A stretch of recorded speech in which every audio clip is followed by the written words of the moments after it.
Lin Cheng seemed to have entered a dream, where he floated in a dark expanse enveloped by golden light. His eyes remained shut, yet he sensed a gradual movement, though he could not discern how long he had drifted, perhaps 10 years, or even 100. Around him lay an indistinct chaos, but suddenly, a glimmer of light appeared ahead. With a sudden jolt, Lin Cheng found himself standing on solid ground. His eyes still closed, he felt as if he were in a slumber, and after a prolonged moment of immobility, he stirred his eyelids slightly, slowly awakening from the profound silence that surrounded him. As he gradually opened his heavy eyelids, the blinding brightness compelled him to shut his eyes once more. Moments later, he attempted to peek again, only to quickly close them again.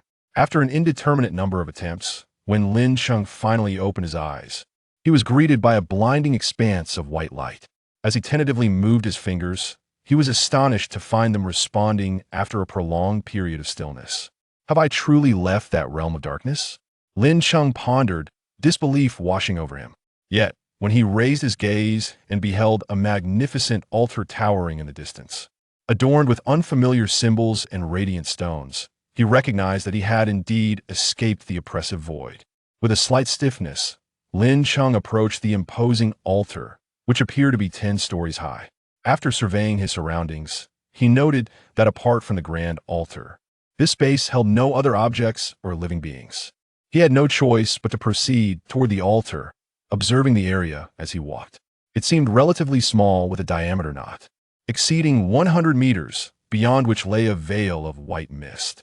His instincts warned him of the imminent danger lurking beyond the fog.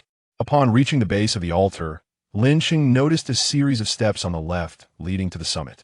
He ascended the steps one by one, and upon reaching the top, he discovered a solitary stone table, upon which rested a single stone bowl. Approaching the table, Lin Cheng noticed an inscription carved into its surface, resembling the ancient small seal script of Huaxia.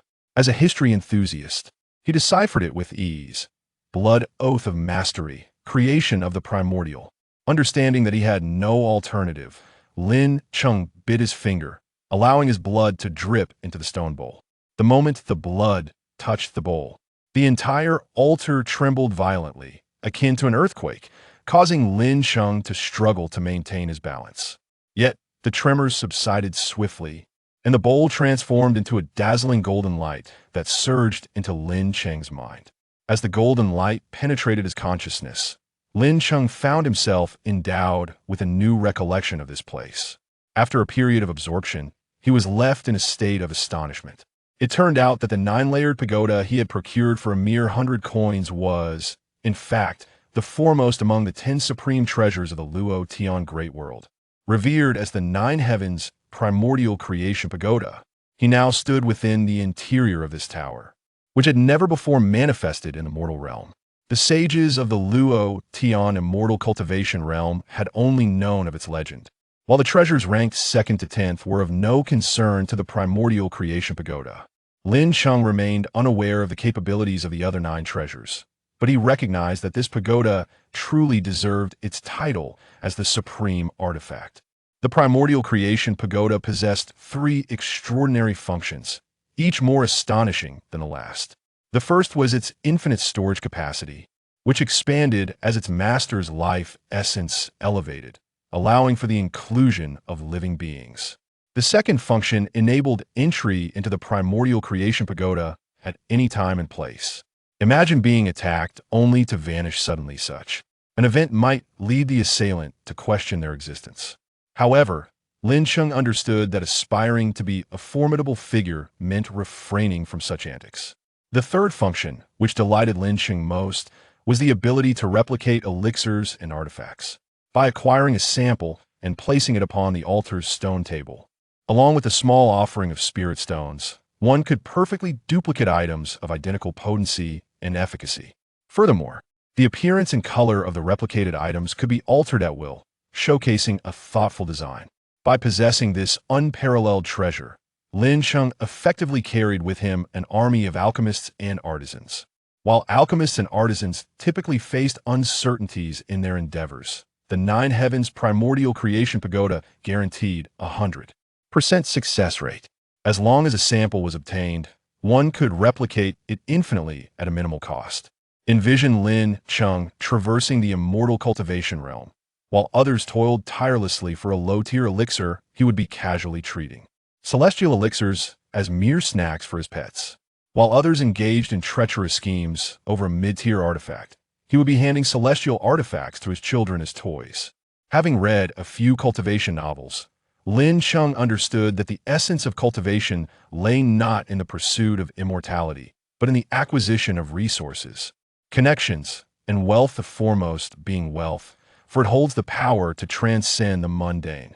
Perhaps due to the fact that the foremost treasure could only replicate elixirs and weapons, the Golden Light's memory also contained various rankings. For elixirs and weapons, elixirs were categorized into spiritual elixirs, treasure elixirs, spiritual elixirs, celestial elixirs, and Tao elixirs, while weapons included law artifacts.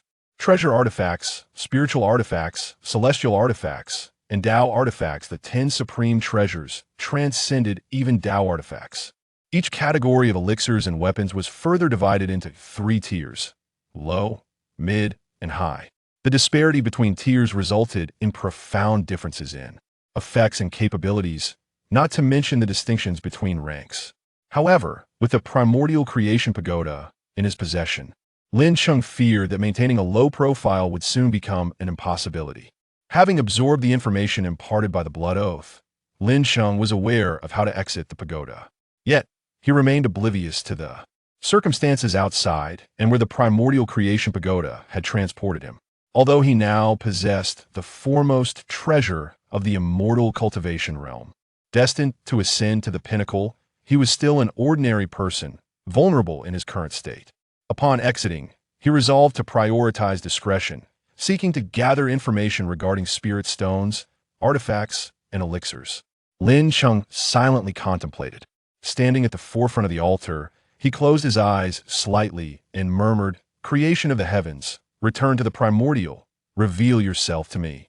As his voice fell, a flash of white light enveloped the altar, and Lin Cheng vanished without a trace. After a fleeting sensation of weightlessness, Lin Cheng opened his eyes to survey his surroundings, finding himself amidst a wilderness teeming with life. Towering ancient trees reached skyward, while vibrant flowers and exotic plants radiated an array of colors. With arms slightly outstretched and head tilted upwards, he inhaled the seemingly untainted air, exhaling a deep sigh of satisfaction. Indeed, this world of cultivation is unlike any other, with air of such quality. An ordinary person could easily live 100 years even without practicing cultivation. From this moment onward, he bid farewell to the urban life of Earth and embarked upon a new chapter of immortality through cultivation. Having lived for over 20 years on Earth, unencumbered by ties, he had only made a few acquaintances. Perhaps in this new world, he might find a few kindred spirits to venture alongside, or even discover a fairy-like companion to explore the path of eternal life together. Suddenly, piercing howls erupted from the depths of the vast forest, followed by a thunderous roar that shook the ground with the sounds of battle. Lin Cheng looked up towards the source of the noise, estimating that it was not far away. Eager to comprehend everything about this world, he steeled his resolve and stealthily approached the commotion, taking cover behind the trees. With a resounding crash, a fist-sized beam of light sliced through the air, striking the tree beside which Lin Cheng was hiding. The beam cleaved through everything in its path, severing trees and plants alike. Lin Cheng gasped as he stared at the gaping hole at his feet.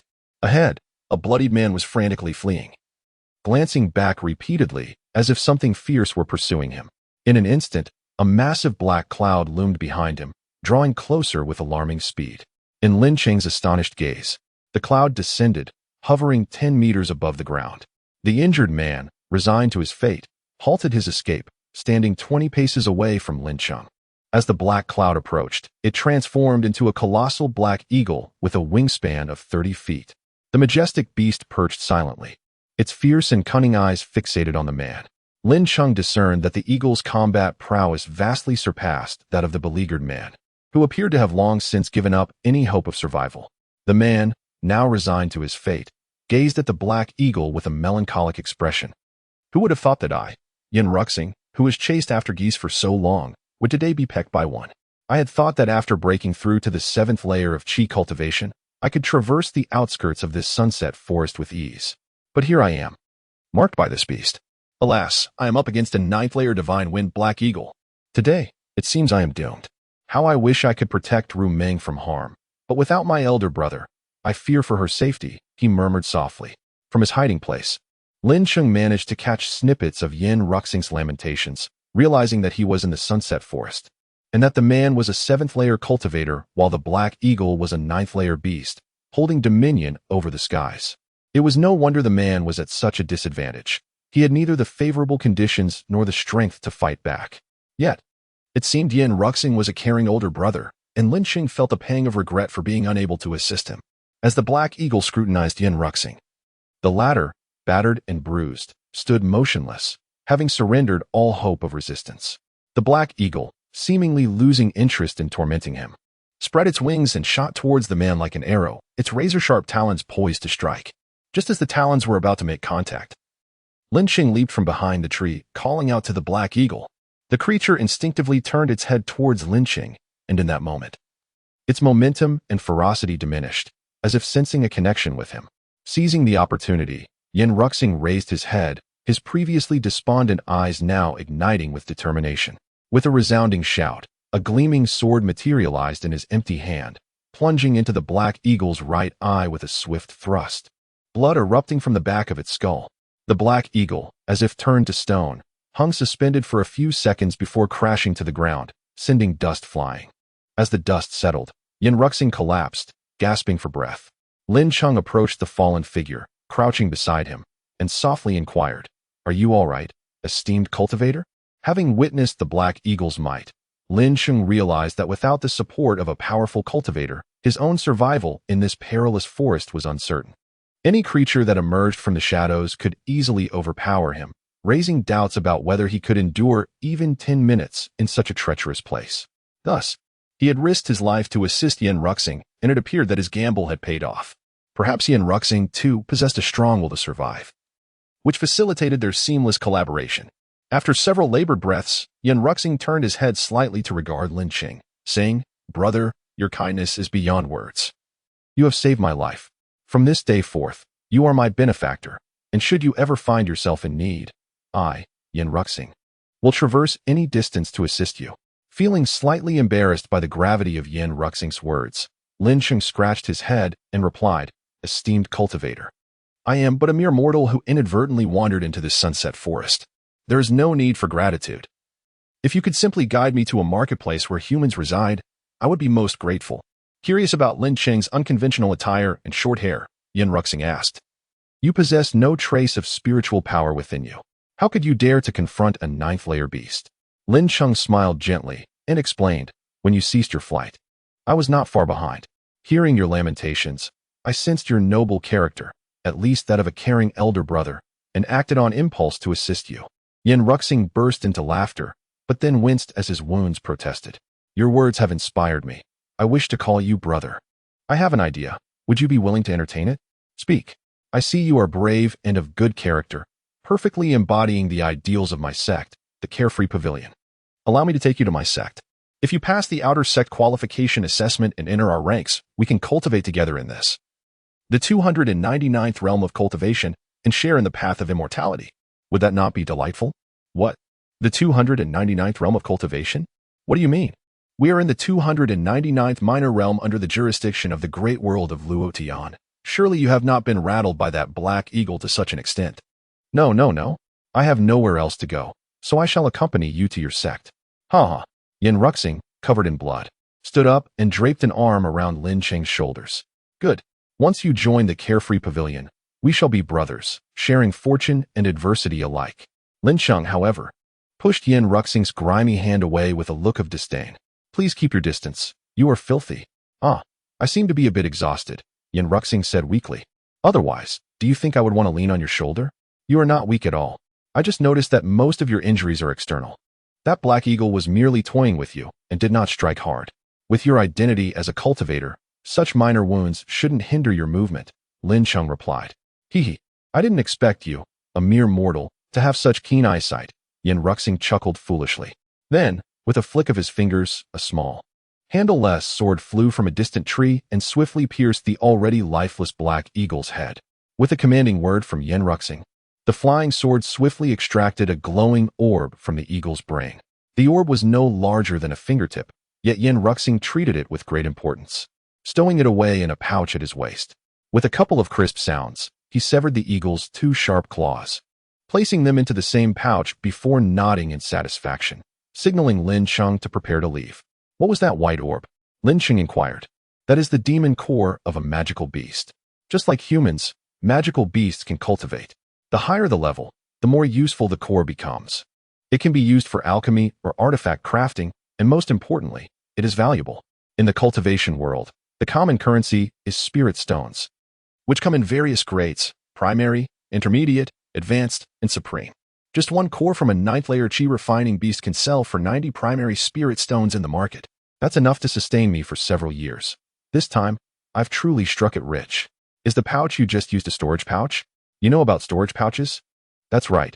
It is a benefit that every disciple who joins a sect receives. You will have one in the future too. Is that flying sword the legendary flying sword? Why do you have so many questions? You will find out soon enough. Can you please be quiet while walking? The sunset forest is quite dangerous.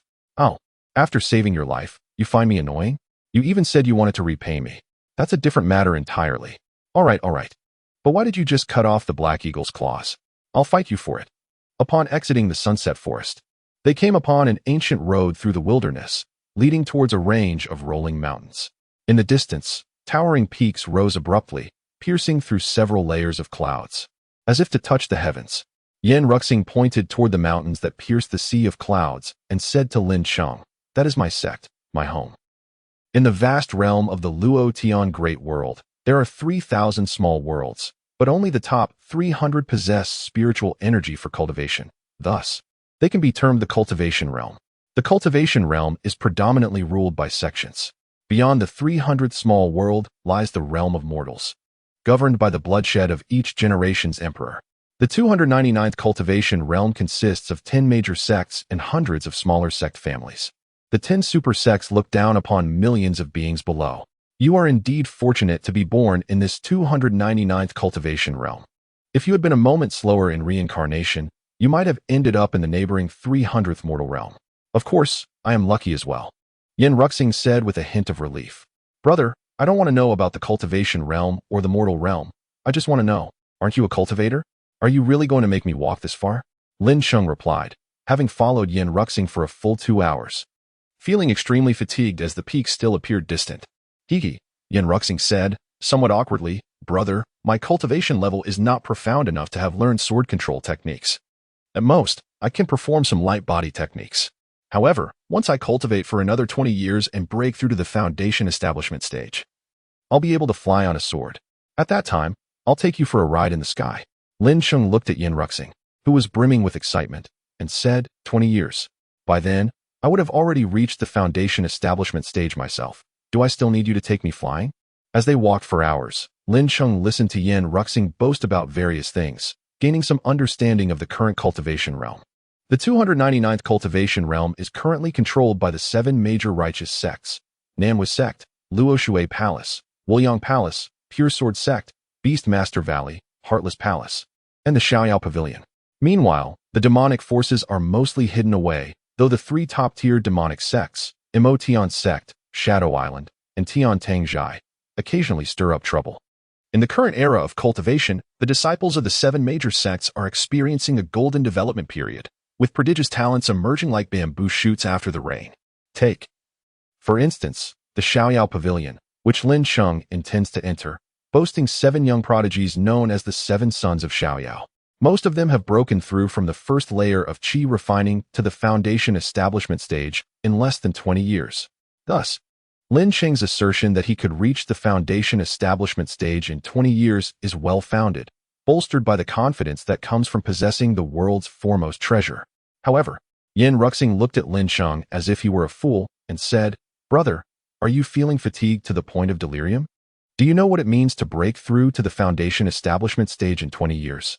It means you would belong to the most gifted and fortunate individuals in this world.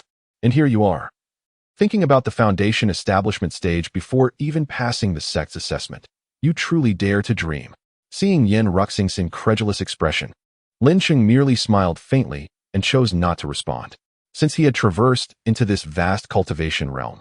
How could he not accomplish something earth-shattering to justify the presence of the primordial creation tower within him?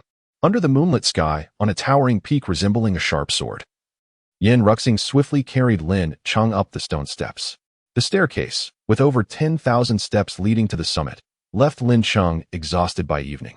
Meanwhile, Yin Ruxing, with his external injuries now healed, continued to carry Lin Cheng without any sign of fatigue. As a 7th-layer qi refining cultivator, carrying a person for several hours without tiring was indeed remarkable. Upon reaching the mountaintop, he merely sighed lightly, passing through a towering gate that stood several dozen meters high. Lin Cheng felt as if he had entered another world. Outside was a cool, breezy night, while inside was a bright, sunlit realm. Beneath the sun's rays stood pavilions and palaces. Yin Ruxing proudly pointed to the buildings ahead and exclaimed, "This is Tianjian Peak, one of the 9 peaks of the Xiaoyao Pavilion. It is daytime for 12 hours every day. Disciples are recruited on the vast white jade plaza ahead, which is also where outer and inner disciples accept tasks. Come, I will take you to the assessment hall." Crossing the plaza made entirely of white jade. A stone bridge arched gracefully, connecting the plaza and stretching upward into the depths of the clouds like a soaring dragon, exuding an air of majesty. Beside the bridge, the sound of flowing water could be heard. Bathed in sunlight, the entire bridge shimmered with a myriad of colors, resembling a rainbow descending from the heavens, breathtakingly beautiful. As Lin Cheng stepped onto the bridge, he noticed that water cascaded down both sides, crystal clear, with sunlight refracting through the clouds, creating a dazzling rainbow. The bridge was extraordinarily long, and as they walked, it felt as though they were ascending into the clouds, gradually leaving the sea of clouds behind. After a while, as the clouds grew thinner, Lin Cheng's vision cleared, revealing a vast, bright blue sky that seemed otherworldly. Below this ethereal sky stood an imposing structure, the assessment hall. "Yin Ruxing, why haven't I seen anyone along the way?" Lin Cheng asked, puzzled. "You wouldn't know this, but it's rare for people to come to the plaza to accept tasks. As for the assessment hall, very few visit, since the Xiaoyao Pavilion recruits outer disciples only once every 10 years. The last recruitment was just 2 years ago, so it's entirely normal for it to be so quiet here," Yin Ruxing explained. "How many people are there in the Xiaoyao Pavilion?" Lin Cheng inquired with curiosity. Upon hearing Lin Cheng's inquiry, Yin Ruxing raised her chin and proudly replied, "There are 800 outer disciples at the Xiaoyao Pavilion, and over 100 inner disciples at the foundation establishment stage, along with some direct disciples of the elders. As for the Golden Core elders, they are far fewer in number. Collectively across the 9 peaks, there are only a little over a dozen. I cannot ascertain the number of nascent soul elders, as that information is a sect secret, but I suspect there must be some." Lin Cheng clenched his fists, a flicker of fervor igniting in his eyes as he murmured to himself, "One day, I too shall step into the Golden Core stage and break through to the nascent soul realm, catching a glimpse of the immortal path." Noticing Lin Cheng lost in thought, Yin Ruxing seized his arm and dragged him toward the assessment hall. Before they could enter, a lean and energetic cultivator rushed over. Upon seeing Yin Ruxing, he grabbed her arm and exclaimed, "Star brother, you have finally returned. That brat Su Yin has been spreading rumors since he returned to the sect a few hours ago, claiming you perished in the Sunset Forest. He even attempted to bully Xiaoming, but we certainly wouldn't let him succeed. We held our ground for quite a while, but he is a Qi refinement level 7 expert, armed with a mid-level flying sword, whereas the brothers are merely Qi refinement level 5 or 6. With you away, we couldn't stop him, so I was sent to wait for you at the sect entrance. What a stroke of luck to find you just as I arrived at the assessment hall. What? That Su Yin is spreading rumors of my demise, and he dares to bully Xiaoming in my absence?" Yin Ruxing seethed, shaking the lean cultivator as she spoke. "Indeed, star brother. I've noticed that Brad eyeing Xiaoming for quite some time. He certainly won't let this go easily," the cultivator replied. Yin Ruxing sensed something amiss and turned to Lin Cheng, saying, "Brother, you should go in for the assessment first. I have urgent matters to attend to. I believe you are a promising candidate for cultivation. After you pass, come find me at dormitory 19 for outer disciples." "I must take my leave now." Lin Cheng nodded. "You go ahead. I'll find you once I finish. Be cautious. Don't act recklessly. Your injuries are not fully healed, and you are likely to aggravate them. Rest assured, I know my limits." With that, she hurriedly pulled the lean cultivator along with her. As Yin Ruxing walked away, Lin Cheng turned back and stepped into the assessment hall, marking the beginning of his journey in cultivation. Upon entering the ancient and imposing hall, Lin Cheng beheld an elderly figure seated cross-legged in the center, garbed in a flowing robe. The elder, with hair as white as snow and youthful features, had his eyes slightly closed. What stood out most were his exceptionally long white eyebrows, which gently drooped below his eyes. While Lin Cheng scrutinized the elder, the latter suddenly opened his eyes, revealing a murky gaze that seemed to contain the weight of countless years. He slowly spoke. "Is this the little fellow brought back by the outer disciple Yin Ruxing? Are you certain you wish to join my Shao Pavilion?" His voice was unexpectedly rich, reminiscent of a middle-aged man. Lin Cheng nodded slightly, replying, "I am willing." "Very well, let us first assess your aptitude," the elder declared. As soon as he finished speaking, he flicked his wide sleeves, and a stone as large as a grinding wheel ominously floated before Lin Cheng. Aptitude is categorized into 7 levels: red, orange, yellow, green, cyan, blue, and purple. Red represents the lowest potential, yielding only the most basic qi refinement, while cyan grants a chance to pursue the elusive path of longevity amidst the countless cultivators. The elder and Apos' tone was tinged with excitement as a glimmer sparked in his murky eyes, as if recalling something from the past. He shook his head, sighing, and placed his palm atop the stone, stating, "If your aptitude is red, I shall send you down the mountain." Noticing the elder's lack of enthusiasm, Lin Cheng hesitantly extended his right hand toward the hovering stone, his heart racing with the hope that it would not be red. With his first treasure in hand, he believed that even if his talent were lacking, he could still cultivate within the sect.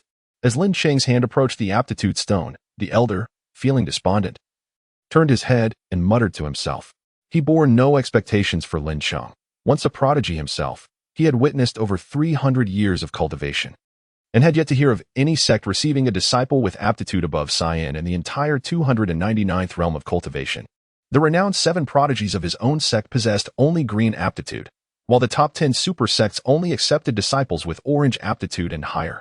The hundreds of smaller sects and families below scrambled even for those with red aptitude in desperation. In truth, he had not yet mentioned that the vast majority of individuals lack any aptitude for cultivation, and those without talent are merely. Just as this thought crossed his mind, a brilliant light within the assessment hall captivated his attention. The enormous aptitude stone began to radiate a dazzling red glow, which swiftly flickered to orange. At that moment, the elder, now standing upright, nodded slightly, stroking his sparse white beard, and murmured, "Orange aptitude. Barely enough to contend for foundation establishment, but golden core is certainly out of reach." No sooner had he spoken than the orange light flashed again, transforming into yellow. The elder, startled by this sudden turn of events, instinctively tugged at his beard, momentarily disregarding the pain, and in a swift motion, he darted to Lin Cheng and Apos' side. Seeing Lin Cheng's palm still pressed against the aptitude stone, with the yellow light intensifying and gradually shifting to green, the elder's heart raced with excitement. Could it be that my Shao Pavilion is about to unveil another prodigy? Before he could fully savor the moment, the yellow light flickered once more, morphing into a gentle green. The elder nearly stumbled in surprise, steadying himself as he fixed his gaze upon Lin Cheng, who was now sweating slightly. The elder's once murky eyes had vanished, replaced by a predatory glint akin to a hungry wolf eyeing a tender rabbit, perfectly complementing the soft green glow permeating the hall. Meanwhile, Lin Cheng, under the elder's unwavering gaze, felt an unspoken pressure. Upon touching the stone, he had been ensnared by its energy, which erupted into a brilliant red glow. This glow intensified into orange and then yellow, prompting the elder to rush to his side, only for it to shift to green, leaving his mind racing. The vibrant green light illuminated the elder's face, oblivious to how unsettling it appeared. He circled around Lin Cheng, muttering to himself, and as his excitement peaked, he made sounds of admiration, resembling a drooling wolf circling its prey. "Senior, could you please refrain from circling?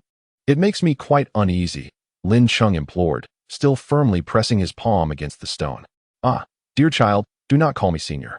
Instead, refer to me as Dan Lao. With your green aptitude, surpassing me in no time is a certainty.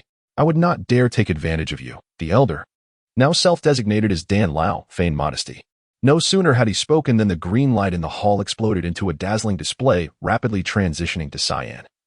With a brilliant beam shooting skyward, the light pierced through the roof of the assessment hall, reaching the heavens above. Amidst the scattered debris of the hall, only Lin Cheng, drenched in sweat, and the astonished Dan Lao remained. just as Lin Cheng contemplated whether he would have to compensate for the hall's damage. A myriad of colorful lights streaked across the sky from the 9 main peaks of the Xiaoyao Pavilion, swiftly approaching the Sword Peak. However, 2 figures, a couple with white hair yet youthful appearances, materialized in the assessment hall as if teleporting.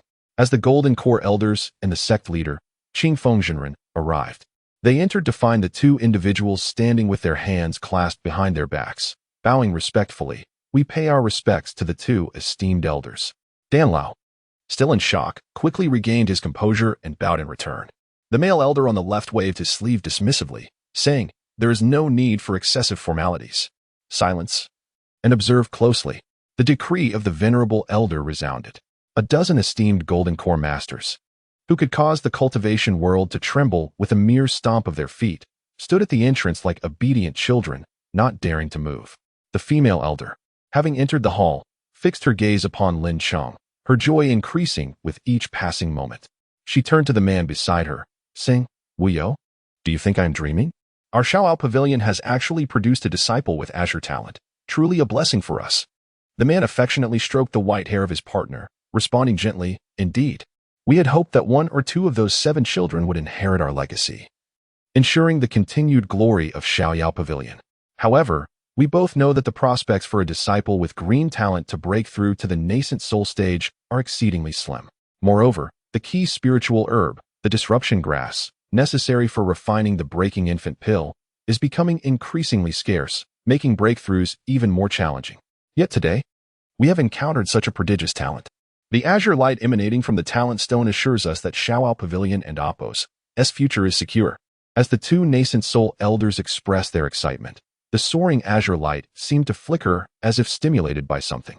Meanwhile, Lin Cheng, drenched in sweat, felt a faint blue glow flicker across his face, intensifying like a toxin, gradually enveloping his entire body. The talent stone was slowly surrounded by the blue light under the astonished gazes of the Golden Core masters and the 2 nascent soul elders. The talent stone began to tremble as if intoxicated, shaking more violently. With a shout of awe from Lin Cheng, who had transformed into a being of blue light, the talent stone violently shook before exploding. The remnants of the stone erupted into a magnificent azure beam, soaring through the open roof and vanishing into the horizon in the blink of an eye. Lin Cheng, clutching a storage bag in his left hand, walked alone towards the outer disciple dormitory. Everything that had just transpired felt like a dream. The talent stone had exploded with such commotion. Fortunately, the area around the assessment hall was shielded by the combined powers of the Golden Core elders and the 2 nascent soul masters, ensuring that the news of a prodigious disciple with azure talent remained confidential among the gathered dignitaries. As the azure light soared into the sky, everyone was captivated by the spectacle, their gazes drawn upward. Unbeknownst to them, Lin Cheng, having retracted his hand, had glimpsed a fleeting flash of purple golden light in his palm, a secret only he had witnessed. Once his excitement had subsided, the female nascent soul elder, referred to as Wuyo, kindly addressed the visibly weak Lin Cheng, saying, "Little one, aside from those present here, you must not disclose the existence of your azure talent to anyone else, lest you invite perilous consequences. Although you possess extraordinary talent, you are like an unrefined gem. I leave you with this message. If you strive and succeed in winning first place in the outer sect competition held every 5 years, I shall take you on as my personal disciple and the inheritor of my teachings. Here's a storage bag containing all your belongings." With a gentle flick of her sleeve, she tossed a small storage bag towards Lin Cheng. The female nascent soul elder, feeling a twinge of compassion, remarked to her companion, "The next outer sect competition is still 3 years away. He is merely a newly initiated disciple, no matter how exceptional his talent. How can he compete with those who have cultivated for decades? Moreover, to expect him to secure first place seems unreasonable." Wuyo, gazing at Lin Cheng's receding figure, clasped his hands behind his back and smiled faintly. "You underestimate the terror of azure talent. Green talent can break through to the foundation establishment stage in 20 years, let alone this unique azure talent. Besides, this is intended to motivate him.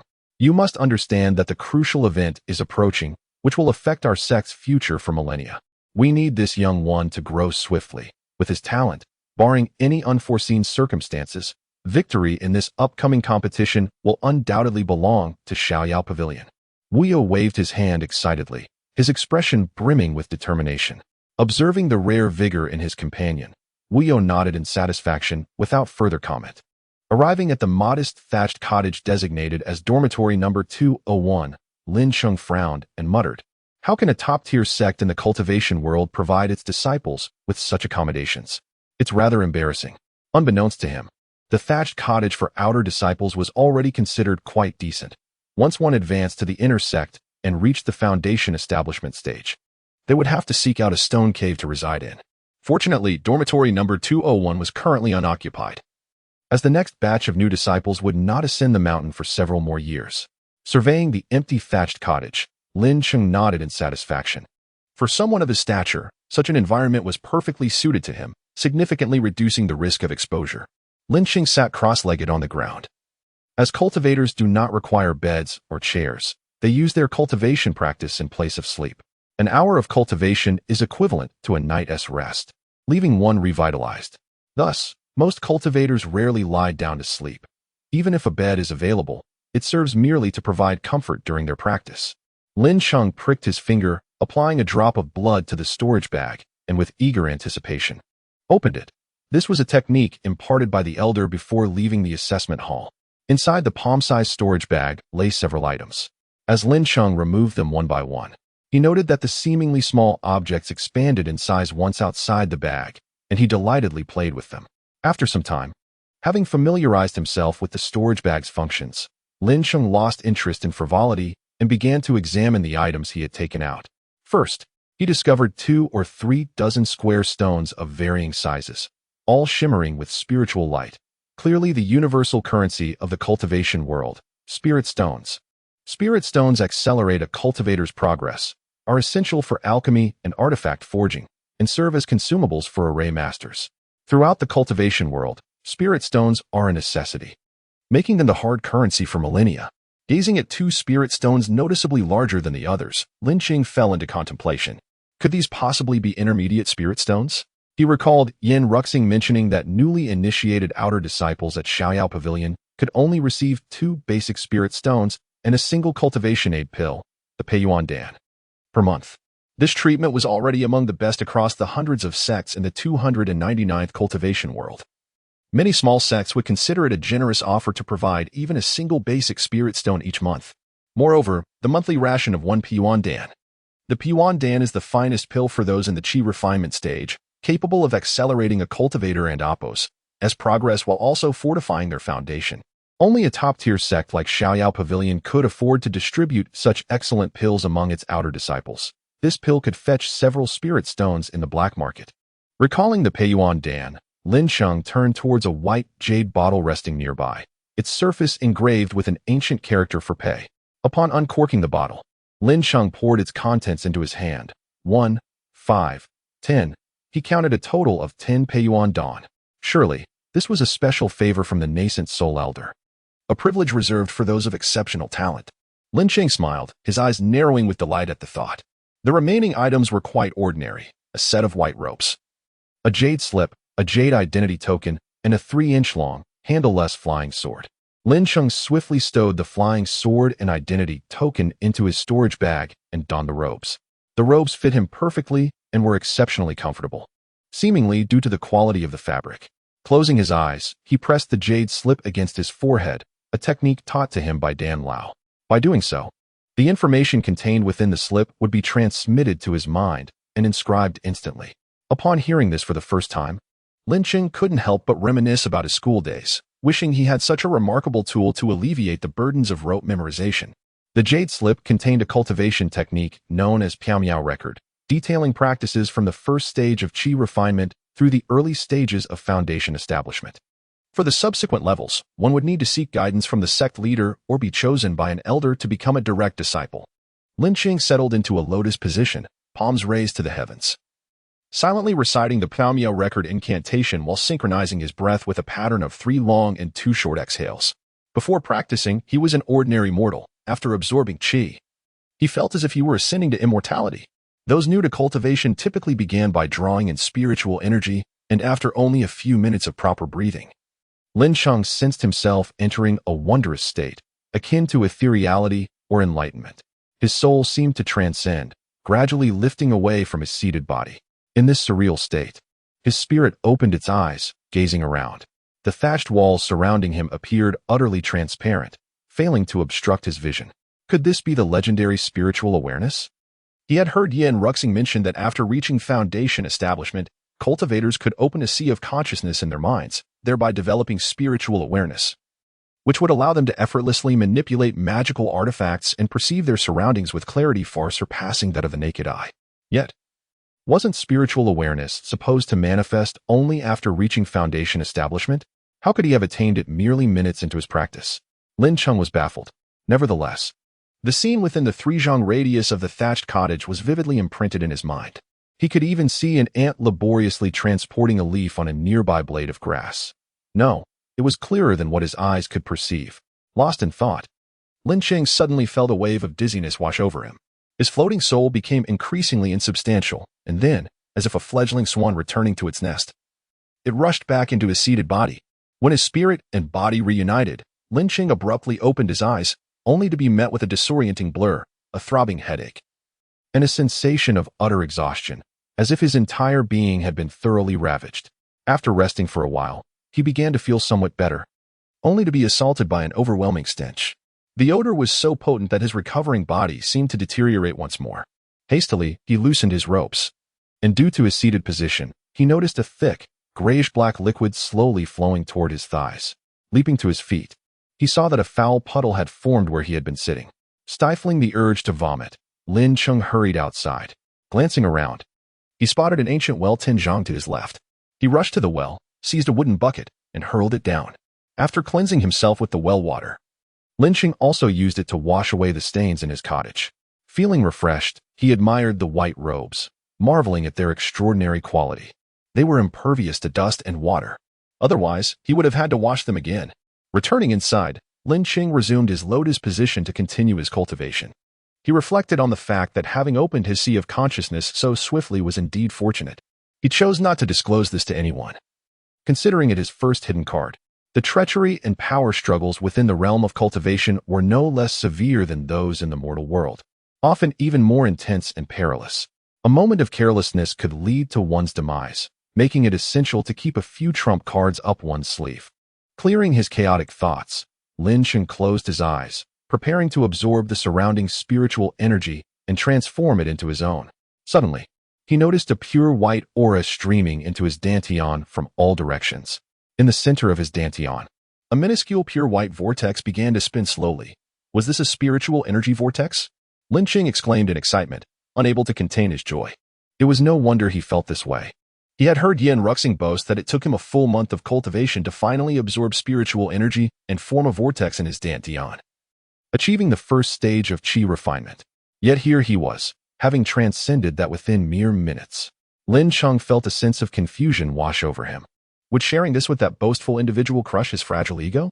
After reaching the first stage of qi refinement, there would be no bottlenecks until the 6th stage, making this a period of rapid advancement for all cultivators. However, the wisdom of haste makes waste was well understood, so most cultivators would not rush to advance their levels. A lofty building rises from solid ground. Only a firm foundation ensures greater future achievements. Dan Lao had previously advised him that the reason super sects were so formidable was that every outer disciple received a yuan cultivation pill each month. One should not underestimate the value of this monthly pill. Although it could fetch a price of over 10 low-grade spirit stones in the market, few would actually sell it. The yuan cultivation pill could significantly accelerate the cultivation process while stabilizing one and Apos' foundation. With such incredible effects, it was rare for anyone to part with these pills unless they were truly in need of spirit stones. Who would willingly sell something unless absolutely necessary? The primary ingredients used to concoct yuan cultivation pills were primarily cultivated in the vast gardens of the top 10 super sections. Smaller sects had to offer exorbitant amounts of spirit stones or equally precious herbs to acquire even a few of these pills. Gazing at the pristine yuan cultivation pill in his hand, Lin Cheng tilted his head back and unhesitatingly swallowed it. After all, he had the advantage of a powerful benefactor and a bold plan he intended to execute, which meant that if successful, he would not need to worry about the consumption of the yuan cultivation pills. He could have as many as he desired. As the pill dissolved in his mouth, He sensed a hint of sweetness before it transformed into a surge of warmth that traveled down his throat and spread through his limbs. The potency of the pill was astounding. Although the energy rushing through him appeared fierce, it felt incredibly gratifying. The essence coursed through his veins and bones, ultimately converging in his dantian, where it began to circulate around the spiritual energy vortex. With the passage of time, the medicinal power gradually merged with the spiritual energy, causing the initially grain-sized vortex to swell several times, now resembling a soybean. At that moment, as the vortex surged, Lin Cheng's body trembled slightly, and he exhaled a long breath of stale air. Using his spiritual awareness to inspect his dantian, he saw the soybean-sized vortex and smirked knowingly. The yuan cultivation pill lived up to its reputation, allowing him to break through to the pinnacle of the third stage of qi refinement. However, it seemed that the further one progressed, the more yuan cultivation pills would be required. With his exceptional talent, taking the pills would yield rapid results, while those with lesser gifts would find it challenging to achieve similar progress. Yin Ruxing had been practicing for over a decade, and, despite considering himself somewhat gifted, he had merely managed to break through to the 7th level of qi refinement, a feat that was already regarded as exceptional. He mused that if given just a month or two, reaching the 7th level would be a sign of laziness.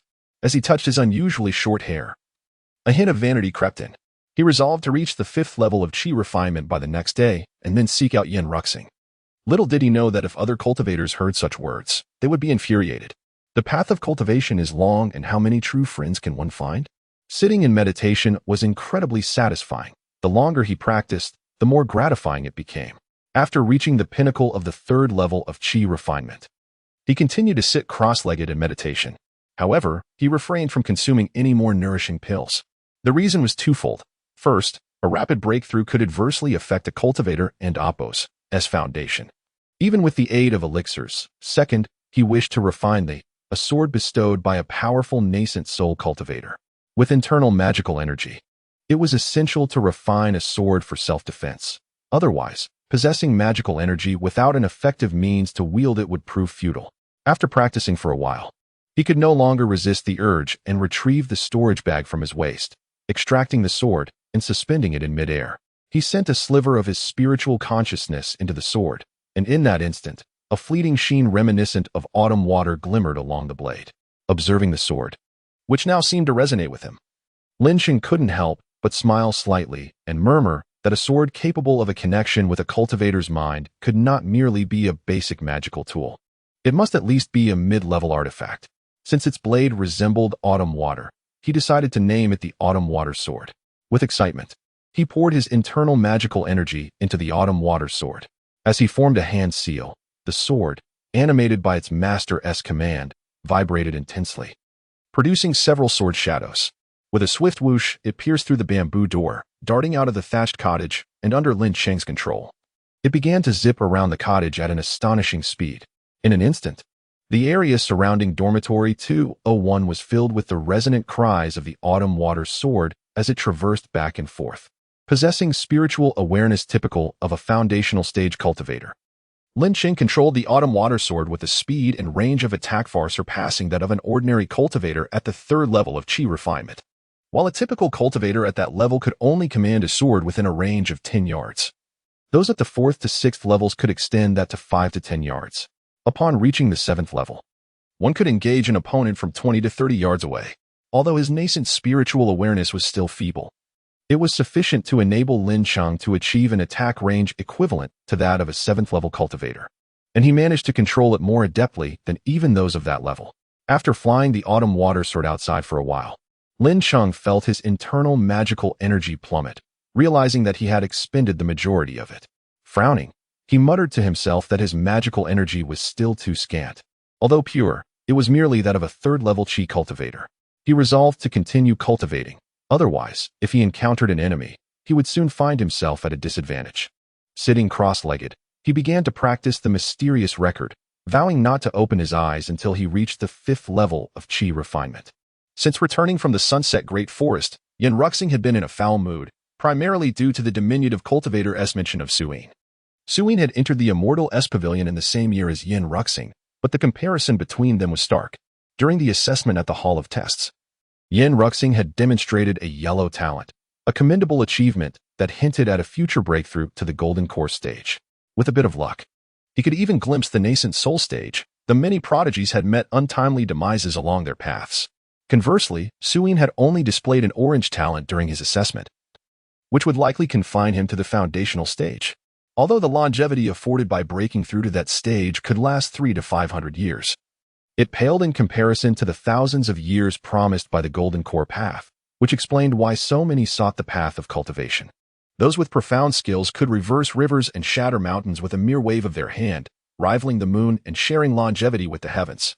Yen Ruxing believed he still had a chance to reach that enviable realm, which spurred him into rigorous practice. After breaking through to the 7th level, he ventured into the Sunset Great Forest, the 7th of the 9 forbidden areas in the cultivation world, to further hone his skills, almost losing his life in the process. Meanwhile, Suyin relied on a distant cousin, a mid-foundational stage cultivator, to bolster his arrogance, bullying others since entering the outer sect. He lived like a spoiled youth from the mortal realm, continually receiving nourishing pills from his cousin, which allowed him to advance steadily, keeping him just slightly ahead of Yen Ruxing, who toiled diligently. 2 years prior, when a new batch of disciples joined the sect, the Yen family, having learned of Yen Ruxing's success, sent his younger sister, Yen Ruming, to study in the Immortalit pavilion. She, too, proved her worth by being accepted with a yellow talent. It was evident that siblings shared similar gifts. However, by chance, while Suyin was collecting sect benefits at Falai Peak, he caught sight of Yen Ruming and was immediately captivated by her extraordinary beauty. From that moment on, he persisted in pursuing her. Had it not been for her formidable brother, Yen Ruxing, Suyin would have likely succeeded long ago. Cultivators are rarely unattractive. Upon breaking through the first level of qi refinement, they expel most toxins and impurities, resulting in fair and refined appearances. Thus, most cultivators bear an agreeable visage. It was clear that for Suyin, a seasoned flirt, to pursue Yen Ruming, her beauty must be of celestial caliber. Suyin had attempted to win over Yen Ruxing with polite gestures and showered Yen Ruming with attention, but knowing Suyin's true nature, Yen Ruxing would never allow his sister to fall into such treachery. He consistently regarded Suyin with disdain. Yen Ruming, in turn, rebuffed Suyin's advances, gradually ignoring him altogether. Frustrated by the siblings' resistance, Suyin resorted to sinister schemes following a furious outburst in the dormitory. This was the main source of Yen Ruxing's recent agitation. Ever since their conflict escalated, the siblings frequently encountered various dangers and troubles. His instincts told him these incidents were undoubtedly linked to Suyin. The previous encounter in the Sunset Great Forest served as a warning. Such ferocious beasts as the Black Falcon rarely appeared on the outskirts. So how had he been so fortunate as to encounter one that relentlessly pursued him? Upon returning, he learned that Suyin had been spreading rumors about his demise in the forest, seizing the opportunity to harass Ruming in his absence. Had it not been for the strong bond among the 4 brothers in Dormitory 19, who formed a defensive alliance and came to his sister's aid, the consequences could have been dire. In increasing frustration, Yen Ruxing shattered the only table in the dormitory with a single palm strike. The slender cultivator meditating nearby hastily stopped his practice, scrambling to comfort him. "Brother Xing, don't be angry. Ruming is fine. You returned just in time. Suyin's talent is even inferior to mine, if not for his uncle. We will cultivate diligently, and when we surpass him, we can seek our revenge at our leisure. Monkey, I know you speak the truth, but I simply cannot swallow this injustice. I refuse to allow Suyin to continue his arrogance." Yen Ruxing glared fiercely at the slender cultivator. "Brother Xing, we can only endure for now. You must understand that Suyin is not the problem. It's his uncle within the inner sect that poses the real challenge." The final remark fell like a bucket of cold water on Yen Ruxing, clearing his mind clouded by rage. Yen Ruxing clenched his fists. His steel teeth gritted as he declared, "Very well, let him enjoy his days for a while longer. Once I achieve the foundation establishment, it will be his turn to face misfortune." The other 2 individuals who had been cultivating in the dormitory stood up, approached Yen Ruxing, and patted him on the shoulder in unison, exclaiming, "Brother Xing, we support you. Ha ha ha. The greatest fortune on my path of cultivation has been to have brothers like you, who are willing to share life and death together." The lean monkey and the 2 nearly identical robust twins nodded in agreement, proclaiming, "Brothers for life." "Oh, speaking of brothers. During a perilous encounter in the Sunset Forest, a mortal saved my life.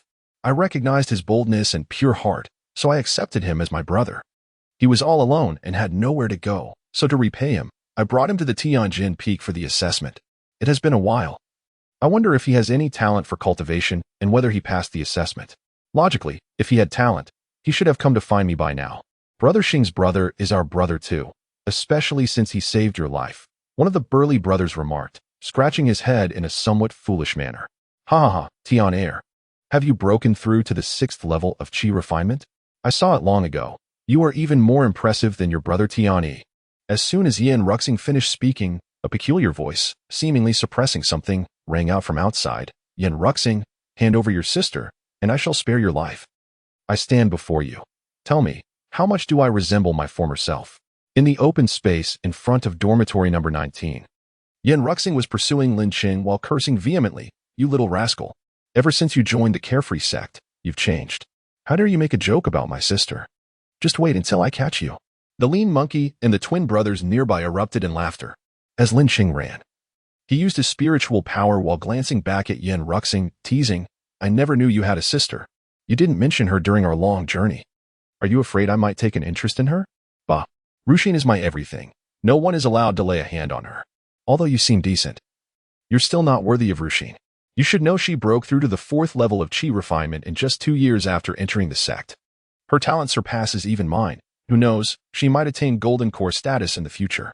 Yin Ruxing took pride in his sister, showering her with affection, ensuring she received the best resources like spirit stones and elixirs. Otherwise, with his talent, he could have reached the 8th level of Qi refinement by now, instead of being on the same level as that petty Suyin. After chasing for a while, Yin Ruxing was essentially running at full speed. Having not used his internal spiritual power, yet Lin Cheng ahead remained nimble, swaying left and right, occasionally glancing back to mock him, appearing utterly at ease. As Yin Ruxing chased, he gradually discerned clues. It seemed that the wretched boy's feet were enveloped in a faint layer of spiritual power, allowing him to cover a substantial distance with each step. Impossible! Yin Ruxing abruptly halted, rubbing his eyes in disbelief. Indeed, the boy's feet were encased in pure spiritual power. Seeing Yin Ruxing stop, the lean monkey and the twin brothers, who had been watching the spectacle, approached with mischievous expressions. Brother Xing, what's wrong? You can't even catch a mere mortal who just entered the sect a day or two ago. That's quite a blow to your pride, the lean monkey remarked, distancing himself from Yin Ruxing with a face of disdain, though the slight curve of his lips betrayed his amusement.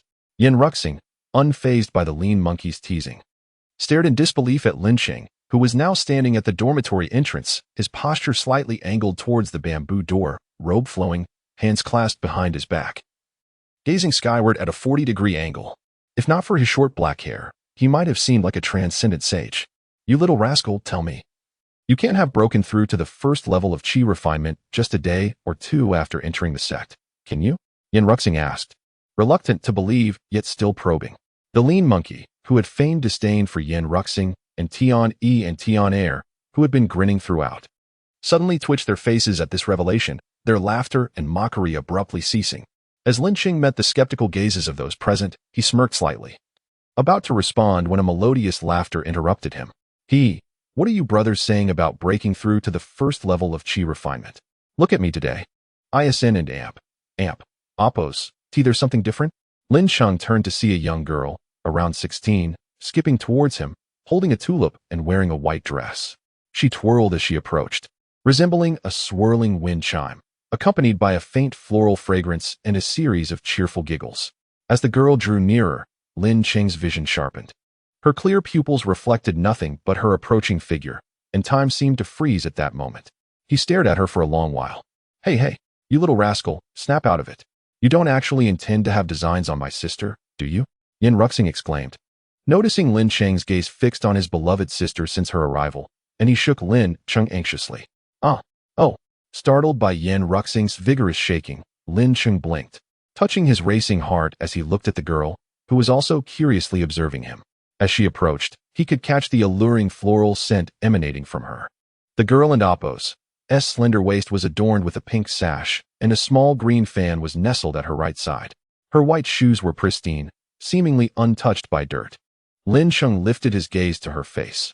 Her brows resembled delicate pink butterflies, and above her charming nose were 2 large, dark eyes peeking curiously from behind Yin Ruxing's shoulder, each flutter of her long lashes sending his heart racing. Her thin red lips shimmered with a glimmer, slightly parted to reveal pearly teeth, reminiscent of a precious shell. Truly, she was like a celestial maiden descending to the mortal realm, her smile outshining the stars. Brother, why have I never seen him before? Yin Ruxin whispered to Yin Ruxing. This is Lin Cheng, the mortal who saved your brother in the Sunset Forest. It seems he has passed the assessment and entered the outer sect, Yin Ruxing replied, turning to affectionately ruffle his sister's silky hair. Upon hearing Yin Ruxing's words, Yin Ruxin immediately dashed forward to Lin Cheng, bowing gracefully as she earnestly expressed, Ruxin thanks brother Lin Cheng for saving my brother's life. In the future, should brother Lin Cheng require anything, Ruxin will face any trial without hesitation. Watching his precious sister bow to Lin Cheng, Yin Ruxing felt a mix of concern and pride as he stepped forward to help Yin Ruxin up, saying, Silly sister, how could you repay your brother and Apos' kindness?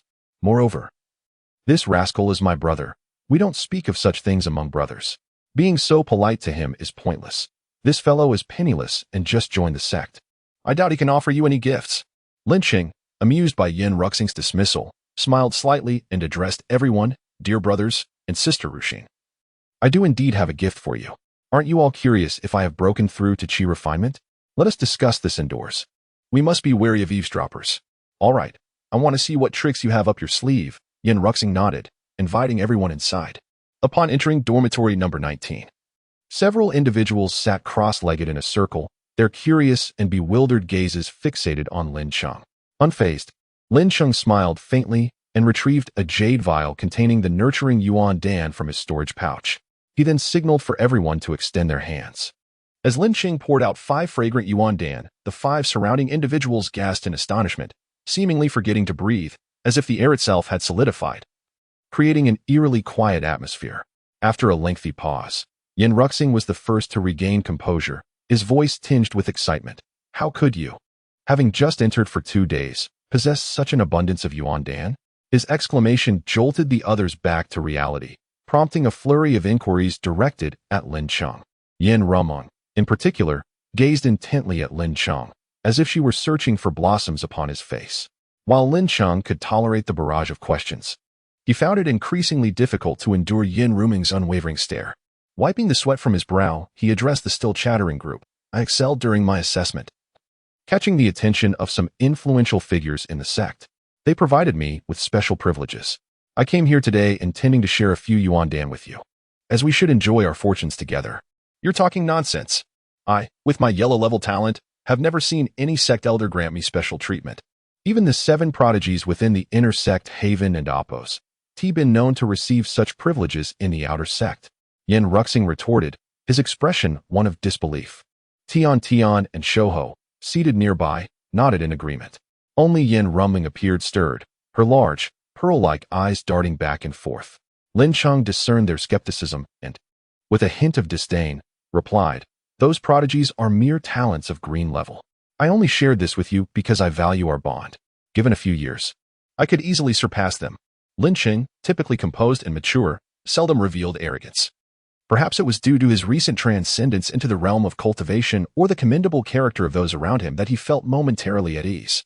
Seeing Lin Cheng's sincere demeanor, Shouho swallowed hard and whispered, What level of talent do you possess? Could it be higher than green level?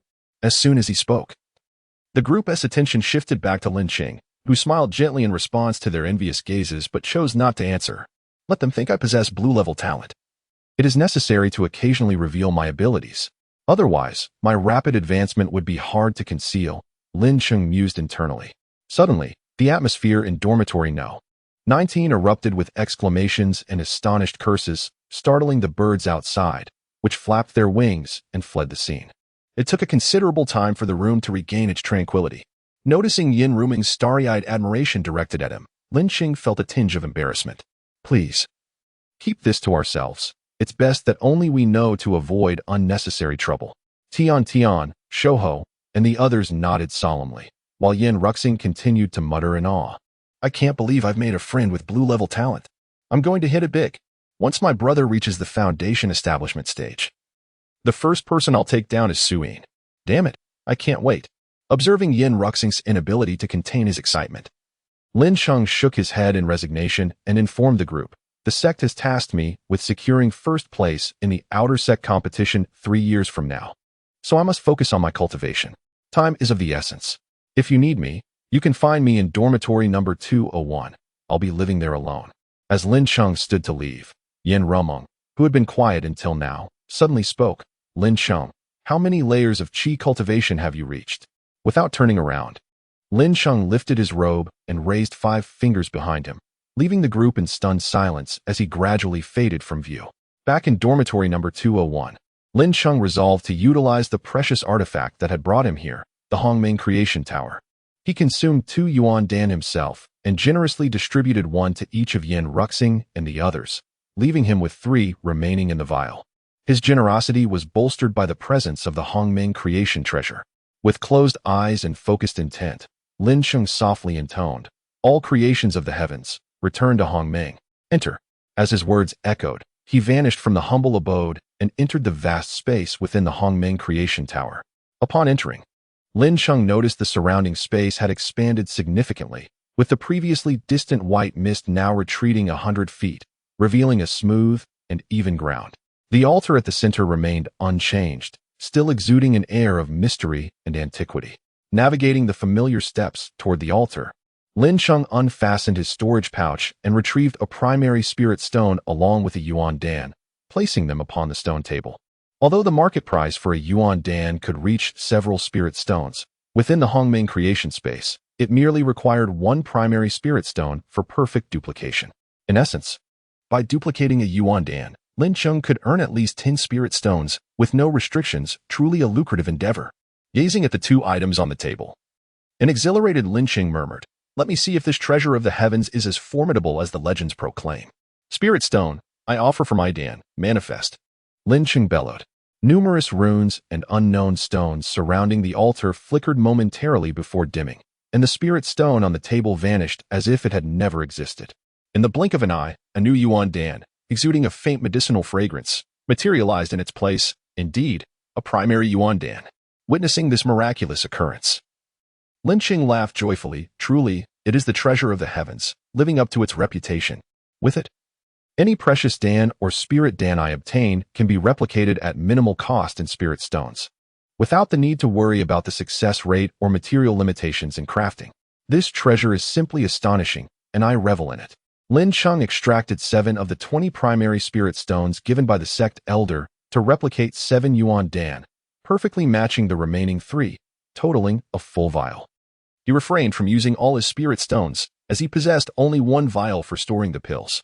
Once his cultivation level increased, he vowed to venture to the market below the mountain to procure necessities. He lacked even a vial for his pills, which was quite embarrassing. Lin Cheng sighed to himself. The Xiaoyao Pavilion is adjacent to the Sunset Great Forest, one of the 9 most perilous locations in the cultivation world. Despite the multitude of fierce beasts and dangers within, it is home to countless rare treasures and opportunities. Consequently, dozens of sects and families have established themselves around the Sunset Great Forest, leading to the emergence of numerous towns and markets. Not far below Xiaoyao Pavilion lies a bustling marketplace known as Xiaoyao, reputed to be the largest market within millions of kilometers surrounding the forest. High-grade pills must be stored in jade vials to preserve their potency and prevent the gradual loss of their medicinal effects. Thus, Lin Cheng resolved to wait until he acquired jade vials before freely duplicating yuan dan. Once back in the treasure space, Lin Cheng adjusted his robe and sat upon the ground, consuming 1 of the replicated yuan dan and commencing his cultivation. This time, he resolved not to emerge until he had reached the 6th layer of qi cultivation, though he had surpassed the 6th level of qi training in just a few days. Time within the realm of the Xiaoyao Pavilion flowed differently. Outside, the sun rose and fell, the stars shifted, yet within the confines of the pavilion, the skies remained perpetually clear and the climate delightful. Unbeknownst to him, 3 days had slipped by. Lin Cheng appeared to be utterly absorbed in his cultivation, not moving an inch. If it weren't for the gradually intensifying aura surrounding him, one might have thought he had entered a state of eternal meditation. At some point, 2 neighbors, a pure white rabbit and a slightly larger gray rabbit, had taken up residence near the 201st thatched cottage. They were digging a deep burrow beneath a pine tree 3 yards away, seemingly planning to settle down and keep Lin Cheng company. Just then, A flurry of footsteps echoed along the narrow path leading from the cottage. The two rabbits, nibbling on grass at the burrow's entrance, perked up their long ears simultaneously. The gray rabbit, larger in size but seemingly more timid, quickly darted into the burrow upon hearing the footsteps drawing closer, while the smaller white rabbit curiously stared at the five figures approaching the cottage. The five figures were none other than Yin Ruxing, his three dormitory companions, and Yin Rumming. They had come to seek Lin Cheng, hoping to take him down to the bustling market at the foot of the mountain. After all, prolonged seclusion could be quite stifling. And as a newcomer to the Xiaoao Pavilion, Lin Cheng had likely never visited the marketplace, making this outing a delightful opportunity to broaden his horizons. "Well, Lin Cheng's cottage has a pet rabbit, and it's so adorable," exclaimed Yin Rumming as they came to a halt, spotting the curious little white rabbit tilting its head in their direction. Observing his younger sister's adoration, Yin Ruxing sighed and remarked that they were there to find Lin Cheng and should not waste time. He suggested knocking on the door to awaken him. Who would have thought this kid, with such prodigious talent, would be a cultivation fanatic? At this rate, he'll soon surpass me. Ah, the new generation will always surpass the old. Noticing Yin Ruxing's continued lamentations, the lanky monkey stepped forward to knock on the bamboo door, thinking to himself that while the siblings were gifted, their reliability left much to be desired. Just as his hand was about to touch the door, an explosive wave of spiritual energy erupted from within the cottage, crashing against him. "Ouch!" he yelped, stumbling backward and landing unceremoniously on the ground. The four behind him raised their sleeves to shield themselves from the onslaught of spiritual energy, except for Yin Ruxing, who remained unperturbed. Tian and Yin Rumming were forced to retreat, with Yin Rumming, possessing the lowest cultivation level, being pushed back the farthest. Meanwhile, Lin Cheng was blissfully unaware of the chaos outside as he introspectively admired the swirling nebula of spiritual energy within his dantian, which resembled a perfectly round pastry. To his astonishment, not only had he broken through to the 6th level of Qi training in just 3 days, but he had unexpectedly leaped directly to the 7th level, a delightful surprise indeed. Although he was aware of his own talent, he had not anticipated that his few days of cultivation could rival the decades of struggle endured by others. Curious to test the range of his spiritual sense, Lin Cheng focused his thoughts, directing his awareness outward like a scanning device. 3 yards, 10 yards, 30 yards. Suddenly, he discerned the figures of Yin Ruxing and the others, and they seemed to be in quite a predicament. Recalling his spiritual sense, which had extended to 60 yards, Lin Cheng stepped outside through the bamboo door, his expression one of confusion. Outside, the two brothers, Tian and Air, wore expressions of shock, one with mouth agape, the other with wide eyes. Beyond them, the lanky monkey sat dazed on the ground, covered in dust, while Yin Ruxing glared menacingly at Lin Cheng, and Yin Rumming looked on with watery eyes, seemingly reproaching him.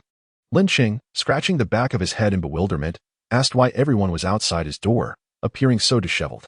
Yin Ruxing, his temper flaring, pointed an accusatory finger at Lin Cheng and demanded, "Do you not know what you've done?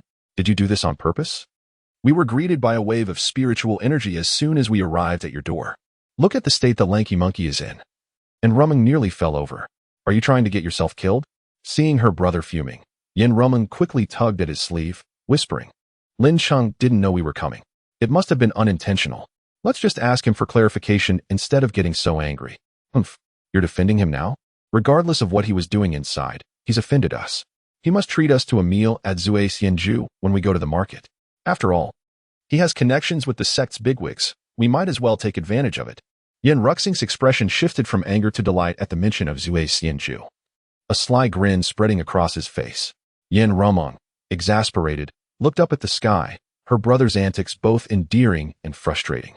Just then, the lanky monkey, still seated on the ground, seemed to snap back to reality upon hearing the words Zui Xianju. His eyes suddenly focused as he muttered longingly, "Zui Xianju. Zui Xian wine. Ah, how nostalgic." Observing the gleeful expressions of Yin Ruxing and the drooling lanky monkey, Lin Cheng asked, puzzled, "I was just cultivating in my room. How did I end up in this situation?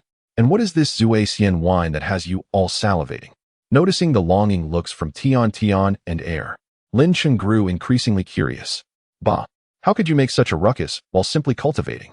The aura and wave of spiritual energy that erupted were likely at the level of the 7th stage of Qi training. "Don't tell me it was your breakthrough that caused all this. Despite your talent, the 7th level is a significant hurdle for cultivators.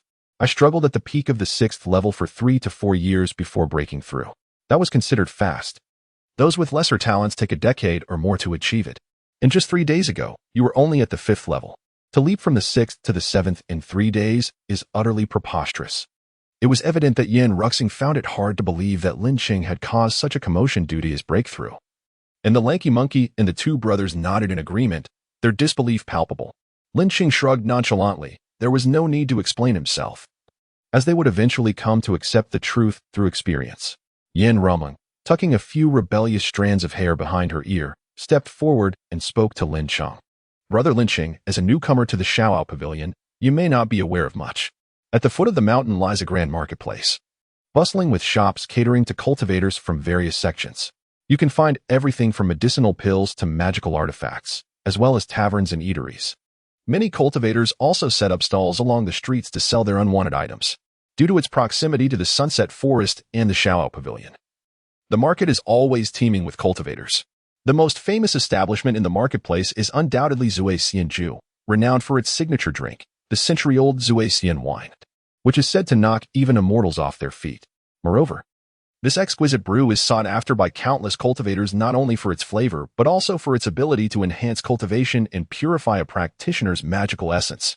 The slender monkey beside them, noticing Yin Rumeng's pause, impatiently continued, the best vintage of Zui Xianyang is the Centennial Brew, but it is exceedingly expensive, making it nearly unaffordable for most. There was a time when a few of us could no longer resist the temptation. So we pooled our spirit stones and painfully spent 20 pieces to buy a jug of the decade-aged Zui Xianyang. The rich, lingering taste and the fragrant aura of the spirit still linger vividly in my memory. It's simply mouth-watering. Tian Air, grinning foolishly, chimed in, indeed. It was after indulging in a few cups of the decade-aged brew that I managed to break through to the 4th level of qi cultivation, surpassing my brother by a step. Ah, yes, I can still recall the exquisite flavor. Since Rumeng joined the Xiaoyao sect, my pockets have grown increasingly shallow, preventing me from visiting Zui Xianju again. This time, I must treat you, let you bleed a little.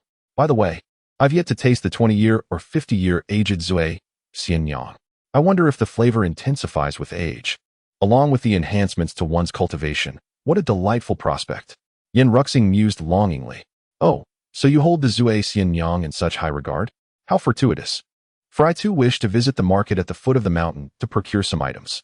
Today, I shall take Sister Rumeng to savor this fine brew. Lin Cheng said with a smile, winking at Yin Rumeng. Ah, you rascal. Clearly, you have intentions toward my sister, suggesting only she join you for this tasting. Your ulterior motives are glaringly obvious. One must be cautious in choosing friends. Yin Ruxing lamented with indignation. Tian Air, and the slender monkey all wore amused expressions. Recognizing Lin Cheng and Appo's playful teasing of Yin Ruxing, while Yin Rumeng, her face flushed with embarrassment, lowered her gaze to the ground, remaining silent. Haha, it's merely jest. Dear Sister Rumeng, do not be shy. Your brother is too impoverished to afford the Zui Xianyang. Lin Cheng will take you. We need not indulge in that decade-aged brew. Let us taste the 20-year vintage instead. As Lin Cheng finished speaking, he caught sight of Yin Ruxing's face turning pale, evidently struggling to contain his anger, and quickly amended, Today, it's on me. All brothers, let us go together. Humph, at least you know your place. Yin Ruxing grumbled, albeit somewhat reluctantly. Yin Rumeng, raising her delicate head and biting her red lip, addressed Lin Cheng, Brother Lin Cheng, the 20-year vintage is significantly more expensive than the 10-year. I've heard from Brother Monkey that the 20-year Zui Xianyang costs around 60 pieces of low-grade spirit stones. The slender monkey nodded in agreement, saying, Indeed, my friends. We appreciate your good intentions, but you just entered the sect. How could you have so many spirit stones? Brother Xing's just was merely that. Let us pool together and taste the decade-aged brew. Yin Ruxing added seriously, Exactly. We're not the kind of brothers to indulge excessively in wine and meat. It was just a light-hearted joke. If we want to savor the Zui Xianyang, we can share the cost. Yin Rumeng, cutely nodding in agreement, unknowingly caused Lin Cheng's heart to flutter at her innocent actions. What a wonderful girl. What great brothers. Lin Cheng thought to himself. Without uttering a word, he surveyed his friends and Yin Rumeng, then took out a spirit stone slightly larger than a low-grade one from his spatial pouch, smiling as he presented it to everyone. The stone emitted a significantly stronger aura of spiritual energy, instantly becoming the focal point of attention. Wherever Lin Cheng and Appo's hand moved, all eyes followed. Is that a mid-grade spirit stone? Tian gasped, unable to contain his astonishment. Indeed, this must be worth hundreds of low-grade spirit stones. It couldn't possibly radiate such potent energy otherwise, Yin Ruxing said, enviously licking his lips. Wow, brother Lin Cheng, where did you acquire a mid-grade spirit stone? My brother, after years of cultivation at the Xiaoyao sect, has never come across one. Yin Roman gazed at Lin Cheng with curiosity and admiration. Ever since she met him, she had been astounded by the endless treasures he revealed, his exceptional talent, plentiful elixirs, and now, even a mid-grade spirit stone so soon after joining. Little did she know, when a girl is filled with curiosity about a man, it often heralds the approach of infatuation. Oblivious to the thoughts of the girl before him, Lin Cheng waved the mid-grade spirit stone before the crowd and then tucked it back into his pouch. With a confident smile, he declared, "What do you say, brothers? I never embark on ventures without assurance. If I say we'll visit Zue Xianju, we shall go. Once a promise is made, it cannot be retracted." As Lin Cheng finished speaking, he noticed the still dazed expressions of his friends. With a sudden flourish of his sleeve, a gust of wind swept through, snapping them to attention. "What are you still standing there for? Let us set off and enjoy some fine wine." A chorus of excited shouts erupted before dormitory 201. The cacophony startling the two rabbits in the underground burrow, who promptly drooped their long ears. A jubilant group traversed the white jade plaza of the Xiaoyao sect. This was Lin Cheng's first time journeying such a distance since entering the sect. Unlike his initial arrival, today the mountain gate was bustling with life. Groups of cultivators clad in white robes could be seen chatting and laughing as they ascended or descended the mountain, while solitary figures were notably rare, often avoided by others. Lin Cheng, keenly observing, turned to Yin Ruxing, who was walking with a peculiar gait, and inquired, "Ruxing, why do so many people travel in groups, while solitary travelers are so few?" Upon hearing this, Yin Ruxing and Appo's previously cheerful expression darkened. He pulled Lin Cheng close and whispered, "Brother, keep your voice down. It's partly my fault for not telling you sooner.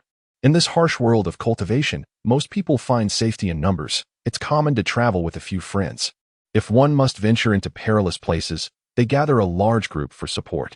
Without companions, one might not even comprehend the manner of their demise." "Is it truly that dire?" Lin Cheng exclaimed, astonished. "Believe it or not, but you'll learn in due time. I've warned you," Yin Ruxing replied. Suddenly, he pointed to a hurriedly walking figure cloaked in black. "Look over there, that hurried black-clad cultivator. I see him." "What is the issue?" Lin Cheng asked. "An issue of great magnitude. Outside the Xiaoyao sect lies a world full of all kinds of people, cultivators of various levels, and even demons and monsters. Anything can happen. Those brave enough to venture out alone are either exceptionally strong cultivators, at least at the 7th level of Qi, or simply reckless. That cloaked cultivator, clearly lacking friends, has likely faced some misfortune, hence the hurried pace and concealed face." Lin Cheng nodded thoughtfully. No wonder so many cultivators prefer to travel in groups. "I understand now. I appreciate the insight. Such knowledge is common. You'll grasp it more fully the longer you stay on the mountain. However, without guidance, one might experience some misfortune." Yin Ruxing advised. "Brother Xing, look ahead. By the heavens, what a coincidence." Just as Yin Ruxing spoke, the sharp-eyed slender monkey spotted 4 individuals approaching from the far end of the plaza, who unmistakably bore the air of troublemakers. Upon hearing the monkey's words, Yin Ruxing turned to look, and upon doing so, Lin Cheng was taken aback to see Yin Ruxing's face flush crimson, his expression sharpening as he fixed an intense gaze on the 4 figures slowly strolling toward them. As Yin Ruxing glared at the 4 individuals across from him, those 4 approached with a crab-like gait. Leading the group was a short and stout youth clad in a brocade robe. Upon halting a distance away, Lin Cheng noticed the youth's face was riddled with pockmarks, and his sparse hair was raised high. With a disdainful glance at Lin Cheng and his companions, he addressed Yin Ruxing in a shrill voice. "I never imagined you would survive the Sunset Forest and return to thwart my plans. However, this time it won't be so easy. I advise you to be wise. If you allow Ruyun to become my partner, perhaps I might spare your lives today." Upon hearing these words, Lin Cheng's heart stirred. He realized this was the notorious Su Yin who terrorized the outer sect. Yet, anyone who dared to bully his brothers and Ruyun would have to contend with the sword in his hand. Just as Lin Cheng prepared to step forward, Yin Ruxing waved him back and leaned in to whisper, "There is something amiss today. It seems this fellow is specifically waiting for us. Despite his usual arrogance, he has never directly confronted us before. Typically, while he relies on his mid-tier magical artifacts to gain the upper hand, we could still fight him to a standstill. Haha. Yin Ruxing, after suffering a few setbacks, you've grown quite astute, realizing we were indeed lying in wait for you. Suyin has broken through to the mid-stage of Qi refining, and with the fire charm sword in his possession, dealing with you, a mere initial stage Qi refining practitioner, will be child's play." Suyin's sycophant, Wu De, boasted arrogantly. "This is bad," Yin Ruxing muttered, sensing the gravity of the situation. "I knew something felt off. This fellow has actually advanced to the mid-stage of Qi refining. Truly, good men do not live long, while calamities last for 1,000 years." The slender monkey beside him remained unconcerned. "Brother Xing, even if Suyin has advanced, does he dare act against us at the mountain gate? Isn't he afraid of the sect's enforcement team?" The two others, Tian Yi and Tian Er, were oblivious, fixated only on Suyin. Yin Ruxing shook his head with a bitter smile. "It is said that Su Yin's uncle is in the enforcement team. Since Suyin dares to block us here, he must have his backing." Hearing this, the slender monkey's expression darkened, realizing they were likely doomed today. At the back, Ruyun bit her lip anxiously, knowing that all of this was due to her. Yet, her appearance was beyond her control. She wished she could be an ordinary girl, avoiding such troubles. Lin Cheng furrowed his brow, silently contemplating the inevitable fierce battle ahead. Thankfully, he had just broken through to the 7th level of Qi refining, and he was not afraid of these scoundrels. Seeing the increasingly grim expressions on Yin Ruxing and the others, Suyin waved his hand in triumph. "Charge. If you bring this beautiful maiden to my chamber today, each of you shall be rewarded with 2 spirit stones." Upon hearing the promise of spirit stones, Su Yin's 3 lackeys became as frenzied as wild boars, howling as they brandished their swords toward Yin Ruxing and his companions. Meanwhile, many cultivators had gathered 20 zhang away, whispering among themselves. A short and stout cultivator sighed, "Truly, the world is declining and morals are eroding. Suyin has become increasingly audacious, blocking people right at the mountain gate, and yet no senior from the sect intervenes." Intervene? How could they? His uncle, Su Tianyuan, is the captain of the enforcement team and is on the verge of advancing to a higher rank. The inner sect members are eager to curry favor with him. So how could they dare touch Suyin? His arrogance is well-founded. He possesses the means. A tall and slender passerby retorted before shaking his head and leaving the stout cultivator to sigh forlornly. Su Yin's 3 lackeys, Wu De and Tian Er, were both at the 6th level of Qi refining, and they began to engage in a fierce duel with their flying swords. The remaining 2 lackeys were at the 5th level, blocked by the slender monkey and Tian Yi. The battlefield was left with only Yin Ruxing and Suyin locked in a tense standoff, while Lin Cheng and Ruyun were regrettably overlooked. Suyin, though arrogant, was not foolish. He had already gathered intelligence before arriving, knowing Ruyun had only entered the sect 2 years ago and was around the 4th level of Qi refining. He had long since deduced that the handsome youth standing beside Yin Ruxing was merely a pretty face in his eyes. This young man had ascended the mountain with Yin Ruxing a few days ago, and it was rumored he had only recently joined. Still struggling to comprehend the mysteries of the sect, Suyin believed he had everything under control as long as he dealt with Yin Ruxing.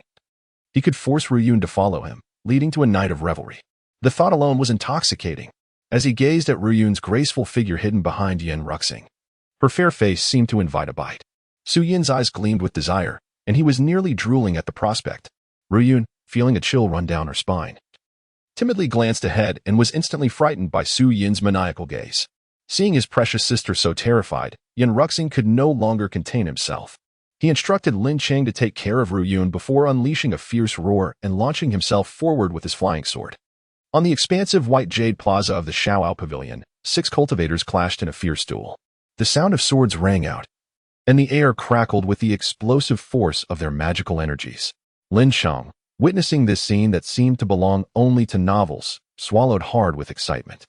If even the foundational practitioners exhibited such combat prowess, one could only imagine the might of those at the Golden Core and nascent soul stages. As Yin Ruxing unleashed his sword, Lin Cheng swiftly pulled Ruyun behind him, having just broken through to the mid-stage of Qi refining. Ruyun was not yet ready for such a battle. In the eyes of their companions, Lin Cheng was a 5th-level practitioner, and keeping Ruyun safe should pose no difficulty. Observing Yin Ruxing and the slender monkey struggling against Su Yin's onslaught, Ruyun's face was drenched with tears as she choked out, "It's all my fault. If it weren't for me, my brother and the others wouldn't be in this predicament. Perhaps I should end it myself, so they wouldn't have to take risks and Su Yin wouldn't succeed. As she spoke, she reached for her sword to take her life. Lin Cheng, horrified, quickly seized her delicate hand and sternly admonished, "Foolish girl, you mustn't even think of such things. Your brothers are fighting with all their might to protect you. By doing this, you would only undermine their efforts." Seeing Ruyun, so fragile and helpless, with tears cascading down her cheeks like strings of pearls, Lin Cheng felt a surge of emotion within him. Without hesitation, he declared, "Ruyun, do not cry. From now on, with me, Lin Cheng, by your side, no one shall dare to bully you again." Ruyun did not notice that Lin Cheng's address had changed. She only felt invigorated by his words. With newfound determination, she lifted her gaze and earnestly said, "Brother Cheng, I want to help my brothers. Even though I am only at the 4th level of qi refining, I can at least alleviate some of their burden." Lin Cheng shook his head gently in response to Ruyun's puzzled expression and softly wiped away the remaining tears at the corners of her eyes, saying, "Did I not just say, with me here, you will never be bullied again? Just stay back and watch how I deal with these scoundrels." After speaking, Lin Cheng turned and patted his storage bag, summoning forth his sword. The autumn water sword emitted a piercing shriek, swiftly soaring into Lin Cheng's palm, where it hovered motionless. Lin Cheng swiftly executed the foundational sword technique recorded in the mysterious record, shouting furiously as he pointed the sword at Su Yin, who was being relentlessly pressured back by Yin Ruxing.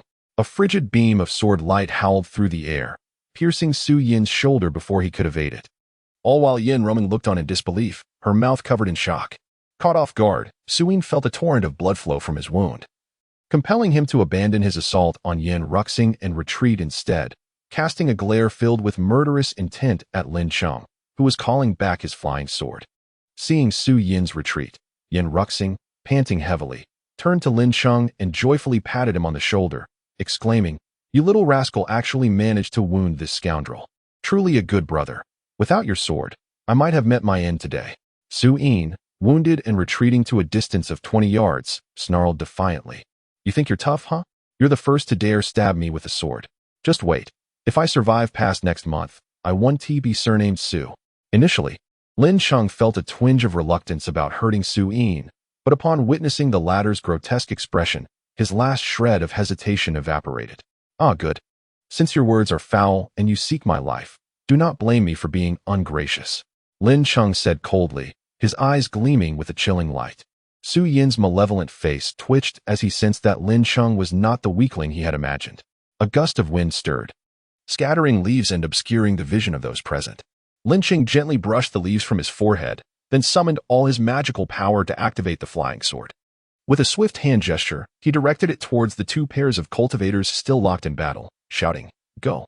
The autumn water sword absorbed Lin Cheng's entire magical essence, its tip quivering thrice before transforming into a blinding beam of light that shot towards the cultivator engaged with Tianyi.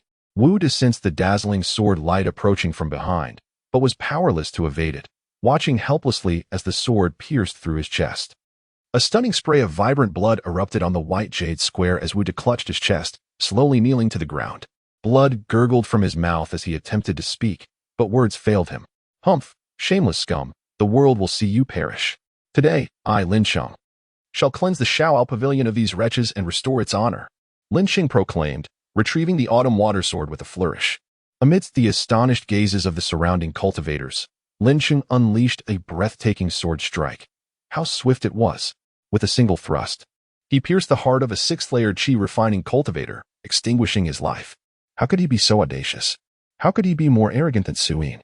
The onlookers, including the already intimidated Tianyi and his 2 sycophantic companions, hastily ceased their brawl and distanced themselves. After Lin Cheng and Amp Oppo's formidable display, the Shaoyao Pavilion and Amp Oppo's entrance fell into silence, with the sound of nervous swallowing echoing in the air. Dozens of cultivators, witnessing Wu Da's tragic fate, internally resolved to avoid provoking this Lin Cheng, who struck with such unrelenting speed and ruthlessness, killing a vibrant 6th-layer cultivator without a blink. As the atmosphere thickened with tension, a deep sigh resonated from the heart of Tianjin Peak. "This matter ends here. Neither party shall pursue further. Disperse." The voice, seemingly casual, instilled an undeniable authority, compelling the gathered cultivators to comply and depart the White Jade Square. Meanwhile, Suyin and his two companions, shaken by Lin Cheng's sword strike, trembled upon hearing the words from Tianjian Peak and hurriedly retreated, collecting Wu Da's lifeless body. As Suyin passed by Lin Cheng, he cast a sidelong glance, a flicker of dark energy flashing in his eyes. A sinister smile crossed his face before the shadow vanished, and he continued on his way. Lin Cheng felt a chill at Su Yin's final look, beads of cold sweat forming on his back. Only when his companions surrounded him, their flying swords sheathed, did Lin Cheng wipe the sweat from his brow and helplessly gesture, "Shall we discuss matters over drinks at the Drunken Immortal Tavern? It's my first time killing someone today, and my legs are still shaking. I could use a drink to steady my nerves." Having been silent throughout, Yin Ruming finally snapped back to reality. Rushing into Lin Cheng's embrace, her tears flowing freely. Leaning against his broad chest, she whimpered, "I thought I would surely perish today. The thought of falling into Su Yin's hands is terrifying." When her brothers were on the verge of defeat against the scoundrels, it was Lin Cheng who urged her not to lose hope, turning the tide with a single sword strike that claimed a life. She felt an overwhelming sense of security, echoing in her heart the words of the man protecting her. With Brother Lin around, no one can harm you again. As Yin Ruming's tears flowed uncontrollably, Yin Ruxing could no longer contain himself, coughing loudly. "All right, that's enough. If you keep holding on like that, the Drunken Immortal Tavern will close. Wipe your tears and let's go. I have many questions for this rascal Lin Cheng." Upon hearing Yin Ruxing's words, Yin Rum snapped out of her reverie, blushing fiercely as she abruptly turned and dashed down the mountain. Watching the beauty flee shyly, Lin Cheng chuckled, scratching the back of his head before following her. Seeing Lin Cheng chase after his sister, Yin Ruxing exploded like a firecracker, shouting, "I'm beginning to think your intentions aren't pure. I consider you a brother, yet you aim to become my brother-in-law." Laughter erupted from the Lin Tiani and the twin brothers trailing behind. Throughout the descent, Yin Ruming kept her head down, cheeks flushed, not uttering another word to Lin Cheng, perhaps out of shyness. Lin Cheng mused quietly to himself. Not far from the foot of Xiaoyao Pavilion, the bustling marketplace thrived under its management, divided into 4 distinct streets, each with its own purpose. Led by his companions, Lin Cheng approached the entrance of the Eastern Street. After presenting their identity tokens to the guarding disciples, they easily stepped into the Eastern Street. The Eastern Street is where various elixirs and treasures are traded, while the Southern Street is filled with taverns and eateries. The Drunken Immortal Tavern is located there. The Western Street is the most chaotic, frequented by loose cultivators and disciples of minor sections. The Northern Street is home to ordinary folk. In the realm of cultivation, nearly every prominent sect established a storefront on East Street, so I decided to guide you through this bustling thoroughfare. Upon entering East Street, Yin Ruxing playfully draped an arm around Lin Cheng's shoulder, presenting an air of camaraderie. This gesture illuminated Lin Cheng's understanding of the layout of the carefree marketplace. With a swift motion, he brushed aside Yin Ruxing's arm and addressed the group, stating, "I shall meander through East Street for a while. You should escort Ruxing to Zue Xianju to order some food and drinks to calm your nerves. I will join you shortly." After everyone nodded in agreement, Lin Cheng retrieved a mid-grade spirit stone from his storage pouch and gently pressed it into the hands of the seemingly distracted Yin Ruxing, whispering, "Ruxing, keep this spirit stone close. Use it freely. If it runs out, I'll provide you with another." Noticing his sister and Appo's face flushed with embarrassment, Yin Ruxing pushed Lin Cheng away with a playful scold. "You, get lost if you have matters to attend to. Ruxing, let's hurry. We'll spend all of this stone on the finest wines, not leaving a drop for him. Humph, let him covet my sister." Watching as Yin Ruxing glanced back several times while walking away, Lin Cheng felt a sweetness in his heart akin to honey. His decision to part ways with the group stemmed from a desire to earn some spirit stones in East Market, which would be inconvenient for Yin Ruxing and the others. Strolling leisurely on the cobblestone street, Lin Cheng admired the architecture and attire reminiscent of historical dramas from Blue Star, momentarily lost in the illusion of having traveled back in time. However, the diverse crowd of cultivators shattered his fantasy, and as he halted abruptly, he found himself before an exquisite building emanating an enticing fragrance of elixirs. This vast, strikingly beautiful structure was adorned with a large sign inscribed with the elegant characters Luo Tian Great World, beside which the walls seemed to shimmer as if water flowed upon them, immersing visitors in a refreshing river ambience, surrounded by glistening waves and shadows. Undoubtedly, such an attractive establishment would capture the attention of numerous customers, including Lin Cheng, who thought it prudent to explore a store that sold elixirs. As he stepped inside the enchanting Dangu, an intoxicating scent wafted towards him, and he beheld a fairy-like maiden with a delicate visage and an aura of grace approaching him. The maiden appraised Lin Cheng for a moment before breaking into a gentle smile and saying, "Dear fellow, you appear unfamiliar. Might this be your first visit to Luo Dangu?" Lin Cheng marveled internally at the grandeur of the establishment, realizing that such a captivating hostess could only enhance its allure. "Indeed, it is my inaugural visit to Luo Dangu. Might I inquire if your esteemed establishment purchases pay yuan dan?" He inquired directly, unperturbed by any potential deception, as the ambience and service suggested integrity rather than exploitation. "Oh, pay yuan dan, you say? If you wish to sell, we shall gladly purchase as many as you have. The more, the better." The hostess's eyes sparkled with delight upon hearing about the pay yuan dan. "At present, I have only 9, but if your offer is satisfactory, I possess additional stock that I could bring forth." Lin Cheng replied with a smile, his right hand resting behind him nonchalantly.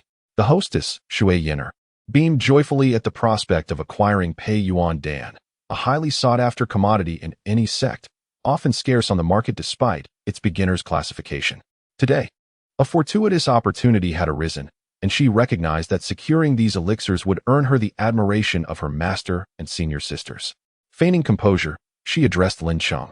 "Our Luo Dangu is affiliated with one of the 10 major sects, and we uphold our reputation for honesty. If you choose to sell pay yuan dan, I can offer you 15 low-grade spirit stones per piece, along with a complimentary storage pouch. This price is fair and transparent. What do you think?" Lin Cheng pondered for a moment, acknowledging that 15 spirit stones per elixir indeed seemed reasonable, aligning closely with the information he had gathered from Yin Ruxing. Selling the 9 pay yuan dan would yield a substantial profit, allowing him to replicate them and perpetuate a cycle of wealth accumulation while enhancing his cultivation. The thought ignited a thrill within him.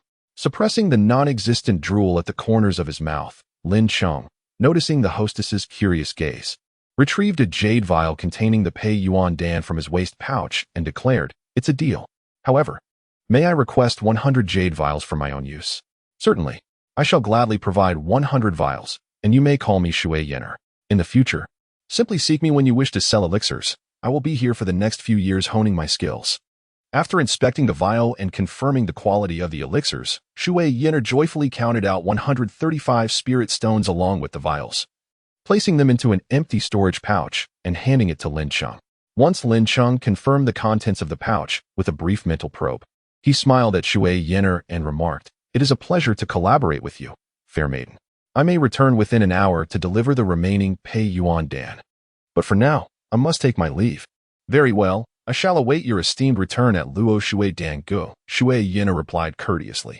Upon departing Luo Dangu, Lin Cheng navigated the winding streets, and after a brief interval, he slipped into a shadowy alley, vanishing from sight. Approximately half an hour later, he re-emerged from the darkened passage, beaming with satisfaction. In the Hongmeng Creation Tower, he had replicated 135 pay yuan dan using the 135 spirit stones, keeping 35 for himself and packaging the remaining 100 into 10 jade vials for resale to Shui Yin'er. Selling 100 pay yuan dan would yield a handsome sum of 1,500 spirit stones. The rapid increase in wealth exceeded even the most audacious theft, and Lin Cheng reveled in the thought. Striding forth with an exuberant gait, he hummed a familiar tune from Blue Star, making his way back to Luo Dangu. Shui Yin'er, as the current head disciple of Luo Shui Palace, possessed remarkable talent, having been taken under the wing of the palace's leader, Luo Tian, as her third direct disciple. Logically, someone of her caliber would not be found managing a pill store so far from her sect. Yet, at that moment, she sat at the counter within the Dangu, her delicate brows furrowed, appearing lost in thought, seemingly troubled by something. Unbeknownst to her, despite her efforts to distance herself, the loathsome individual she wished to avoid was, in fact, pursuing her relentlessly. In front of her stood a young man clad in resplendent robes, exuding an air of subtle charm, who was smiling and engaging her in conversation. As Lin Cheng stepped through the door, he was greeted by the sight of Shui Yin'er. Her face etched with worry, seated behind a display cabinet filled with elixirs, alongside a young man in splendid attire, his back turned towards Lin Cheng. Before he could utter a word, Shui Yin'er suddenly slammed her palm onto the counter in a fit of rage, directing her ire at the young man clad in brocade. Jean Lufeng, Enough is enough. I have gone to great lengths to hide from you, and yet you still dare to disturb me. Do not think that just because your grandfather is a high elder in the palace, you can act with impunity. Others may fear you, but I do not. I have long declared that among the disciples of the same generation in the Luo Shui Palace, whoever surpasses me in cultivation shall earn the right to pursue me. If you cannot, then do not harbor delusions. It is worth noting that Shui Yino had only been a disciple for 18 years and at the tender age of 24. She had already achieved the initial stage of foundation establishment last year. Her rapid progress was unparalleled in the history of Luo Shui Palace. With her beauty and exceptional talent, she had become the goddess in the eyes of the male cultivators of Luo Shui Palace. Although the palace boasted many beautiful women, with nearly half of its disciples being female cultivators, Shui Yin still stood out as the unrivaled flower of the sect. The incessant advances from suitors had driven her nearly to madness, prompting her to seize an opportunity to slip away after her breakthrough, without even informing her beloved senior sister or master. It was unclear how Jin Lufeng had tracked her down, but his presence was bothersome. His demeanor exuded an unwarranted confidence, as he incessantly called her Yinner as if they were intimately acquainted, which was truly nauseating.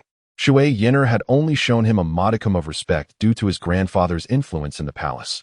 Otherwise, she would have long since lost her patience and confronted him.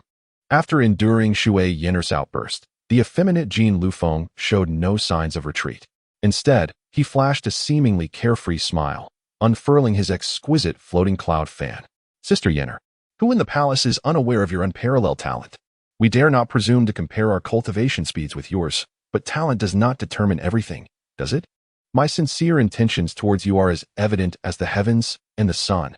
Seeing that his flattery did not sway the enchanting woman before him, Jin Lufeng continued. If you merely nod in agreement to be my partner, I shall persuade my grandfather to present you with a treasured elixir, the Hunyuan Shiyuan Dan, as a betrothal gift. What do you say? At the mention of the Hunyuan Shiyuan Dan, Shui Yinner's previously impatient expression transformed into one of astonishment.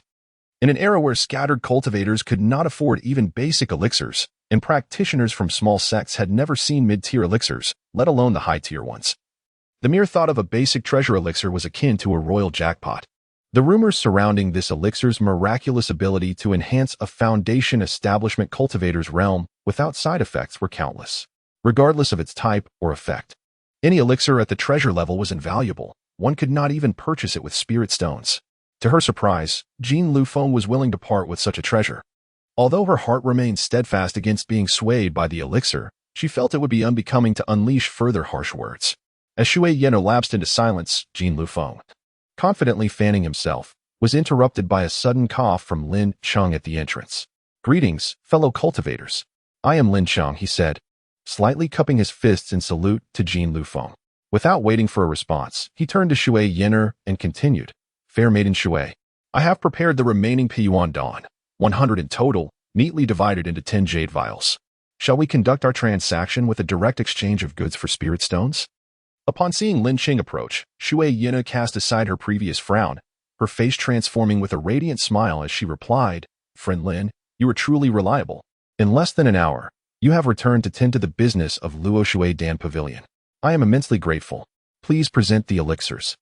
I will verify them and settle the spirit stones immediately.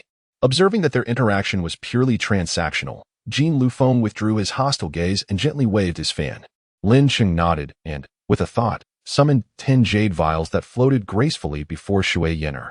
Extending her delicate, artfully crafted hand, Shui Yinner meticulously examined each vial, nodding in satisfaction before placing 1,500 junior spirit stones into an empty storage bag and handing it to Lin Cheng. Just as Lin Cheng was about to speak, Shui Yinner, her large eyes gleaming with curiosity, interjected, Friend Lin, I do not wish to pry into your privacy, but I cannot help but wonder, are you perhaps a distinguished alchemist? Did you concoct these elixirs? Alchemists and artifact masters are esteemed professions in the realm of cultivation, each attracting countless cultivators eager to befriend or even follow them. If Lin Cheng had indeed crafted the 100 Peiyuan Dawn and the previous 9, then his potential was truly unparalleled. He appeared barely in his 20s, yet he could produce basic Peiyuan Dawn. Most alchemists capable of such feats were no younger than 50. A typical cultivator would need decades to reach the foundation establishment stage. If this were the case, He was indeed remarkable, and she must foster a connection. Shui Yin mused. An alchemist? Lin Cheng hesitated, scratching his short hair. He casually glanced at the proud Jean Lufeng beside him, and suddenly struck with inspiration, he feigned a look of defeat. Sighing, alas, it seems I have been seen through by the fair maiden. When Lin Cheng entered, he had observed Jean Lufeng using a basic treasure elixir to woo women. Initially, he had merely felt envy and jealousy, recognizing that such treasures were beyond his reach. Perhaps, given a few more years, he might touch such levels of elixirs himself. He had planned to sell over 100 yuan dawn and then acquire a mid-tier elixir to replicate, as selling too many elixirs at once would attract attention. Even though he was only peddling basic elixirs, the realm of cultivation was fraught with deception, and he could not escape the scrutiny of discerning eyes. He had intended to lie low for a while before returning to sell mid-tier elixirs. However, when Shui Yin and Appos, unable to contain her curiosity, inquired about him, he caught sight of Jean Liufeng's arrogant posture and suddenly concocted a plan. If successful, it would bring him great fortune. Feigning embarrassment at being discovered by Shui Yin, Lin Cheng scratched his head and replied, I am but a humble individual, unworthy of the title alchemist. However, I can indeed brew some yuan dawn. I hope the fair maiden does not find it laughable. Hearing Lin Cheng so readily admit to crafting the yuan dawn left Shui Yin utterly astonished. Her mouth agape in shock, revealing pearly white teeth. Even Jean Lufeng, who had been watching the exchange, was taken aback, causing him to fumble his beloved floating cloud fan, which clattered to the ground unnoticed. Seeing their sudden bewilderment, Lin Cheng asked, What is the matter, esteemed friends? Did I inadvertently offend either of you with my words? How utterly amusing. What a fantastical tale. Upon being roused from his reverie by the boisterous laughter of Jean Lufeng, the few patrons of the Luo Shui Dan Pavilion, along with two exquisitely beautiful reception fairies, turned their curious gazes towards him. Shui Yin, momentarily startled, was about to speak when Jean Liufeng's raucous laughter interrupted her thoughts. Although she, too, found it hard to believe that Lin Cheng, so young, could already be an alchemist capable of producing a basic elixir. He was nonetheless her esteemed customer and had engaged in a significant transaction with her. How could she allow Jean Lufeng to mock him? Jean, Lin Daoyu is my valued guest. You may doubt his status as a distinguished alchemist, but you have no right to ridicule him. Please apologize to my esteemed guest. Shui Yin's delicate face seemed to frost over in an instant. No need to rush with the apologies. Today, I, Jean, shall expose you as the arrogant charlatan you are before these esteemed guests and fairies. Jean Lufeng, already displeased with Lin Cheng, found it intolerable that he would shamelessly claim to be an alchemist. Did he truly consider everyone a fool? Jean Lufeng reached down to retrieve the floating cloud fan that had fallen to the ground, dramatically unfurling it with a flourish while fanning himself. Circling Lin Cheng as he spoke, I had no intention of engaging in a war of words with you, but your claims are simply preposterous. It is common knowledge that only cultivators at the foundation establishment stage and above possess the longevity and spiritual energy necessary to learn the art of alchemy. Novice alchemists are merely apprentices, and to successfully concoct a basic elixir, one must be guided by a seasoned alchemist and dedicate years of arduous research. Achieving success in such an endeavor marks the official entry into the realm of alchemy, earning respect and a place of honor wherever one goes. Such talents are truly rare. Even if you began your training at 6, breaking through foundation establishment in merely 20 years, and possessing exceptional alchemical talent to succeed in 5 years, you would still need to be at least 30 to produce a basic elixir. Setting aside age, from my perspective as a peak qi refinement practitioner, you barely reached the 7th or 8th level of qi refinement, which is hardly commendable. I genuinely wonder where you find the audacity to boast of being an alchemist in front of Yin and Appos. After finishing his tirade, Jean Lufeng cast a contemptuous glance at Lin Cheng and then smugly regarded the silent Shui Yin, shaking his head as if observing a fool. Do not be deceived by appearances. Just because someone is beautiful does not imply that they are extraordinary. Should you inflate your claims too much, the ensuing embarrassment could be quite severe. Observing the captivated onlookers and the pensive Shui Yin and Appos, Lin Cheng felt no embarrassment as Jean Lufeng had suggested. Rather, everything transpired according to his design. Truth be told, he had yet to truly understand the intricacies of alchemy and resolved to delve into the sect's library upon his return to acquire knowledge of the cultivation world. With a graceful sweep of his wide sleeves, Lin Cheng placed his right hand behind his back. adopting the demeanor of a sage as he addressed the self-satisfied Jean Lufeng with composure. Dear Jean, I share your sentiment. I, too, have no desire to debate these trifles. However, I am still relatively new to cultivation and possess a youthful spirit that sometimes leads to competitive impulses. In light of your assertions, allow me to impart a simple truth. There are always greater talents and realms beyond our own. Just because you have not encountered something does not mean it does not exist. Today, before Miss Shui and the esteemed guests present, I propose a wager. I shall attempt to concoct a middle-grade elixir. If I fail, I shall forfeit the 1,500 low-grade spirit stones I just acquired from Miss Shui, but should I succeed, you will lend me a glimpse of the basic elixir you mentioned, for merely the time it takes to burn a stick of incense before it is returned, shall we? Opportunities such as this are rarely encountered, Lin Cheng said, his expression one of challenge. Are you attempting to find a reason for me to withdraw? Do you believe I did not bring the basic elixir? If I hadn't, would that justify your retreat? Ha ha ha, you are mistaken. This basic elixir was a gift from my grandfather for my breakthrough into foundation establishment. However, my heart belongs solely to Yenner. So since I traveled great distances to acquire such a treasure, it remains with me. It appears I, Jean Lufeng, am assured a profit of 1,500 spirit stones today. Jean Lufeng, convinced he had unraveled Lin Cheng's scheme, laughed heartily. Despite being a disciple of the illustrious Luo Shui Palace, one of the 10 super sects, and having a grandfather who was a powerful golden core practitioner, 1,500 low-grade spirit stones were still a significant sum for him. Thus, how could he pass up such easy gains? Extending his right hand, a remarkably exquisite jade vial appeared in his palm. He gently removed the cork, and a rich, intoxicating aroma of elixir wafted through the air, causing the onlookers to gaze greedily as he quickly recapped the vial. Goodness! Lin Cheng inhaled deeply, and just from the few breaths of the aromatic vapors, he felt his internal energy surge, as if he were on the verge of breaking through to the mid-level of qi refinement. Everyone present mirrored Lin Cheng's reaction, eagerly breathing in the fragrance of the elixir, each delightedly thinking, what a fortunate event, to be so near the scent of a basic elixir. This excursion has truly been worthwhile. As Jean Lufeng reveled in his triumph, and Shui, Yenner, and the others continued to indulge in the fragrance, Lin Cheng calmly placed the storage pouch containing 1,500 spirit stones on the counter and declared, since the elixir is present, let us proceed with the wager. The expansive Luo Shui Dan Pavilion was enveloped in an indescribable atmosphere. Among the crowd were a few cultivators who possessed some understanding of alchemy, while those less informed, after hearing Jean Liufeng's explanations, grasped that alchemists typically needed to reach the foundation establishment stage to have the time and capability to practice. The youth before them appeared to be merely at the 7th or 8th level of qi refinement, yet he boldly proclaimed himself an alchemist capable of producing basic elixirs. Such audacity was astonishing. Perhaps there truly existed prodigies beyond their experience, but this individual had just claimed he could concoct a middle-grade elixir. Not only did the onlookers express skepticism, but even Shui Yin and Appos, who had harbored some goodwill towards Lin Cheng, furrowed her brow, her delicate face displaying doubt as she contemplated whether she had misjudged him. This Lin cultivator seemed to be inflating his claims more and more, and even she, who had once believed in him, now found his assertions excessive. As the crowd directed their doubtful and scornful gazes towards Lin Cheng, who stood with one hand behind his back, feigning indifference and maintaining a calm demeanor, an unexpected figure emerged from the crowd, a stout, bald cultivator.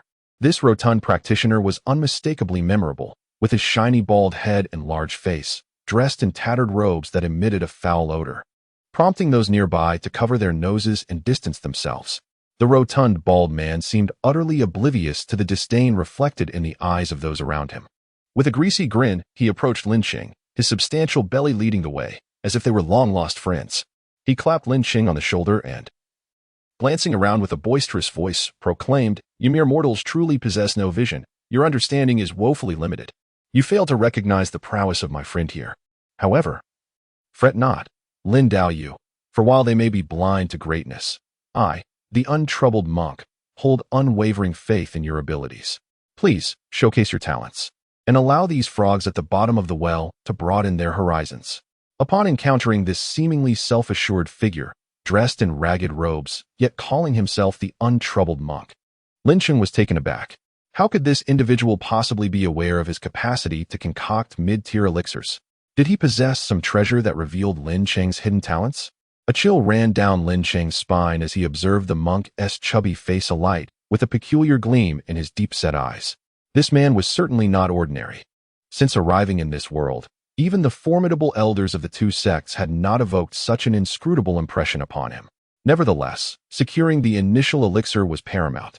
He could afford to observe this monk further down the line. Calming his racing thoughts, Lin Cheng offered a slight bow and a smile to the untroubled monk, expressing, "I am grateful for your support, master. Should fortune favor me in our wager today, I shall certainly host a banquet in your honor," allowing us to engage in a lengthy discourse. Ha ha ha, splendid. As the saying goes, wine and meat pass through the intestines, but the Buddha remains in the heart. I shall eagerly await your display of skill, the monk replied with delight. Lin Cheng ceased his idle chatter and turned to the gathering crowd, bowing respectfully. "I understand that many of you may be skeptical of my abilities. Yet I sincerely hope you will remain as witnesses. My deepest thanks." Without waiting for a response, he then addressed Jin Yufeng and Shui Yin'er, who stood nearby. "I require a sample of a mid-tier elixir for research purposes. Ideally, it should be exceedingly rare and difficult to refine to truly showcase my alchemical prowess. I do not need the recipe, merely a quantity of the requisite spiritual herbs for my crafting. Lastly, I would appreciate access to an alchemical chamber. What say you?" Before Shui Yin'er could respond, Jin Yunfeng, who had been silent until now, interjected, casting a disdainful glance at the untroubled monk. "That fellow is neither a proper Taoist nor a monk. Who knows where he came from, believing you to be an alchemist? It's laughable. However, since you insist on gifting me over 1,000 inferior spiritual stones, I have no reason to refuse. I accept your terms. Let Yin'er prepare accordingly." Shui Yin'er, who had been silently contemplating the situation, recognized Lin Cheng as a returning customer. Softening her stance, she gently advised, "Lin Daoyu, you really don't need to engage in this wager. Regardless of whether you are an alchemist, in my eyes, you are a highly esteemed guest. I implore you, let this matter rest." Seeing the enchanting beauty before him, who possessed the grace of a celestial being, advocating for him stirred something within Lin Cheng. She was indeed someone worth befriending. However, relinquishing the soon-to-be-acquired elixir was simply out of the question. With a slight shake of his head, Lin Cheng smiled. "I am immensely grateful for your kindness, Shui Yin'er. However, as a man, I must honor my word. Once spoken, it is not easily retracted. Wouldn't you agree?" "Jin Daoyu?" He shot a knowing glance at Jin Yunfeng. Jin Yunfeng's expression darkened, muttering, "That is only natural." "See, Shui Yin'er, even Jin Daoyu concurs. With so many onlookers present, surely you can begin your preparations?" Lin Cheng maintained his ever-present smile. Shui Yin'er, witnessing her well-intentioned advice being disregarded, felt a mix of amusement and exasperation. Did he not understand how arduous it was to cultivate an alchemist, especially one capable of refining mid-tier elixirs? Sighing, Shui Yin'er elegantly glided towards the inner sanctum of the Luo Tian Pavilion. Shortly, she returned, cradling a somewhat dusty storage pouch. With a delicate flick of her wrist, she brushed away the dust and extracted a sealed jade vial, pouring forth a gleaming golden elixir. This particular elixir was specifically designed to nourish spiritual pets, significantly accelerating their training. One alone could equate to 3 months of arduous cultivation for a foundational spiritual creature. Given that few possessed spiritual pets, and those who did typically boasted such resources, this elixir had remained untouched in the inner hall for quite some time. Additionally, the storage pouch contained the necessary spiritual herbs for concocting more of these nourishing elixirs. The alchemical chamber was located in the 3rd room on the left within the inner sanctum. Everything has been arranged. Lin Daoyu, is there anything else you require? None at all. I sincerely appreciate your assistance, fair spirit. Since all is prepared, I ask for your patience, esteemed guests. I shall return shortly, Lin Cheng proclaimed, bowing as he turned, his white robe sweeping behind him as he made his way into the inner chamber. Inside the fragrant alchemical chamber, a golden bronze furnace, roughly 3 feet in height and width, stood prominently at its center. Lin Cheng meticulously inspected the surroundings, ensuring everything was in order, and a smirk crept upon his lips, revealing a hint of mischief before he vanished into the chamber. As Lin Cheng entered the alchemical chamber, the atmosphere outside the pavilion erupted into a chaotic buzz, reminiscent of a bustling marketplace. The fragrant aroma of the Hun Yuan Qi Dan had wafted out when Jin Yufeng had unveiled the elixir. drawing in an ever-growing crowd of curious onlookers. As Lin Cheng disappeared into the chamber, the noise escalated. Newcomers inquired eagerly about the events within. While those who had already entered recounted the unfolding drama with fervor, their gestures animated and voices raised. In a mere instant time, the Luo Dan Pavilion had become a veritable throng of diverse cultivators. As time passed, the ruckus gradually subsided, and all eyes were fixated on the corner of the pavilion's inner hall, anticipating Lin Cheng's emergence. Given the typical speed with which alchemists produce mid-tier elixirs, he should be due to appear shortly. The crafting of both initial and mid-tier elixirs is generally swift. However, the success rate varies significantly among alchemists, typically ranging from 30 to 70%. Thus, a single set of materials could yield 10 elixirs if all succeeded. Should an alchemist achieve a 70% success rate with mid-tier elixirs, they may aspire to tackle higher-tier concoctions. If they manage a 70% success rate with high-tier elixirs, they might even attempt to refine an initial treasure elixir. A successful endeavor would elevate them to the esteemed status of a master alchemist. What does it mean to be a master alchemist? It signifies a position where one can stand shoulder to shoulder with golden core elders, garnering the flattery of countless cultivators and becoming the object of genuine admiration and loyalty. As the gathered cultivators grasped the situation, most remained skeptical of the young man who had entered the alchemical chamber. Let us not dwell on his tender age of merely 20. If he were indeed capable of concocting a primary elixir, he would be considered an extraordinary prodigy. Should he succeed in formulating an intermediate elixir, what an unparalleled genius in the art of alchemy he must be. Without mentioning the myriad thoughts swirling in the minds of those present, the ever-impatient Jin Yunfeng, who had been standing aside for quite some time, disdainfully addressed the seemingly unperturbed Gu Jing and the ethereal Shui Yinner, saying, "Sister Yinner, it has nearly been 4 incense sticks worth of time. Could it be that this Lin fellow, a mere charlatan, has realized the gravity of his boast and fled the scene?" Upon hearing Jin Yunfeng's remarks, Shui Yinner snapped back to reality and cast him a silent glance, choosing not to engage. Observing that the lovely maiden did not outright dismiss his words, Jin Yunfeng felt emboldened, preparing to further tarnish Lin Cheng's reputation when he was abruptly interrupted by the bald monk, Wu Xin. "Hey, I'm talking about you, effeminate man. I've never encountered such a shameless cultivator. Do you have no sense of shame, fabricating lies with your eyes wide open? Do you truly believe you can woo the fairy by treating her as a fool? Have you not seen Lin Daoyou's storage bag, brimming with 1,500 spirit stones, displayed right on the counter? The fairy is disinclined to heed your words, yet you still approach her with that sour expression, attempting to malign Lin Daoyou further. Your intellect is so rudimentary that it leaves me utterly exasperated." Jin Yunfeng, his face flushed with indignation, was about to retort when a gentle sound emanated from within the inner hall. To everyone's astonishment, Lin Cheng emerged from the corner of the alchemy chamber, a radiant smile gracing his face. "Ha ha ha, my apologies for keeping everyone waiting. I, Lin, have taken an extra incense stick's worth of time to successfully refine this intermediate spirit beast elixir. I invite Fairy Shui and all esteemed friends to bear witness." With a hearty laugh, Lin Cheng patted his storage bag and presented a jade vial filled with elixirs to the incredulous Shui Yinner, whose lips parted in astonishment.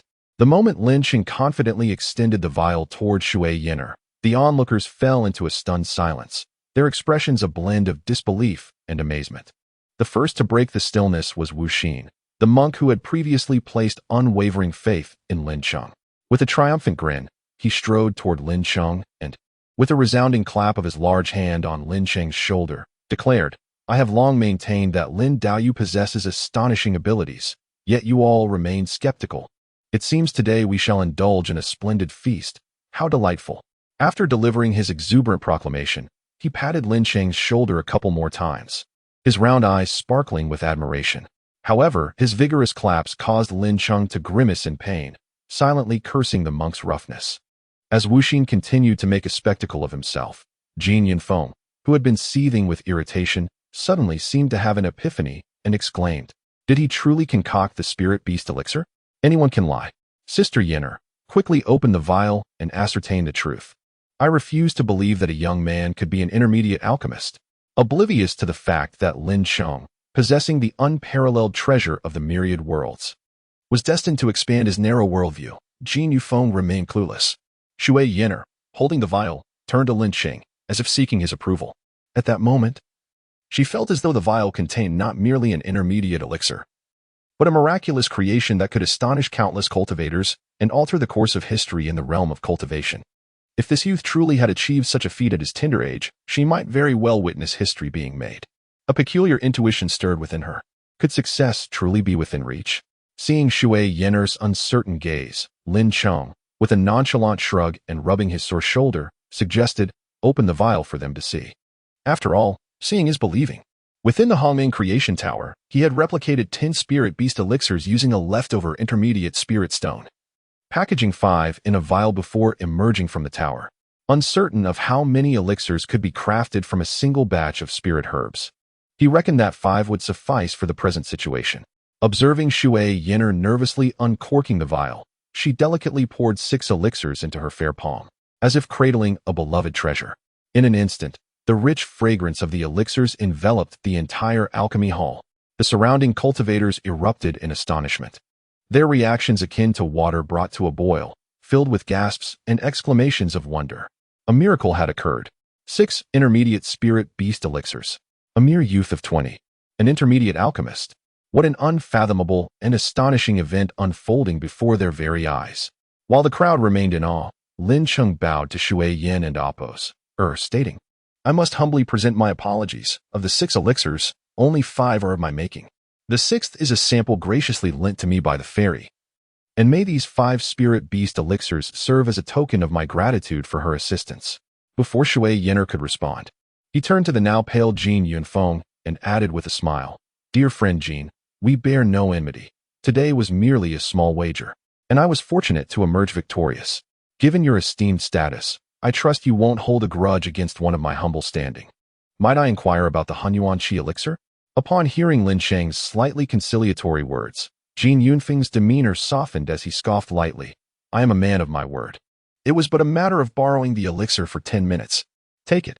With a wave of his hand, he sent the vial containing the Hunyuan Qi elixir toward Lin Cheng with his magical power. "Ah, a true gentleman," Lin Cheng acknowledged, nodding to the crowd before making his way toward the inner alchemy chamber once more. On the bustling streets of South Avenue, an unusual trio emerged, turning heads at every corner. After returning the precious elixir to Jin Yunfeng, Lin Cheng, aware that he had already commanded enough attention, swiftly gathered his belongings and, alongside the self-satisfied Wuxin, made a hasty exit from the Luo Shui Alchemy Pavilion. However, as they exited East Street, a veiled beauty with an alluring figure swiftly approached from behind, blocking their path with grace. Lin Cheng, puzzled by the sudden obstruction, inquired, "May I ask, fair lady, why do you impede my passage?" Beside him, Wuxin narrowed his eyes, scrutinizing the veiled woman. A moment later, he seemed to grasp something, a smile creeping across his face as he muttered to himself, "This lad has unwittingly caught the attention of a lady. Looks like there will be some entertaining drama ahead." While Wuxin reveled in his amusement, the veiled maiden before Lin Cheng suddenly revealed a glimmer of light in her misty eyes. With her crimson lips parting, she playfully reprimanded, "Lin, is it so soon that you fail to recognize me? Have you grown so arrogant now that you are an alchemist?" The sound of that delicate reprimand was indeed quite familiar. Pretending to suddenly awaken to the situation, Lin Cheng hurriedly bent down, clasping his hands in front of Shui Yan'er, and said, "Fairy, forgive my offense. With you suddenly donning a veil, I truly failed to recognize you. You have been gracious to me, and with your breathtaking beauty, how could I ever look down upon you? I would be remiss not to flatter you." Humph. Hearing Lin Cheng praise her beauty and witnessing his flustered demeanor, the hint of frost that had just settled on Shui Yan'er's charming face vanished without a trace. "Well, since you know how to speak sweetly, and you claim I have done you a favor, I do indeed have a request for you. Consider it a way for you to repay your debt of gratitude, shall we?" Shui Yan'er's enchanting eyes suddenly glinted with a trace of cunning. Lin Cheng, oblivious to the mischief in Shui Yan'er's gaze, waved his sleeve with great enthusiasm, declaring, "Fairy, please speak freely. I shall exert all my efforts to fulfill any task within my capacity. This task will be exceedingly simple for you, nothing difficult at all. Aren't you all headed to drink? If so, take me along, and we can chat while we dine." With the esteemed Shui Yan'er accompanying them, it was indeed a great honor, as the unassuming monk Wu Xin would surely agree. After all, who could deny the privileges granted to such beauty? Lin Cheng discreetly flattered Shui Yan'er once more, then turned to the blushing, amused bald monk Wu Exine beside him. "Ah, what an honor, what an honor. Let us go, off the drink." Caught off guard by Lin Cheng's call, Wu Exine nearly lost his composure, chuckling as he led the way forward. What Lin Cheng remained unaware of was that his remarkable alchemical talent, which he had so brazenly displayed that day, had already begun to circulate throughout the bustling marketplace, where various factions had their eyes and ears. Soon, his information would likely find its way onto the desks of the leaders of those factions. This was only his second grand appearance since his arrival in this realm. The first had been during the talent assessment in the testing hall. However, that news had been swiftly sealed by two prominent figures from the sect, and perhaps the Hongmeng creation tower that had transported him into this world had never intended for him to lead a mundane life. As Lin Cheng stirred up a tempest at the Luo Dan pavilion, Yin Rumeng and the lean monkey, along with a few others, had already settled into a private room on the second floor of the drunken Immortal Inn. Once the attendant arrived, Yin Ruxing excitedly ordered a jug of 20-year-aged drunken immortal brew. Following suit, the lean monkey eagerly called for 6 side dishes. Now that they had some spirit stones, the brothers felt no hesitation in indulging. Once the waiter departed, the lean monkey, seemingly still unsatisfied, smacked his lips and said, "I had intended to order a dish or two of spirit cuisine, but alas, the dishes made from spirit beasts are simply too expensive. Though they are indeed exquisite and quite nourishing for cultivators, compared to this aged drunken immortal brew, they are far less value for money and utterly tantalizing." The simple-minded brothers only cared about having enough to eat and drink. They laughed at the lean monkey's complaints without engaging further. Meanwhile, Yin Ruming's thoughts lingered on Lin Cheng. Her head bowed in silence, lost in contemplation. As the eldest brother, Yin Ruxing did not indulge the lean monkey. He playfully slapped the lean monkey on the head, causing the monkey to shrink his slightly smaller head, and then mockingly scolded, "You little rascal," taking advantage and pretending to be innocent.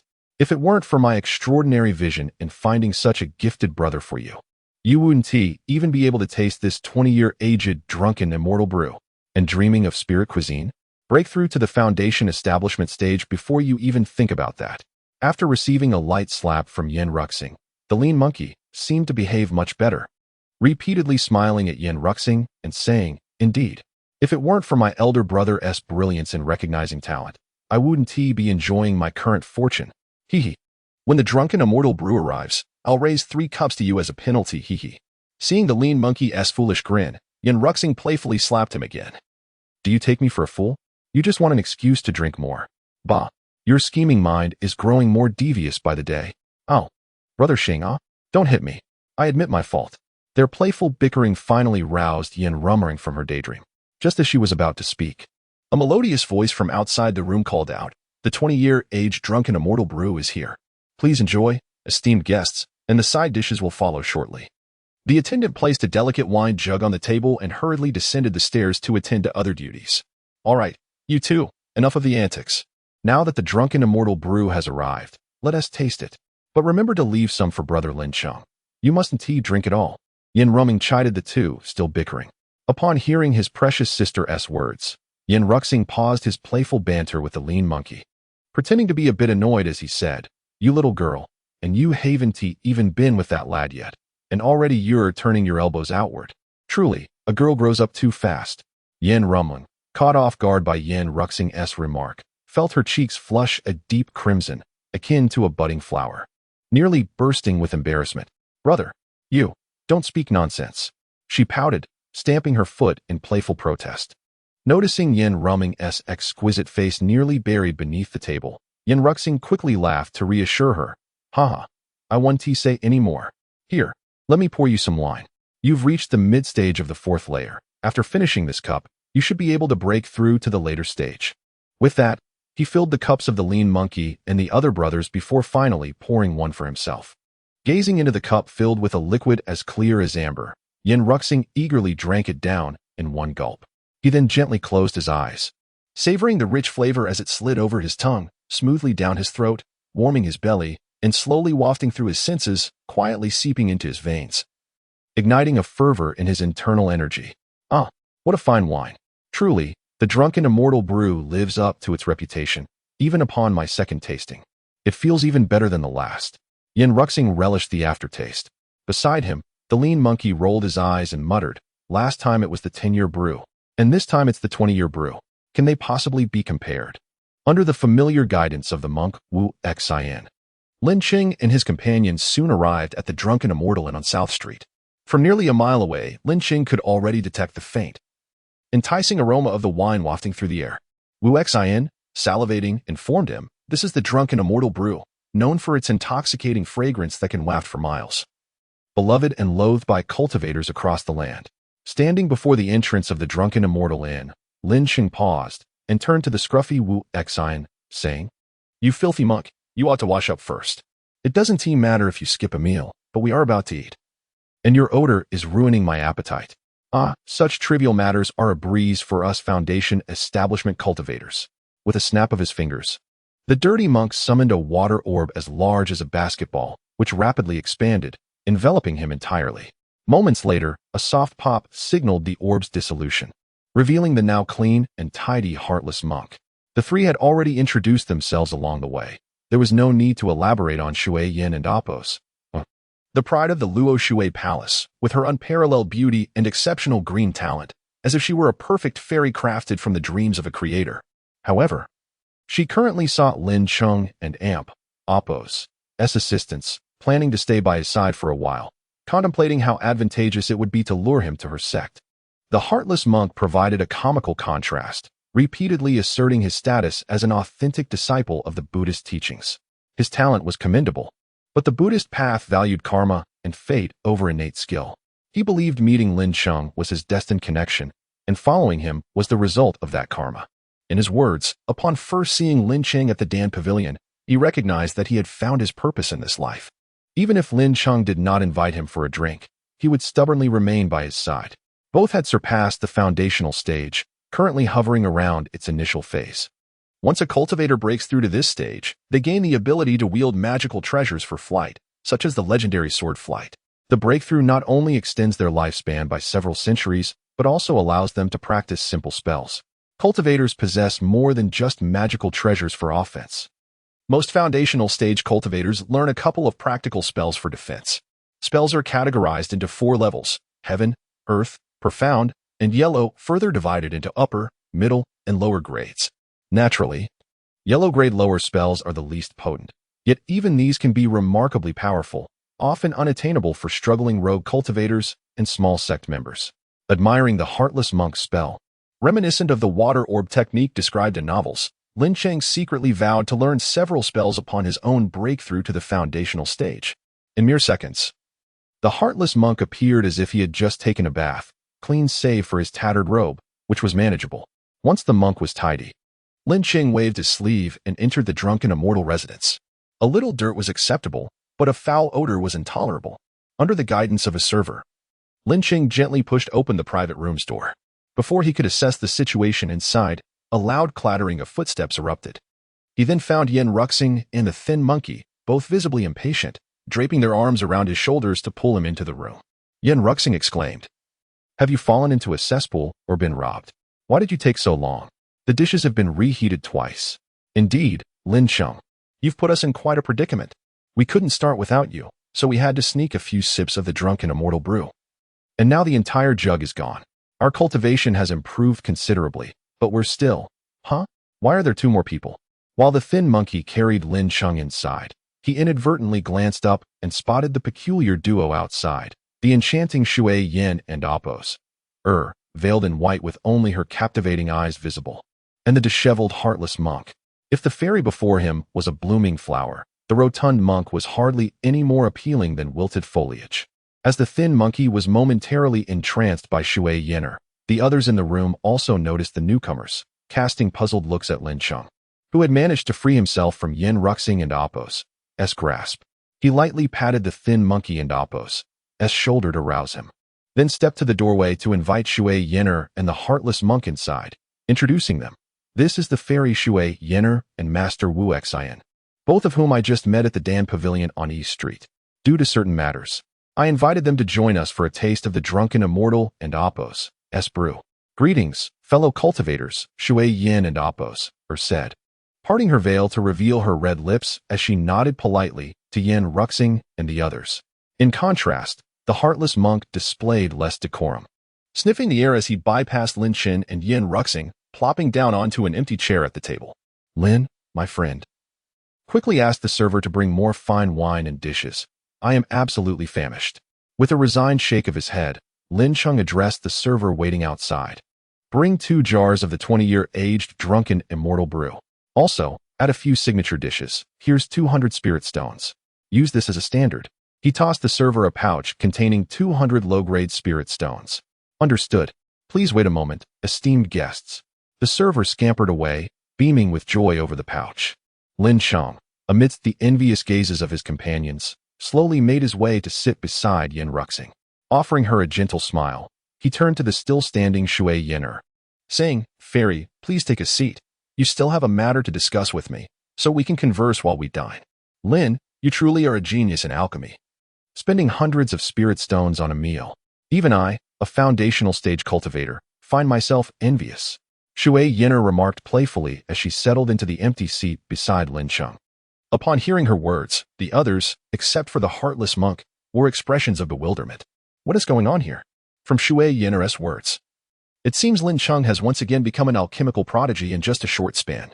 With all eyes on him once more, Lin Cheng scratched his head, replying, "It's a long story. I'll explain it all later." To Lin Cheng, the Hongming creation tower resembled a skill tree.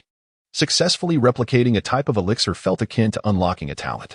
He could now infinitely replicate low-grade nourishing pills, mid-grade spirit beast pills, and the most valuable low-grade treasure pills with minimal spirit stones. He planned to reserve one of each pill in labeled jade vials to place on the altar within the Hongming creation tower as seeds.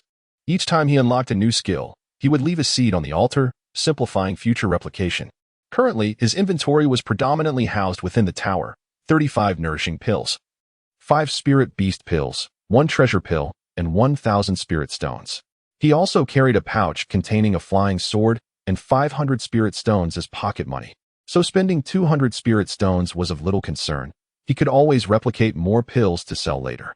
The menu included steamed silver needle fish, braised earth-shattering bear paws, and sugar-coated gulu fruits. Was that meat from a tiger-like monster? The aroma wafting through the air suggested it was at least from a beast at the 7th layer of chi refinement. Indeed, having spirit stones is splendid. Today the thin monkey, can finally hold my head high. Previously, I only heard tales of the drunken immortals' exquisite and nourishing dishes, how delightful and extravagant they were. When I return, I must boast to them for squandering 200 spirit stones. The thin monkey mused, his mouth watering as he fixated on the table's exquisite offerings. Since the server had brought the drunken immortal brew and the sumptuous dishes, Lin Cheng noticed the thin monkey entranced, muttering excitedly about the food, alternating between joy and exhilaration as if under a spell. As Lin Cheng observed Yin Rumeng beside him, seductively extending her pink tongue to lick her luscious lips, he chuckled softly and reached out to caress her long hair cascading down her back. "If you're craving it, then go ahead and use your chopsticks." "There and Appos. There's no need to just gaze," he said. With a shy acknowledgement, Yin Rumeng lifted her chopsticks to pick up a juicy fruit, savoring it slowly. Across from them, Yin Xuxing, with a beaming smile, was about to dig in when his peripheral vision caught the scene, causing the vibrant dishes before him to lose their allure. Truly, one must guard against familial treachery. While he had temporarily thwarted Suyin, this fellow had seized the opportunity. Not far from Yin Xuxing, Shui Yin'er, sitting beside Lin Cheng, felt a shadow cast over her previously cheerful disposition upon witnessing Lin Cheng's intimacy with Yin Rumeng. A heavy stone seemed to block her heart, and her elevated chest rose and fell with unease. What was happening to her? Why did she feel a pang of discontent at the sight of Lin Cheng being affectionate with another woman? Could it be that she had developed feelings for him so soon after their acquaintance?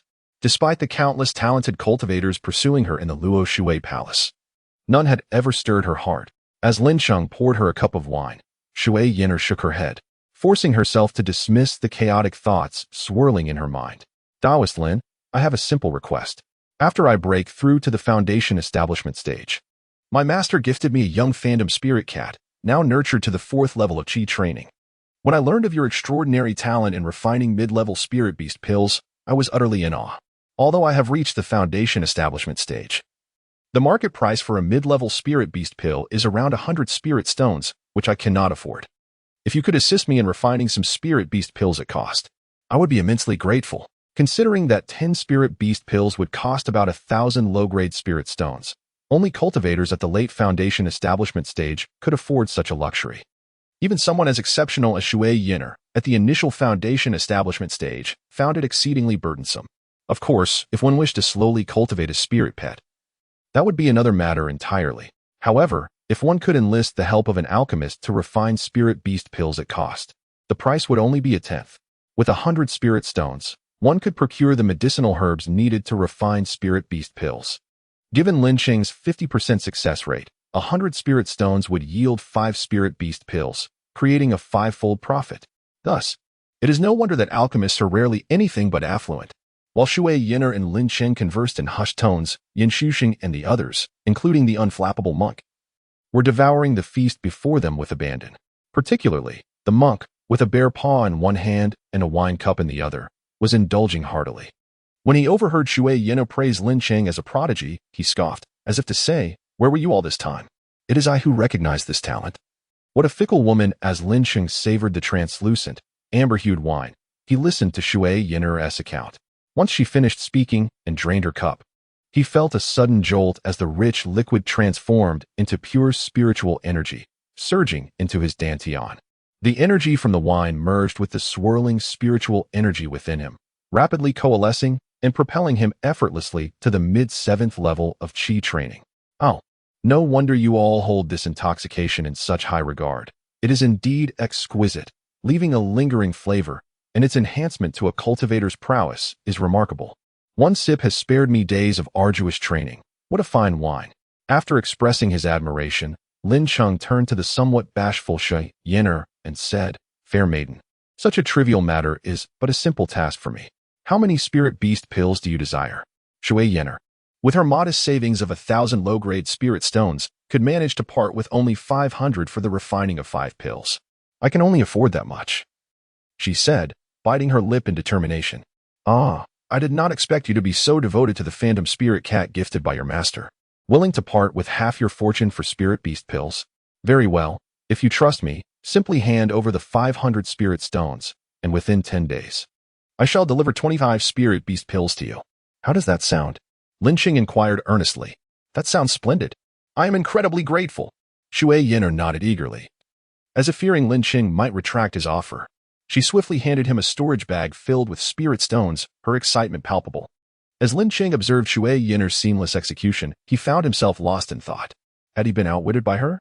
The more he considered it, the more it seemed she had been prepared all along. Indeed, the saying holds true: the more beautiful the woman, the more adept she is at deception. While Lin Cheng wrestled with his doubts, Shui Yin'er beamed with joy, and Yin Rumming occasionally stole glances at him. The satisfied monk, having feasted to his heart's content, let out a loud belch, wiping his greasy mouth before addressing Lin Cheng. "Today, I must say, I have benefited from your generosity. This meal was most gratifying. I, Wuxing, am a monk who believes in repaying kindness. I happen to have a fortuitous opportunity to share. Would you be interested in hearing it?" Upon hearing the monk's words, everyone in the room turned their astonished gazes toward him, intrigued by the prospect of fortune. The term opportunity was of utmost interest to most cultivators, for those with any renown or prowess have surely encountered their share of fortuitous events. Lin Cheng's curiosity piqued. He urged the monk, "Speak plainly. Don't keep us in suspense." "Yes, exactly. You devoured the most, so hurry up and tell us." The thin monkey chimed in, clearly agitated. The hefty monk, sensing the rising anticipation, chuckled nervously. "Recently, at the edge of the sunset forest, near the core area, there have been intense tremors occurring daily at noon for about half an hour." Leaning in closer, the monk lowered his voice conspiratorially, speaking in a mysterious tone to Lin Cheng and the others. What is so strange about that? The sunset forest trembles daily. Are we to be surprised? Within it, countless powerful beasts abound, including formidable beings at the golden core and nascent soul stages. A little shaking here, and there is hardly unusual. Perhaps 2 foundation establishment stage creatures are merely nesting and engaging in their own business. Isn't that right? Ah, ouch. Xinga, stop hitting me. Though initially, some found the thin monkey's rebuttal reasonable, he soon veered off course, prompting Yin Xuxing to swat him with a fan-like hand. "You fool. Can't you see the master has yet to finish? Why the rush to interrupt? Just sit back and enjoy your meal. You are embarrassing me," Yin Xuxing scolded. displeasure evident on his face. All right, chap, no need to browbeat poor old Skinny. Let Master Wuxin continue his tale. Upon witnessing her brother's seemingly insatiable appetite for teasing Skinny, Yin Ruming, seated beside Lin Cheng, interjected with gentle urgency. Hearing his sister's plea, Yin Ruxing reluctantly withdrew his hand, casting a sidelong glance at Skinny, who feigned a pitiful expression while clutching his head. Consider yourself fortunate, lad, but refrain from interrupting Master Wuxin again. Understood? Understood, understood, Brother Xing. Hee. It seems Sister Rumming still cares for her dear brother. All my affection for you hasn't been in vain. Hee. Despite the playful pummeling, Skinny chuckled contentedly. All right, rotund monk. Continue your story. We're listening. Lin Cheng, observing the cessation of the antics, urged Wuxin onward. With a dismissive snort directed at Skinny, Wuxin resumed. To claim that the Sunset Forest is a sanctuary and a crucible for cultivators, teeming with roaming beasts and abundant spiritual herbs, is stating the obvious, isn't it? Does Wuxin not know this? But what if, at the same hour, at the same location, the earth trembles, and with each violent tremor, a blinding golden light emanates? I surmise that this place is either the sanctum of a deceased paragon or a relic brimming with celestial treasures. Wuxin gesticulated wildly, his excitement evident in the spittle that flew from his lips. Contrary to his expectations, the anticipated expressions of fervent enthusiasm were absent. Instead, a profound silence descended upon the resplendent chamber of the drunken immortal abode, each individual immersed in contemplative thought, brows furrowed in deep concentration. What troubles you all? Do you not yearn to explore such an opportunity? Why the despondent countenances? I find myself perplexed. As the chamber remained hushed, Shui Yenner, veiled in mystery, gently raised her head and spoke softly. Master Wuxin, if such an opportunity truly exists, there is not a soul among us who would not wish to test their fortune. We cultivators, by our very nature, defy the heavens, contend with others, battle the elements, and ultimately conquer ourselves. However, even with our nascent foundation establishment cultivation, such an opportunity may render us mere cannon fodder. Furthermore, most of those present are in the qi refining stage. I suspect that their concerns stem from this very fact. Moreover, a prodigious alchemist of Lin Cheng's caliber is exceedingly rare. My heart advises against such a perilous venture. Upon hearing Shui Yenner's words, the others nodded in unison, as if their innermost thoughts had been voiced. Alas, my fault, my fault. I failed to articulate myself clearly. You see, this matter is not exclusive to my knowledge, but the number of those privy to it is assuredly less than 5. And no foundation establishment cultivator of the mid-stage or higher is aware. It is by fate that we have gathered, for my discovery was a matter of sheer serendipity. I, a humble monk from the Southern Nothingness sect, am not like those who merely chant scriptures and meditate. I revel in the pleasure of wine and meat, enjoy wandering and observing the myriad facets of the mortal realm, savoring the spiritual elixirs and delicacies of the cultivation world, and perhaps, by chance, encountering the karma of this life. With a profound gaze, he swept across the intently listening Lin Cheng. Just days prior, I was meandering through the Qishan market, established by several minor sects in the vicinity, when suddenly, a premonition struck me. I hastily calculated and discerned that something of utmost importance to me was transpiring. Thus, I followed my intuition and ventured out of the Qishan market. To take a shortcut, I entered the nearby Sunset Forest, though I dared only tread the outer fringes, lest I venture too deep. As dusk approached, I stumbled upon 3 groups of cultivators engaged in a fierce battle. From afar, I observed that their cultivation levels were not high, mostly in the qi refining stage, with only 3 leaders appearing to be foundation establishment cultivators. In the Sunset Forest, battles and bloodshed are commonplace, a daily occurrence. It is nothing more than those seeking revenge, settling grudges, engaging in double crossings, and highway robbery. Those who venture forth are aware that they bear their heads upon their shoulders, and at any moment, that head may be severed. However, this particular skirmish left the observing Wuxin in utter astonishment. For these 3 groups of cultivators were locked in a frenzied melee, each individual consumed by bloodlust, even inflicting friendly fire on occasion. Fortunately, most were qi refining cultivators wielding low to mid-grade magical artifacts in a bloody exchange, while the 3 foundation establishment leaders stood aside, forming a triangle, coldly observing the battle while warily eyeing each other. As time wore on, the chaotic scene gradually clarified, with only 3 qi refining 9th layer cultivators remaining standing amidst the carnage, their bodies drenched in blood. The rest were either deceased or writhing on the ground in agony. After a while, Wuxin overheard one of the 3 Foundation establishment cultivators, a rugged-faced, sallow-complexioned middle-aged man, gnashing his teeth and snarling, and Oppos, "You vile curs, you despicable wretches. Are you truly willing to sacrifice so many brothers for this ethereal, dubious opportunity? I, Su Darong, am ashamed to be counted among the 10 great mercenary groups of Qishan." Bah! As soon as the yellow-faced Foundation establishment cultivator, who identified himself as Su Darong, had finished speaking, a disdainful snort echoed from the opposite side. Wuxin then beheld a captivating woman with her hair styled in a cloud bun secured by a wooden hairpin, her bewitching eyes darting about, radiating electric sparks. Clad in a fiery red gossamer dress that revealed glimpses of her snow-like skin, she was an alluring sight. The beautiful woman raised her arm, extending her jade-white fingers, and lightly tapped the yellow-faced cultivator, scoffing, "Su Darong, spare me the pretense. Don't put on a show of being a benevolent soul. Others may not know you, but Mo Qinyang is well aware of your true nature." Precisely. What Qinyang says is true. I, Lone Wolf Du San, despise your sanctimonious act the most. If you truly cared for your brethren, why didn't you speak up sooner? Now that most of them are dead, doesn't it make you seem even more like a hypocrite? Su Darong, the last Foundation establishment cultivator, Du San, also regarded him with disdain. Alas, it is too late. I have no desire to argue with you any further. In any case, it seems that this place will not open for some time yet. I have an idea. Listen and see what you think. Lone Wolf Du San and Mo Qinyang exchanged glances, then silently nodded in agreement, signaling Su Darong to continue. I possess a concealment array disc that can conceal an area of several dozen feet, thereby ensuring that this place is not discovered by other passing cultivators. This place trembles once every day at noon, and the tremors are intensifying daily, accompanied by bursts of golden light, as if some treasure is about to break free from the earth. But in my estimation, it will not emerge for another 10 days to half a month. After I set up this array disk, let us 3 agree to gather our men here again in 10 days. When the time comes, if there is a treasure, we can simply divide it equally, rather than engaging in internecine warfare that benefits those other old fogies. You must remember that Qishan is home to more than just our 3 mercenary groups. Subsequently, Wuxin observed the other 2 Foundation establishment cultivators ponder for a moment before nodding in agreement with Su Darong's proposal.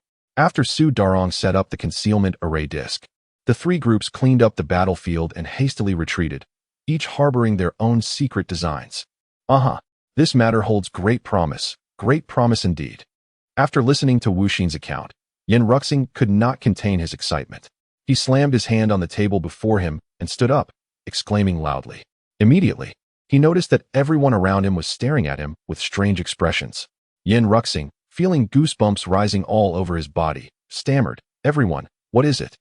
Why are you all looking at me like that?"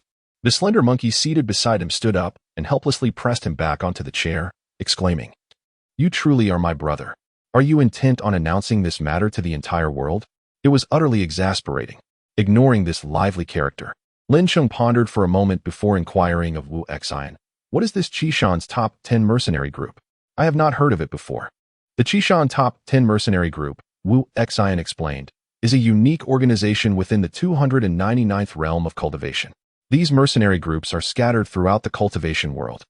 They are primarily composed of a few higher-ranked loose cultivators who unite to undertake tasks for minor sects and families in exchange for generous rewards, or to hunt spirit beasts and demons for spirit stones. The Qishan market, situated near the Sunset Forest, serves as a haven for loose cultivators and disciples of small sects seeking adventure, naturally giving rise to several small mercenary groups. May I be so bold as to ask, are you and your companions disciples of the outer sect of the 10 great sects, the Carefree Pavilion? Your uniform white robes seem quite familiar. Indeed, we are disciples of the Carefree Pavilion, replied the slender monkey. Within their sect's market, they had no intention of concealing their identities. If that is the case, should you decide to wade into this murky water, it would be wise to prepare adequately and conceal your identities. Once you step beyond the market, no one will care which major sect you belong to. We are well aware of this, Lin Cheng reassured. Since such an opportunity lies before us, we are willing to join you.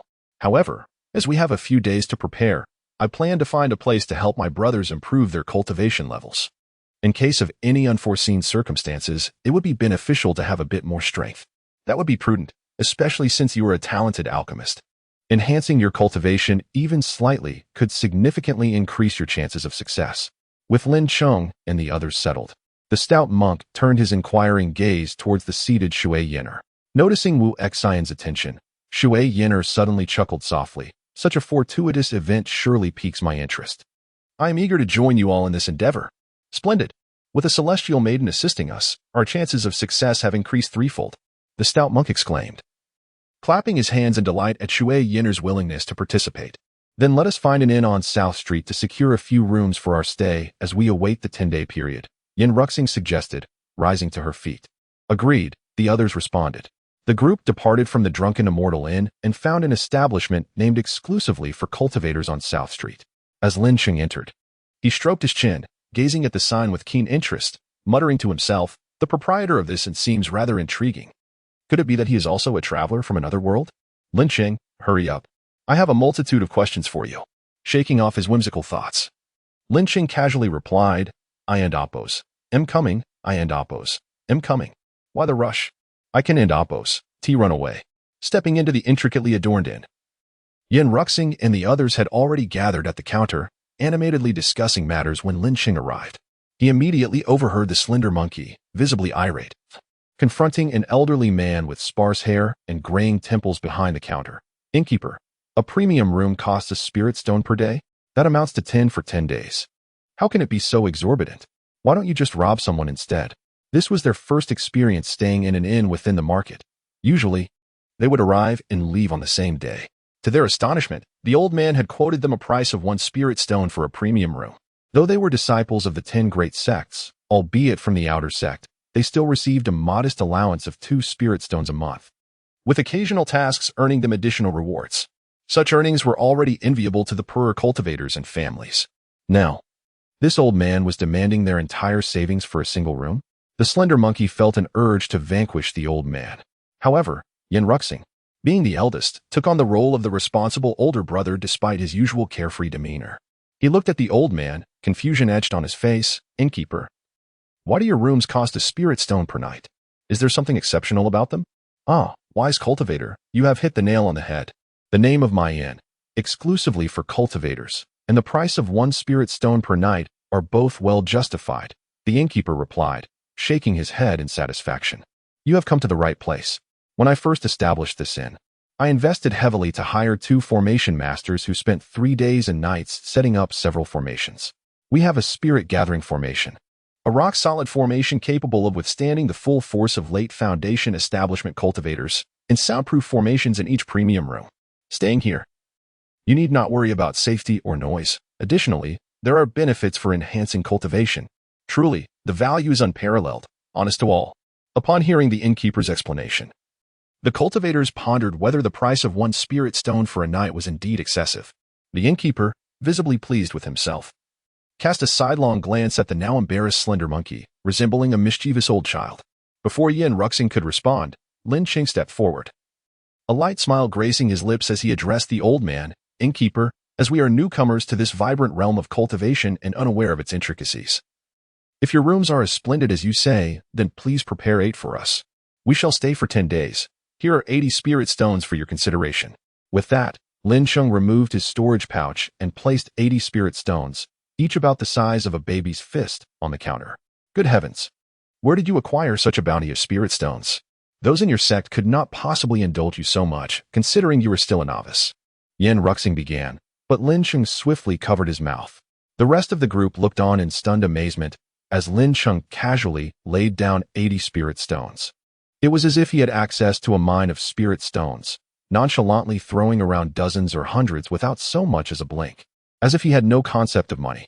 Were they not friends, they might have felt compelled to seize his wealth. And yet, this feeling of being so extravagantly supported was rather appealing. As he pushed open the door to the so-called premium room, Lin Cheng glanced around and noted the sparse furnishings, a large bed and a square table, with nothing else in sight. If the meditation cushion on the bed could be considered an item, the room barely boasted 3 possessions, resembling a bare-bones apartment back on Earth. This simplicity was almost shocking. Given the decor, Lin Cheng wondered if this inn might be a scam. Little did he know, in the cultivation world, such inns were already considered quite decent. Most cultivators lived a life of asceticism, often sleeping under the sky and eating the wind. Approaching the bed, he removed his shoes and sat cross-legged on the cushion clearly intended for meditation. As he closed his eyes and began to circulate his cultivation technique, he suddenly sensed the ambient spiritual energy around him converging towards him at an astonishing speed, as if summoned by an unseen force. As time progressed, the spiritual energy surrounding Lin Cheng gradually coalesced into a diminutive vortex above his head, funneling its essence into his being. Concurrently, his cultivation level ascended at a pace 2 to 3 times greater than his usual training. Enraptured by this state of cultivation, Lin Cheng remained immersed in his practice until, after half an hour, he abruptly opened his eyes. As the funnel-shaped vortex dissipated, he exhaled a breath of impure air and murmured, "Could this be the gathering spirit formation mentioned by that old shopkeeper? It actually enhances my cultivation speed by 2 or 3 times. With this formation, a single spirit stone is worth its weight in gold. Moreover, the results from this half hour of practice equate to an entire hour of my usual training. Although it bears considerable value, it remains quite worthwhile." Lin Cheng felt immense satisfaction with this cultivator's in, initially believing he would require another 10 days to break through to the 8th layer of qi refining. Yet, it now appeared that, with the aid of this gathering spirit formation, he might scale even greater heights within that time frame. While Lin Cheng was lost in contemplation on his bed, a sudden flurry of knocks echoed from the wooden door. Shaking off his musings, he donned his shoes and approached the door, pulling it open to reveal a throng of familiar faces, the Yin siblings, Yin Ruxing and Yin Rumling, as well as Shouho and the Tian brothers, all seemingly gathered by coincidence. Stepping aside, Lin Cheng gestured for them to enter and converse. Once they filed inside, he gently closed the door, only to find himself met with 5 pairs of eyes, wide and bright as light bulbs. "What on earth are you all doing? Why are you staring at me like that? It's rather unsettling." Lin Cheng felt a twinge of discomfort under their exaggerated gazes. Earlier, with the presence of the monk Wuxin and Shui Yinner, his companions had restrained their curiosity, but now, with no one else around, they were eager to inquire, "How is it that you possess so many spirit stones, and what is the deal with that so-called alchemist? You ought to come clean." Yin Ruxing, being the closest to Lin Cheng, was the most forthright. The others, including Shouho and the Tian brothers, shared his intrigue. While Yin Rumeng, seemingly carefree, simply plopped onto the bed, swaying her delicate legs like porcelain. "You needn't ask. I would have shared this regardless. Do you really think I, a mere novice, am a genius in alchemy? I merely deceived them out of necessity." Lin Cheng recounted the events of the day at the Luo Shui pill pavilion, embellishing the truth slightly. He claimed that the mid-tier spirit beast pills he had concocted were a secret reward from a senior in the sect, conveniently finding a vial in their midst, thus allowing him to boast of his skills. Had it been a more peculiar concoction, his ruse might have led to embarrassment. As for the spirit stones, those were earned through the sale of nourishing pills. While such items might be scarce for others, they were readily available to a prodigy like him. The sect would not be stingy. However, he was genuinely intrigued by the art of alchemy. Today, he had the fortune to catch a whiff of the aroma from the primary treasure pill, the Hunyuan Vitality pill. Its medicinal properties were astounding. Just a scent had granted him a slight boost in cultivation. If he could master its creation, the rewards would be immense. Thus, he resolved to return to the sect's library after this adventure in the Sunset Forest to delve into the tomes on alchemy and truly aspire to become an alchemist. "With my talent, you need not worry about your future pills. I, Lin Cheng, shall take on that responsibility." He thumped his chest confidently, aware that mere words would not suffice to placate their curiosity. Thus, he unveiled his grand ambition to learn alchemy, promising to supply them with pills in the future. The group, elated by this revelation, paid little heed to the inconsistencies in his earlier tale. Unsurprisingly, upon hearing Lin Cheng's intent to pursue alchemy and supply them with pills, the rough men erupted in joyous celebration, overlooking any doubts about his abilities. As for Lin Cheng's potential prowess in alchemy, they were unconcerned. For while an adept cultivator might not necessarily be an alchemist, those capable of crafting high-tier pills were assuredly skilled practitioners. Shouho, ever the playful spirit, leapt onto Lin Cheng's shoulder, chuckling, "Good brother, your loyalty is commendable. By virtue of your gallantry, I shall represent Yin Ruxing and pledge his sister Rumeng to you." A resounding slap echoed as Yin Ruxing playfully swatted Shouho's head. "You think you can speak for me? Have you grown bold? I shall not let you off so easily." "Ah, ease up there, brother. That hurts," Shouho protested, rubbing his head. "Lin Cheng, You mentioned having a method to enhance our cultivation. What is this approach? Yin Ruxing inquired, casting a disdainful glance at the now massaging Shouho. With a light chuckle, Lin Cheng patted his storage pouch and produced 3 vials containing a total of 30 nourishing pills, presenting them to the group. Here are 30 nourishing pills. Each of you shall receive 6. Return to your rooms and meditate on your mats, which will bolster your cultivation speed by 2 to 3 times. Supplement this with a few spirit stones nearby, and I believe that in 10 days, you shall each achieve significant progress. The notion ignited an immediate thrill within them. Shouho's discomfort faded in an instant as he snatched the pills from Lin Cheng's hands, dragging the grinning Tian brothers away to distribute their bounty. As Lin Cheng observed his friends jubilantly claiming their pills and departing, seemingly eager to embark on their training, he smiled softly. He then closed the door and windows, settling cross-legged on his mat to enter a meditative state. 5 days swiftly passed, during which even Wuxin and Shui Yin'er remained ensconced in their rooms, diligently preparing for their cultivation. It was not uncommon for cultivators to retreat for 10 or 8 years, yet such lengthy seclusions were typically reserved for those of advanced levels. For novices like Yin Ruxing and his companions, 5 days of seclusion was already an impressive feat. However, on the dawn of the 5th day, subtle stirrings began to emerge from the 8 guest rooms. As the sun began to rise, the room closest to Lin Cheng was gently pushed open by a pair of delicate hands. Yin Rung emerged, shielding her face from the sun's playful rays with her hand, the corners of her mouth slightly upturned, reflecting her current elation. For reasons unknown, she felt an overwhelming urge to share her joy with someone. Clad in her cloud-patterned shoes, she mustered her courage and lightly knocked on Lin Cheng's door. Moments later, a radiant Lin Cheng opened the door, leaning against the frame with a warm smile. "Come in. Don't just stand there like a fool. Such a silly girl you are," Lin Cheng remarked upon seeing Yin Rumming, who was shyly gazing at her feet, her hands nervously clutching her clothing. "Thank you, brother Lin Cheng," she replied, and like a gentle breeze, she dashed into the room, leaving behind a fragrant trail. Lin Cheng could barely catch her words. As he closed the door and stepped inside, he discovered his bed had been claimed by this little maiden. Well, who could blame her? She was, after all, a pure and beautiful girl. Such privileges are to be forgiven. "Dear child, you appear quite cheerful. Pray tell, how has your progress been over the past 5 days?" Lin Cheng, observing that the bed was occupied, chose to sit on the floor, adorned in his Taoist robe. Upon hearing Lin Cheng inquire about her cultivation progress, Yin Rumeng transformed entirely, her face alight with joy as she exclaimed, "Brother Lin Cheng, I have broken through to the late stage of the 5th layer of qi refinement. I can feel it. Soon, I shall transcend into the 6th layer." She continued, "However, I have exhausted all 6 of my nourishing essence pills, and half of the 20 spirit stones I saved are gone." In truth, she still possessed a mid-level spirit stone, gifted by Lin Cheng, which she was reluctant to use. Haha, spirit stones are merely material possessions. Once they are depleted, Brother Lin Cheng will provide you with more.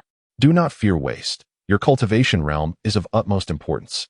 Achieving the late stage of the 5th layer is already quite commendable. Here, take this bottle of nourishing essence pills and continue your practice. I estimate that your brother and the others will soon emerge. Yin Ruming's talent surpassed Lin Cheng's expectations. After indulging in the spirit wine and dishes at Zui Xianju, she was already on the verge of breaking through to the 5th layer. With the aid of the nourishing essence pills and the gathering spirit formation, she had swiftly crossed the threshold from the early to late stage of the 5th layer, akin to riding a rocket in her ascent, almost matching Lin Cheng's initial pace. During these past few days, Lin Cheng hadn't solely focused on cultivation. He had replicated the remaining 220 spirit stones in his storage bag into 22 bottles of nourishing essence pills. These pills were valuable, whether for personal use or sale. In a few days, he intended to visit the market to seek out items that could bolster his strength. One must be adequately prepared for adventures. The reason he did not replicate mid-level pills for sale was that his current realm was still too low. Wealth should remain hidden. Perhaps once he successfully establishes his foundation, he would possess sufficient means of self-defense. Lin Cheng had no desire to be the first tragic transmigrator to perish during the qi refinement stage. "Brother, could you inform me of your current realm? That day, I witnessed you strike Su Yin with a sword, and then swiftly eliminate Su Yin's lackey, Wuda. I have long been curious to ask, little girl, why have you stopped calling me Brother Lin Cheng? Oh, please do not change the subject. I merely found it too lengthy to continue calling you that. Regardless, I shall call you brother from now on." Now, do tell. When a woman pouts, especially one as ethereal and captivating as yin rumming, who could resist? Lin Cheng, having traversed from Blue Star, found himself particularly defenseless against her charm. All right, I'll tell you. Your brother Lin Cheng is currently at the mid-stage of the 8th layer of qi refinement. Lin Cheng deliberately pronounced each word slowly, teasing yin rumming. Unbeknownst to him, as soon as he finished speaking, the breathtaking girl sitting before him widened her already large eyes, as if she had just heard a terrifying tale. Her cherry lips agape in disbelief as she gasped in astonishment. After a moment, Yin Rumming regained her composure and incredulously addressed Lin Cheng. Brother, you cannot be deceiving me. You said you have only been cultivating for less than half a month. How could you possibly reach the mid-stage of the 8th layer? Even a reincarnated celestial being could not achieve such rapid progress. You must be jesting. Seeing that the enchanting girl before him found it hard to believe, Lin Cheng merely smiled without responding. However, the white Taoist robe he wore began to flutter as if stirred by an unseen wind, creating a sound akin to a great gust. His aura intensified, rising to an overwhelming degree, gradually causing Yin Rumming, seated before him, to struggle to breathe. Overwhelmed by his presence, noticing the astonished look in Yin Rumming's eyes and the fine beads of sweat beginning to form on her forehead, Lin Cheng quickly reined in his aura and stepped forward, supporting the unsteady Yin Rumming. Ah, brother, I am fine. I believe you now. If I had not experienced such extraordinary events firsthand, I would never have believed that someone like you could exist. Yin Rumming had thought that her own and her brother's talents were exceptional. After 12 arduous years of cultivation, her brother had barely achieved the 7th layer, while she, with her superior talent, had only reached the 4th layer after 2 years of persistent effort and his support. Yet, in just 10 days, Lin Cheng had surpassed their years of hard work. This level of talent was indeed astonishing and remarkable. No matter how gifted I am still your brother Lin Cheng. The path of cultivation is long and fraught with hardships. Without your companionship, I could not bear the profound solitude in pursuit of immortality.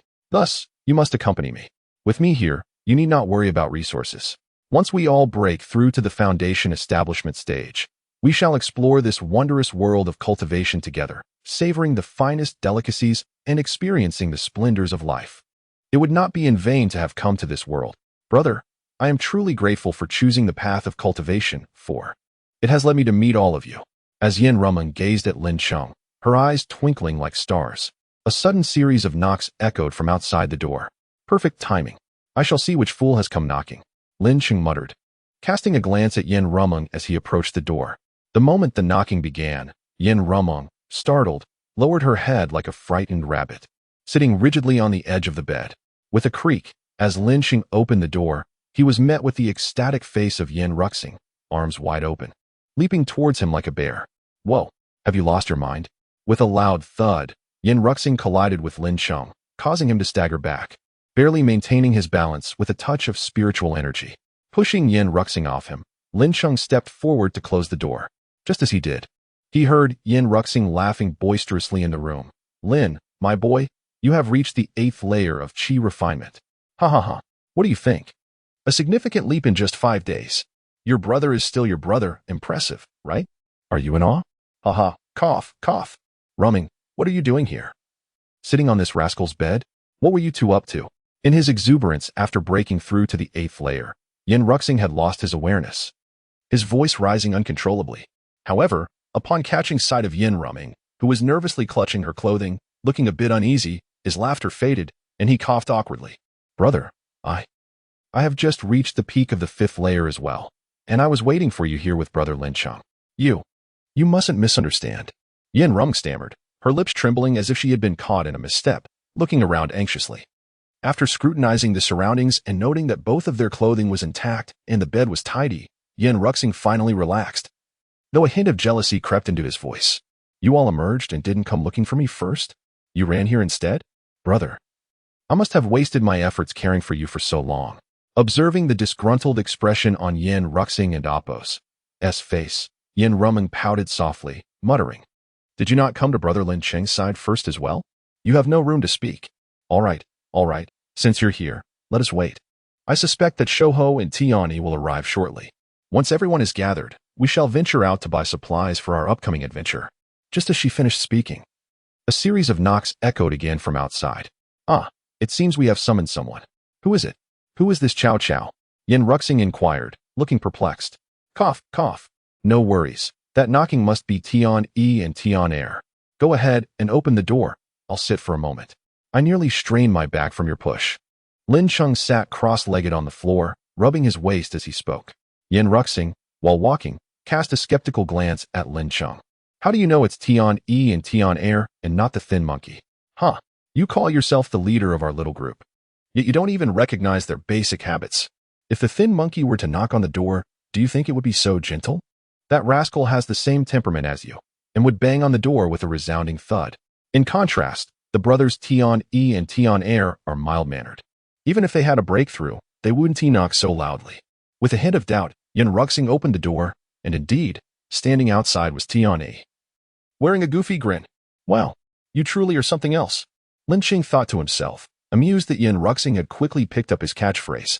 Most cultivators are so engrossed in their training that they lack the ability to read people as well as those from my original planet. Looking at the still grinning Tian E, Lin Cheng smiled and asked, Brother, what level have you reached now?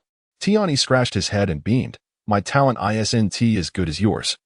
So I've only advanced from the late stage of the 5th layer of Qi training to the mid stage of the 6th layer. My brother was already ahead of me. So he is probably at the late stage of the 6th layer by now. Patting Tian E on the shoulder to signal him to sit down. Yin Ruxing smiled at Lin Cheng and said, such progress in a short time is commendable. To be honest, if it weren't for you, we might have been dealt with by Suyin by now. We're living well, eating well, and our cultivation is improving rapidly. We should be content with that. Suddenly hearing Yin Ruxing praise him, Lin Cheng looked up in disbelief at Yin Ruxing's radiant face, his pupils shimmering with an unusual light. What are you staring at? Although I often tease you, I'm not entirely ungrateful. Besides, it's only right for you to treat me well. After all, cough. Never mind. The three of them sat cross-legged on the floor to cultivate, while Yin Ruxing's sister, Yin Rumong, sat at the foot of the bed. However, unlike the others, she was not meditating but quietly resting her chin on her delicate hand, watching Lin Cheng with focused attention.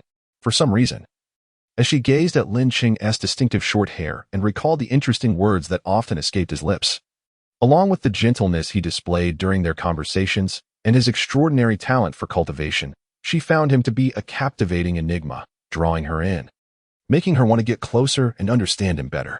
In truth, she was the only one in this and lost in thought. Water smoker, in a nearby room, had also been struggling to concentrate on her cultivation these past few days.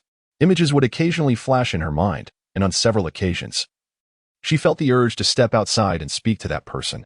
Yet she always suppressed the impulse. After an hour of tranquility in Lin Cheng's room, a sudden, fierce knocking at the door jolted Yin Ruming and the three others out of their trance. It must be that thin monkey. Damn it. How did I not notice their habit before? Yin Ruxing muttered to himself as he stood up to open the door. As soon as Yin Ruxing opened the door, the thin monkey rushed in, exclaiming loudly, Wahahaha, brothers. I've reached the late stage of the 6th layer of Qi training. How about that? It won't be long before I break through to the 7th layer. Who would have thought that the thin monkey would have this day? Haha, what is so funny? What is there to laugh about? I'm at the 8th layer. Did I laugh? Humph, no ambition. Yin Ruxing scoffed. Thin monkey. I'm at the late stage of the 5th layer. That was Yin Ruming's voice. Hiki, I'm at the mid-stage of the 6th layer. Chimed in the ever-grinning Tian E. I'm at the mid-stage of the 8th layer. Came Lin Cheng's calm voice. Bang. A heavy thud echoed as something fell to the ground at the door, yet the others hardly paid it any mind. Except for Yin Ruming, who already knew. The brothers stared in astonishment at Lin Cheng, their expressions familiar in a way that spoke volumes. After a moment, Tian Air limped in, rubbing his bruised knee, wincing as he closed the door behind him. As soon as the door clicked shut, a wail erupted from the thin monkey. This is outrageous. How could such a prodigy exist in this world? How can a monkey like me survive? Woe is me. This is just too monstrous. I used to think my talent was decent, but now I'm constantly being overshadowed by you. Ouch. Yes. Lin Cheng, you are beyond human. Just now, hearing you say you've reached the 8th layer nearly scared me into falling. It hurt. The group began to chatter excitedly. All right. You'll have plenty of opportunities to be astonished in the future. This is nothing. Just get used to it. Now that everyone is here, we should go out and stretch our legs. Let us go? Lin Cheng said, taking the lead as he stepped out of the door. As Lin Cheng's cultivation level gradually surpassed the others, his status within their small group became increasingly prominent, subtly edging past Yin Ruxing's reputation. After all, everyone understood clearly that with Lin Cheng's unparalleled talent, his future was boundless. Sooner or later, he would leave everyone behind and reach unimaginable heights. Moreover, this time out, Lin Cheng and Yin Ruxing had not intended to invite Water Smoker or the Heartless Monk. After all, it was better to keep close ties with their own sect's siblings, as their interactions with the two were still too limited. And it was wise to maintain a degree of caution. The six of them exited the inn and strolled towards East Street. Under Yin Ruxing's guidance, they arrived before a somewhat dilapidated building after a while. Lifting the black veil of his hat, Lin Cheng beheld the crooked wooden sign hanging above, inscribed with the glaring words, Treasure Pavilion. Is this the shop you frequent? The name is decent, but the appearance leaves much to be desired, Lin Cheng remarked, smacking his lips at Yin Ruxing. Hey, don't underestimate this Treasure Pavilion. Though the storefront may look shabby, the items inside are quite impressive, Yin Ruxing declared, puffing out his chest and giving a thumbs up to the others. Really? Don't try to fool me. If this doesn't work out, we can always go to the Luo Tian Pavilion. After all, they are acquaintances. Lin Cheng expressed his skepticism. You mustn't tea. The entire market is buzzing with tales of your recent exploits at the Luo Tian Pavilion. It's likely that everyone within 1,000,000 kilometers of this place knows of your reputation as the great alchemist Lin. The market is now a cauldron of chaos, rife with danger. If you go back to the Luo Tian Pavilion, it would be like walking into a trap. You might even be captured by spies from rival sects. Yin Ruxing whispered into Lin Cheng's ear. No wonder you had me wear this hat as soon as we stepped out. You've been in the cultivation world for a while, and you certainly know a lot. Initially, Lin Cheng had refused to wear the ugly hat, finding it too unsightly, especially with the black veil obscuring his vision. Who would wear such a thing for no reason? Seeing the disdain in Lin Cheng's eyes, Yin Ruxing huffed indignantly. Don't be so picky. This hat cost me 4 low-grade spirit stones at the Xian Yao Fong on West Street. It's a cloud veil, the magical artifact. When worn upon the head, possesses the remarkable ability to conceal one's aura and mask one's visage. As long as the individual is not a practitioner of a higher realm than yours, specifically a cultivator at the foundation establishment stage utilizing their spiritual sense to scrutinize you, your true identity generally remains undiscovered. Touching the hat atop his head, Lin Cheng chuckled and remarked, Indeed, it is a fine item, though perhaps lacking in rank. Moreover, as a rudimentary artifact, it bears no true name. It must have been one you conjured yourself. Haha. Come, let us not linger at the entrance. Let us venture into the treasure pavilion and see if there is anything of value. Fearing a reprimand from Yin Ruxing, Lin Cheng hastily led the way into the shop. Humph, you are fortunate to escape swiftly, muttered a certain individual, vexed at having been a moment too slow. Upon entering the shop, the 6 of them discovered that the treasure pavilion occupied approximately 70 or 80 square meters, with 3 shelves displaying an array of items, and at the far end stood a wooden counter atop which a young girl lay, peacefully asleep. With her arms serving as a pillow, she appeared to be in a deep slumber, entirely oblivious to the influx of visitors. As the group settled within the shop, a peculiar smacking sound emanated from the counter. Ahem ahem. Yin Ruxing cleared his throat, observing the curious expressions of his companions, and hastily coughed a few times to awaken the slumbering girl. To his dismay, upon finishing his cough, the girl merely turned over and resumed her soft snores. The sound of laughter erupted from behind them. Yin Ruxing, his face darkening, could easily surmise the extent of mockery directed at him by his friends. Enraged, he strode up to the counter and, with a resounding clap, brought his palm down upon its surface. Smack. MMM. Is it time for dinner, father? Why is mealtime so early today? Xingge, what brings you here? The girl, now awake, wiped drool from the corner of her mouth, her voice drowsy. Nan, how could you fall asleep while watching the shop again? Fortunately, it is I who has come today. Had it been another customer, you would have been reprimanded by your father once more, Yin Ruxing admonished her, his expression a mix of exasperation and concern. Oh, thank goodness. I was not discovered by father. Otherwise, I would be in serious trouble. Hee. Xingge, you were just here not long ago. Why have you returned so soon? Yin Ruxing stepped aside, gesturing to his companions. I brought them here to procure some items. Show us whatever treasures you have. Today, I am not short on funds. Once he stepped aside, the group was afforded a clear view of the seemingly sleepy girl, Nan. At first glance, she appeared similar to Yin Ruxing's sister, looking around 15 or 16, with long hair and large, expressive eyes. The only distinction was her round, cherubic face, which rendered her irresistibly adorable. Lin Cheng felt an overwhelming impulse to pinch her cheeks. As Yin Ruxing boasted, Lin Cheng refrained from interrupting, as he had his own intentions towards the charming girl. Stepping forward, he inquired with a smile, "Dear Nan Nan, do you have any pills or artifacts that can conceal one's aura from detection? If so, might I have the pleasure of inspecting them? Indeed, we have something. Among the medicinal pills sold in the Treasure Pavilion, there exists a mid-grade pill known as the Aura Concealment Pill. Consuming one allows you to entirely conceal your aura for 2 hours. Within this duration, unless a practitioner at the late foundation establishment stage or higher employs their spiritual sense to probe, you will remain undetected. Do you have any superior healing pills?" Lin Cheng expressed his pressing need for a reliable means of healing, emphasizing the importance of acquiring effective healing elixirs. Nan Nan, upon hearing Lin Cheng's request, smiled brightly, revealing her little canine teeth. Healing pills are quite rare. The Treasure Pavilion only offers 2 types. One is a junior-grade recovery pill, the Recovery Yuan pill, which can treat relatively simple injuries. The other is considerably more precious, one of our 3 prized treasures, the Advanced Recovery Pill, the White Do 10,000 Spirits Pill. This pill is esteemed for its ability not only to heal severe injuries, but also to restore a significant amount of magical energy instantly upon consumption. Naturally, the higher your realm, the lesser the recovery. Since Yin Ruxing had so highly praised the Treasure Pavilion, Lin Cheng decided to purchase 7 Aura Concealment Pills and 2 White Do 10,000 Spirits Pills. What is the price, dear Nan Nan? Well, the Aura Concealment Pill is priced at 60 low-grade spirit stones each. For 7 pills, that totals 420. The White Do 10,000 Spirits Pill is 700 low-grade spirit stones each, so for 2, it would be 1,400. Altogether, that comes to 1,620 low-grade spirit stones. Hee. Nan Nan did not miscalculate this time.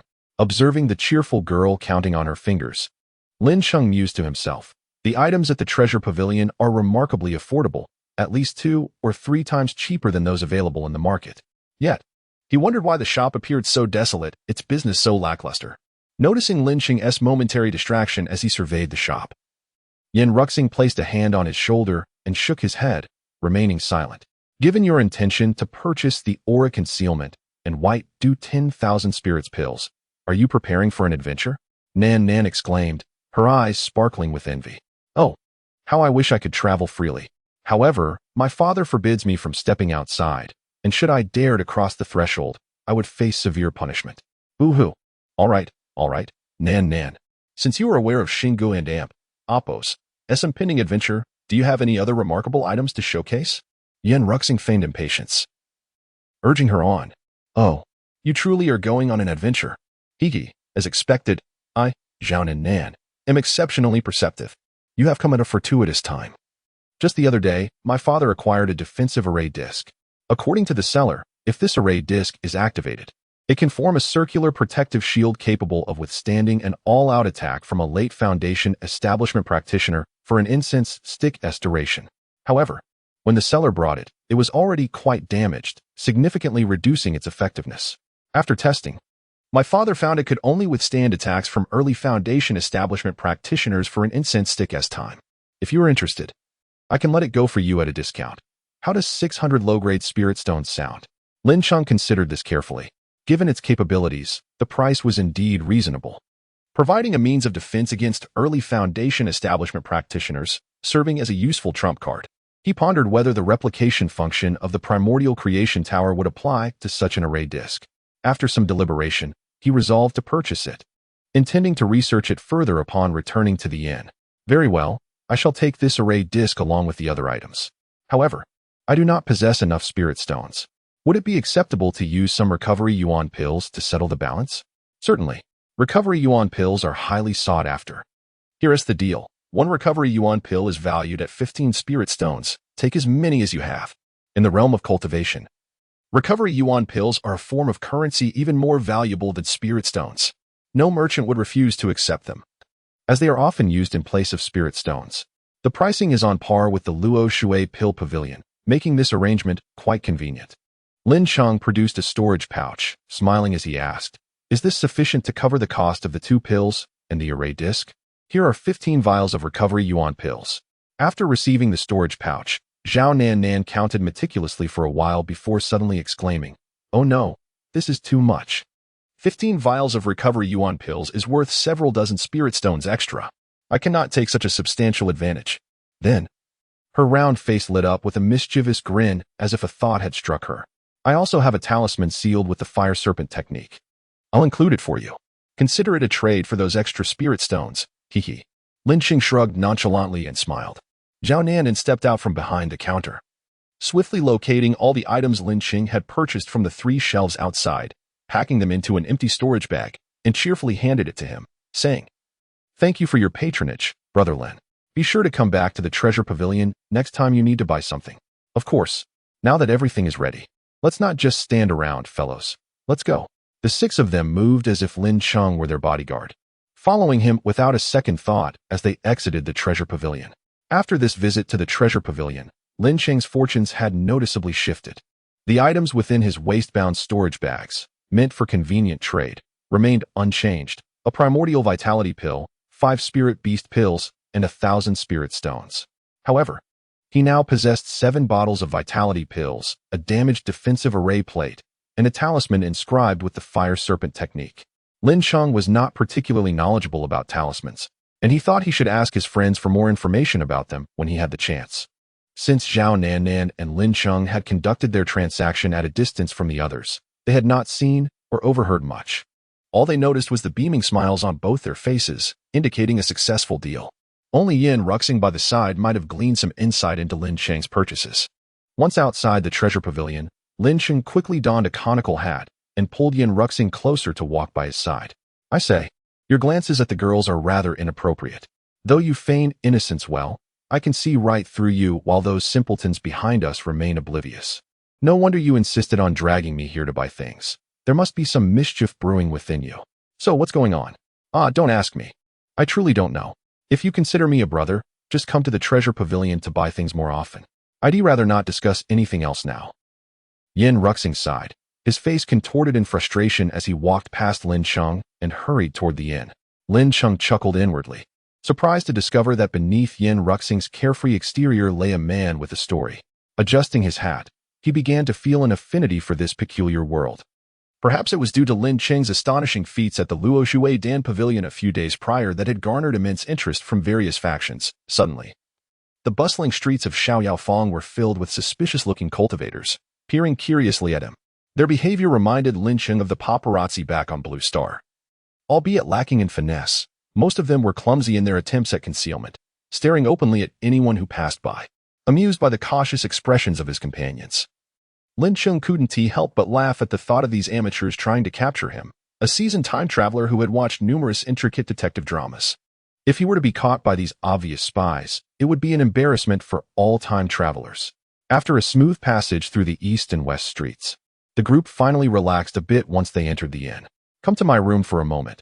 I have something for you," Lin Cheng called to his companions. Inside his room, he distributed 5 bottles of vitality pills among them, advising each to return to their rooms for cultivation. Once they had left, Lin Cheng eagerly closed the door, performing a hand gesture to enter the tower's inner space. Standing atop the altar within the Primordial Vitality Tower, Lin Cheng murmured contentedly, "Today's harvest is quite satisfactory. The acquisition of the concealment pill and the white do 10,000 spirit pill will enhance my replication stock.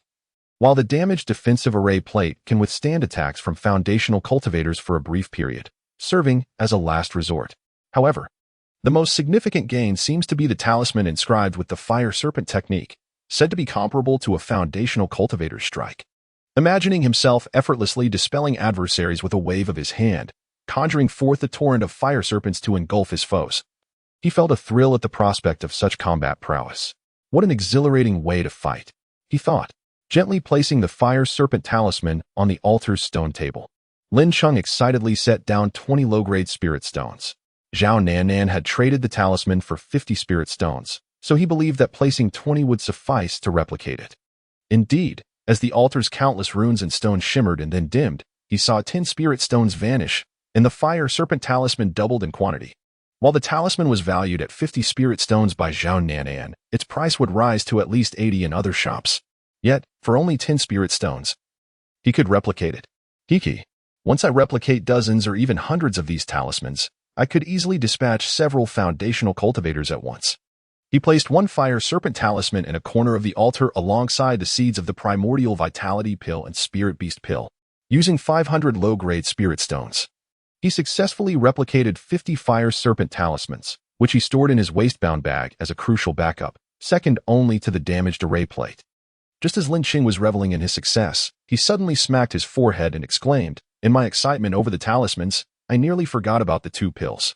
He retrieved the white, do 10,000 spirit pill and the concealment pill from his storage bag and placed them among the seeds.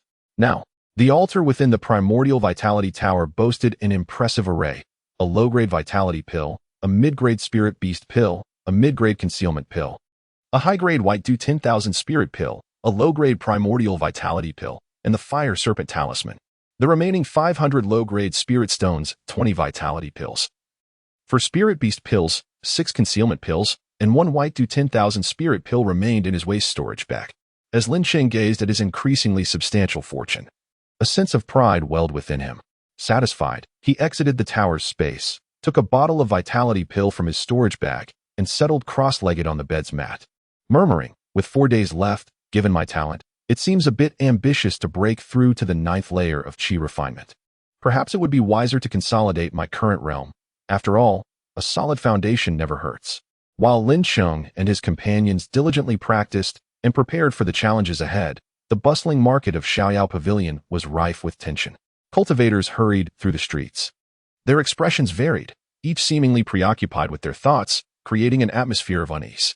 The commotion stemmed from an incident that had transpired at some point.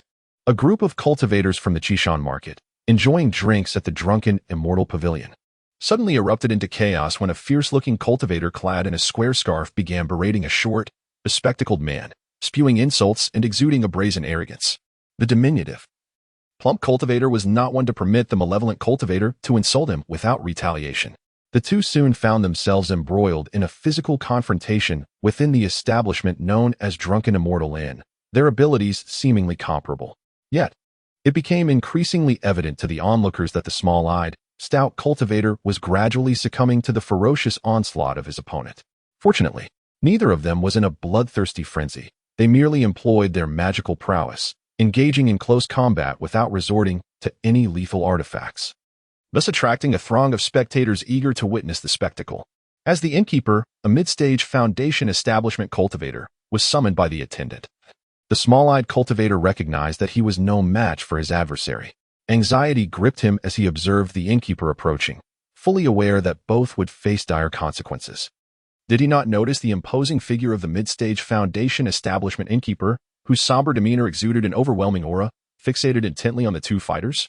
The ferocious cultivator continued his relentless barrage, swinging fists imbued with potent magical energy. The stout cultivator struggled to defend himself, raising his palms to withstand the assault, yet was struck repeatedly, causing turmoil within his abdomen and unbearable pain. Wiping the blood from the corner of his mouth, the small-eyed cultivator gritted his teeth, a glint of cold fury flashing in his eyes. He bellowed in anger, "Mad Wolf, you have relied on your cousin, Du San, the leader of the Lone Wolf Mercenary Corps, to act with impunity and arrogance. Have you not oppressed every brother in the Corps?" They merely refrained from retaliating out of fear of Du San. "Today, at Drunken Immortal Inn, I was simply in a foul mood and chose not to flatter you as others did while you boasted. You accuse me of disdain, yet it is you who initiated the violence. Though I, Suke, am merely at the 6th level of chi refinement, I am far from being a helpless victim." With a finger pointing at a few nearby cultivators who were flushed with indignation, Suku continued with fervor, "Since you acted unjustly first, do not blame me for responding in kind. I have had enough of the accursed Lone Wolf Mercenary Corps. From this day forth, I declare my departure from the Corps. Furthermore, I am about to reveal a shocking secret to all present. You insolent Suku, how dare you disclose our secrets? I will kill you." The Mad Wolf seethed, his fury boiling over. He had never encountered such defiance within the Corps, where he had always been the one to instill fear. His cousin's status allowed him to dominate both within and outside the Corps, where he was regarded with deference. Who would have thought that a mere reprimand would provoke such a fierce reaction from Suku? With his temper, He could hardly tolerate it any longer. Without a second thought, he launched an attack, only to be met with the unexpected resistance of Su Ku. Not only did the latter retaliate, but he also threatened to expose the core secrets. Truly, he was unaware of the consequences he faced. As the Mad Wolf summoned his mid-tier magical artifact, a large silver-backed cleaver, he aimed it at Su Ku. However, the mid-stage Foundation Establishment innkeeper, Luo Tian Great World, who had been observing the altercation, suddenly displayed a glimmer of sharp insight. He gently waved his sleeve, unleashing a force that the Mad Wolf found utterly insurmountable. With a resounding crash, the Mad Wolf was sent flying through the air as if struck by a speeding train, soaring over 10 feet high. In Su Ku's grateful gaze, Luo Tian coldly remarked, "To engage in combat within my drunken immortal inn is one thing, but to wield weapons with the intent to kill is sheer folly. Seize him and expel him from the premises." Furthermore, he is permanently banned from entering any branch of drunken immortal inn within the cultivation world. Immediately, several attendants rushed forward to drag the defeated Mad Wolf from the ground. Luo Tian then turned to the gathered crowd, offering a slight bow and a smile. "Today's incident reflects poorly on drunken immortal inn and has disrupted your enjoyment. Therefore, I shall reduce everyone's expenditure by half as a small gesture of goodwill. As for the individual who offended us, I shall take my leave with him. Please continue to savor your drinks. Farewell." There is no need for the discount. I, Kai-Ching Yuan, an outer disciple of the Carefree Pavilion, find such trivial spirit stones beneath my notice. However, I am quite intrigued by the so-called shocking secret shared by this Su Ku. If possible, I would dare to request that the esteemed elder permit all present to hear it. Would you be so kind as to oblige?"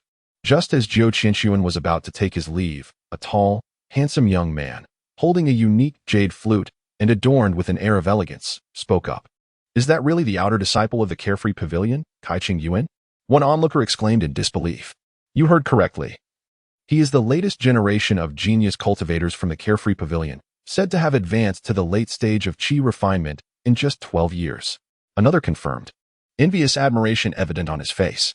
Indeed, it is rumored that he may reach the Foundation Establishment stage in 15 years. Upon such an achievement, the Carefree 7 might need to be renamed the Carefree 8. The crowd buzzed with excitement, and the presence of Kai-Ching Yuan was unmistakable. "Greetings, fellow cultivator. I am Zun Shui from the Infinite Palace," a young Taoist clad in a black and white 8 trigrams robe interjected, bowing slightly to Kai-Ching Yuan. Not waiting for a response, he turned to Luo Tian and offered another bow, expressing his own interest in the so-called shocking secret.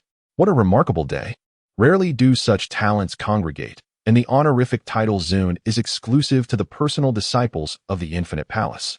The spectators murmured in anticipation, sensing that a captivating spectacle was about to unfold. If the presence of Kai-Ching Yuan alone was noteworthy, the addition of Zun Shui signaled that even Luo Tian would need to tread carefully. As the crowd eagerly speculated, Luo Tian's expression darkened significantly. While others may not grasp the weight of these individuals, he, as a mid-stage Foundation Establishment cultivator, understood their standing all too well. Each could match him in strength, and together, they posed an even greater threat. With the surrounding cultivators, he could not dismiss the possibility of further unexpected talents emerging.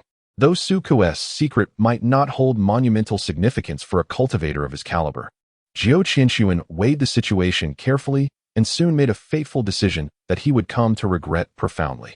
Clearing his somber expression, Luo Tian forced a smile that resembled more of a grimace, addressing the assembled cultivators. "Indeed, today's events reflect poorly on Drunken Immortal Inn. Since so many friends wish to hear this young cultivator's so-called secret, I shall not interfere. Let him speak his mind." With that, he flicked his robe and stood with his hands clasped behind his back, seemingly lost in thought.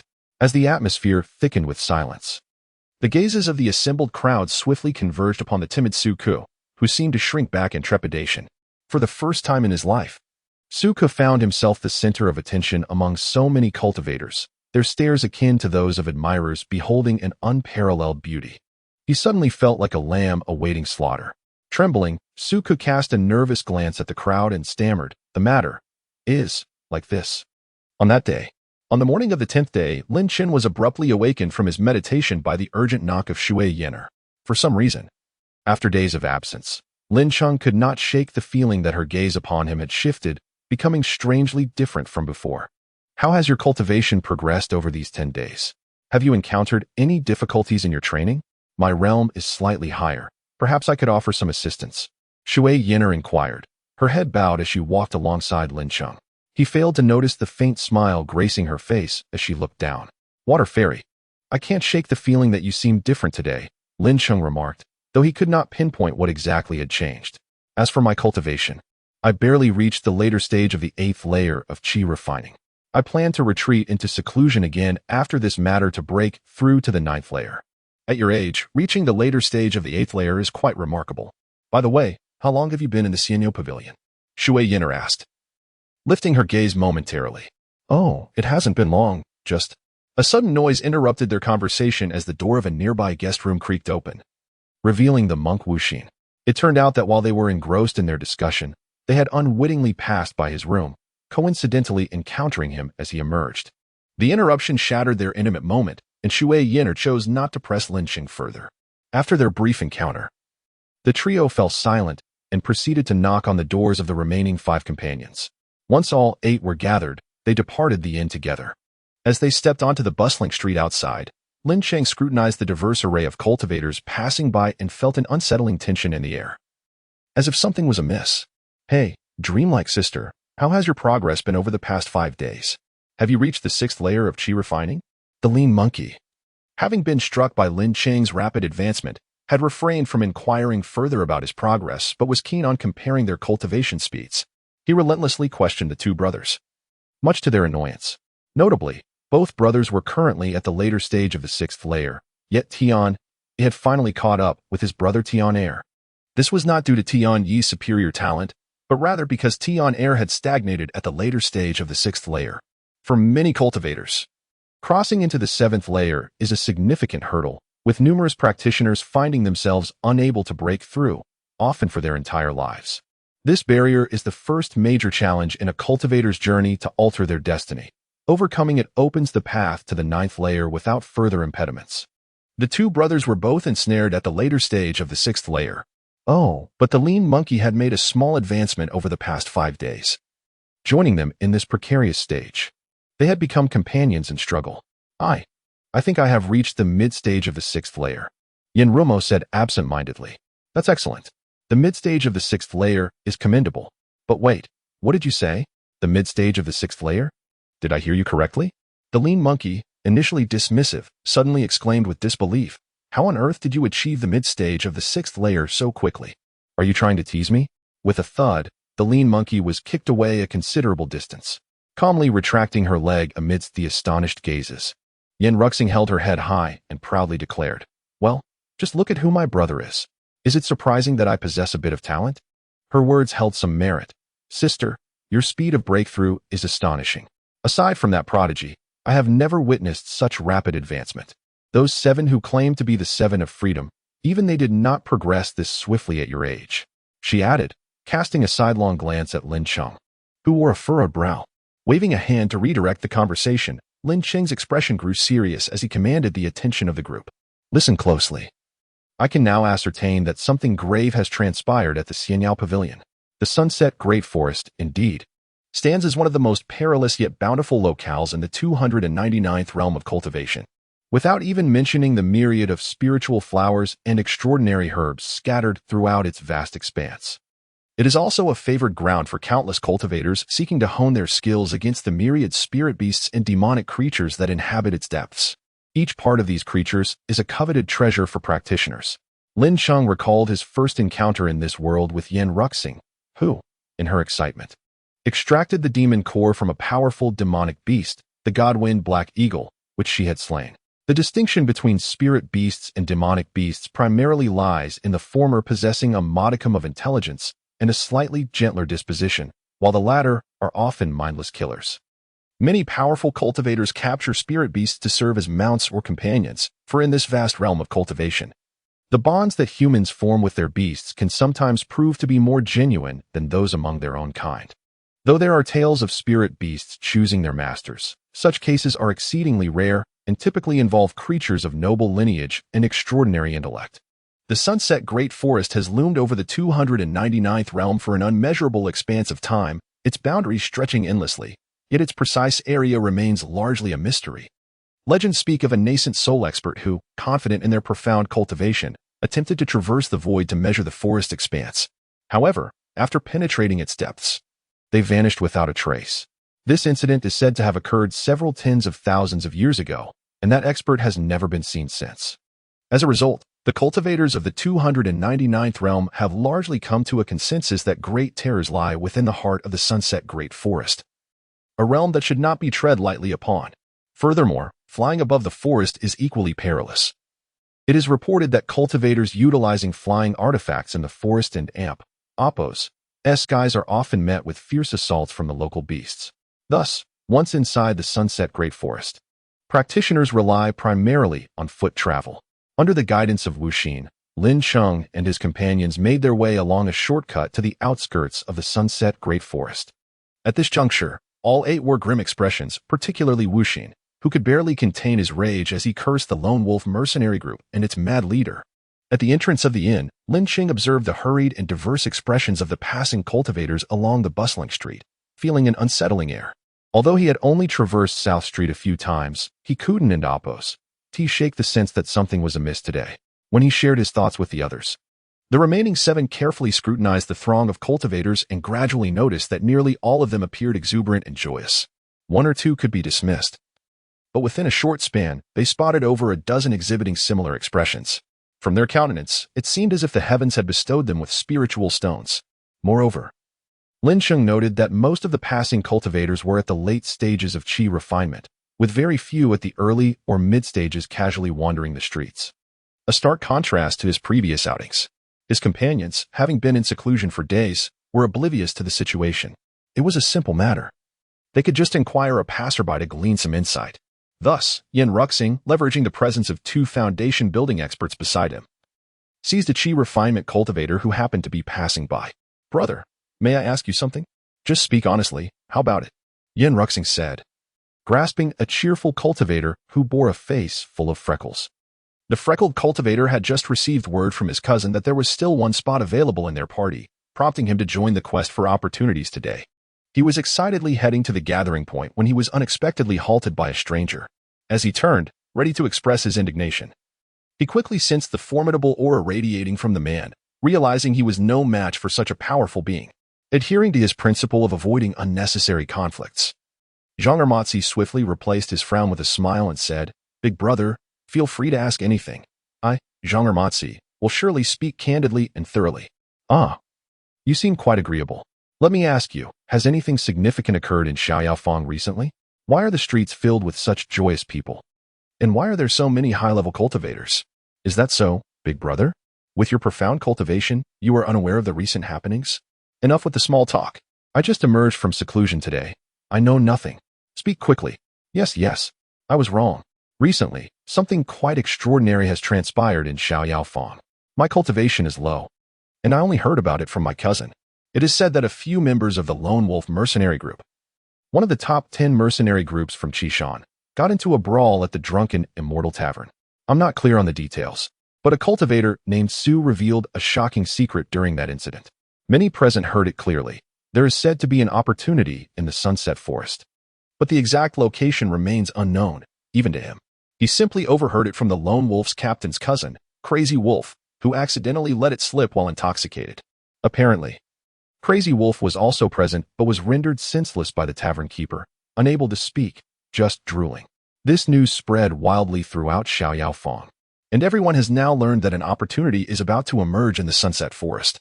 Various factions are mobilizing their forces, preparing to scour the forest. My cousin, known as Bloodhand Madblade Zhang Tianlong, is a prominent figure in Xiaoyaofeng, a late-stage qi refinement expert. I am accompanying him to see if we can seize this opportunity.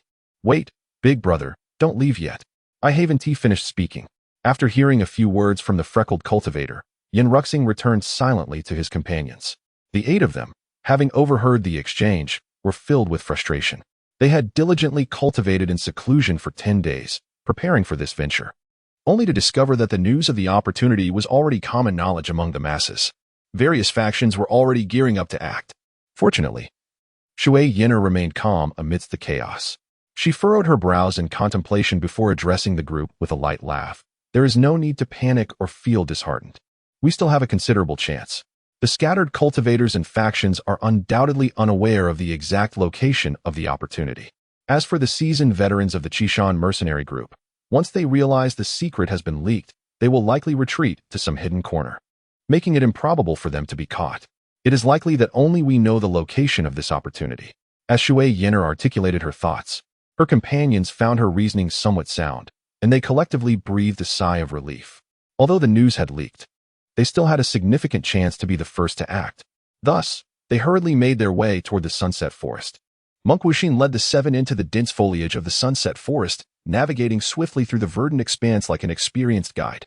Lin Cheng, along the way, spotted many low-level demonic and spirit beasts residing on the forest's outskirts, as well as an array of peculiar flora. He had visited the sunset forest once before, but this area was far more vibrant and diverse, with countless spirit beasts and herbs competing for attention. Yen Ruxing, as if he were privy to secrets, whispered, "The last place we encountered was the territory of the Qi Refinement 9th Layer Wind Spirit Eagle. Its scent lingered in the air, deterring any lower-tier beasts from daring to tread upon its domain. We are currently at the forest's edge, where countless cultivators have trodden, posing minimal danger. Hence the presence of so many low-level beasts." I see. So the hierarchy among demonic beasts is even more stringent than that of humans. What an eye-opener. Just because you possess talent and are at the Qi Refinement 8th Layer does not mean you can afford to be careless here in the Sunset Forest. While the outskirts may be bustling, they are also the safest zones. Should you inadvertently wander into a quieter area, I advise you to flee as far as possible, for that is often where the more powerful beasts reside. Understood, brother. Farewell for now. Lin Cheng propelled his inner energy and swiftly surpassed Yen Ruxing, Monk Wuxin, and Shui Yin'er. Hey, be careful, don't run into any beasts, haha. Suddenly, a loud crash echoed, followed by a plaintive meow. What happened, Lin Cheng? Are you alright? Ouch. What just tripped me? Oh my Buddha. How could a Qi Refinement 8th Layer cultivator be brought down by a mere kitten? In his eagerness to test his speed after hearing Yen Ruxing's remark about the lack of danger in the Sunset Forest, Lin Cheng hastily rushed past his companions. But upon overtaking them, he was unexpectedly knocked down by a fluffy creature, landing hard on the ground. Ouch, that hurt. Monk, what are you saying? A cat? Where? Lin Cheng rubbed his slightly bruised right leg, surveying his surroundings, which were littered with dead branches and fallen leaves, yet he could not spot even a single ant, let alone a cat or dog. Wow, what an adorable little kitty. Huh, a cat with golden wings? At first glance, Yin Ryue found the cat exceptionally cute. But Shui Yin and Appos noted its striking golden fur and the faint pattern of wings shimmering along its ribs. This cat is so charming that even I, a man, find it utterly delightful. The thin monkey exclaimed, "Is there really a cat? How come I can't see it?" Lin Cheng searched high and low, and finally, beneath his leg, he spotted a golden kitty with big eyes, tilting its head in curiosity towards him. To Lin Cheng, the cat seemed no larger than the palm of his hand. If curled up, it would barely be the size of an adult's fist.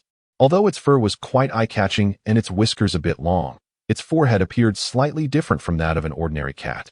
Surely, it could not trip him. A cultivator at the 8th level of Qi training. While he pondered this, Yin Ryue had already rushed over, lifting her skirt with glee. And without a thought for the disheveled Lin Cheng sitting on the ground, she scooped up the golden cat that was still cocking its head at him. So cute. So soft. Giggle. I've made up my mind. I will adopt it and take it back to the carefree pavilion. As she spoke, she began to stroke its golden fur excitedly.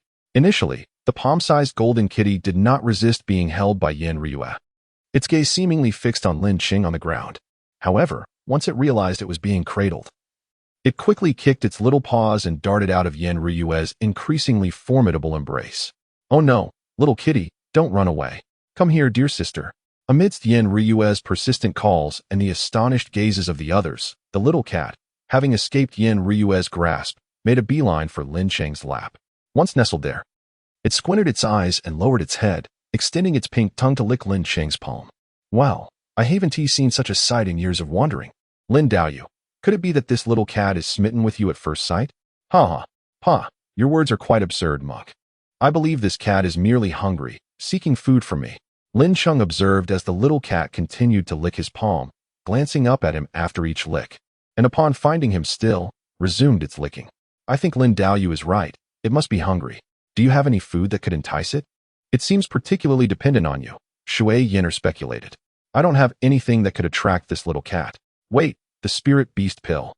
Perhaps that's what it desires, but it doesn't seem like a demon beast or spirit beast. Can I feed it? Lin Cheng scratched his head, contemplating. Suddenly, he recalled that he might still carry the scent of the spirit beast pill, which could be the only thing to allure this golden kitty. Let us give it a try. This golden cat is rather unique. Who knows, you might just strike gold by encountering a spirit beast that willingly seeks you out. Yes, Lin Cheng, you must give it a try. It's so adorable. You absolutely have to win it over. What a pure and lovely girl. Speaking of abducting a pet, Lin Cheng retrieved a jade vial containing the spirit beast pills from his storage bag and gently uncorked it, pouring out a plump, round pill. The golden kitty, upon catching sight of the vial, instinctively lifted its head and sniffed vigorously with its tiny nose. As it sniffed, it licked its lips and reached out a paw towards the spirit beast pill. Wow, this little one is indeed drawn to the spirit beast pill. It can smell the pill's fragrance from such a distance. It must belong to a lineage of noble blood. Yin Ruyue exclaimed earnestly. Your imagination runs wild. Given that I have a connection with it, even if it turns out to be an ordinary spirit beast, I would still adopt it. Lin Cheng mused, watching the golden kitty relish the spirit beast pill in his palm. Since you have golden fur, I shall name you Little Jean, he declared. Little Jean, giggle. Lin Cheng, you truly have a knack for naming. That name is rather lackluster, isn't it? I thought I was rough around the edges, but you surpassed me in simplicity. What a waste of a lovely face. Such a name lacks depth. Yin Ruyue laughed heartily. If you think you can do better, then go ahead and name it. Lin Cheng retorted defiantly, unwilling to confess that he genuinely had no idea what to name it. Cough, cough. Little Jean sounds fine. It's just a name after all. Let us get back to business and not waste any more time. The unperturbed monk interjected, unable to resist chiming in as he observed their endless banter. With little Jean still nestled in his arms, Lin Cheng rose, brushing off the leaves that clung to his robe, and nodded, let us go. Even if this trip yields no fortune, it certainly won't be in vain. The seven of them continued deeper into the sunset forest under the guidance of the unperturbed monk. Lin Daoyu, this little kitty seems to have an extraordinary background. It's not as simple as everyone assumes, Shui Yin'er remarked seriously as she walked alongside Lin Cheng. Oh, what do you mean, fairy? Please enlighten me, Lin Cheng inquired, tilting his head towards her. Shui Yin'er, being a spirit beast owner herself, had studied the habits and characteristics of many spirit beasts, including her own phantom ghost cat. She noted that while her spirit beast had desperately craved the spirit beast pill at Little Jin's size, it had always hesitated, drooling but afraid to bite. As the spirit beast pill was a mid-level medicinal pill, the potency was immense. A spirit beast below the 4th level of Qi training could easily be overwhelmed and harmed by its powerful effects. Thus, she only occasionally fed her spirit beast some spiritual fruits until it recently broke through to the 4th level of Qi training, prompting her to ask Lin Cheng for some spirit beast pills. However, little Jean seemed different. I observed for quite some time and noticed it showed no fear of the spirit beast pill's immense potency, happily gnawing on it, and even now, it shows no signs of being overwhelmed. To be able to consume a mid-level medicinal pill so effortlessly at such a young age, it must at least be the offspring of a golden core level great demon with an exceptionally robust physique to withstand it. I just want to say, Lin Daoyu, you might have truly stumbled upon a treasure. Hiss, hearing Shui Yin'er say this made Lin Cheng ponder Little Jin's true nature. He nodded, acknowledging her insights, as he glanced down at Little Jean, now lazily licking its golden paws after finishing the spirit beast pill in his arms. Lin Cheng murmured to himself while hastening his steps, what sort of cat are you? Could it truly be, as Shui Yin'er suggests, a spirit beast of remarkable origin? The group traversed the sunset forest for half a day before the unperturbed monk gradually halted and turned back to the others, whispering, we are almost there. Everyone, be vigilant. Use your concealment skills and try to stay hidden. The group nodded in acknowledgement. Lin Cheng took out 6 concealment pills from his storage bag, distributing them among Yin Ruyue, her brother, and the Tian brothers, while the thin monkey received one as well. As for Shui Yin'er and the unperturbed monk, the 2 prominent figures of the foundational stage have no need for such trivialities. The 8 individuals cautiously approached the location recorded by the monk Wuxin. But as they carefully advanced, the sight that greeted them caused their fervent hearts to plummet. The Sunset Great Forest earned its name for the abundance of flora and trees within, yet a vast area of several kilometers lay in utter disarray. littered with fallen giants and lifeless bodies soaked in blood. It appears we have arrived too late. This place was not always like this. Clearly, others reached here before us. And a fierce conflict ensued, leaving behind these corpses, Wuxin remarked with a solemn expression. Yin Ruxing stepped forward, bending down to gently prod the body of a deceased cultivator. Observing the fatal sword wound that pierced his chest, blood still trickling beneath him, furrowing her brow, she stood up and spoke. This cultivator was undoubtedly slain by a flying sword artifact. The perpetrator must possess formidable skills, far beyond my own. Moreover, this cultivator likely perished not long ago. His body remains warm, and blood continues to flow. Perhaps we still have a chance? Let us search for clues. But do not scatter too much. Keep your distance while scanning the surroundings for anything suspicious. I surmise they cannot have ventured far, Lin Cheng suggested. Indeed. The battlefield stretched for miles, strewn with over 100 corpses, with blood pooling into a meandering stream that trickled toward a low-lying area, forming a small crimson pond. Among the 8, only Lin Cheng and Yin Rumeng had not witnessed such a gruesome scene before. The others appeared unfazed, accustomed to the carnage. Yet, being a man, Lin Cheng felt discomfort at the sight, though he fared better than Yin Rumeng, who was suppressing the urge to retch. Thus, the two unfortunate souls leaned on one another as they sought for clues. Just as they were engrossed in their search, a sudden scream pierced the air. Ah, come quickly. Look what I've found, Shui Yinner exclaimed, her usual demeanor replaced by urgency. Upon hearing her call, the group rushed to her side, fixated on the direction her delicate finger pointed. There, they beheld a colossal ancient tree, requiring 10 people to encircle, brutally severed in half. Its cross-section revealing a myriad of tree rings. Beside the fallen tree lay a shallow depression, and to Shui Yinner's astonishment, a large, slanted opening led downward. Spacious enough for 3 or 4 individuals to traverse together. The group gazed intently at the dark entrance, their excitement palpable. It seemed their journey had not been in vain. Shall we venture inside, brothers? Yin Ruxing licked her lips, her interest piqued. Having come this far, what did it matter if others had entered before them? With so many spies from various factions still wandering the sunset great forest, they merely needed to tread carefully around the cultivators who had gone ahead. Those individuals posed a significant danger. The carnage outside was a testament to that. If they encountered them, they must strike first. Heed my command, at my signal to attack. Unleash your abilities without reservation, Wuxin instructed with a serious gaze. As the highest-ranked cultivators present, Wuxin and Shui Yinner naturally took charge. Lin Cheng and the others nodded in understanding. Each member consumed a concealment pill, then summoned their respective artifacts. This marked the first time the 8 fought as a unit. And for Lin Cheng, it was his inaugural large-scale trial.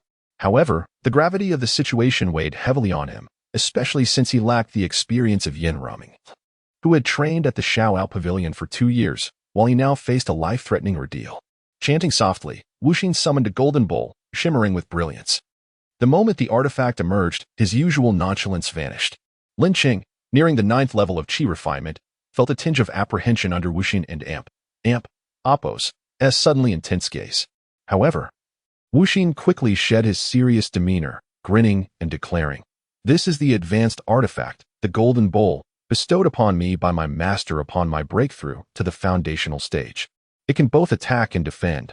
ISN and Appos. It's splendid? Quite impressive, Wuden and Appos. You agree? An advanced artifact."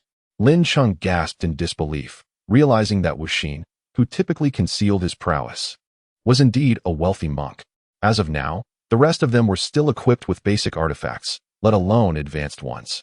Even a mid-level artifact felt like a distant dream. Lin Cheng resolved that once they returned to their sect, he would find a way to upgrade their gear. It was a disgrace for cultivators at the 8th level of Qi refinement to wield only the sect-issued basic flying swords. Seeing Wuxin unveil his artifact, Shui Yinner also summoned a fist-sized transparent orb, her countenance slightly frosty. The orb floated in midair, swirling around her, occasionally brushing against her delicate face, evoking soft laughter from her.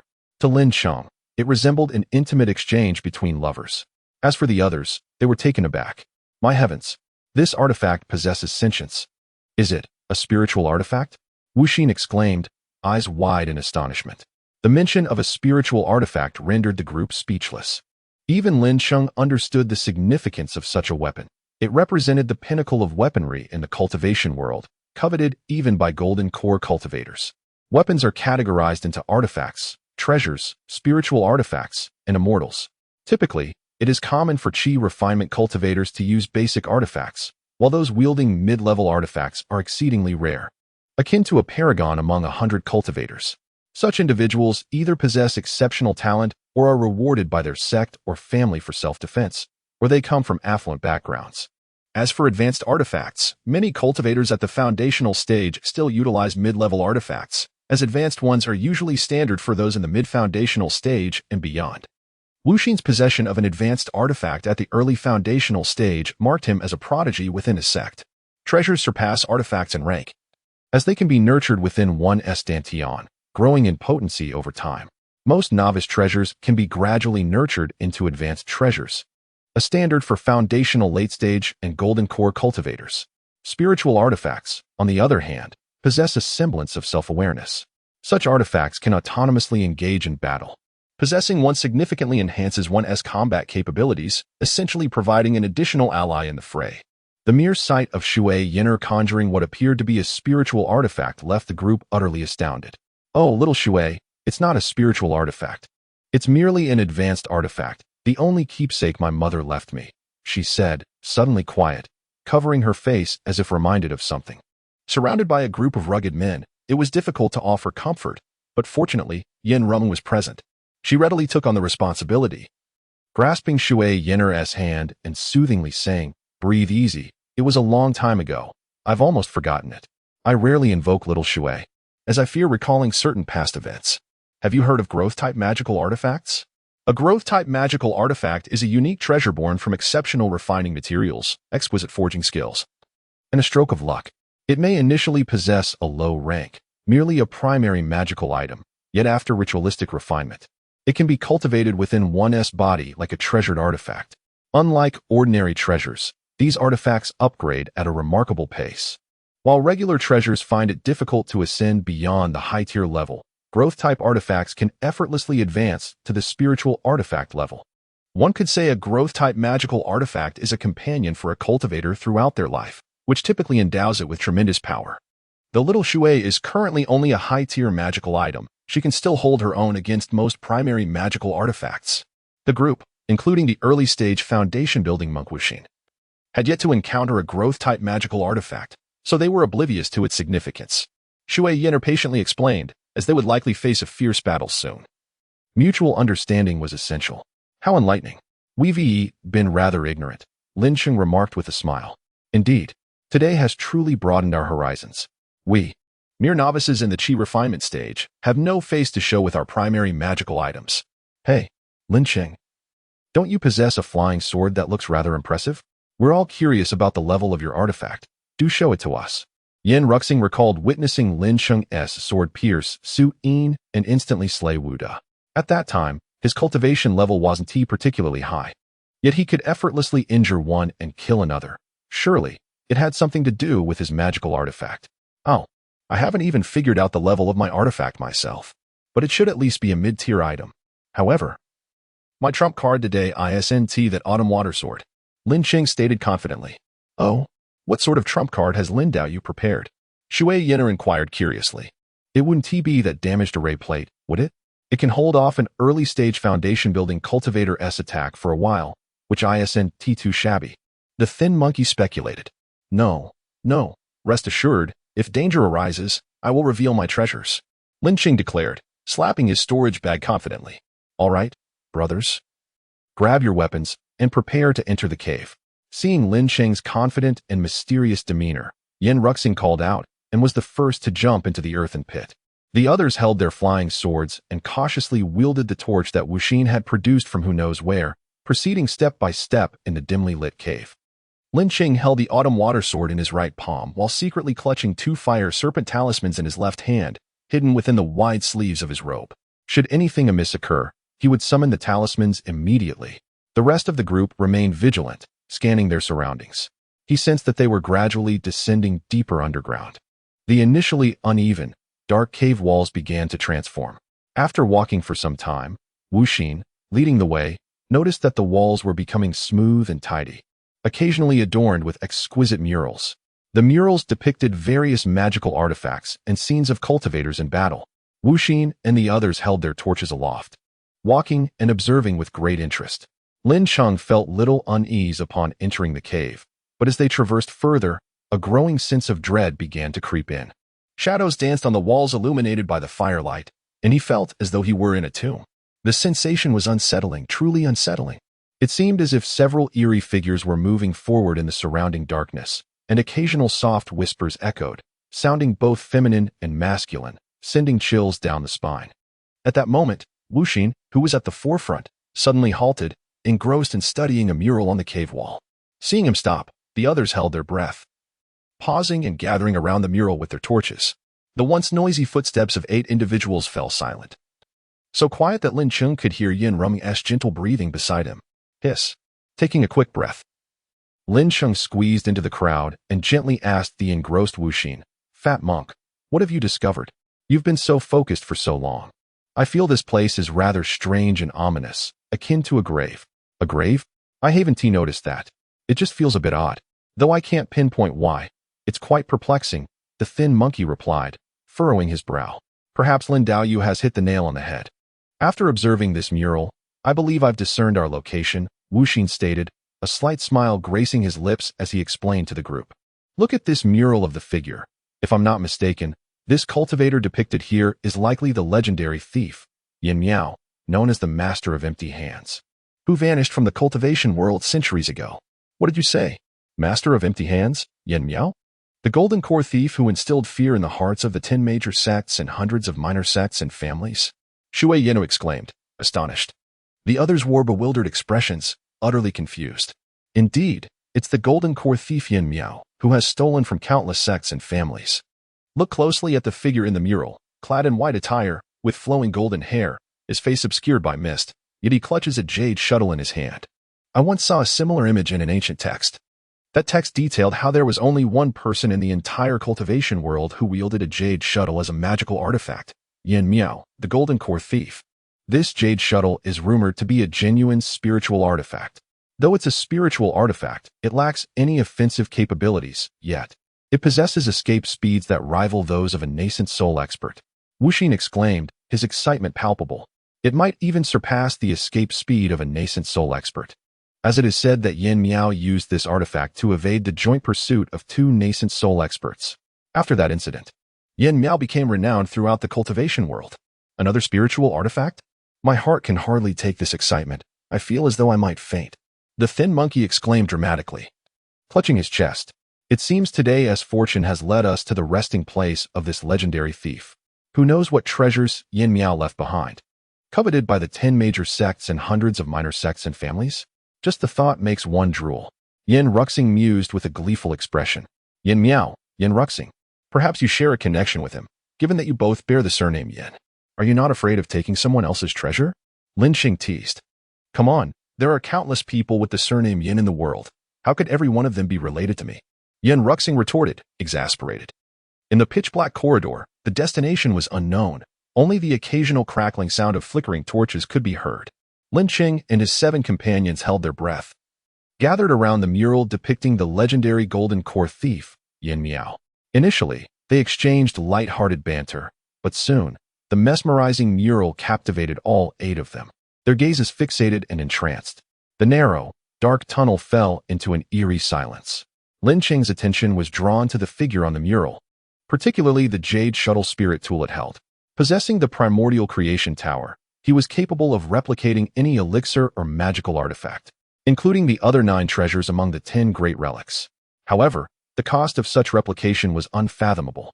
Therefore, every time he laid eyes on a high-grade artifact or elixir, an impulsive desire to acquire and replicate it surged within him.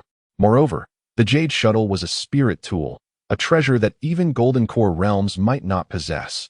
Without hesitation, one could assert that in the realm of cultivation, spirit tools represented the pinnacle of artifacts available to practitioners. Celestial tools were reserved for the mighty beings of the Luo Tian Great World, and it was rare to hear of such powers in the smaller 299th cultivation realm. The more Lin Cheng gazed upon the jade shuttle, the more he desired it, an urge growing within him that he couldn't quite understand.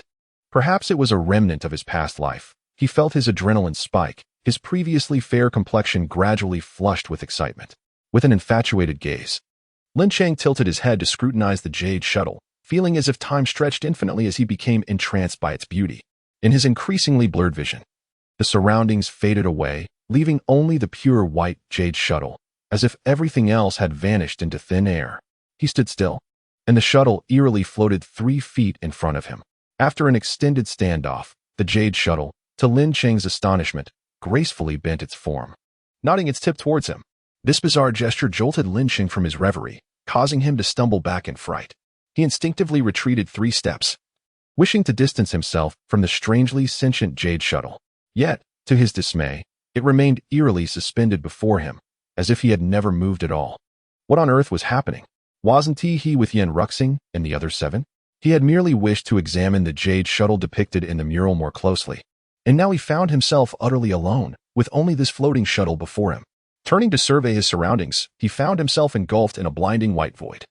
There was nothing in sight, and all he could perceive was the oppressive whiteness, as if he were trapped in a celestial cage. In a fit of desperation, Lin Cheng plopped down on the ground, anxiously tugging at his hair, utterly perplexed. At that moment, a melodious yet hauntingly ancient feminine voice echoed through the silent expanse. 3,280 years, a full cycle of seasons. I have finally awaited your arrival. Who is speaking? Hey, is someone there? Let me out. Where is this? Hello? Upon hearing the woman's voice, Lin Cheng, disregarding his fear, called out loudly.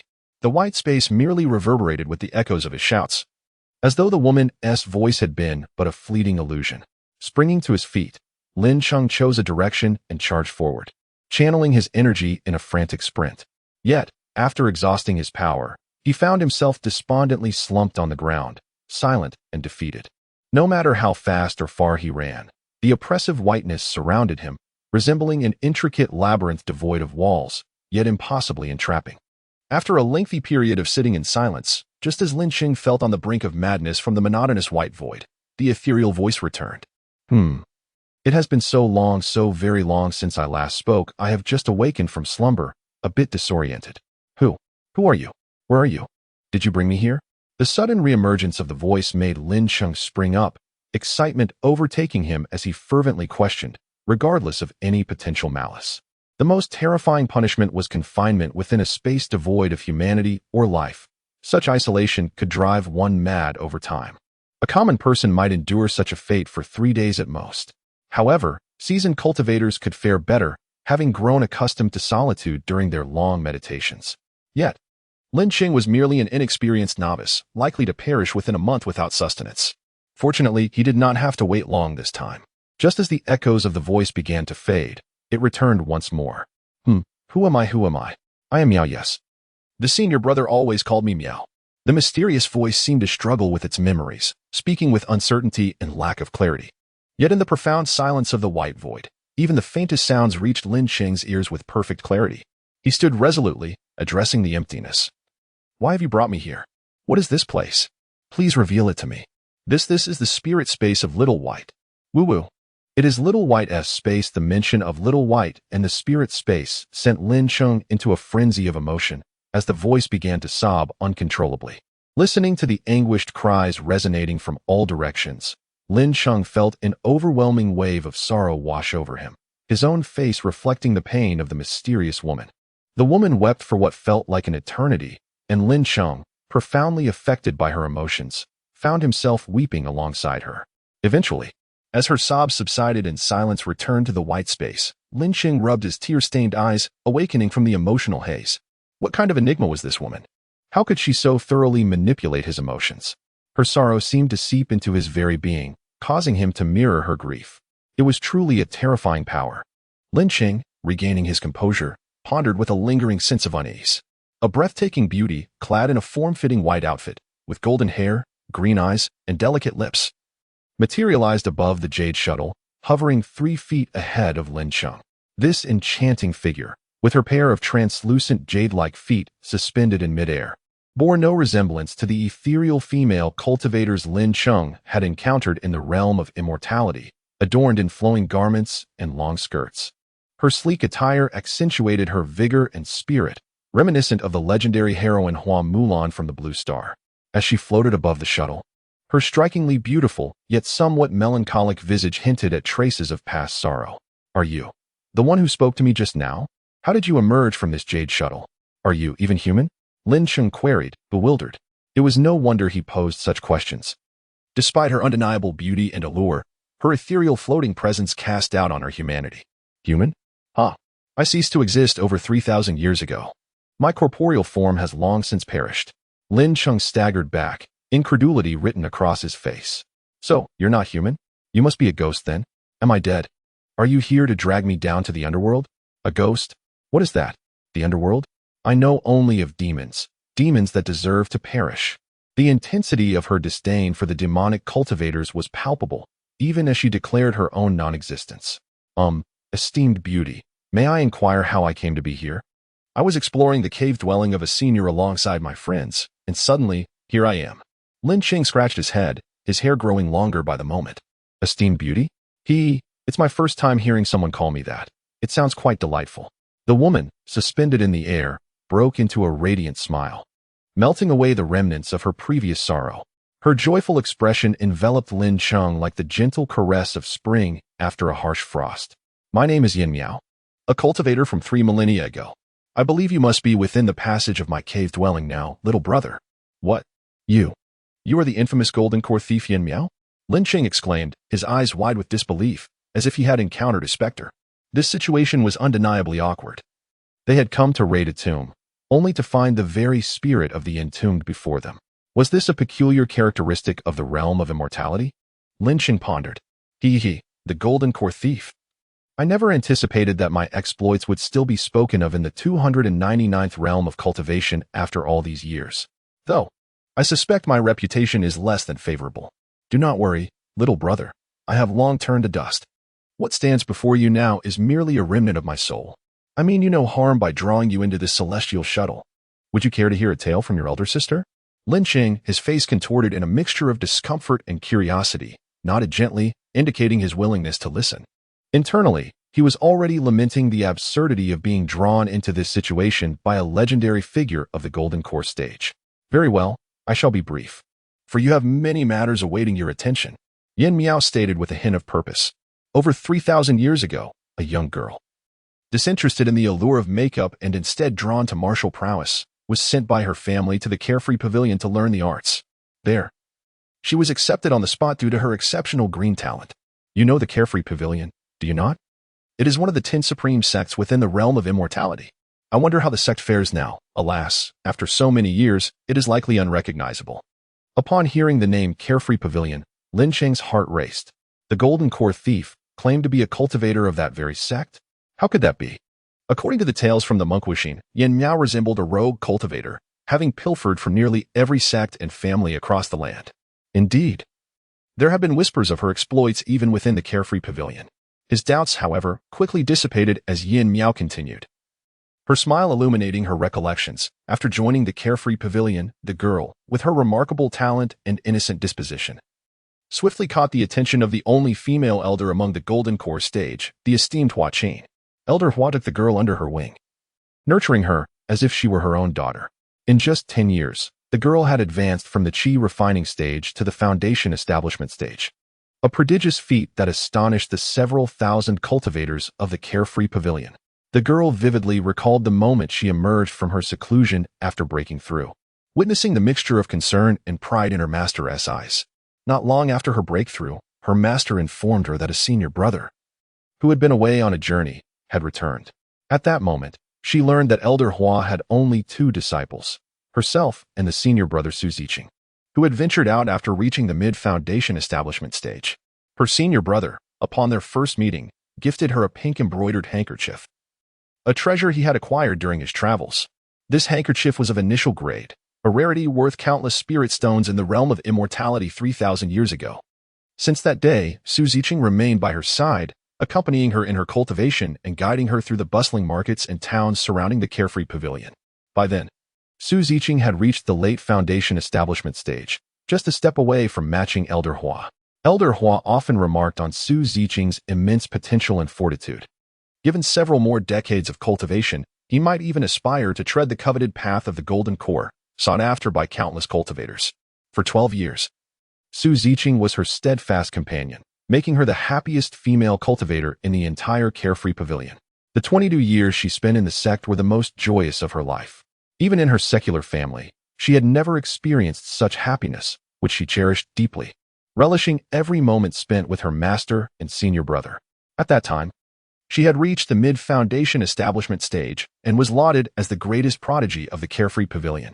While most of her contemporaries were still floundering in the chi refining stages, she stood out with her mid-foundation establishment prowess, far ahead of her peers. However, this bliss was not to last. One day, while enjoying a meal with her master and senior brother at a stone table, they were abruptly summoned by the sect and AMP, Oppo's current leader, Qing Ruzi, whose chief disciple, Shimen Tianqing, came to request their presence at the Master's Hall on the Celestial Peak. Her master and senior brother departed hastily with Shimen Tianqing, and that was the last she heard from them for an entire year. Initially, she managed to focus on her cultivation, but after a month without any word from them, she became frantic, scouring for news of their whereabouts. All she learned was that many late Foundation establishment and Golden Core cultivators from the sect had been summoned to a secret realm, and to this day, none had returned. Thus, she quelled her rising panic, convincing herself that her master and senior brother would soon return, and she endured the torment of waiting. Yet, the harsh reality soon shattered her illusions. Half a year later, the team composed of late Foundation establishment and Golden Core cultivators returned. 22 cultivators in the late Foundation establishment stage and 6 elders in the Golden Core stage embarked on a perilous journey. Yet only 6 late Foundation establishment cultivators and 1 Golden Core elder returned, all of whom were grievously injured. Furthermore, several were on the brink of death, their conditions dire. Upon receiving the news of her master and senior brother's return from the secret realm, the young girl wept tears of joy. Hastening to the heavenly sword peak where the Xiaoyao pavilion's entrance lay, clutching her embroidered handkerchief, an artifact of her cultivation. However, upon seeing her senior brother Su Ziqing return, bearing the bloodied and lifeless body of her master, her expressive eyes brimmed with tears, disbelief etched across her face as she shook her head in denial. The once vibrant figure of her cherished master, the revered Hua Qin, lay still, a victim of the harrowing ordeal. Gazing at the aftermath of her master's and brother's harrowing experience, the girl felt as though the very sky had collapsed, engulfing her in despair. This was her first encounter with the stark cruelty of the cultivation world, and she could not comprehend why it had come to this. The calamity that had befallen the Xiaoyao Pavilion had severely crippled the sect, with its strength diminished by half. Yet, the sole surviving elder of the Yuaning stage managed to suppress the turmoil with an iron fist, ensuring that the majority of the sect remained oblivious to the tragic events, save for those directly involved. The implicated cultivators were sworn to secrecy, coerced into making a vow to quell their inner demons, securing their place within the Xiaoyao Pavilion. The fallen cultivators and elders, many of whom had disciples and loved ones, remained silent, swallowing their grief and returning to their mundane lives. Among them, however, emerged an exception, the extraordinary second disciple of Hua Qin, the remarkable young woman. You may have deduced by now who this girl is. Indeed, she is Yin Miao, the cherished second disciple of Hua Qin, who had spent 22 years in blissful cultivation. Lin Cheng, captivated by the tale, rubbed his reddened eyes and, gazing at the poised golden core female cultivator, Yin Miao, timidly inquired, "Senior, may I dare to ask, what became of you afterward? Was your downfall the result of seeking vengeance for your master?" Unbeknownst to him, Lin Cheng had begun to address Yin Miao with utmost respect. Revenge? Ah, revenge. With my innate talent, I could have directly approached the sect's only supreme elder. I once knelt before him, pleading for vengeance for our fallen predecessors and comrades. Yet, do you know what he said? Absurd. Hilariously absurd. You cannot fathom the words of the remaining supreme elder that nearly drove me to madness. He informed me that the calamity in the secret realm was a coordinated assault by the demonic sects, including the super sects of Tiantangzai and Moshenzong, alongside numerous other demonic factions, leading to our grievous losses. The core strength of our sect was halved in an instant. The ambush had left the Xiaoyao Pavilion severely weakened. Thus, the Supreme Elder declared that what the Xiaoyao Pavilion needed most was patience, to lie low, and to close its gates to recuperate. He insisted that only when the sect regained its strength could we confront the murderous fiends of the demonic sects. Despite the death of my beloved master and the debilitating injury of my cherished brother, who now wallowed in despair, drinking to forget his lost potential, I remained lucid. I was not lost to hatred, yet the sect's reaction filled me with utter disappointment. Consequently, I resolved to leave a letter, announcing that Yin Miao hereby severs ties with the Xiaoyao Pavilion and henceforth shall no longer be its disciple. I intended to venture forth as a rogue cultivator, to seek revenge for my master and brother, even if it meant facing certain death. I would shake the very heavens with my resolve. Just as I completed my letter and packed my belongings, my brother stumbled upon me, his intoxicated gaze fixated upon me for an eternity. My brother, despite his inebriation, was sharp-witted. He discerned my intentions without difficulty. Rather than attempting to thwart me as I had imagined, he gently set down the wine jar, revealing a pure white jade shuttle in his hand. He caressed the jade shuttle momentarily before tossing it towards me and swiftly exiting my dwelling. As his silhouette faded, his murmured words lingered in the air. This artifact is the only treasure we retrieved from the secret realm. My master intended to give it to you personally, but she is no longer with us. Now, it falls to me to entrust it to you.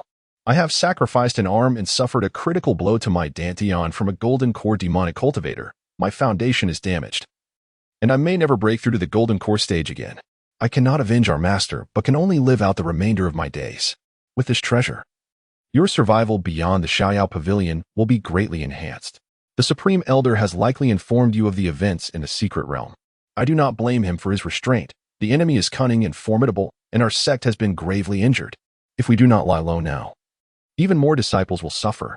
Thus, most within the sect have chosen silence, tending to their wounds in solitude. The outside world is vibrant yet perilous. Fortunately, you have reached the mid-foundation establishment stage. Unless you encounter golden core cultivators, you need not fear small-time thieves. My words conclude here. Be cautious, dear sister, and take care of yourself. With that, my brother bestowed the jade shuttle upon me, choosing to remain within the sect, leading a life steeped in lethargy. As for me, with the jade shuttle, whom I named Sibai, I discovered its unique ability.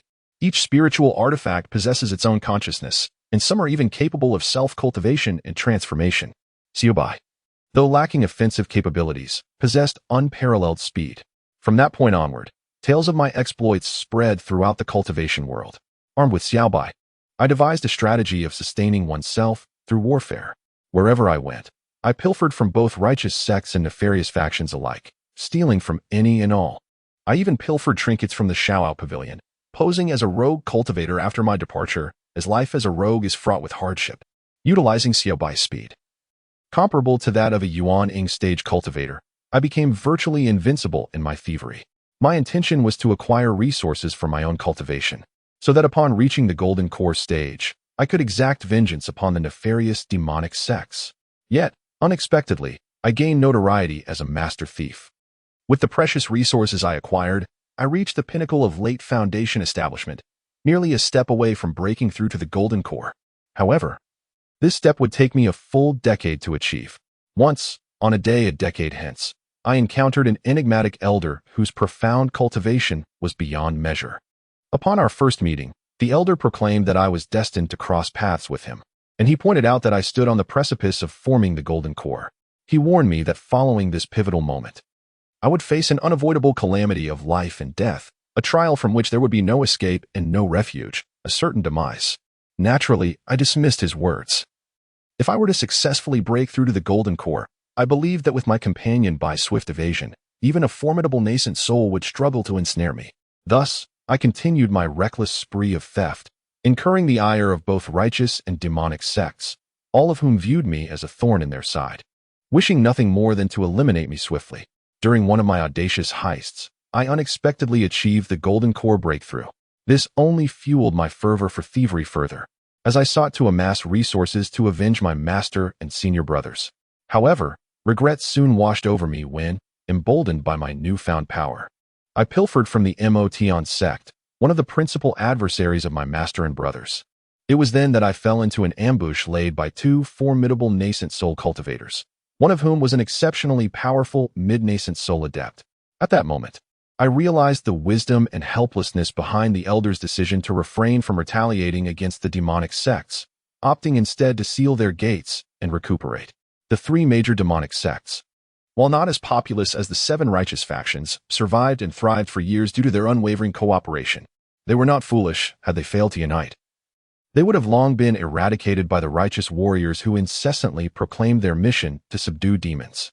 The Xiaoyao Pavilion had learned this lesson the hard way, suffering a significant blow that led to nearly a millennium of seclusion, only to regain some semblance of glory in the current generation of Lin Cheng. The pursuit by the two nascent soul cultivators was relentless. Despite my golden core status and Bai's incredible speed, I was soon overtaken. In the moment of imminent capture, Bai, disregarding my protests, sacrificed its spiritual essence, doubling its speed as it fled in a singular direction. The mid-nascent soul adversary, seeing my sudden burst of speed, panicked and unleashed a mouthful of essence blood, using it to inscribe a spell in the air while chanting incantations. Finally, he brought his palms together, forming a sword gesture, and bellowed, minor divine technique, Immortalit curse, hasten. At that time, I was unaware of the nature of this spell, as Bai's desperate efforts had distanced me from the two pursuers by a full 10,000 miles. Once I located a cave to set up a concealment array and sat down to recuperate my expended energy, a flash of black light suddenly streaked across the sky, seemingly aimed directly at me. Unable to evade, I felt the black light imprint itself upon my back. Later, I learned that this black light was the manifestation of the adversary and Apos' spell. Upon its entry, I felt my appearance aging at a visible pace, my physical strength gradually waning. A chilling intuition washed over me. My lifespan was perilously short. Typically, cultivators who break through to the golden core enjoy a lengthy existence, often spanning thousands of years. Yet since the black light invaded, I felt as though I had scarcely a month left to live. The terrifying prowess of a nascent soul cultivator was indeed formidable. Realizing my limited time, I sought refuge in the sunset forest, establishing a cave for my impending meditation. I chose this location partly for its proximity to the Xiaoyao Pavilion, which offered a sense of familiarity. I stored all my treasures within a storage ring, a treasure of higher grade than Lin Cheng's storage pouch, allowing for convenient transport and a significantly larger space. As I sat in my cave, awaiting death, Bai, who had burned its essence to save me and was now gravely weakened, manifested its frail form and urged me not to succumb, for I still had a chance to avenge our master and brothers. Initially, my only regret had been my inability to slay those demonic scoundrels, but Bai's words reignited my desire for vengeance.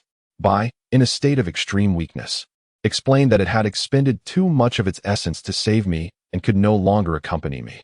As its spirit essence faded, it urged me to abandon my physical form, merging my soul with its own, and await a fateful savior. After a cultivator establishes their foundation, they can cultivate their consciousness, gaining significant advantages in both combat and cultivation. Yet, upon breaking through to the golden core, this consciousness transforms into a soul, which is far more potent and allows for rebirth even after death, unlike mere consciousness. Witnessing Bai's imminent demise, I was enveloped in despair, feeling as though my life had plunged into darkness. Yet, I found myself powerless to intervene. As Bai's essence flickered and faded, it imparted one final message. Hurry. Prepare the entrance. Should you find life anew and attain the celestial path to vengeance, my efforts shall not have been in vain. Revenge. Yes, I must avenge. I have yet to exact my retribution. Bai, do not worry. I will ensure your efforts bear fruit. Await my vengeance, and I shall ascend the celestial path. I believe there exists a method to reunite us. With purpose igniting within me, I refused to succumb to despair. Before my soul departed from my corporeal vessel, I adorned the passage of my cave with murals, one of which depicted my own likeness. Any talented individual possessing a gift above the green tier would be drawn into the white space of my mural. If multiple individuals met this criterion, the one with the greatest talent would inherit my legacy. I firmly believed that even those whose talents surpassed my own would not be worthy of my trust. Conversely, only the truest prodigies would be deemed worthy of my attention and given the chance to revive me. After waiting for millennia, the moment had finally arrived. If you have reached this place, it signifies your exceptional talent. After 3,000 years, I await you, so let us strike a bargain. What say you? Yin Miao addressed Lin Cheng. Upon hearing Yin Miao's tale, Lin Cheng was struck by the harsh and tragic realities of the cultivation world. Senior, speak your mind. I shall do my utmost to assist you. I may have neglected to mention that I am an outer disciple of the Xiaoyao Pavilion, having only recently joined. Here is my identity token, Lin Cheng said, producing the token from his storage pouch and displaying it before Yin Miao. The flood has truly swept away the Dragon King's temple, causing a family to become unrecognizable to one another. To my astonishment, I unexpectedly encountered a junior from the same sect. With this transaction, I can finally ease my worries. Yin Miao's expression mirrored my surprise. She never anticipated such a coincidence. After 3,000 years, the one attempting to rob her tomb would turn out to be a descendant of the Xiaoyao Pavilion. Please, senior, speak. Well, this transaction presents a challenge for you, yet it is also a significant opportunity. I have resided within the spirit space of the spiritual tool, the Jade Shuttle, for over 3,000 years, and it has nearly merged with my soul. Perhaps it is more apt to say that I am a remnant soul. Even after being trapped here for so long, I have never contemplated relinquishing my chance for rebirth to become merely a tool spirit. If I were willing to merge with this artifact, my soul would not be in such a weakened state. Had you arrived a few hundred years later, I might have resigned myself to the fate of being a tool spirit.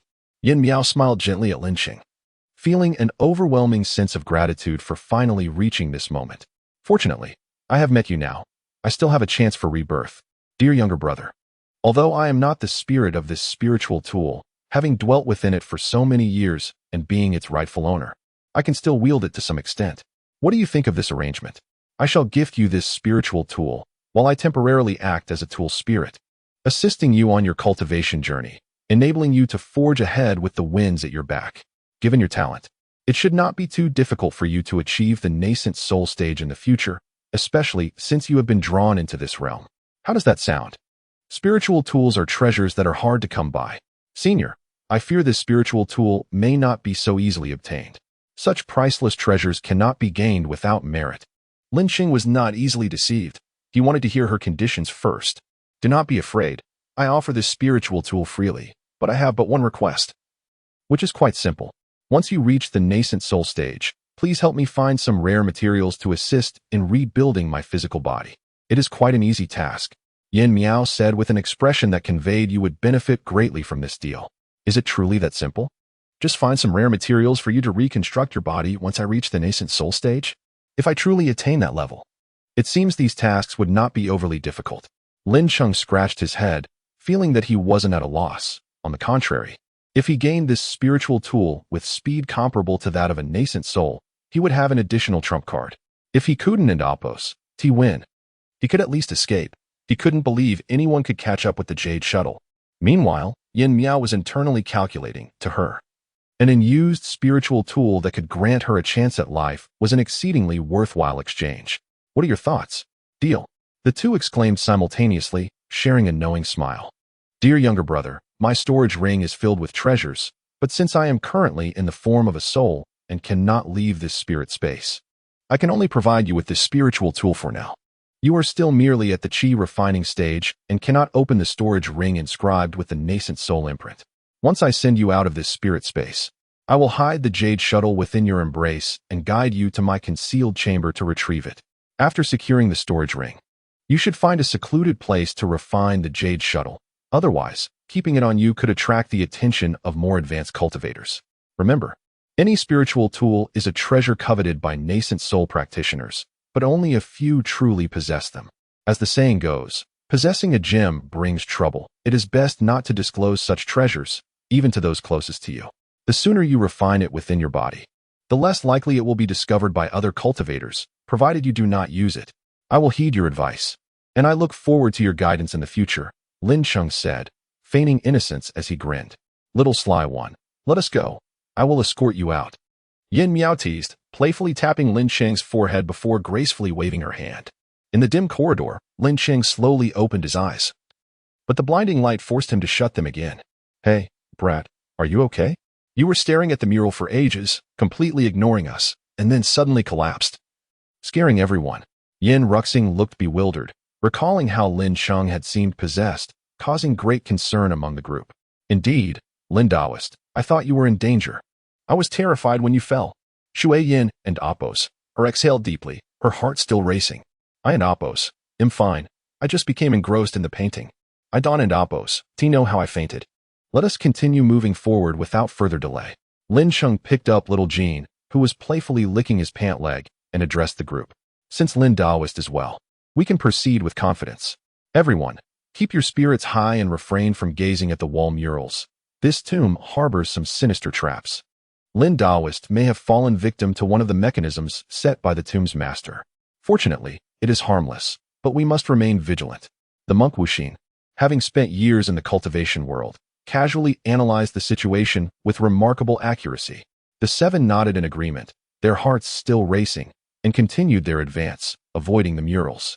Carrying little Jean, Lin Cheng walked at the rear. As the others held their torches, he couldn't resist the urge to smile as he touched the bulge beneath his clothing. Even if someone else had already claimed the prize, the most valuable treasure within this tomb had flown into his embrace, filling him with secret delight.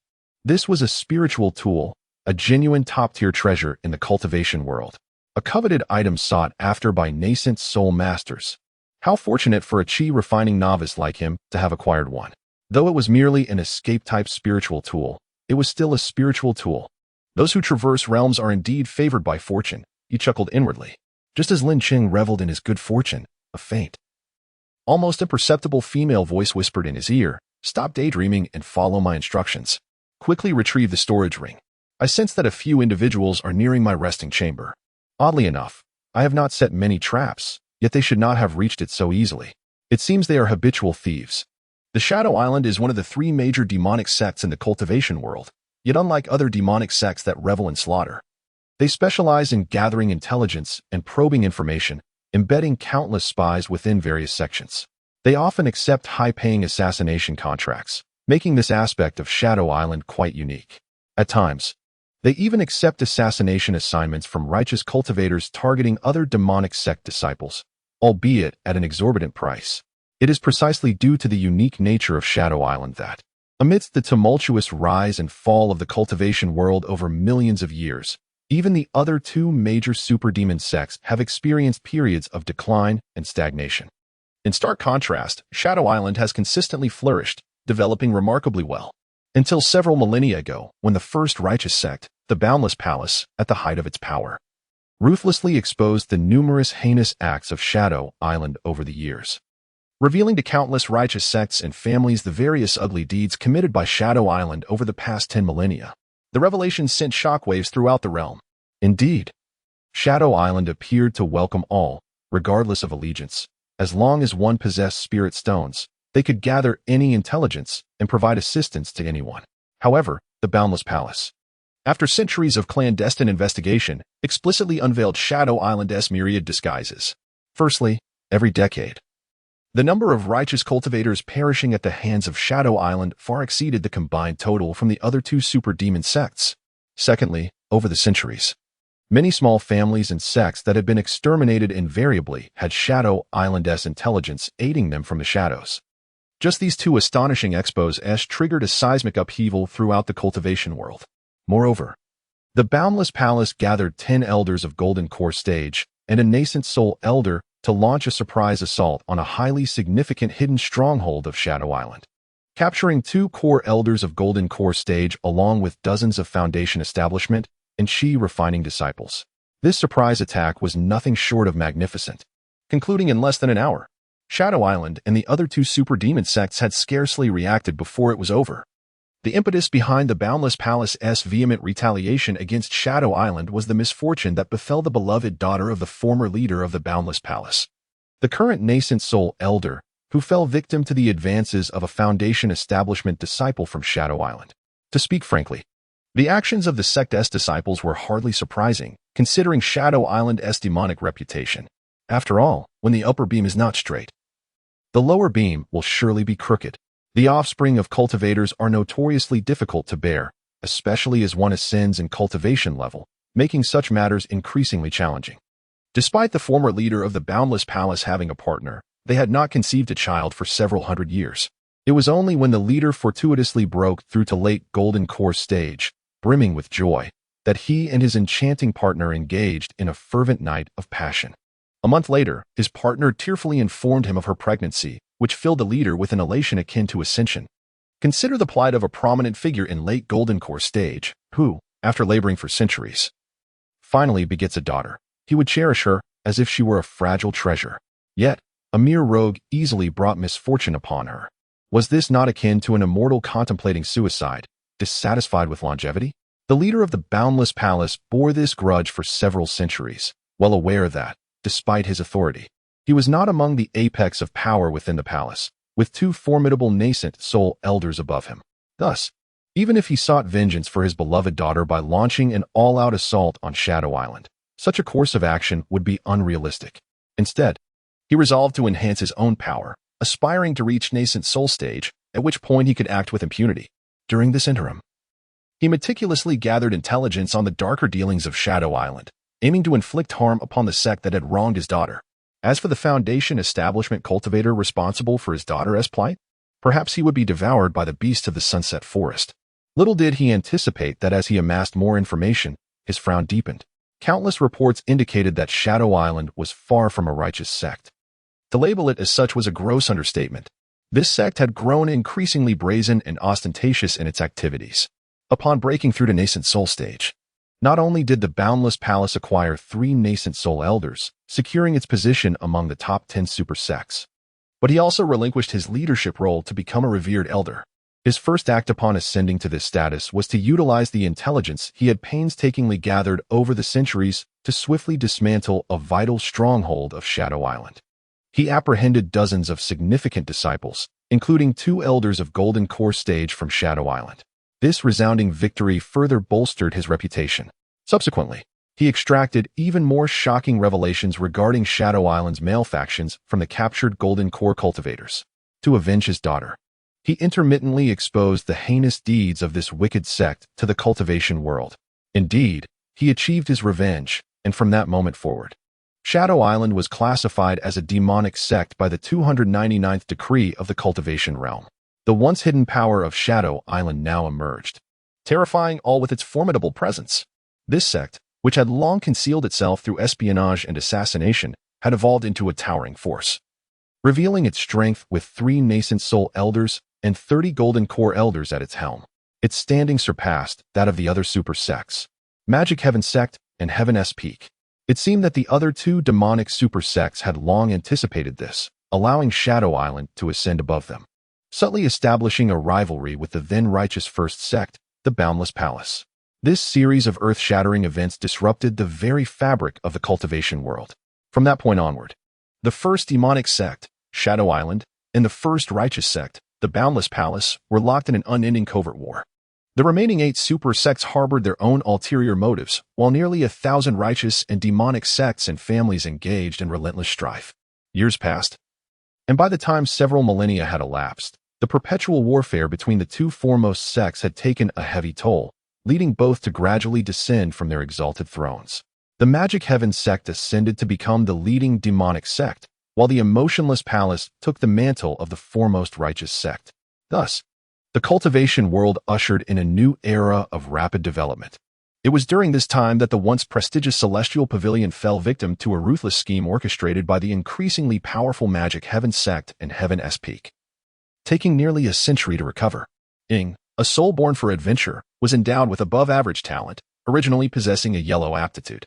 Yet, fortune smiled upon her at birth, for she was the granddaughter of the chief elder of Shadow Island. Her grandfather, leveraging his position, procured a high-grade treasure pill that could enhance her aptitude. With this pill, she barely managed to elevate her aptitude from yellow to green.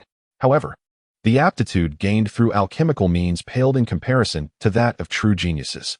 After nearly 2 decades of cultivation, she remained stuck at the late 9th layer of chi refining, unable to break through. If she were to continue her training in a conventional manner, it might take another 8 to 10 years to achieve foundation establishment. Nonetheless, even with such limitations within the sect, she was regarded as a true prodigy and a 3rd-generation cultivator, a figure who could walk with unparalleled confidence. She was not one to be easily settled.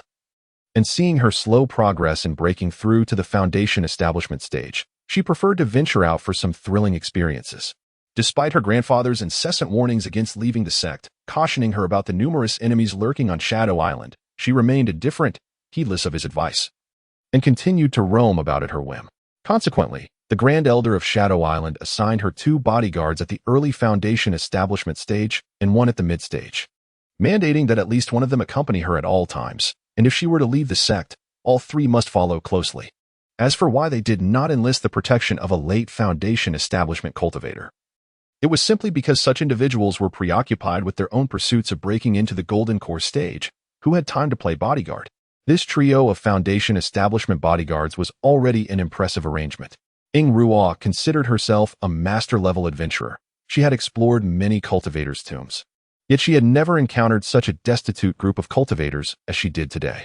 After dispatching 3 foolish intruders with her 3 Foundation establishment companions, she found nothing of interest aside from the murals in the entrance passage. Indeed, these cultivators were as impoverished as could be. At that moment, she began to regret entering this tomb. Aside from a few easily dismantled, outdated traps, there was nothing within to stir her excitement. If Yin Miao, nestled in Lin Cheng's arms, knew someone was disparaging her at this moment, she might very well leap out from the jade artifact in a fury and give them a beating.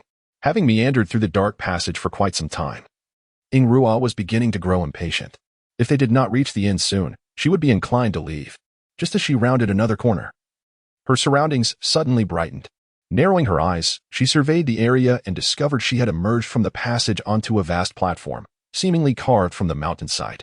The platform stretched 100 feet wide, and upon it rested a stone cave shrouded beneath a colorful protective barrier. The grand defensive formation appeared to be arrayed by at least a golden core cultivator, though it was uncertain how much power remained after all these years. I like this. Now we're getting somewhere.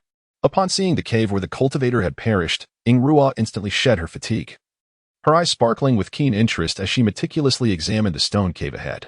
"Ah-san, why don't you go ahead and test the power of that formation? Be careful not to get hurt. As you command, young master." Ah-da, Ah-er, and Ah-san were her grandfather's entrusted bodyguards. Ah-da was slightly stronger, being a mid-stage Foundation establishment expert. Such preliminary testing was naturally not her responsibility. Ah-san, muscles rippling, stepped forward and summoned a massive mountain-splitting axe. Channeling a spell with a swift gesture, he bellowed, "Kill."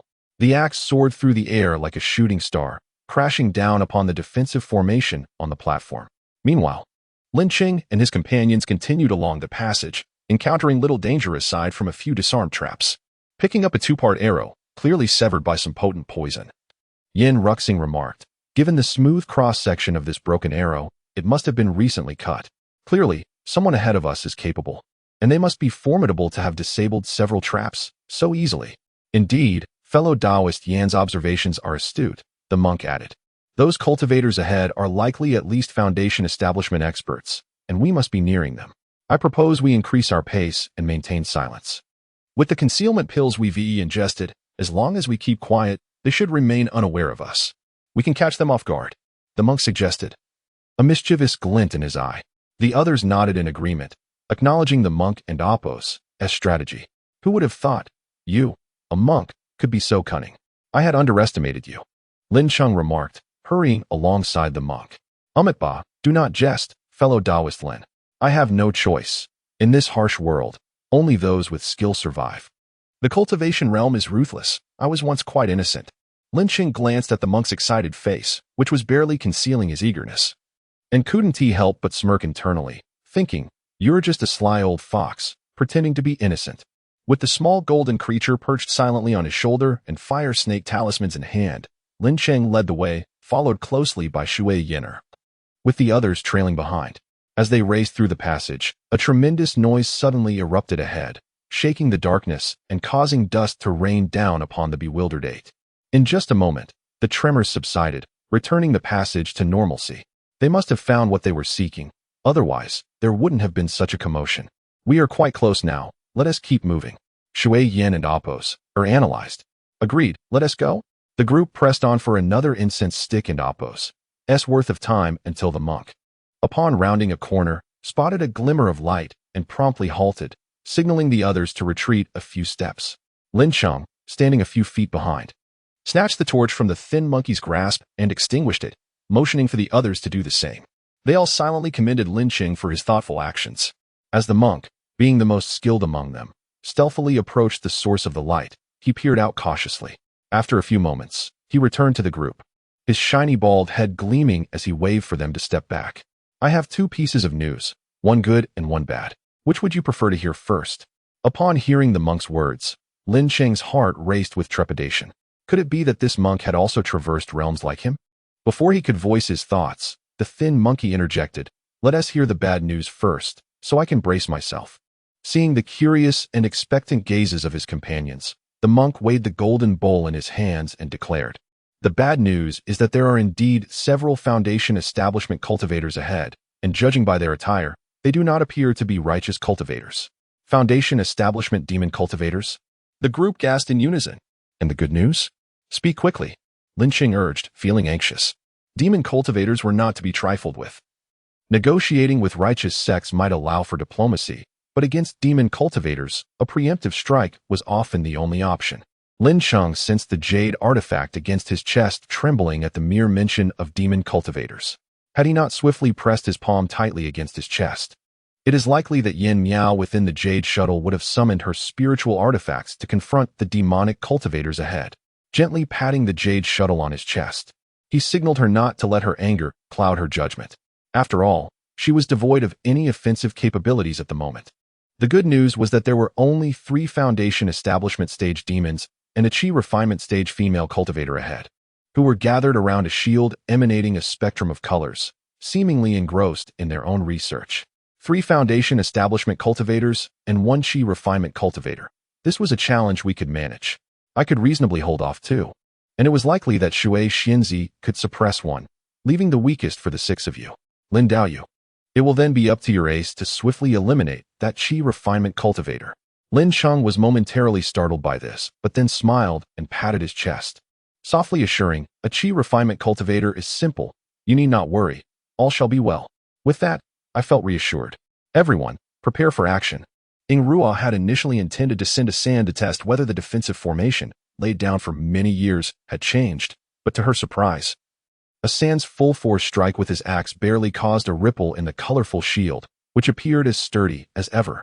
These righteous cultivators had a penchant for such troublesome tricks, far from the straightforwardness of our demonic brethren. It seemed that brute force alone would not suffice to breach this tortoiseshell-like barrier. A different strategy was needed. Having witnessed countless cultivators' caves and relics, Ing Ruo understood that most cultivators, upon their passing, wished to guard their resting places against disturbances. Thus, they often fortified their final abodes to resemble impenetrable shells. The various traps and mechanisms were one thing, but the defensive formations guarding the caves were often the most vexing, much like the one before her now, leaving her to gaze longingly at the treasure within the multicolored shield, unable to attain it, as she, along with a air, and a San, became deeply engrossed in studying the formation. A sudden cacophony of footsteps echoed from the corner of the passage they had entered. Lin Cheng and his companions had not intended for things to unfold in this manner. They had originally sought a surprise ambush.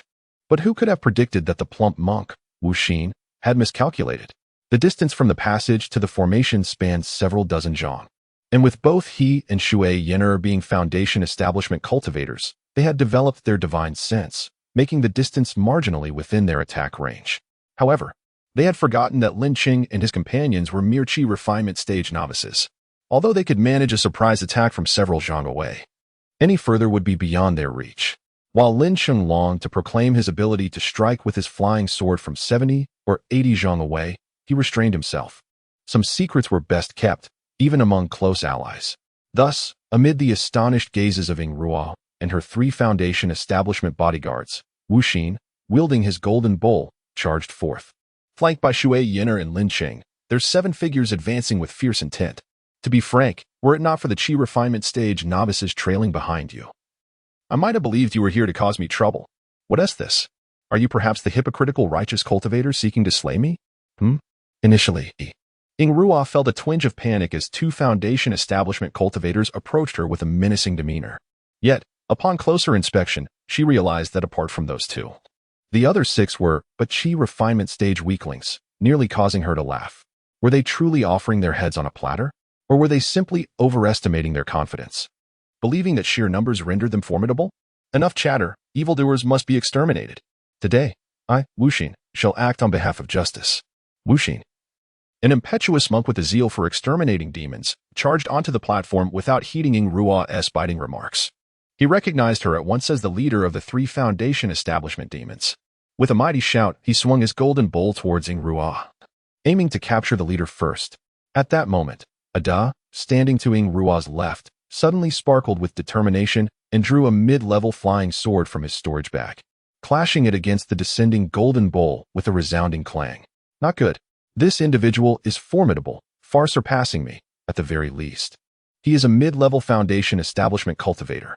I may not be his match, and I can only hold him off. You all must act swiftly. The golden bowl and De's flying sword locked in a stalemate above, both combatants displaying strained expressions, beads of sweat forming on Wuxin's brow. Ada, leveraging his superior cultivation level, managed to hold his ground against the high-level artifact wielded by Wuxin, but the two were now locked in a deadlock. Neither able to gain the upper hand as the potent energies of their artifacts clashed. Thus, Wuxin urged his companions to act swiftly to subdue the demonic cultivators, so he could gain their assistance. You two, attack together. Today, I, Shui Yin'er, shall teach you demonic cultivators a lesson. Understanding the urgency of the situation, Shui Yin'er pointed her delicate fingers at air and sand, intending to take on both simultaneously.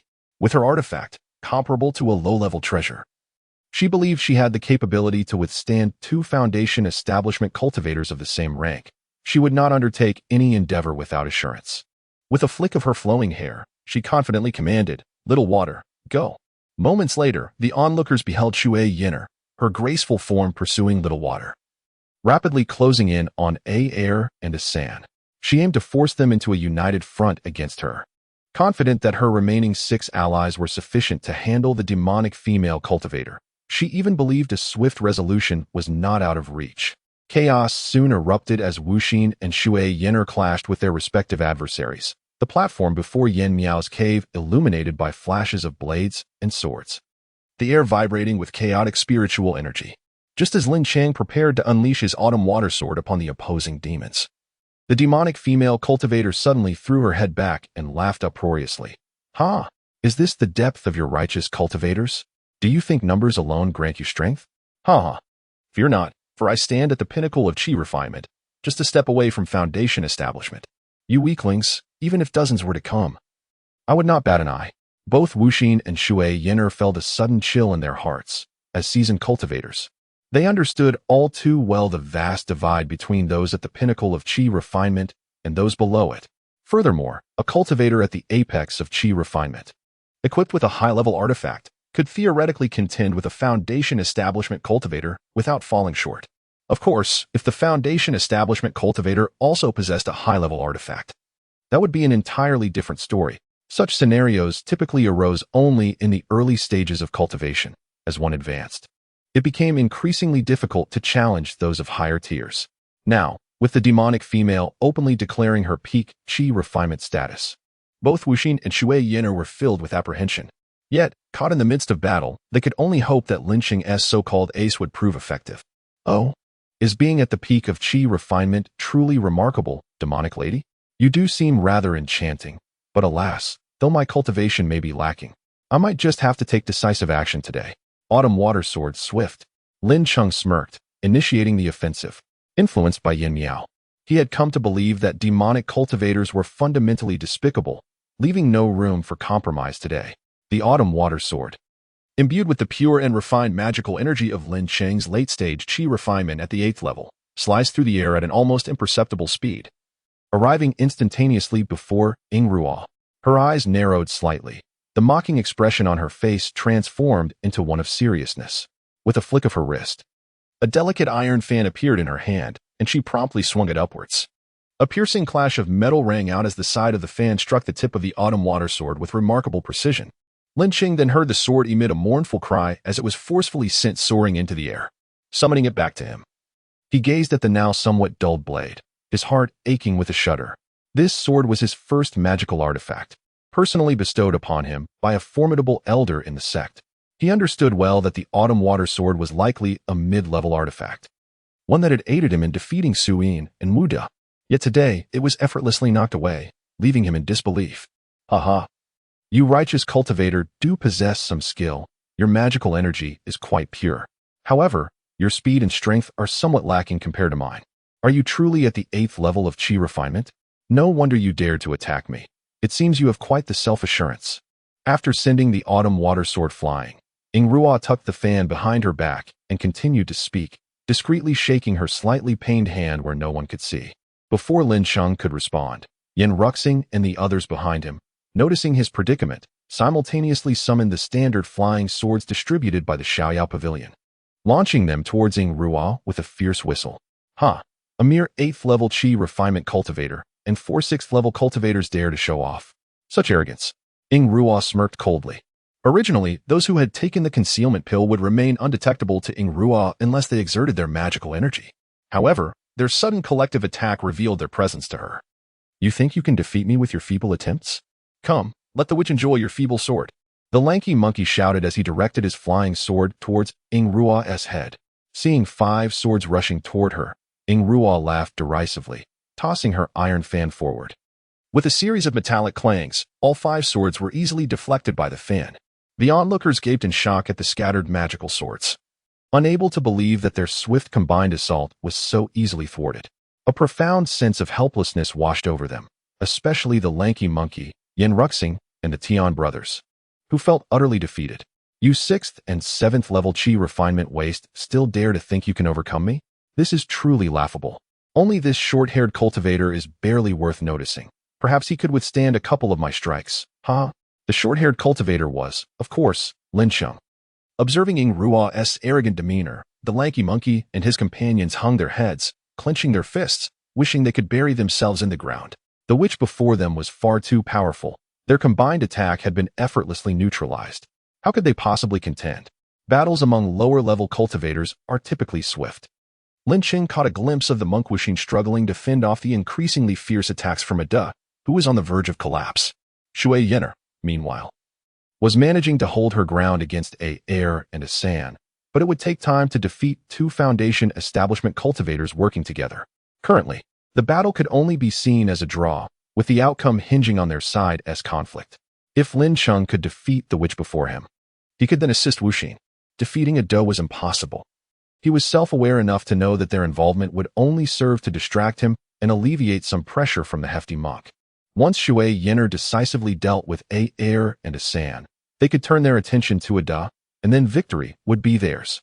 Realizing that the morale of Yin Ruxing and the others was plummeting, Lin Cheng understood that he must rely solely on himself. With a gentle pat on his storage bag, he tossed a slightly damaged formation plate to Yin Ruxing, instructing the group, "Take this formation plate and protect yourselves. Once I handle this witch, we will go support the monk together." Without waiting for a response, Lin Cheng summoned the autumn water sword and charged once more at the relaxed Ing Ruo, who crossed her arms with an air of ease. Flattery has gone to your head. Let me show you just how formidable I am. As Lin Cheng launched his attack with a composed expression, Ing Ruo snorted dismissively and released her iron fan. The two engaged in a fierce clash of magical artifacts.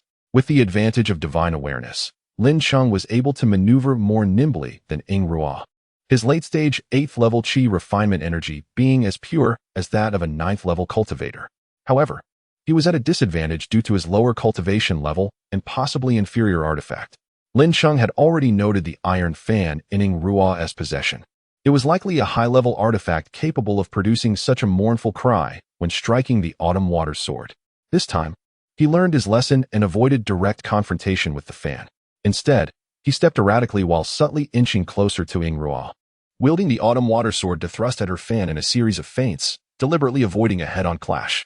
As Lin Cheng danced around like a monkey before her, the autumn water sword seemed to toy with Ing Ruo, igniting her fury. "You wish to buy time? Very well, I shall indulge you." Mistaking Lin Cheng's evasive maneuvers for a tactic to delay, she shouted and poured all her magical energy into the iron fan. The fan, now bolstered by her full support, surged in speed and power, resembling a fierce beast unleashed. Just as the autumn water sword seemed to be cornered like a little rabbit pursued by a great wolf, Lin Cheng, now within 10 zhang of Ing Ruo, suddenly smiled. Seeing the strange short-haired cultivator flash her a smile, Ing Ruo's heart raced with a sudden thrill. This unexpected delight had indeed stirred something within her. She was about to savor it fully. Lin Cheng infused 2 fire serpent talismans he had been holding into his magical energy and flung them towards Ing Ruo, who stood before him, seemingly defenseless.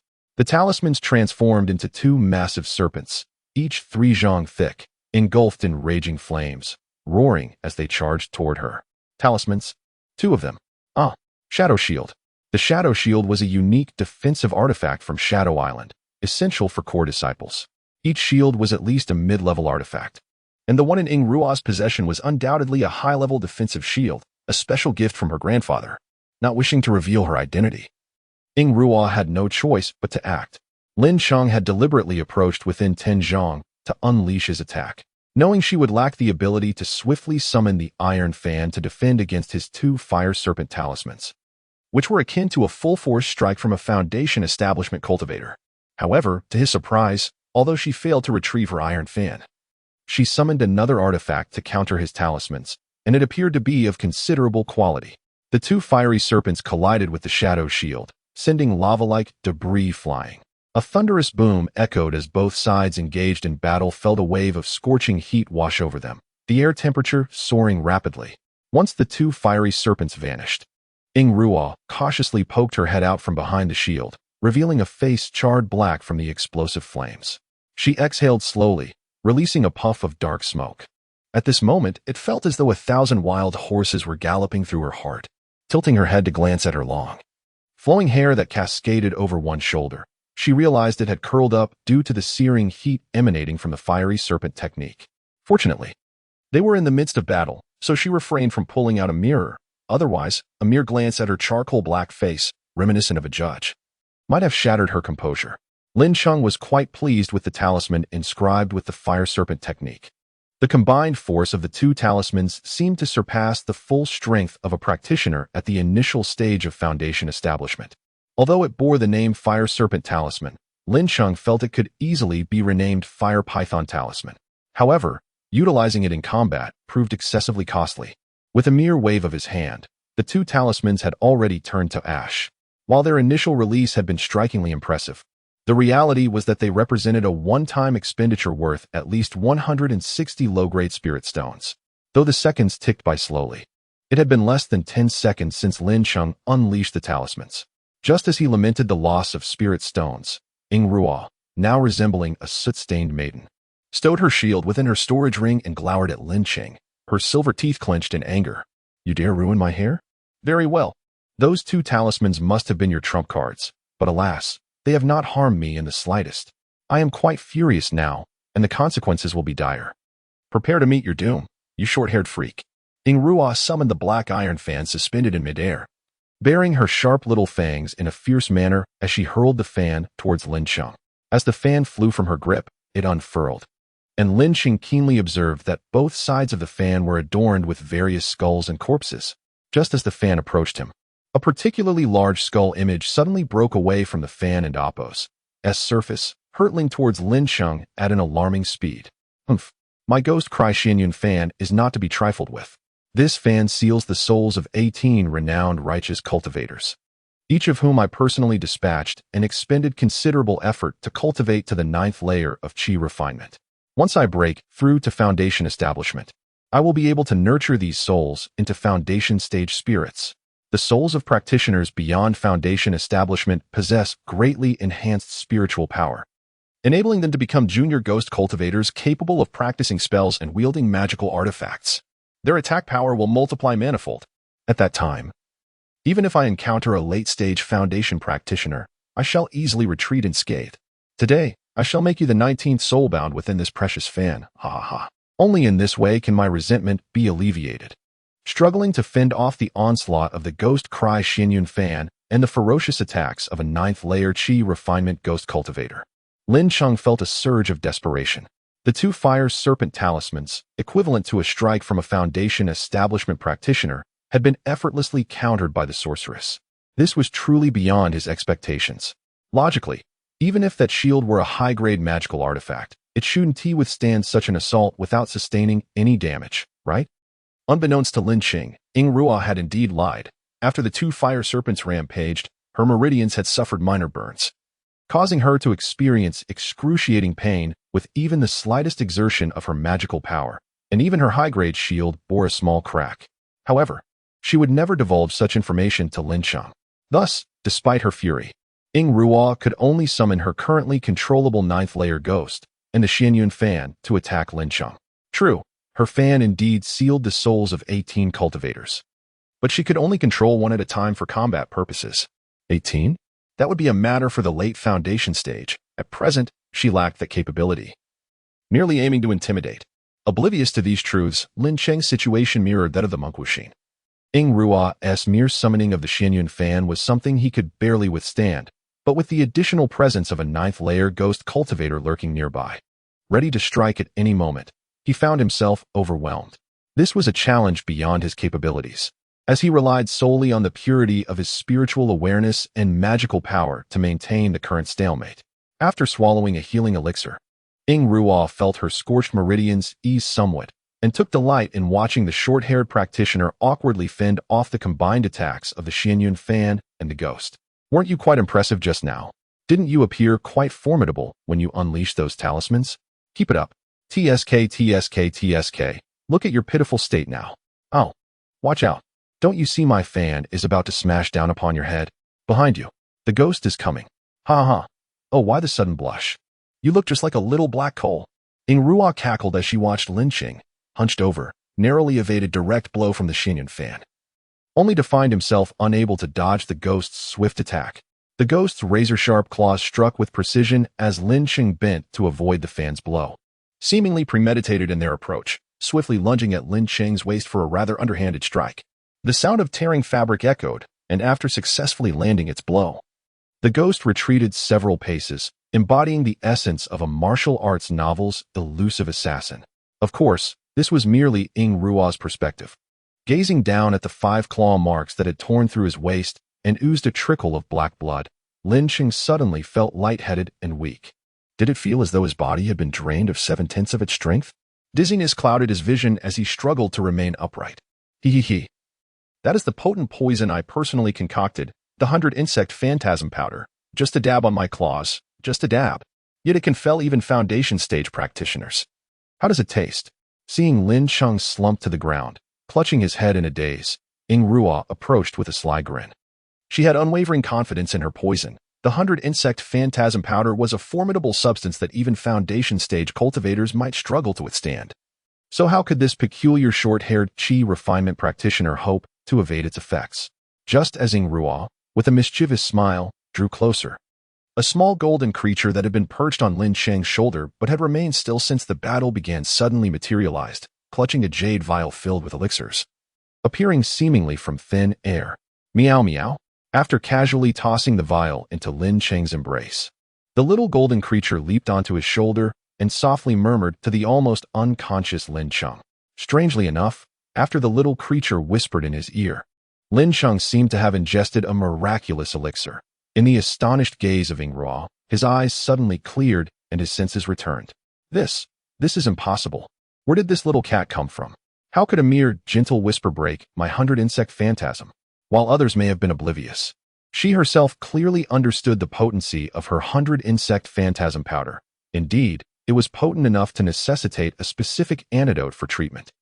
But healing elixirs of intermediate grade or higher could suppress its effects for a time. Once a higher grade healing elixir was found, even without an antidote, the poison could be easily mitigated. Yet, none of this was the reason she regarded the 100 insect phantasm powder as her trump card. The poison was named the 100 insect phantasm powder precisely because it also possessed the ability to ensnare individuals within illusions.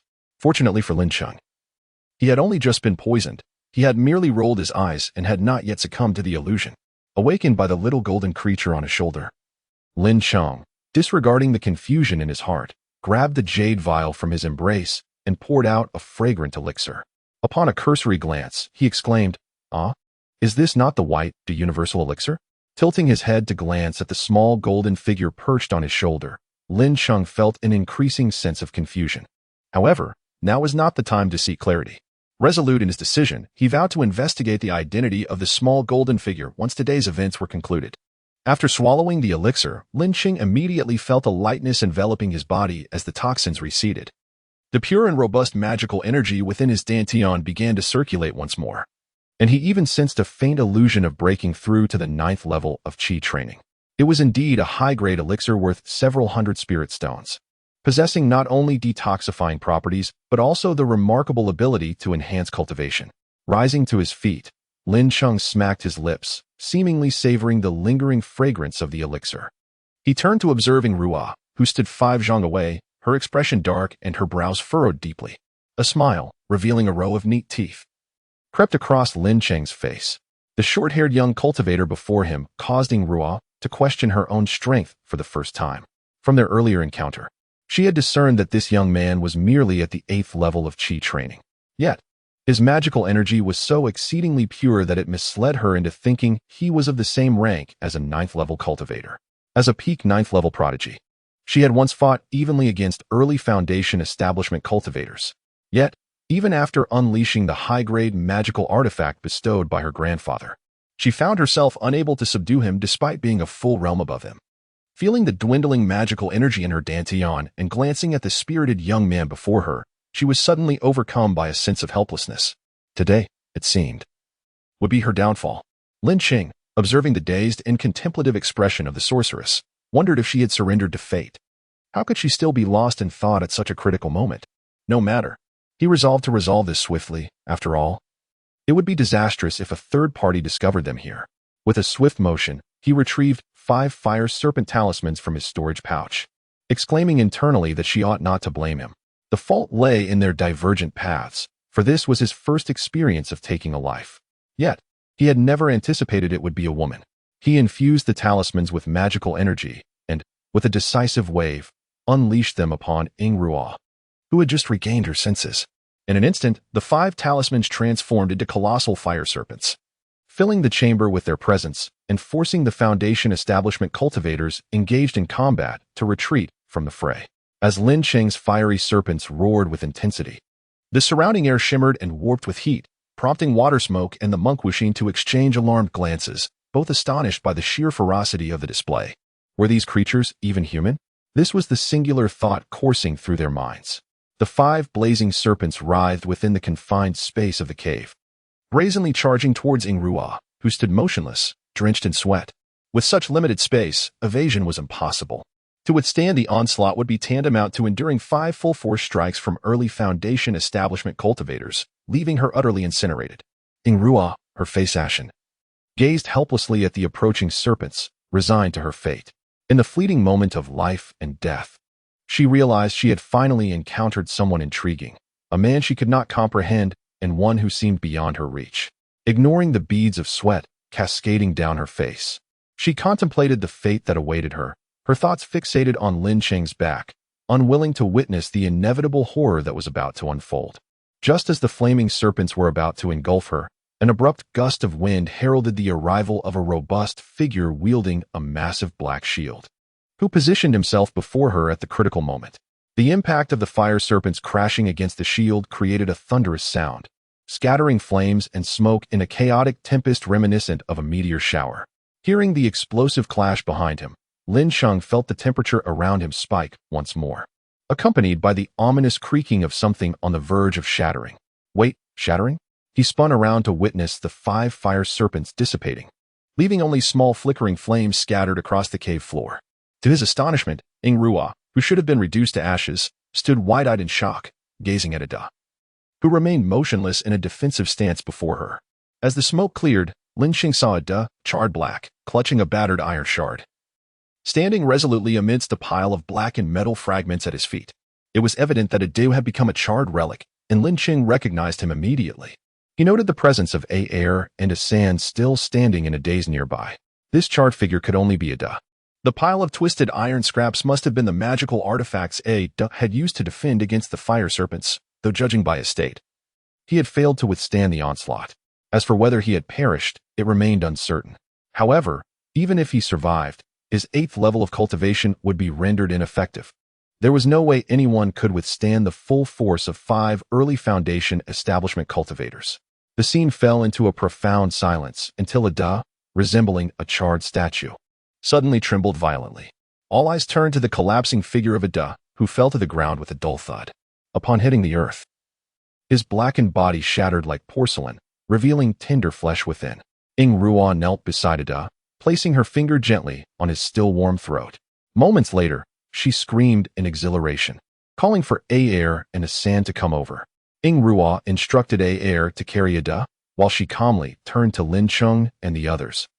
Her demeanor composed as she stated, "Today marks my first and last admission of defeat.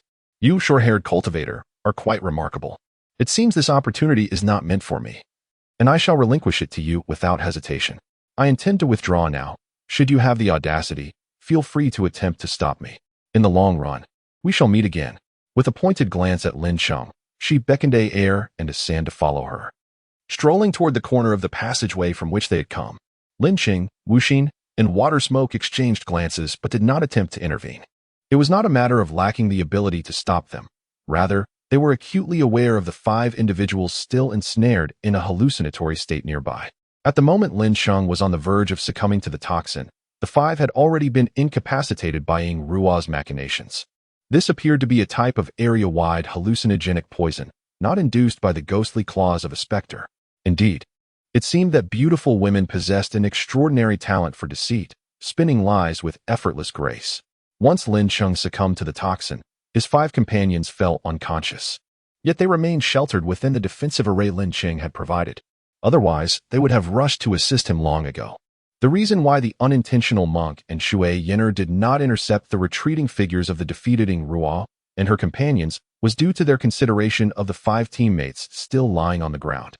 They chose restraint, as engaging further would be unwise after such a prolonged chaotic battle. As the silhouettes of the demonic cultivators gradually faded from view, Lin Cheng swiftly pocketed the 2 fire snake talismans he had kept hidden in his sleeve and hurried over to the fallen companions. Strangely enough, as soon as the demonist departed, the 5 individuals who had been ensnared in their respective illusions began to awaken, blinking their confused eyes in succession. Yin Ruxing, the most powerful among them, was the first to regain consciousness. He groaned in pain, clutching his head as he sat up slowly, murmuring, "Ouch. It hurts. What has happened? Why does my head ache so?" Shui Yin and Appos approached Lin Cheng with a smile, observing him closely. "They should be fine now. They will all be fully awake shortly. Today, we owe much to your powerful talismans. Otherwise, the outcome would have been uncertain. Truly, they live up to the name of a trump card." "Trump card, indeed," Lin Cheng mused. "These talismans certainly possess significant power. Now that they are safe, let us visit the cave left behind by the previous master." He glanced at the elegantly licking her little paws, the small golden creature hiding nearby, and made no further denial, proceeding alongside Shui Yin'er toward the unintentional monk, who was intently examining the formation. Just as Lin Cheng and Shui Yin'er walked side by side, the soft yet clear voice of Yin Miao reached their ears. "Little brother, you have quite a few treasures on you, don't you? Allow me to tell you how to break the formation. Once you lead them into the cave, there is a portrait of me on the left wall. To the right of the painting, there is a hidden compartment containing 2 storage rings. Quietly take the larger one, and you can share the smaller one with them. It holds some of my less valuable belongings, which may not mean much to me. But for you, they should be an unimaginable fortune." After nodding in understanding, Lin Cheng noted that Yin Miao fell silent. He and Shui Yin'er approached the unintentional monk, who was still scratching his bald head, thoroughly engrossed in his study of the formation. Lin Cheng lightly tapped the monk's shoulder, and when the puzzled monk turned to him, Lin Cheng chuckled after staring at it for so long. "Have you deciphered anything?" "Ah, I can tell it's a large-scale formation," the monk replied. "Look at the colorful radiance above. I've seen similar formations in the scripture hall of my sect, but one emitting such dazzling colors is truly a first for me. I have no idea how to break it." Lin Cheng rolled his eyes and muttered, "Isn't that essentially stating the obvious? Who doesn't know that breaking this formation is challenging? If it were easy, those demon cultivators wouldn't have waited for us to catch up." As Lin Cheng grumbled, the 5 individuals in the corner had all regained consciousness. Yin Ruxing was helping Yin Rumming slowly approach the formation. "Brother Lin, was it your trump card that drove those demonic cultivators away today?" Yin Rumming asked weakly. Supported by Yin Ruxing, it was understandable for her to ask, as she was acutely aware of the situation before being trapped in the illusion. The unintentional monk was desperately holding his ground against the strongest demon cultivator's furious assault, relying on the high-grade magical artifact, the Golden Light Bowl, and was on the brink of defeat. Although Shui Yin'er had a slight upper hand against 2 opponents, her offensive capabilities were limited, making a swift victory improbable. Thus, it was left to Lin Cheng, whose talents were remarkable and whose secrets were many. Such an exceptional disciple might have received untold treasures from the sect's elders for his protection. Surely, retrieving a few items to handle these demon cultivators wouldn't be too difficult. In truth, this was a great misunderstanding against Lin Cheng, as his resources were primarily earned through his own efforts, with little connection to the sect's higher-ups. "Well, sort of rumming. You all fell into the illusion cast by that demoness, but fortunately, she has already left. For now, You and your brother should sit aside and recover while we study this formation and find a way to break it. All right, Brother Lin, good luck. We'll call Shouho and Tian Tian over to meditate for a while, Yin Rumming said, tilting her head and smiling at Yin Ruxing. With the demon cultivators repelled, only they remained in the cave. Shouho and the others were meditating, while Shui Yinner and the unintentional monk focused intently on uncovering the weaknesses and mechanisms of the formation. Lin Cheng, however, furrowed his brow thoughtfully as he approached a large square stone and slowly crouched down. Lin Cheng pondered while stroking the back of his head beside a stone the size of a grinding mill, feeling an instinct that this stone was not ordinary. I didn't expect you to be so perceptive. You noticed something before I even mentioned it. Truly, you are worthy of my reliance. Came the melodic yet seasoned voice of Yin Miao. Sister, is the mechanism really on this stone? I'm just curious as to why such a large space has only this solitary stone lying motionless in the corner. Furthermore, during the chaotic battle, the ground and walls were battered and pockmarked, yet this stone has remained untouched. Even the moss on it remains intact. Lin Cheng had grown quite familiar with Yin Miao, casually addressing her as sister. You are quite observant. It's no wonder those demon cultivators were driven away by you. Indeed, before my physical body perished, I placed the core of this formation within this stone. If you break it open and retrieve what's inside, the formation will collapse effortlessly. Moreover, within the core lies a small surprise gift for you, Yin Miao said, her tone laced with a hint of temptation. A small surprise? Then I shall thank you, sister. Lin Cheng signaled for Shui Yinner and the unintentional monk to join him. What is going on? Did Taoist Lin make a discovery? The unintentional monk, seeing Lin Cheng wave, hurriedly approached with eager anticipation. Did you find something, Taoist Lin? Shui Yin and Oppose, appeared calm, but her wide eyes were full of intrigue. Indeed, come look at this stone. Do you notice anything peculiar about it? Lin Cheng pointed to the large stone lying at his feet. Ouch! How did I overlook this stone? The unintentional monk resumed his circling around the stone, deep in thought. Lin Cheng and Shui Yin and Oppose exchanged glances, both exasperated by the monk's obliviousness. Lin Cheng pulled the still circling monk aside, thrusting his palm downwards, and concentrated his pure and robust magical energy into a phantom palm imprint that struck the massive stone. With a resounding crack, the stone shattered into several pieces, revealing a glimmering sword tip within the fragments. Wow, there's indeed something hidden here. The monk's eyes widened in disbelief.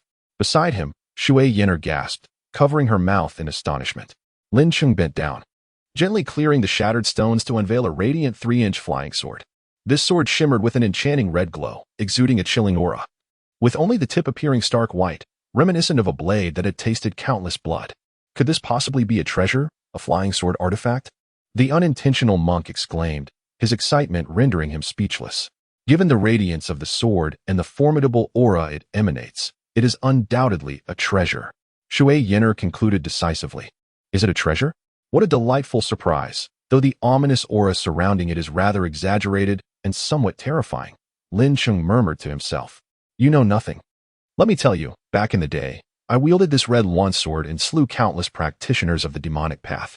Not to mention the chi refinement and foundation establishment stages. Even 2 formidable golden core cultivators met their demise beneath this blade. The Yusua is merely a spirit tool used for fleeting escapes, which is why I specifically pilfered this flying sword from a demonic sect. I remember the first time I laid eyes on the red yuan. I knew it would one day belong to me. My 3 frequently used artifacts include the pink embroidered handkerchief gifted by my senior brother, the Yusua, and this intermediate grade red yuan sword. Within the 2 storage rings, I have stolen an array of artifacts, yet these 3 are the most suitable and cherished. With this artifact in hand, alongside your intermediate grade tool, it should suffice for your journey to the golden core stage. After all, the red yuan sword is considered quite formidable. Acquiring such treasures without a stroke of luck is no easy feat, even for a golden core master. This flying sword was first discovered by Lin Daoyu. Today, his contributions are remarkable, having thwarted those demonic cultivators. The powerful talismans must also be exceedingly valuable, and considering Lin Daoyu employs a flying sword as his artifact, Yin Yin believes this treasure should rightfully be accepted by him first. What do you think, master? Shui Yin Yin smiled gently at the oblivious, plump monk. The monk, his bald head nodding in agreement, replied, I was just thinking the same. Indeed, this flying sword belongs to you, Lin Daoyu. Quickly accept it. Lin Cheng did not hesitate, nodding in gratitude to both. He truly needed this sword. Had it been at his disposal earlier, he was confident he could have easily defeated the formidable Ingruo, who was a whole realm above him. Intermediate-grade artifacts are indeed impressive. The only drawback is their considerable mana consumption. For now, he could only admire it, as he would need to reach the foundation establishment stage before he could wield it effectively. He extended his hand, slowly reaching for the red yuan sword nestled among the rubble, under the envious gazes of Shui, Yin, and the plump monk. Just as Lin Cheng summoned his mana to examine the red yuan closely, the colorful barrier behind them suddenly flickered violently before vanishing, revealing the inner cave. The monk and Shui Yin were momentarily stunned, rendered speechless. Lin Cheng, with a hint of exasperation, gestured at them, saying, "Why are you standing there like fools? Hurry and see what Indapos is inside." It seems this sword is the focal point of the formation. Once it was displaced, the formation vanished. How amusing that the demonic cultivators searched for so long, only to be outpaced by us. Indeed, Lin Daoyu makes a valid point. Let us hurry inside, the plump monk exclaimed, shaking off his stupor and leading the way toward Yin Miao's resting cave. Shui Yin and Lin Cheng followed closely behind. With a resounding thud, the plump monk easily pushed open the stone door of the cave, waving his broad sleeves to disperse the falling dust. He lit a torch and stepped inside. As Lin Cheng entered the dim stone chamber, his gaze quickly darted to the left wall. By the feeble light of the torch, he discerned what appeared to be a painting hanging there in the empty room. How curious. Why is there nothing here? Surely, this esteemed predecessor could not be so impoverished? After all, the barrier outside was reinforced with treasures, so there ought to be something within this resting place. The monk illuminated the small stone chamber with his torch, revealing only a meditation mat in the center. Just as the monk expressed his frustration, Shui Yin, who had been tapping against the right wall, suddenly exclaimed, "Come look. I think there's something here." Seeing the monk rush over with his torch, Lin Cheng muttered to himself, "Sister, you didn't mention there was a mechanism on the right wall? What gives? The right wall? Oh, I almost forgot. It's been so long. I nearly overlooked the ear chamber that my sister opened on the right. But there's nothing in there, just a pet egg I stole from a rather peculiar sect's treasure vault. That egg has been with me for years without hatching. And before I entered meditation, I placed it in the ear chamber and left it be." "A pet egg?" Lin Cheng stroked his chin, glancing thoughtfully at the small golden creature sleeping on his shoulder. Lo and behold, there is indeed a secret chamber. Let us go take a look. The monk finally found a mechanism on a protruding section of the wall. Pressing it opened the ear chamber on the right. While the monk and Shui Yin explored the ear chamber, Lin Cheng hurried to the painting on the left wall, feeling around until he noticed a section of the stone wall that felt different to the touch. "Press it, quickly store the larger storage ring." He heard Yin Miao's voice urging him. Crack. Whoosh. Hearing this, Lin Cheng instinctively pressed down, and a small section of the wall promptly popped open, revealing a hidden compartment. Suppressing his excited heart, Lin Cheng swiftly retrieved a slightly larger storage ring from the compartment. Storage rings and bags are similar spatial storage artifacts and cannot be merged. Stealing something for the first time was thrilling. He reminded himself that this was rightfully his. And besides, he had a smaller storage ring left for everyone to share. He wasn't hoarding everything for himself. Just as he reassured himself, he heard the monk's dissatisfied grumbling from the ear chamber. "It's empty. What a miserly predecessor."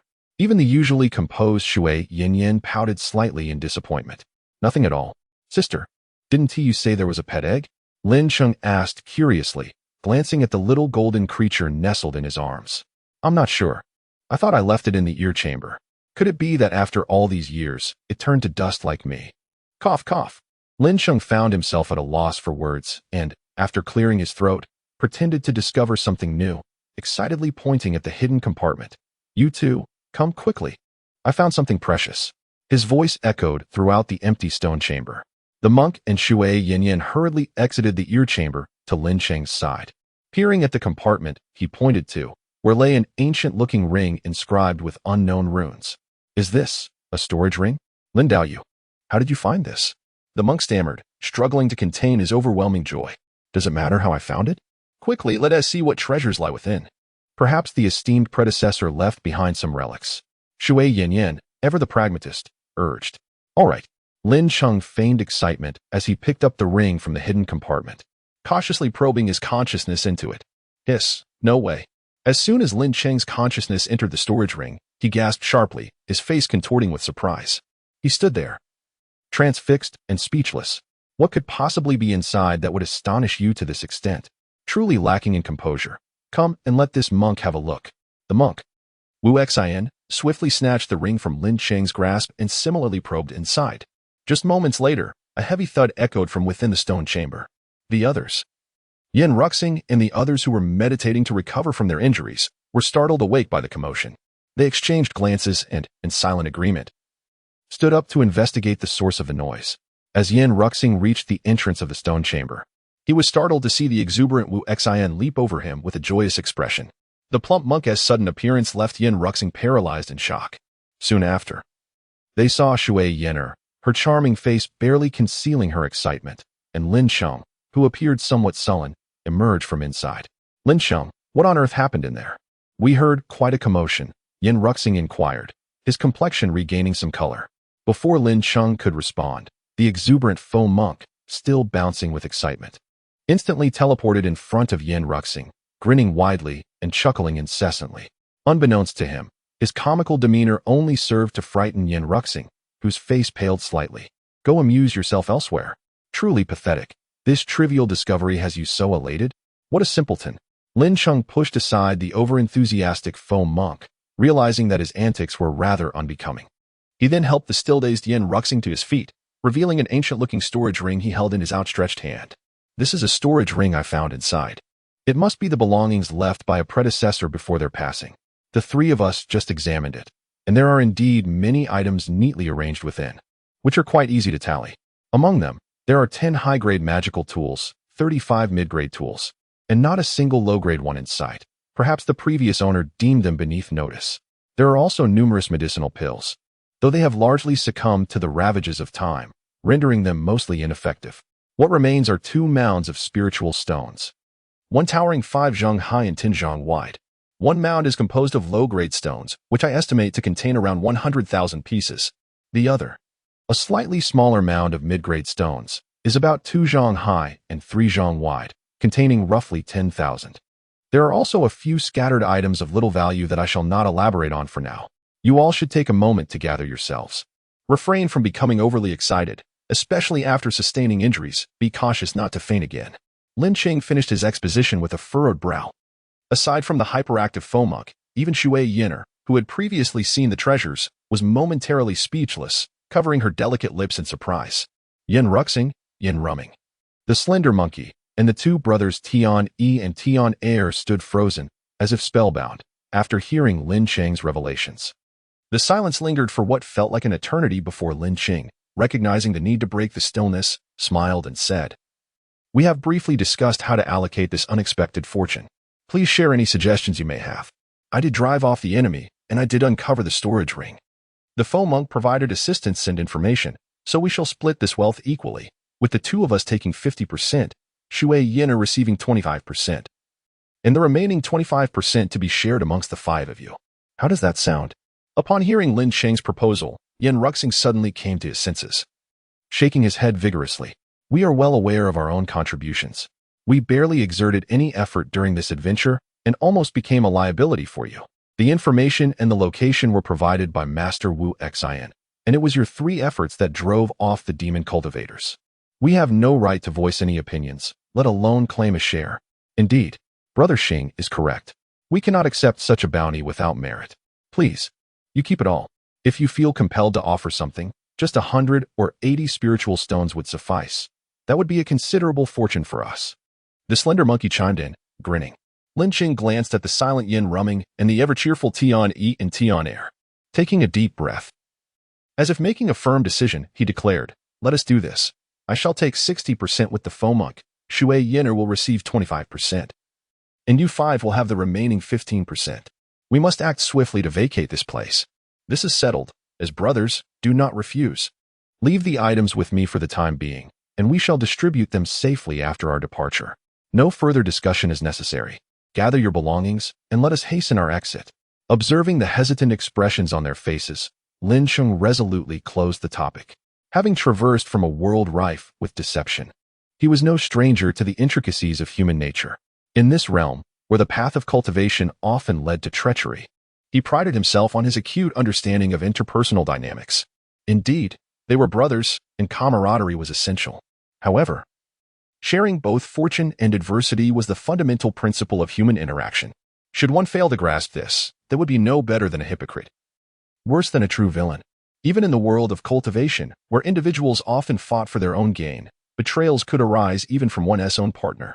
As he led the way, guiding the still ecstatic foam monk back through the passage they had come, Lin Cheng signaled for the others to follow. Unbeknownst to him, the five behind him gazed at his retreating figure, realizing that his actions would forge unbreakable bonds of friendship through shared tribulations. The group of 8, accompanied by a small cat, swiftly navigated the dark passageway. Aside from Lin Cheng, every face was flushed with the afterglow of exhilaration. Lin Cheng felt a twinge of regret. Had he known the treasure contained within the storage ring meant for Yin Miao was so bountiful, he might have approached the situation differently. However, considering that the most vital ring was securely hidden away by him, he found solace in the thought that even the smaller ones contained such riches. As they passed the mural along the corridor, only Lin Cheng paused to glance at the indistinct image, noting the enigmatic jade shuttle that had vanished from sight. Tightening his robe, he felt reassured by the presence of the items he carried, a smile creeping onto his face. Stepping out of the passage and into the daylight, the 8 stood awestruck beneath the rising autumn sun, a gentle breeze sending shivers down their spines. Unbeknownst to them, they had spent nearly an entire night within. Fortunately, it appeared that no other factions had discovered their presence, and they had indeed been fortunate, blessed with good fortune. Yin Ruxing stretched with a yawn, fatigue evident in his voice. In our eagerness for personal gain, we neglected the myriad dangers we faced. It only dawns on me now how exhausting this adventure has truly been. It is advisable for everyone to swiftly distance themselves from this place. I believe it has likely been discovered. Had it not been for Lin Dao's prompt discovery of the storage ring left behind by the predecessors of this cave, we might have been cornered by the various factions seeking to seize it. Shui Yin furrowed her delicate brows as she analyzed the situation. I share the same sentiment. Only when we safely return to the inn can we truly consider ourselves victors. The false monk finally regained his composure. The group expressed their relief in unison. And like a gentle breeze, they vanished into the pit, hastening towards the outskirts of the sunset forest under the guidance of Wu Xian the monk. Along their journey, they encountered 2 waves of cultivator teams also in search of treasures, yet upon meeting, they maintained their distance, each choosing their separate paths. Ultimately, they emerged from the sunset forest, where various factions had congregated, with a sense of safety. Unbeknownst to them, just moments after their departure, the pit was discovered by 2 factions simultaneously.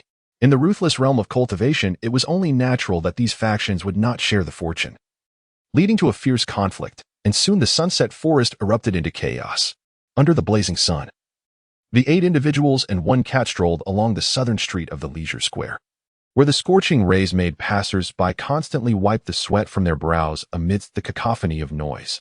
However, the group seemed entirely unaffected by the oppressive heat, walking with rosy faces and light steps. Hey, did you know? The sunset forest is now in utter turmoil. One couldn't be oblivious to such news. It had spread far and wide. A distant cousin of mine joined an impromptu adventure team to explore the sunset forest.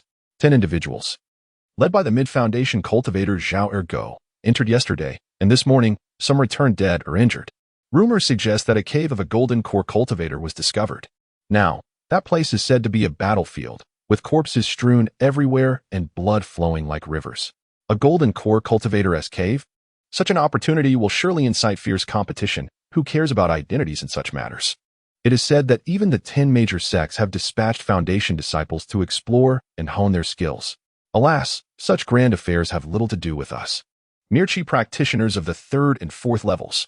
Let us diligently cultivate, and one day, upon breaking through to foundation, we may extend our lifespans by several centuries, returning to the mortal realm as esteemed elders. Indeed, let us proceed. The 8 individuals and 1 cat referred to Lin Cheng and his companions. Since entering the leisure square, they had ceased their hurried pace, for if danger still lurked in their own sect's domain, then perhaps the reputation of the 10 major sects needed re-evaluation. As they ambled down the southern street, the 8 inadvertently overheard a conversation between 2 chi practitioners, which was common knowledge and not a secret. We are truly fortunate. If we hadn't and Appos T evacuated swiftly, we would have likely lost our lives in the sunset forest. The lean monkey said with a lingering fear, clutching his bony arm. The others nodded in agreement. However, Yin Ruxing swiftly tapped the lean monkey on the head, signaling him to temper his words. Realizing his error, the lean monkey promptly covered his mouth, ceasing his murmurs.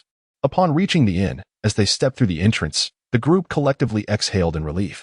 Inside Lin Cheng's room, they disregarded the dirt on the floor and sat cross-legged around one another. Lin Cheng scooped up the small golden cat, which had been perched on his shoulder, and gazed at the wriggling creature in his arms with a gentle smile, presenting it with a spirit beast pellet. Meow. Upon spotting its favorite treat, the little cat immediately lunged for it, waving its tiny paws. Ah, little glutton. Such a voracious appetite. Lin Cheng tossed the pellet to the cat, allowing it to scamper off and enjoy. Subsequently, amidst the eager gazes of his companions, he slowly retrieved the storage ring from his belongings. Do wipe your drool. Such a lack of dignity over mere trinkets. Lin Cheng chided Yin Ruxing and the lean monkey, who were staring wide-eyed at the ring. With a gulp, Yin Ruxing swallowed his saliva and, in a moment of exasperation, slapped the lean monkey on the head, reprimanding him. What are you looking at? Have you never seen a storage ring? Wipe that drool away, you shameless fellow. Ouch. Why are you hitting me again, Shinku? The lean monkey rubbed his sore head. Perplexed, the others gaped at Yin Ruxing in astonishment. I've discovered your true nature. You are indeed a shameless rascal. Yin Ruxing exclaimed, before continuing. Now let us discuss the distribution plan. Let us tentatively assign the primary spirit stones a value of 100,000. The false monk and I shall each receive 30,000, Shui Xinzi 20,000, and the remaining 20,000 shall be shared among the 5 of you. The intermediate spirit stones are valued at 10,000, which will be divided as follows. The false monk and I each take 3,000, Shui Xinzi 2,000, and the remaining 2,000 shall be equally distributed among you. This is the proposed distribution of spirit stones. What do you think? Lin Cheng inquired, surveying the group. Yuan Air felt it was quite agreeable. The monk has no objections either. Wait. Yin Ruxing interjected. I believe the primary spirit stones are sufficient for us. The intermediate spirit stones are too precious. If Lin Xiao insists on distributing them, I think it best to keep them with you for safekeeping. After all, your talent is exceptional, your combat strength is formidable, and you possess many hidden cards. Unlike us, should news leak, we could easily face death before reaching the foundation stage. Thus, possessing so many intermediate spirit stones serves us no purpose. We cannot utilize them. And having a considerable amount of primary spirit stones would suffice for our cultivation to the mid-foundation stage. In the Qi realm, possessing such wealth could draw unwanted attention. Yin Ruxing stated earnestly. Though he cherished spirit stones, facing such a fortune for the first time revealed his maturity and rationality as the eldest member of the group. Hearing Yin Ruxing's words, Lin Cheng furrowed his brow, caught in a dilemma. After all, they had agreed on distribution. Now, suggesting to temporarily store them with him felt inconsistent. Brother Lin, I believe what you said holds merit. A few thousand primary spirit stones are already a substantial fortune for us, the low-tier cultivators of the 6th level. If we were to receive intermediate spirit stones worth tens of thousands, it might be excessive and lead to trouble. Yin Ruxing's sister, Yin Ruxing Ming, added sincerely after some contemplation. The lean monkey and the twin brothers nodded in agreement, enlightened by her words. Indeed, dividing 20,000 primary spirit stones among 5 individuals would yield 4,000 each, a hefty sum. Such wealth would need to be concealed and guarded closely, lest it invite envy and danger. If they were to acquire 400 intermediate spirit stones, they would be consumed with evading pursuit rather than focusing on cultivation. See, everyone agrees. It is best to keep the spirit stones with you for now. If we require anything, we can always ask you later. We have fought side by side and shared life and death. Who would quibble over such trivial matters? Yin Ruxing, with an air of having seen through the vicissitudes of life, spoke nonchalantly. Yet, the relentless motion of his Adam's apple betrayed his true feelings. He yearned deeply, yet his fear of death rendered him verbose in his pretentiousness. Lin Cheng scoffed at him. Very well, since you all insist. I shall temporarily hold on to these 2,000 mid-level spirit stones. If you desire them, come and claim them. Alternatively, when you achieve foundation establishment and possess a modicum of self-defense, I shall present them to you as a congratulatory gift. Lin Cheng resignedly decided to safeguard these spirit stones for them. Subsequently, Lin Cheng distributed 70,000 low-level spirit stones from his storage ring, keeping his own share intact within. The ring was his discovery. Naturally, it belonged to him. Previously, he had intended to use his storage bag for daily necessities as a disguise. But now he possessed a ring far superior. Next, he revealed 35 mid-level magical artifacts. Select a few that suit your style to exchange for the outdated low-level artifacts distributed by the sect. He laid out an array of blades and polearms across the floor of the room. Even with the prior excitement from the 10,000 spirit stones, the crowd could hardly contain their awe at the dazzling array of mid-level artifacts. This time, even Shui Yen'er and the monk Wuxin could not remain still. As the 7 companions began to peruse the artifacts like shoppers in a bustling market, debating their merits. I want this flying sword.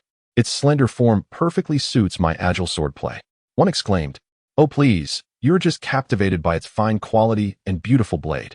Another retorted, "Look, there's a smaller flying sword here. I'll take it." Laughter echoed as the twins struggled to choose among so many options. "Those 2 swords appear to be a matching set. How about we take those?" "Excellent. I'll just casually select a flying sword." The monk chimed in, "I'll take this prayer bead. Such a fateful encounter." With the exception of the monk, who chose the bead, all others opted for flying swords, leaving Lin Cheng to gather the remaining 20-odd artifacts with a wave of his hand. It was not surprising, given that sword cultivators were notably prevalent in the cultivation world. It wasn't an oppose, merely that they were dashing or possessed formidable power. Rather, it was that swordsmanship was relatively accessible. Consider the sect and oppose standardized low-level artifacts, flying swords. Could one expect everyone not to practice swordplay? In comparison, practitioners of other unusual artifacts were generally less proficient. Now, only the final advanced artifacts remained. Upon presenting 10 advanced artifacts, Lin Cheng noticed 3 of them shrouded in ominous black energy. As he gazed at these artifacts, an unsettling feeling gripped him, as though he harbored a deep aversion to their aura.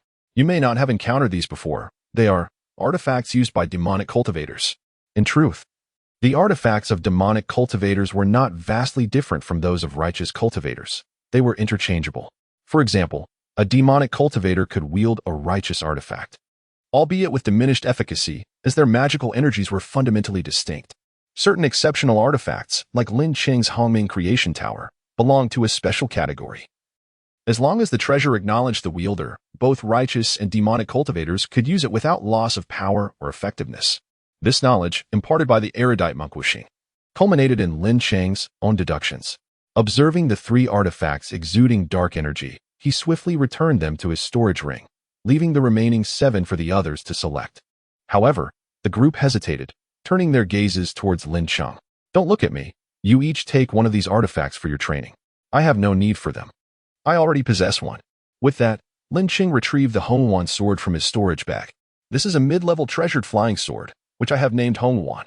The group gazed at the sword, its crimson glow hinting at its extraordinary quality, before swiftly diverting their attention back to selecting their advanced artifacts. Lin Cheng settled onto the ground, gently caressing the blade of Hongwan, while observing his companions animatedly discussing which artifacts were superior.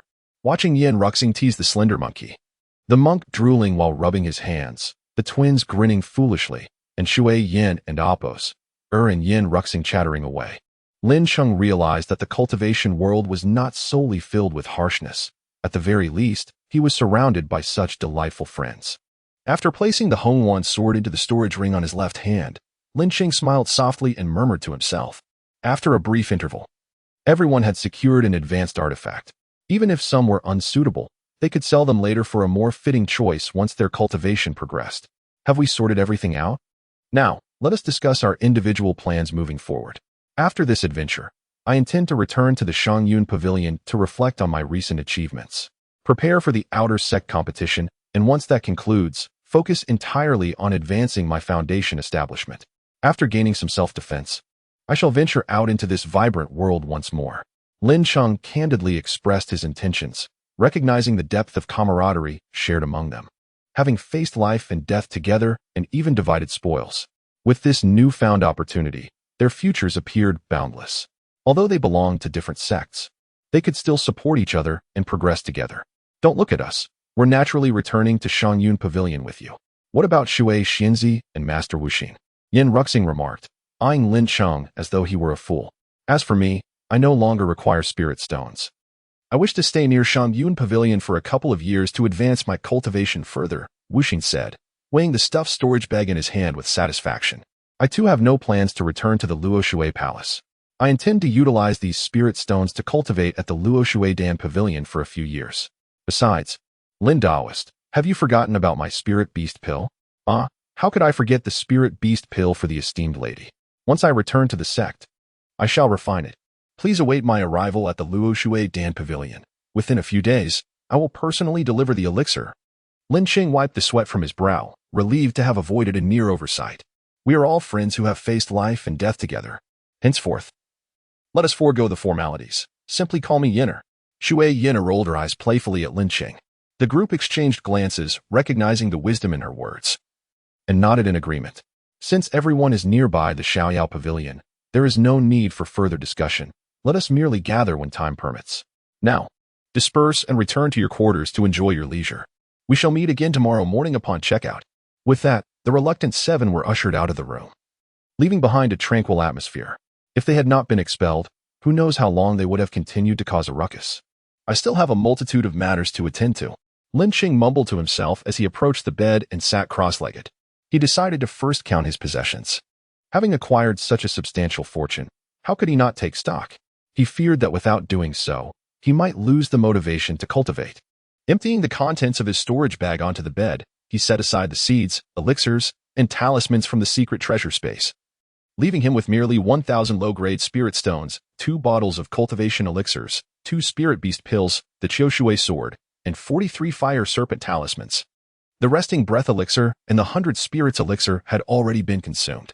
The items in his storage ring were more plentiful, the Hongwan sword, approximately 30,000 low-grade spirit stones, 3,000 mid-grade spirit stones, 3 magic weapons, 28 mid-grade magical tools, and an additional 2,000 mid-grade spirit stones he was safeguarding for his companions. He waved his hand to transfer all the items from the storage bag into the storage ring, leaving only the Hongwan sword and 1,000 low-grade spirit stones in the bag to maintain a facade. With a sense of delight, Lin Cheng cradled the Hongwan sword, preparing to enter a state of cultivation. However, out of the corner of his eye, he noticed the oil lamp in the room flickering unexpectedly. Suddenly, a familiar figure appeared before him, a white-haired, white-clad individual with hands clasped behind their back. Well, that was quite sudden. Lin Cheng reflexively summoned the Qiushui sword and thrust it towards the intruder. Why did he not use the Hongwan sword? He had yet to prepare it for use. In Lin Cheng's view, uninvited guests could not possibly bring good tidings. They were likely here to seize his spirit stones. The white-haired cultivator was alarmingly close. So much so that as Lin Cheng's Qiushui sword thrust forward, it was already at the figure and Appo's back. In response to Lin Cheng and Appo's surprise attack, the white-haired cultivator merely shifted slightly to the side, pinching the sword's tip between 2 fingers, producing a resonant clang as the Qiushui sword was held firmly in place, unmoving. Much to Lin Cheng's horror, what a fortunate encounter. Truly, this disciple chosen by me has not disappointed. How could it be? Lin Cheng stared in disbelief as the white-haired cultivator slowly turned to face him. Surprised to see me? Put your sword away. Your magical power is commendable, and your reflexes are quite swift, albeit lacking in technique and relying too much on brute strength, which is rather rudimentary. Lin Cheng stood agape before this esteemed figure, still somewhat dazed. Do not be foolish. I have been following you ever since you left the mountain gate. However, I would not intervene unless you were in grave danger. The Yuaniing stage expert, Wu explained calmly. Wait, you mean to say you have been shadowing me? Then what about our encounter in the Sunset Great Forest? Indeed. I am aware of everything you have done. You certainly have an audacious spirit, daring to intrude upon the resting place of a golden core cultivator. Do you truly believe yourself blessed with good fortune? Had I not intervened and dealt with 2 waves of cultivators in advance, you would have been trapped within that cave, facing annihilation. As for those demonic cultivators, they entered before you. I thought it would serve as a trial for you. Yet you resorted to talismans for victory, truly a sign of ineptitude. At this point, Wu suddenly flicked his sleeve, expressing a profound disappointment. I apologize, esteemed elder. Lin Cheng bowed his head, acknowledging his shortcomings, and vowed to rely less on such external aids in the future. Recognizing one's mistakes and amending them is commendable. The path of a cultivator is one of self-cultivation and the pursuit of the Tao. One must not excessively depend on that which belongs to others, lest one become overly reliant. Wu admonished with a serious expression. Yes, I shall heed the elder's teachings. Your temperament is commendable, and you are indeed teachable. I can empathize with you. having only recently joined the Xiaoyao Pavilion. You may not have even visited the scripture repository yet. So it is understandable that you lack certain means of self-defense. Ahem, I happen to possess a minor divine ability that may suit you. Would you care to learn it? Wuyo coughed slightly, appearing somewhat uneasy. What did you say?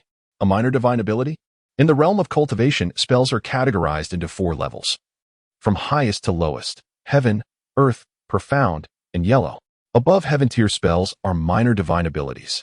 As for major divine abilities, they exist. But only those celestial beings from the Luo Tian Great World can wield such forbidden techniques. The might of divine abilities is earth-shattering, their rarity is unparalleled, and their complexity is insurmountable. Indeed, it is merely a minor divine ability, specifically a swordsmanship technique. I noticed you seem to favor using flying swords, so this ability should be quite fitting for you. Lin Cheng's heart raced at the thought of renowned golden core cultivators, like Yin Miao, who possessed escape artifacts yet fell victim to the pursuit of minor divine abilities, ultimately succumbing to their own graves. Just as Lin Cheng was about to voice his inquiry, Wuyo raised his hand, interrupting his carefully formed words. I know what you wish to ask. I must candidly inform you that bestowing this minor divine ability upon you is a reluctant decision on my part. My lifespan is waning, and although my disciples possess golden core prowess, they still lack the requisite aptitude. While they may still have a chance at golden core, the yuaning stage is exceedingly difficult. If, a century hence, I am not present to oversee Xiaoyao Pavilion, it could easily fall prey to the 3 major demonic sects and various hypocrites of the righteous path. Especially in recent years, I have noticed an increasing number of spies and pawns infiltrating our ranks. Thus, I am in urgent need. I have been following you these past few days to understand your character. You are fundamentally good-hearted and not a villain, which is why I chose to assist you in seizing this opportunity and to impart this divine ability to you, allowing you to practice it early on. After the upcoming outer sect competition, strive to reach the foundation establishment stage with all your strength. Upon successfully breaking through, I shall announce to the entire cultivation world, hosting a grand assembly of immortals, formally accepting you as my direct disciple, and you shall be my final closed-door disciple. At that time, I shall require your assistance with certain matters. Lin Cheng comprehended the gravity of the situation. Observing his respectful demeanor, Wuyo sighed softly and turned away, speaking slowly. Child, born into this tumultuous era, you and I are but pawns in the grand game of existence. Even in the yuaning realm, we are merely pieces that endure longer than others. In your brief tenure at Xiaoyao Pavilion, you have forged numerous bonds of life and death, which speaks volumes of your character and abilities. I too was once as naive and inexperienced as you, surrounded by many close friends. Later, upon entering my master and Appo's tutelage and receiving the Tao, I found myself with many brothers and sisters, and I even met her, the woman with whom I shared countless years of fleeting time. As Lin Cheng gazed at his future mentor's back, he felt a wave of melancholy wash over him. This esteemed yuaning expert, who had survived for millennia, must have endured countless trials and tribulations. What motivated him to continue fighting? Lin Cheng pondered in confusion. Do you wish to know why, despite my age, I still strive for the sect, even personally safeguarding you? Wuyo, with his back turned to Lin Cheng, uttered words that sent a chill down Lin Cheng's spine. You can read my thoughts? Lin Cheng harbored grave suspicions that this formidable figure had mastered the art of mind reading. How else could he have so effortlessly articulated what Lin had just been contemplating? At my level of cultivation, it is only natural to develop abilities beyond the imagination of ordinary individuals. There is nothing remarkable about it. Lin Cheng, you possess a talent that surpasses that of anyone else in this world, backed by the unwavering support of one of the most prestigious sects, the Xiaoyao Pavilion. I have already formulated a plan. Within 3 years, your objective will be to secure the first place in the outer sect grand competition, followed by a breakthrough to the foundation establishment stage. Once you achieve this, you will be permitted to venture out for training. But you must return to the sect for a report within 10 years, and within a century you need to ascend to the Golden Core realm. After your breakthrough to the Golden Core, I shall entrust the Xiaoyao Pavilion to your stewardship. Do not hastily refuse, at your tender age. You cannot yet comprehend the treacherous nature of the cultivation world. Should you be reluctant to assume control after attaining the Golden Core, I shall not impose upon you. Upon hearing that the great figure intended to pass the leadership of Xiaoyao Pavilion to him, Lin Cheng was so taken aback that he could only frantically shake his head. Yet, before he could articulate his rejection, he was silenced by Wuyo. Are you curious about how I have endured these past several millennia? Very well, I shall enlighten you. Wu Yo suddenly turned to gaze intently into Lin Cheng's eyes, enunciating each word with solemnity. Since my foundation establishment, my closest kin, parents, master, disciples, and dear friends have gradually departed from me, most not by natural causes but by the machinations of demonic cultivators and hypocritical righteous sects. Do you know the feeling of watching those around you leave one by one, while you can only stand by helplessly, powerless to avenge them? Perhaps even unaware of who your enemies are? You do not understand, but I know all too well. It is akin to a dagger being pressed against your heart, mercilessly scraping it every so often. The anguish, the torment of a heart-wrenching despair, is something you have yet to experience, and thus cannot comprehend. With a slight shift in tone, Wu Yo continued, You seem to harbor some interest in that lady from Luo Shui Palace and our own Yin girl. Both possess ethereal beauty and commendable character and talent, making them ideal companions on the path of cultivation. In truth, intersect marriages are rare in the cultivation world. However, there are a few exceptional cases among closely related sects, and coincidentally, Luo Shui Palace is one of the few sects that has maintained a friendly relationship with Xiaoyao Pavilion. Wu Yo tilted his head, observing the increasingly flushed face of Lin Cheng with keen interest. As for our Yin girl, that Shui Yin from Luo Shui Palace, her reputation precedes her. Even I have heard of her. Luo Shui Palace regards her as their premier core disciple, and as long as she does not meet an untimely end, her ascendance to the position of sect leader is virtually assured. Even if you possess superior strength and talent, lacking the requisite power and status renders your efforts futile. Do you believe you still have a chance at this point? Do you still have a chance? Wu Yo and Apos' words struck Lin Cheng like a heavy hammer, reverberating painfully in his heart. He found himself murmuring in self-doubt. Do I still have a chance? Soon, he confronted a heart-wrenching realization. He had no chance. It appeared that the biases of sect affiliations were not confined to the Blue Star. The cultivation world was similarly afflicted. No matter how exceptional his talent or high his realm, could he truly stand against a formidable sect? Even if there came a day when he could single-handedly annihilate a sect, by then, she would likely have become another's partner. Why did his heart suddenly ache? The more he pondered, the more despondent he felt, and he slumped onto the bed, finally sensing a sliver of pressure and helplessness. You need not be so despondent. Since I have dared to reveal this to you, I possess a solution. Observing that his aim had been achieved, Wu Yo revealed a cunning smile akin to that of a fox, addressing Lin Cheng with measured words. I humbly beseech the elder for guidance. I would be eternally grateful. Upon hearing that the formidable figure had a plan, Lin Cheng immediately perked up. There is but one solution. The sect shall provide you with utmost support. Once you attain the golden core, you will lead the Xiaoyao Pavilion. I believe that with your talent, coupled with the sect's unwavering assistance, you will undoubtedly emerge as the strongest in this realm. Under your leadership, the Xiaoyao Pavilion will surpass all other super sects and hidden families, reaching unprecedented heights. I have faith in your abilities, and you have the time to strive for this. I hope to witness the moment you lead the Xiaoyao Pavilion to stand atop this world. If that day comes, I shall stand tall, unburdened, to pay my respects to the predecessors of the Xiaoyao Pavilion who devoted their lives to its legacy. Wu Yo sighed with a sense of wistfulness. But elder, I am merely a newcomer to the outer sect, perhaps only possessing a modicum of talent. Can I truly succeed? Lin Cheng felt a surge of determination ignited by Wu Yo's words, yet the stark reality of his late-stage qi refinement level weighed heavily upon him. I say you can. Thus you shall. Do you truly wish to witness Shui Yin and Yin Rumming being taken under the wings of more powerful male cultivators? Or would you rather see your sworn brothers suffer humiliation and torment at the hands of Su Yin and Apos' treacherous crew, ultimately meeting a tragic fate?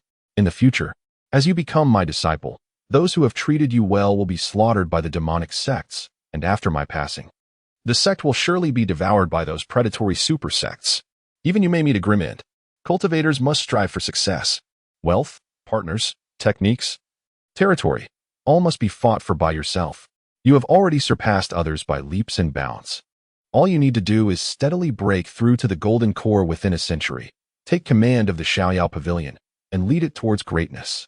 I shall exert every effort to assist you in your quest to reach the nascent soul stage before my demise. Think of those brothers who trust you. Think of those two ethereal beauties. Think of your own future. Do you aspire to be the leader of the sect? Do you wish to take on that role? The echoes of those 4 words reverberated incessantly in Lin Cheng's mind. Observing that the young man remained in a daze, Wuyo added fuel to the fire, declaring, "Whether you are a dragon or a worm hinges on your ability to seize this opportunity. I am willing to extend this chance to you because I see potential in you. To be frank, since I broke through to the Golden Core realm millennia ago, this is the first time I have engaged in such an extensive conversation with a Qi refinement stage cultivator." Lin Cheng had always been somewhat lackadaisical. Even upon traversing to this realm of cultivation, he had merely wished for a beautiful wife and a carefree existence, never intending to shoulder such a significant responsibility. Yet, the allure of a fairy was not easily attainable. Without formidable strength, one would not even merit a glance. Even with great power, could one truly contend against an entire sect? Thus, one must possess both strength and influence to carve out a place in this ruthless world, doing as one pleases and compelling all to look up in reverence. The future master before him was willing to lower himself to engage with him, to discuss and provide him with a ladder to the pinnacle. At this moment, the myriad thoughts swirling within Lin Cheng coalesced into a singular, robust conviction. Almost instinctively, he declared, "I shall become the sect leader, and I will claim the Shui fairy of Luo Shui Palace for myself." Observing Lin Cheng, whose face was flushed and whose chest rose and fell with agitation, the carefree elder Kuden and Amp, Apos, T helped but burst into a hearty laugh. "Excellent! Excellent! Ha ha ha! Truly, my future disciple possesses a semblance of my former grace." His laughter echoed through the air. Seeing his future master so elated, Lin Cheng scratched the back of his head and joined in the boisterous laughter. "All right, enough of the foolish grinning. My mission here is accomplished, and you are safe in this leisure district. I shall return to the sect to cultivate. You must diligently train, striving to reach the late stage of Qi refinement level 9 before the outer sect competition begins. As for that sword technique, upon your return to the sect, I shall impart it to you at your residence. However, this place is not entirely suitable for such matters." "Yes, disciple understands." "Good. Then I shall take my leave." As soon as the elder's words fell, he vanished from Lin Cheng's astonished gaze. After his future master departed, Lin Cheng placed the Hong Yuan sword on his lap and began to practice with it. The mid-level treasure, the flying sword, indeed lived up to its reputation, taking him 2 full hours to barely complete the practice. Gently caressing the sword, which seemed to resonate with him in a peculiar manner, Lin Cheng murmured, "My friend, we shall face many storms together." Forging ahead, he tenderly stroked the Hong Yuan as if it were a beloved, believing it was essential to nurture their bond in advance. With a flick of his hand, he slowly absorbed the Hong Yuan sword into his body and closed his eyes to peer within with his spiritual sense. He quickly located the miniature Hong Yuan hovering 3 inches above the Qi whirlpool in his dantian. Strangely enough, the Hongming creation tower that had brought him to the 299th cultivation realm, while belonging to the category of treasures, resided within Lin Cheng's sea of consciousness, entirely different from the Hong Yuan. After pondering for a while and finding no clarity, he decided to let it be. He possessed another spirit tool, yet with his current level, he could not recklessly attempt to practice with it. At the very least, he needed to break through to the foundation establishment stage before he could have the capital to begin refining the spirit tool. As for secret treasures, such exceptional items were beyond normal considerations. Having barely completed the refining of the Hong Yuan after 2 hours, it was still some time before dawn. As the moment of parting approached, a sudden spark of inspiration struck Lin Cheng. He retrieved a mid-level spirit stone from his storage bag, placed it on the bed, and summoned the Hong Yuan sword, busily engaging with it. If Yin Miao were to discover that her cherished treasure was now being employed in such a manner by Lin Cheng, she would likely be so furious as to leap from her spirit tool to confront him. The following night passed without incident. The next day, as dawn barely broke, sounds of commotion filled Lin Cheng's room. First, there was an inexplicable fit of laughter, followed by a series of sighs brimming with emotion, and then an abrupt silence ensued. When the sun fully illuminated the entire cultivator's inn, a soft creak sounded as Lin Cheng cautiously pushed open his door. Upon confirming that the corridor was empty, he stealthily closed the door and tiptoed to the adjacent guest room. Standing frozen in place, grappling with uncertainty, Lin Cheng repeatedly contemplated fleeing. Clenching his fist tightly, he finally mustered the courage to knock on the door before him. "Is it Lin Cheng?" Just as his hand nearly touched the doorframe, a voice as melodious as celestial music rang from within. "Ah, yes, it's me." Like a secret being discovered, Lin Cheng swiftly retracted his hand, stammering in response. Moments later, hurried footsteps approached, and in the blink of an eye, The door swung open to reveal Shui Yin and Apos, resplendent in her white palace attire. Her curious gaze fixated on the bashful Lin Cheng, who stood with his head bowed and face flushed. "What has gotten into you today? I have known you for so long, yet I have never seen you wear such an amusing expression." Shui Yin chuckled, covering her lips as she beamed at the increasingly flustered Lin Cheng. Hearing the teasing from the enchanting maiden before him, Lin Cheng's fair face turned crimson as he thrust a palm-sized, spirit energy-infused object resembling a jade tablet into Shui Yin's hands, muttering that it was a gift for her. Before hastily retreating like the wind, Shui Yin, brushing a strand of hair from her forehead, looked bewilderedly at the peculiar jade tablet depicting an unfamiliar creature. Glancing again at the direction Lin Cheng had vanished, her heart filled with confusion. Yet Lin Cheng had already left, and she could no longer inquire. "He gave me something without reason. Could it be that he?" Shui Yin, blushing, found herself lost in thought, hurriedly closing the door to hide away. Meanwhile, Lin Cheng, after his first experience of gifting a woman, especially one as ethereal as Shui Yin, felt his heart racing uncontrollably. It was exhilarating. Could this be the sensation of infatuation? He murmured softly while seated at the edge of his bed. After being spurred by his future master the previous night, he had finally understood his true feelings. Unbeknownst to him, he had developed affections for Shui Yin, the exceptionally talented girl, capable of holding her own against two foes, with her gentle demeanor and graceful poise, had truly captured his heart. Thus, he had personally crafted a unique gift he presented to her that very morning, extravagantly using a mid-level spirit stone as a mold to carve an animal that absolutely did not exist in the cultivation realm. A creature so adorably delightful. It overflowed with his memories. Perhaps only such a gift could adequately express the emotions he could no longer contain. After giving the gift, Lin Cheng felt as though he had taken a momentous step forward. After all, they were in close proximity, and affection could be cultivated gradually. In his 2 decades on Blue Star, he had rarely initiated conversations with any girl. Even when pursued by older classmates during university, he felt no stirrings of attraction. Yet, unexpectedly, in this cultivation world, he had encountered 2 individuals who had stirred his heart. The other, of course, was Yin Roaming, but she still seemed a bit too young, lacking the profound impact Shui Yin had on him.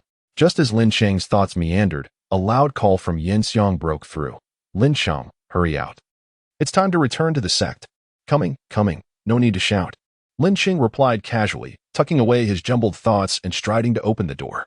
Upon flinging the door open, he surveyed the scene, discovering everyone gathered, with him being the sole latecomer. "What took you so long? We've been calling for ages.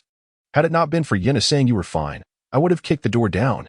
Yin Xiang unleashed a barrage of complaints at Lin Cheng, her words nearly splattering him with spittle. Lin Cheng paid little heed to her tirade, noticing the lingering worry in her eyes. He gently patted Yin Xiang's shoulder, smiling reassuringly. "Don't worry, the one capable of killing me has been born yet. I'm not that easy to bring down." "Humph. It's only been one night. It's fine if you haven't broken through to Qi Refinement Level 9, but your talent for boasting is reaching the Golden Core stage." Seeing the young man safe and sound, Yin Ruxing retracted her worried expression and gave Lin Cheng a disdainful sneer. Surprisingly, Lin Cheng did not retaliate. Instead, he turned his head and casually glanced at Shui Yin, who stood quietly beside him, her beauty becoming even more striking.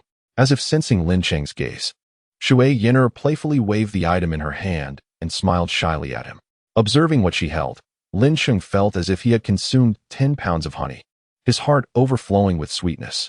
The group strode out of the inn, making their way towards the east street of Xiaoyao Square. Shui Yin was heading to the Luo Shui Dan Pavilion on East Street, and since the others were also going the same way, they decided to accompany her. They walked leisurely along the cobblestone street, with Yin Ruxing leading the way, while Lin Cheng trailed behind, lost in thought. Suddenly, as Lin Cheng pondered, he felt a gentle pat on his shoulder, followed by a fragrant breeze reminiscent of roses. He did not need to look up to know it was Shui Yin. Only she possessed that delightful rose-like scent, a fact he had recently discovered. He hurriedly replied to her curious gaze, "I wasn't Apos. Thinking about anything." If he were to admit to his thoughts, it would simply be, "I was thinking of you," a confession he kept to himself. Why so nervous? It's as if I'm a great beast about to pounce. We're almost at Luo Shui Dan Pavilion, and I have a question to ask you, Shui Yin said, suddenly becoming a bit bashful. "What question?" "Go ahead," Lin Cheng replied, feeling a sense of relief as they approached the pavilion. I just wanted to ask about the strange animal engraved on the token you gave me this morning. What is it called? Shui Yin'er asked, her head lowered, nervously fiddling with the hem of her clothing. If Lin Cheng were not already a proficient practitioner of the 8th level of qi refining, he might not have understood her soft-spoken words. You've arrived. I will send the spirit beast pills to you after some time, Lin Cheng said, diverting his attention as they reached the entrance of Luo Shui Dan Pavilion. Humph. If you don't want to talk, then don't. But why did you block my door early this morning to give me something? Shui Yin'er retorted, hands on her hips. They had been quietly conversing at the back, unnoticed. But now they stood before the pavilion, and their companions turned to observe their peculiar exchange. Cough, cough. I'm off now. Take care, Lin Cheng said, stepping past the slightly sullen Shui Yin'er as he moved forward. The others clasped their fists in respect towards Shui Yin'er before turning to head towards the East Street exit. Shui Yin'er continued to stare at Lin Cheng's retreating figure, her teeth biting down on her lip in silence. As he walked farther away, disappointment washed over her. And just as she was about to turn and enter the pavilion, a soft voice reached her ears. That is a unique animal from my hometown, named Pikachu. Don't overthink it. It's just a gift. Giggling, she thought, this foolish boy. He is too shy to say it to my face. Upon hearing that whisper, her expression brightened, and she covered her mouth, stifling a laugh. Not long after parting from Shui Yin'er, the seven soon reached the entrance of the East Street of Xiao Square. Intentionally avoiding the two guards stationed at the entrance, Lin Cheng handed a spirit stone inscribed with the character Lin in simplified Chinese to the monk Wuxin. What is this? It looks a bit like a fragment of a mid-level spirit stone. Oh, and it has characters I can't read. Yen Ruxing and the others curiously gazed at the spirit stone in Wuxin and Amp, Appo's hand. Cough, cough. This is a token I carved from a spirit stone. The character on it is Lin. Let us call it a spirit token for now. Although it may seem inauspicious, it is indeed fitting. Keep this token. If you wish to find me at Xiao Pavilion in the future, just present it to the mountain disciples to notify me. In truth, this spirit token was merely a leftover piece from when he carved one for Shui Yin'er. Even though we're not short on spirit stones now. Wasting a mid-level spirit stone to create something like this is quite impressive. Yen Ruxing remarked, a hint of jealousy in his tone. I'm pleased with it. What is wrong with that? Such a worrywart. Lin Cheng feigned arrogance in his response, jokingly saying, I might as well have it inscribed on my forehead. I am wealthy. I'm willful. Bah. I won't waste my breath on a nouveau riche like you. Master Wuxin, take care. Once we all break through to the foundation establishment stage, we'll join you in adventures. Yen Ruxing spat playfully at Lin Cheng before bowing to Wuxin and preparing to leave. Haha. I look forward to seeing you all as foundation establishment practitioners next time we meet. Take care. Wuxin had previously mentioned his desire to wander around Xiaoyao Pavilion for a few years, as he was not lacking in spirit stones or treasures. After choosing a path opposite to Lin Cheng and the others, he meandered away. Let us go. It's getting late, and we should be on our way, Yen Ruxing. The oldest among them waved his hand, signaling the five to prepare for departure. As the autumn sun rose, the six of them dashed down the road leading to Xiaoyao Pavilion like wild horses freed from their reins. Xinggu, we truly made the right decision coming out this time. It's a wave of wealth. We'll never lack spirit stones again. You wouldn't believe it. I sat in meditation half the night without a single thought for cultivation. Guess how I spent the rest of the night? As the thin monkey ran alongside Yen Ruxing, a playful smile on his face, Yen Ruxing simply smacked his head, exasperated. You're a grown man, and you can't even meditate or sleep at night. What do you expect me to guess? Ouch. Xinggu, I just wanted to share my excitement about my overnight fortune. Why hit me? Hit you? I think you deserve it. Xinggu, I was wrong. I won't disturb you again. Withdrawing his hand, Yen Ruxing muttered, what a nuisance. He chose not to engage further with the thin monkey, who was rubbing his head. I just wanted to say I counted spirit stones all night. Why hit me? The thin monkey grumbled to himself, daring not to voice his complaints aloud. The group shared amused glances as they watched the two engage in their antics. Just as they crossed a small hill, they spotted a group of about 10 practitioners approaching them. Why did they feel threatened? The fierce expressions on the faces of the frontrunners told them everything they needed to know. Hee, did you expect us? My cousin and I have been waiting for you for quite some time. A loud, mocking voice came from the back of the group, encircling Lin Cheng and his companions. Oh, look who it is. It's you, little pipsqueak. What is this? Did my brothers bully you the other day? Is that why you brought so many people to block us? Yin Ruxing stepped forward and was taken aback. Wasn't Appos this the scruffy-faced cultivator he had casually detained on the street that day? They had merely inquired about some news. But judging by the current situation, it seemed like they were intent on silencing him permanently. Beside him, Lin Cheng, the most powerful among them, sensed that the few individuals accompanying the scruffy-faced cultivator were nothing more than weaklings in the chi refinement stage. The one with the most formidable aura appeared to be merely at the 8th or 9th level of chi refinement, without a foundational cultivator to back them. They posed no threat to him, and thus Lin Cheng leaned back with crossed arms, intrigued by the unfolding drama. Seeing Lin Cheng, the strongest among them, so relaxed, the others straightened their backs and exhaled in relief. Even if he were to hold a grudge, they wouldn't take it to heart. After all, it was their own fault for resembling fat sheep. How could mere chi refinement cultivators afford to stay in a cultivator inn for 10 days? 8 people for 10 days? They must be incredibly wealthy. TSK, if not them, then who should I rob? My cousin mentioned he was a bit short on spirit stones lately and wanted to borrow some. If you are wise, leave your storage bags behind and scram. If you remain obstinate, don't blame my brothers for being heavy-handed.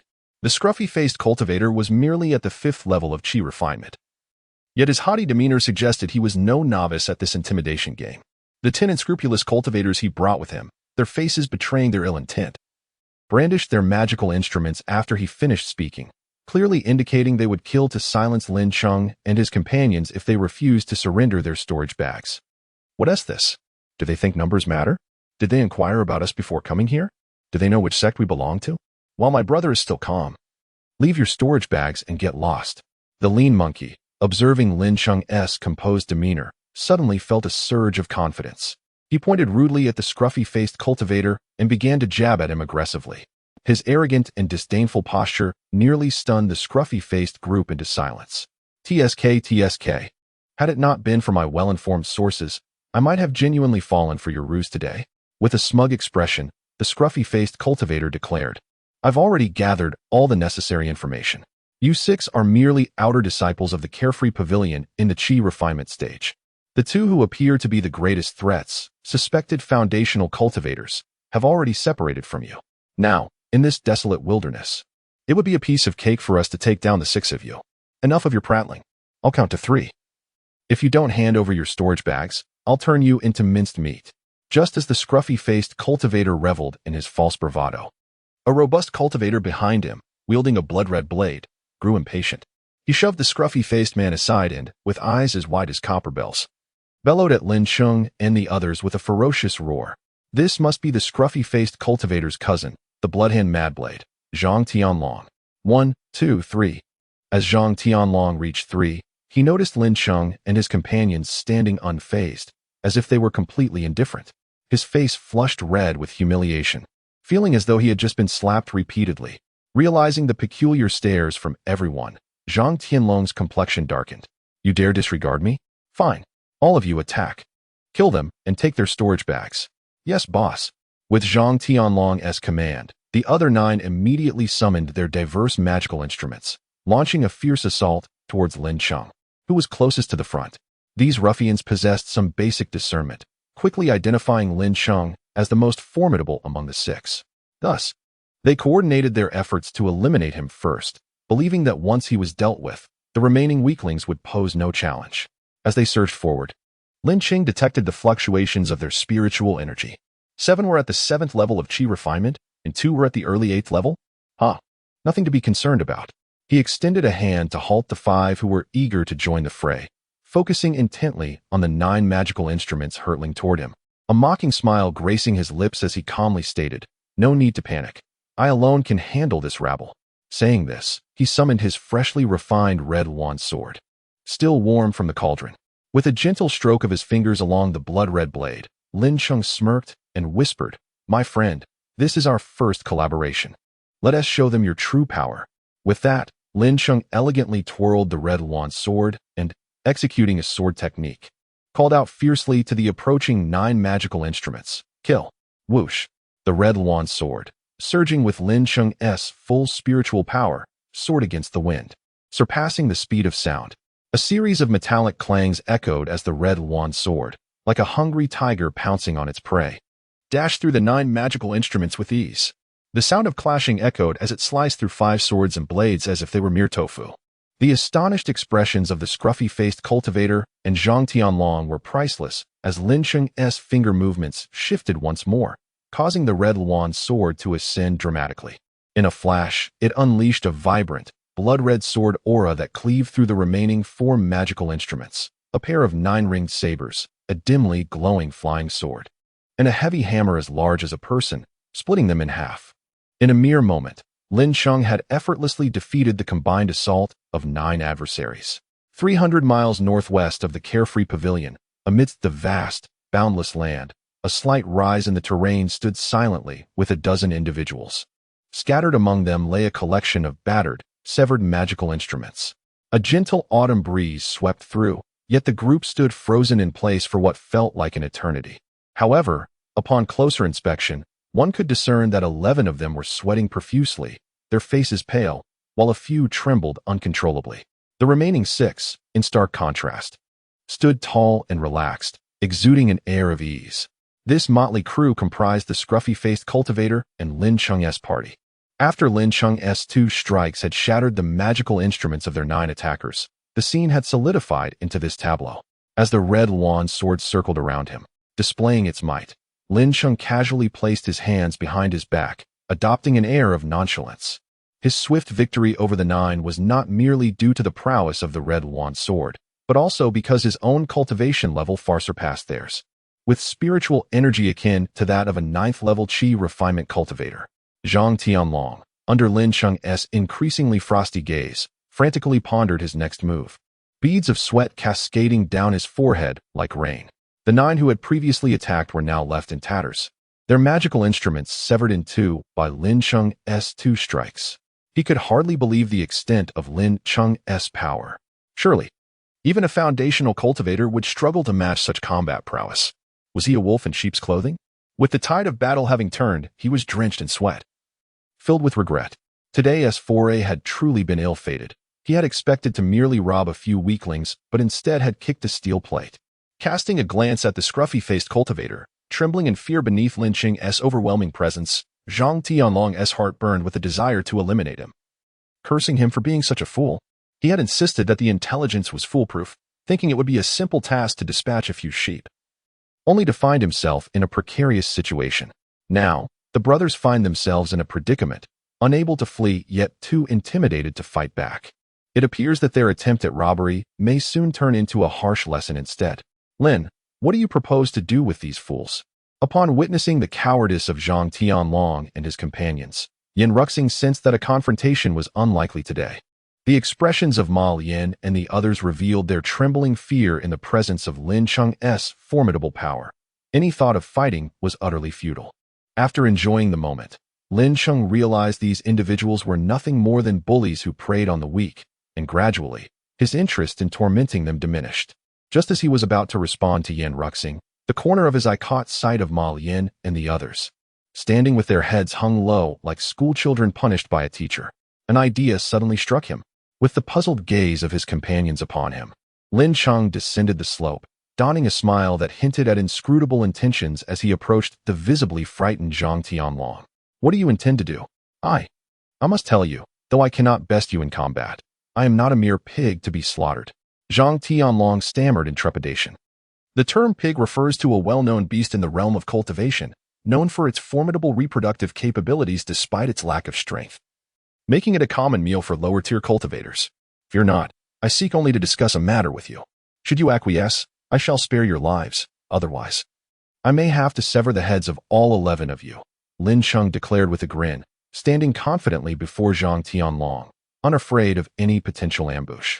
However, upon hearing Lin Cheng's words, the faces of Zhang Tianlong and his companions contorted with disbelief. To speak of negotiations while threatening their lives seemed absurd. Let us hear what you have to say, Zhang Tianlong replied, his expression one of resignation. The tables had turned.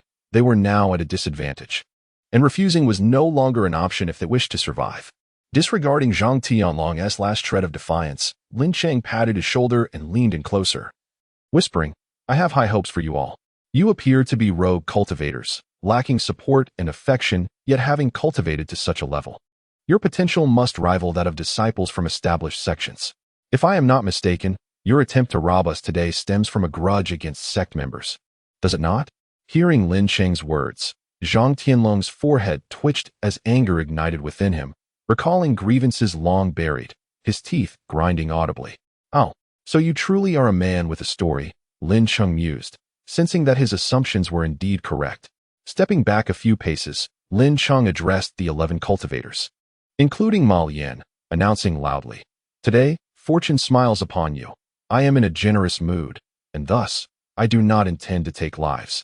At this declaration, the cultivators who had been frozen in place sighed in relief, with Ma Lian collapsing onto the ground in sheer exhaustion. Even Zhang Tianlong appeared as though he had narrowly escaped death, wiping sweat from his brow and gasping for air. Although Lin Cheng was a novice in cultivation, his power was undeniable, comparable to that of a 9th-level practitioner, further amplified by the awe-inspiring might of his dual swords. In the realm of cultivation, weakness invites oppression, especially for rogue cultivators, who were often overlooked and neglected. However, Lin Cheng's next words sent their hearts racing once more. Yet, sparing your lives does not equate to freedom. You now face 2 choices. Decide wisely. First, relinquish your storage bags, and I shall let you leave with your lives intact.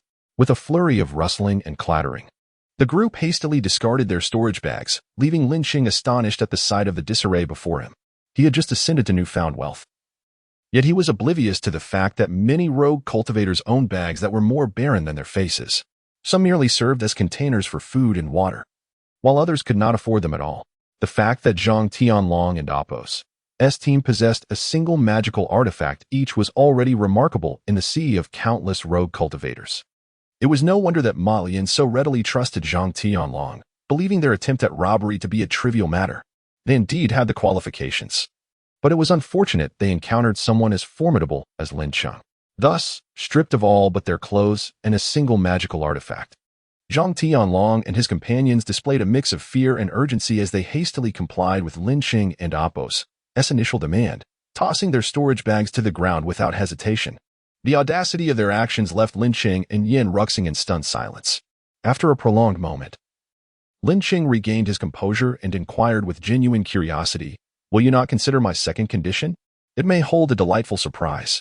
Zhang Tianlong, captivated by the glimmer in Lin Cheng's eyes, found himself unable to utter his initial refusal. "Speak," he eventually replied, instantly regretting his words, realizing that survival was the priority. "Oh, if that is the case, then allow me to present my second condition. I have taken a liking to you all." As Lin Cheng's words echoed around the slope, an eerie silence enveloped the area. Such audacious claims were truly shocking.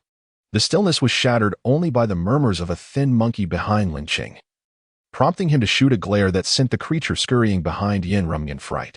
Observing the expressions of despair and outrage on Zhang Tianlong and the others, Lin Cheng sighed and exclaimed, "I have yet to finish.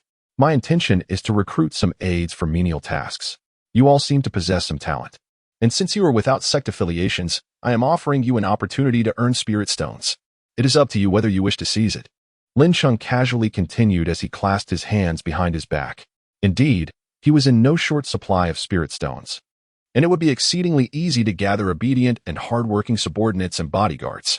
After all, in the world of cultivation, resources were paramount. Those who possessed them held power over others, leading to countless betrayals among brothers and sisters over mere handfuls of spirit stones or pills. As a member of the lower-tier cultivators, Zhang Tianlong's ability to lead his companions to a slightly better existence stemmed from his knack for seizing opportunities. Thus, his followers turned their inquiring gazes towards him, leaving Zhang Tianlong feeling overwhelmed. Lin Cheng and Apos' youth and prowess were glaringly evident, showcasing his exceptional talent. Given his limited perspective, he had yet to encounter anyone more worthy of admiration and loyalty than Lin Cheng himself. However, today's circumstances were rather awkward. Instead of successfully robbing, they had been rather placated. Although the conditions were enticing, the brevity of time made it difficult for him to immediately decide to follow Lin Cheng. After a prolonged period of contemplation, Zhang Tianlong, wearing a troubled expression, cautiously inquired, "Could we have some more time to consider? I truly cannot make a decision right now." The 6 of them laughed and chatted as they ascended the stone steps of the Xiaoyao Pavilion, with the little golden creature previously cradled by Yin Rumling, now comfortably resting on Lin Cheng and Apos' shoulder. As for the incident encountered on the way back to the sect, it was merely a trivial interlude. Zhang Tianlong, feeling conflicted and wishing to deliberate further, was not pressed by Lin Cheng, who simply stated, "Within 3 years, if you come to a realization, find me at the Xiaoyao Pavilion," before gesturing for the other 5 to continue onward, leaving behind a scattering of storage bags and a pensive Zhang Tianlong and his companions. Lin Cheng maintained a relaxed demeanor. He merely sought a few diligent subordinates. He held a degree of admiration for Zhang Tianlong. And while it would be splendid to incorporate him into his ranks, he was not overly concerned if that did not materialize.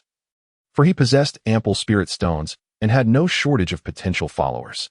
Upon returning to the sect, he intended to dedicate himself to rigorous training, as he had begun to sense that his advancement in cultivation had slowed considerably in the later stages of qi refinement. Even with the aid of elixirs and spirit stones, it seemed improbable that he would experience breakthroughs at the same pace as before, despite his extraordinary purple gold talent. Fortunately, there remained over 2 years until the outer sect competition, affording him ample time, and Lin Cheng even mused that he could afford to be a tad lazy. Having ascended the 10,000 level stone steps, the 6 approached the grand entrance of Tianjian Peak. Suddenly, Shouho, in a rather peculiar manner, began to wail dramatically, evoking bemused looks from the 2 mountain-guarding disciples. "If I didn't know this fellow, I would have surely tossed him down the mountain," one of the disciples muttered. Yin Xuxing, wearing a stoic expression, forcibly pulled the overdramatic Shouho towards the outer disciples' dormitory, followed by Yin Rumeng and Tian Tian, who shook their heads in exasperation. Lin Cheng leisurely trailed behind. As they passed through the Bayou Square and crossed the stone bridge, they reached the dormitory area for outer disciples. After bidding farewell to Yin Xuxing and the others and reminding them to rest well, Lin Cheng walked alone towards his thatched cottage. His single room remained secluded and tranquil, and upon standing a foot away from the door of dormitory 201, he gazed quietly at the cottage, which had accumulated a few cobwebs. This was his home in this world, a sanctuary that instantly calmed his spirit. Patting the drowsy little golden creature on his shoulder, Lin Cheng tilted his head slightly and said, "From now on, this will be your home too." The little golden creature merely yawned in response. Just as he intended to step forward and push the door open, he suddenly heard a flurry of frantic hopping sounds. Turning to his left, he spotted 2 small rabbits, a gray one and a white one, hastily diving into their burrow. Lin Cheng smiled gently, choosing to ignore these adorable creatures, as he was already aware of their presence beside his cottage and felt no surprise. What struck him as peculiar was that these rabbits, who usually exhibited no fear of him, would sometimes even blink at him as if greeting him, were now scurrying away in sheer panic. Could it be that his prolonged absence had rendered them somewhat estranged? Standing at the door, Lin Cheng let his thoughts wander, oblivious to the slight smirk of the little golden creature perched on his shoulder. Pushing open the bamboo door, Lin Cheng surveyed the unaltered interior of his room. The dust seemed minimal, requiring no cleaning. He retrieved a mat from his storage bag, which he had acquired at the inn, and sat cross-legged upon it, nodding in satisfaction after a brief assessment. For him, as a traveler, sitting without any cushion beneath him was quite an ordeal.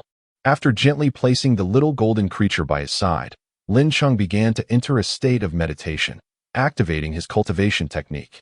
Although he had plenty of time, achieving breakthroughs sooner was always beneficial. After all, who would ever complain about being more powerful? Lin Cheng remained in seclusion for a full 3 days. Yet the results of his training were minimal, and even after consuming several cultivation-enhancing pills, he fell short of the threshold for a breakthrough. Thus, he decided to temporarily halt his practice and visit the sect's library. Regardless of how strong Lin Cheng's magic might be, he could not escape the fact that he was merely a novice in the qi refinement stage. However, the library of Xiaoyao Pavilion would undoubtedly provide him with a wealth of knowledge about the cultivation realm. With this intention in mind, Lin Cheng rose to seek out Yin Xuxing and the others for guidance to the library, as he was unfamiliar with the location. He stroked the smooth, fine golden fur of the little creature, deciding to leave it behind this time due to its conspicuous brilliance. Just as he stepped out of the cottage and closed the bamboo door, a sudden whoosh of air caught his attention. Turning around, he was met by the sight of the esteemed Wu Yo, elegantly descending from the sky in a flowing white robe. "Greetings, Elder," Lin Cheng said with a slight bow. "There is no need for excessive formalities. I have come today to impart a certain technique to you.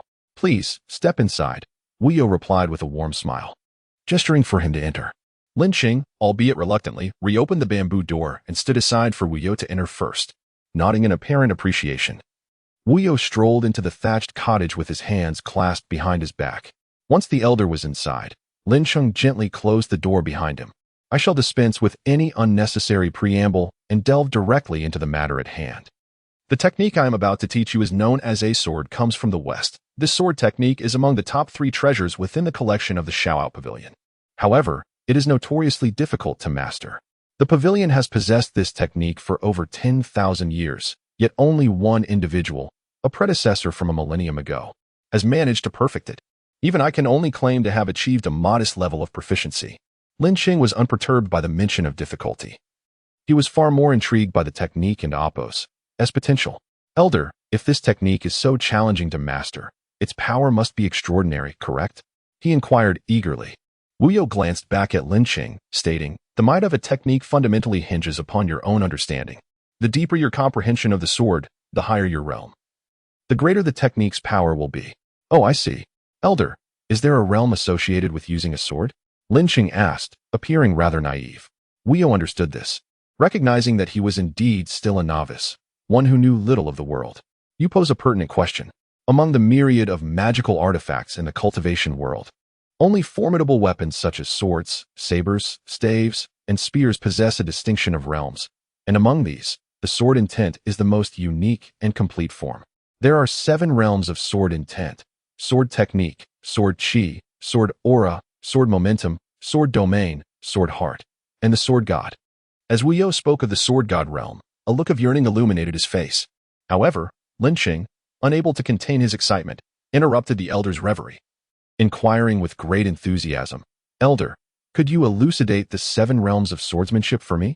Naturally, it is my utmost delight to engage in sword discussions with others. However, those around me have long grown weary of my incessant chatter. The moment I mention a sword debate, they hastily turn and depart. It is rather surprising to witness even a venerable figure in the nascent soul stage being met with disdain. Lin Cheng mused in astonishment. The two shared a mutual fondness for the way of the sword, and disregarding the dirt beneath them, they sat cross-legged facing each other. The first realm of swordsmanship pertains to the realm of sword techniques, where one merely imitates the forms of swordplay.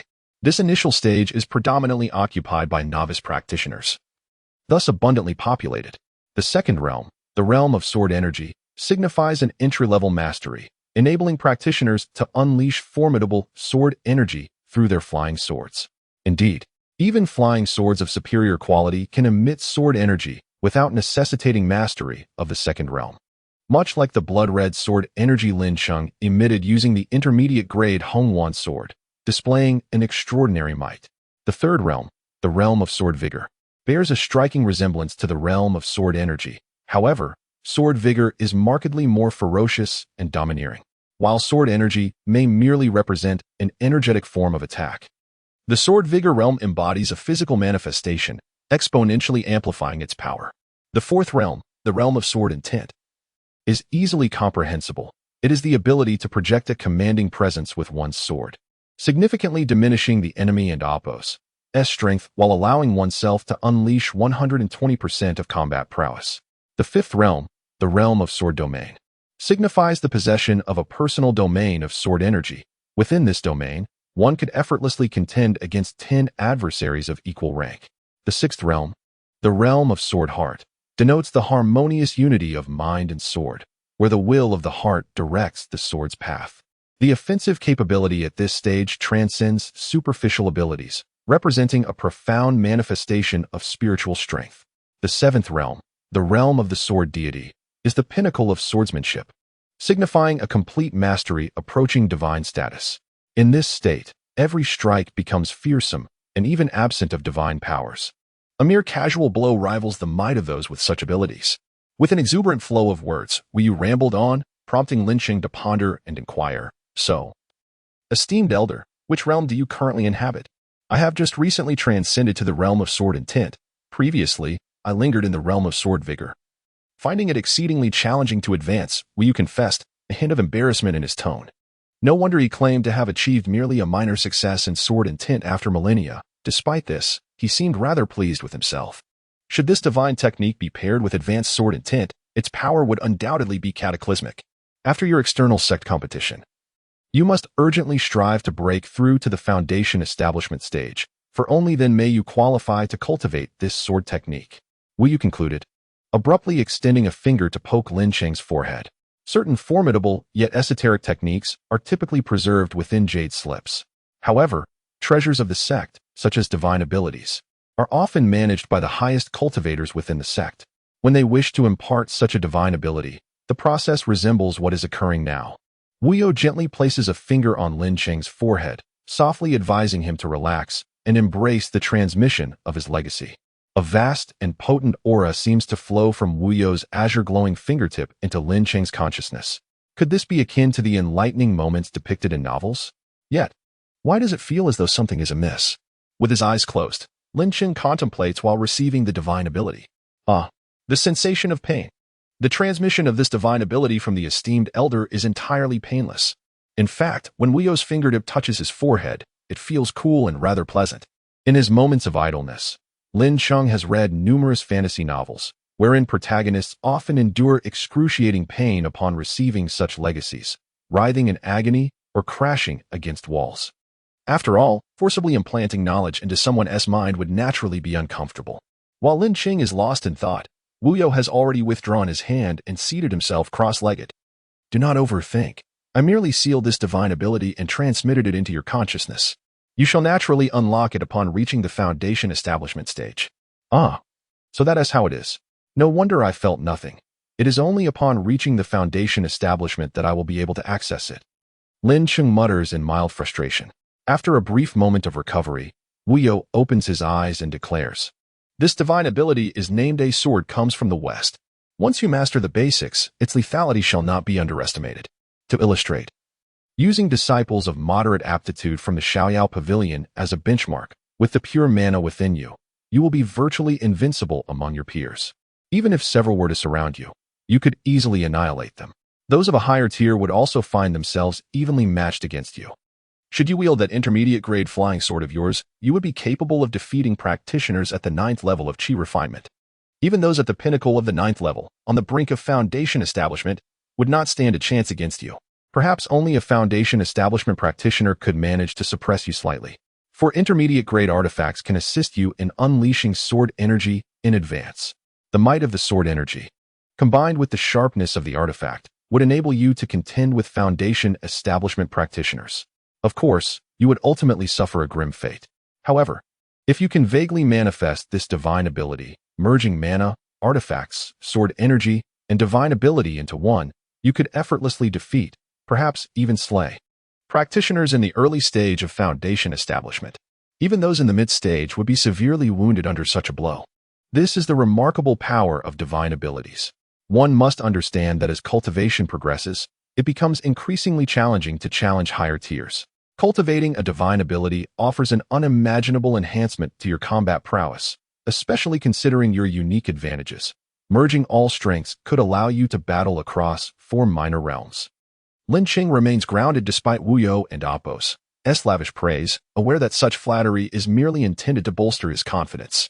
While it is true that comparing to ordinary practitioners reveals great potential, it is also evident that geniuses tend to congregate, and although he is a remarkable talent, it is unlikely he could overcome 4 minor realms to defeat an ordinary genius. Simplifying the elder's words provides insight into his true capabilities. Furthermore, he has yet to cultivate this divine ability. What if he lacks talent in this area? That would indeed be awkward. With a flick of his sleeve, Wu tosses a splendid jade tablet inlaid with gold to Lin Cheng. Rising to his feet, he states, you may utilize my identity jade tablet to visit the scripture repository and select a couple of spells for concealment. In the future, you cannot rely solely on divine abilities when venturing outside. I shall heed the elder's teachings. Observing Lin Cheng's humble acceptance, Wu nods approvingly before stepping out of the thatched hut. He intends to supplement the repository's collection while also selecting a few preferred spells for study. Although Qi refinement practitioners are generally unable to cultivate spells until they break through to foundation establishment and give rise to spiritual awareness, what of Lin Cheng? He had long since opened his consciousness and possessed spiritual awareness. Coupled with his exceptionally pure mana, perhaps this endeavor is indeed feasible. Unable to contain his eagerness, Lin Cheng closes the bamboo door and rushes to find Yin Ruxing and the others, so hurried that he scarcely notices something amiss in his room. He hastily arrives at the door of the 19th disciple's dormitory and knocks vigorously. Before long, the bamboo door swings open, revealing the slight figure of Shouhou. "Oh, it and Appos, Lin Cheng. Come in." Upon recognizing Lin Cheng, Shouhou enthusiastically pulls him into the thatched hut. "Don and Appos, pull me. Your dormitory is too cramped. I and Appos, rather not enter. You can come out though. Are you familiar with the sect scripture repository? Just lead me there." Lin Cheng firmly shakes off Shouhou's grasp. "Oh, you wish to visit the scripture repository? Well, I happen to know the way. Let's go." Shouhou turns and closes the bamboo door, leading the way as Lin Cheng follows closely behind. In the past, the scripture repository was a place they dared not approach, only able to admire it from a distance. Shouhou, a chatty individual, greets each person they encounter along the way with a broad smile. "Oh, is the scripture repository truly that fearsome? So intimidating that you all dare not approach?" Lin Cheng inquires, intrigued by Shouhou's enthusiasm. "You have no idea. The repository is indeed splendid, housing the accumulated texts and jade slips of the Shaoao Pavilion for tens of thousands, even millions of years. Whatever you seek can likely be found there. It is rumored that the most crucial secret manual of divine abilities, a unique tome, is hidden somewhere within." Noticing Lin Cheng's rapt attention, Shouhou chuckles nervously. "Of course, that's merely a rumor, just hearsay." Lin Cheng watches Shouhou's retreating figure, amused, contemplating how he would react if he knew the divine ability manual he just received had been privately imparted to him by a yuan stage elder of the sect. Surely, he would explode with disbelief. Fortunately, this is one of Lin Cheng and Appos' most vital trump cards. He does not intend to reveal it to his companions just yet, as sharing it would only incite envy. It is better to remain humble and discreet. Lin Cheng prefers the thrill of nurturing his sword for 1,000 days, only to shine brightly for a fleeting moment. In simpler terms, he enjoys masquerading as a pig while occasionally feasting on a tiger. "Before encountering you, my friends were impoverished, barely scraping by. The scripture repository is a notorious money guzzler, while it boasts an abundance of cultivation texts. They all require substantial amounts of spirit stones to purchase. Although the sect has waived the cost of the crucial breathing technique, the Misty Record, which is solely for cultivation. Once they break through to foundation establishment, the need for practical spells will be inescapable. However, even the most basic yellow-grade technique in the repository costs dozens of low-grade spirit stones. Previously, my companions and I would have avoided that place at all costs." Shouhou laments, only to suddenly brighten as if struck by inspiration. He turns to Lin Cheng, grinning broadly. "Fortunately, Brother Xing possesses an eye for talent and has brought you, our fortune bringer, into our midst. You have no idea how splendidly I've been living these past few days. Wherever I go, I feel no hesitation. We have spirit stones. We have plenty of spirit stones. Huh. You look every bit the typical nouveau riche. Be careful not to attract unwanted attention." Lin Cheng spoke with a mix of disdain and admonition. How could that be? With such a genius like you watching over us. I'm truly not worried at all." The lean monkey chuckled as he put an arm around Lin Cheng's shoulder, displaying a camaraderie that suggested, "You have to take care of me." "Huh, what will you say when I'm not around one day?" Lin Cheng retorted with self-deprecation. "Bah, what are you talking about? That is so ominous. Come on, let us go." The scripture pavilion is located beside the main hall of the Chongtian Peak, and we still have quite a distance to cover. The lean monkey chattered as he yanked Lin Cheng and began to sprint. The two made their way from the outer disciples' dormitory area towards the north, heading for the 9 peaks of Shaoyao, with Chongtian Peak being the mountain situated to the north of Tianjin Peak. After a while of brisk walking, Lin Cheng and the lean monkey arrived at the precipice of a sheer cliff. Pointing to the seemingly bottomless ravine ahead, the lean monkey explained, "Don't be fooled by its appearance. This cliff is indeed a ravine, but everyone in Shaoao sect knows that it was originally a cliff. For the convenience of disciples traveling between the 9 peaks, the formidable figures in the early days of the sect's establishment cast spells to connect the nearby ravines. However, to deceive opposing forces, they set up formations between the cliffs, making them appear as bottomless abysses when, in fact, one can walk upon them as if on solid ground. As time passed, this matter was no longer a secret. Although one could take a longer route to reach other peaks, most people preferred this shortcut." Lin Cheng leaned over to peer down the seemingly unfathomable chasm below, then gazed up at the ethereal clouds above. "Are you saying this isn't cliff? It's as flat as the soil we're standing on?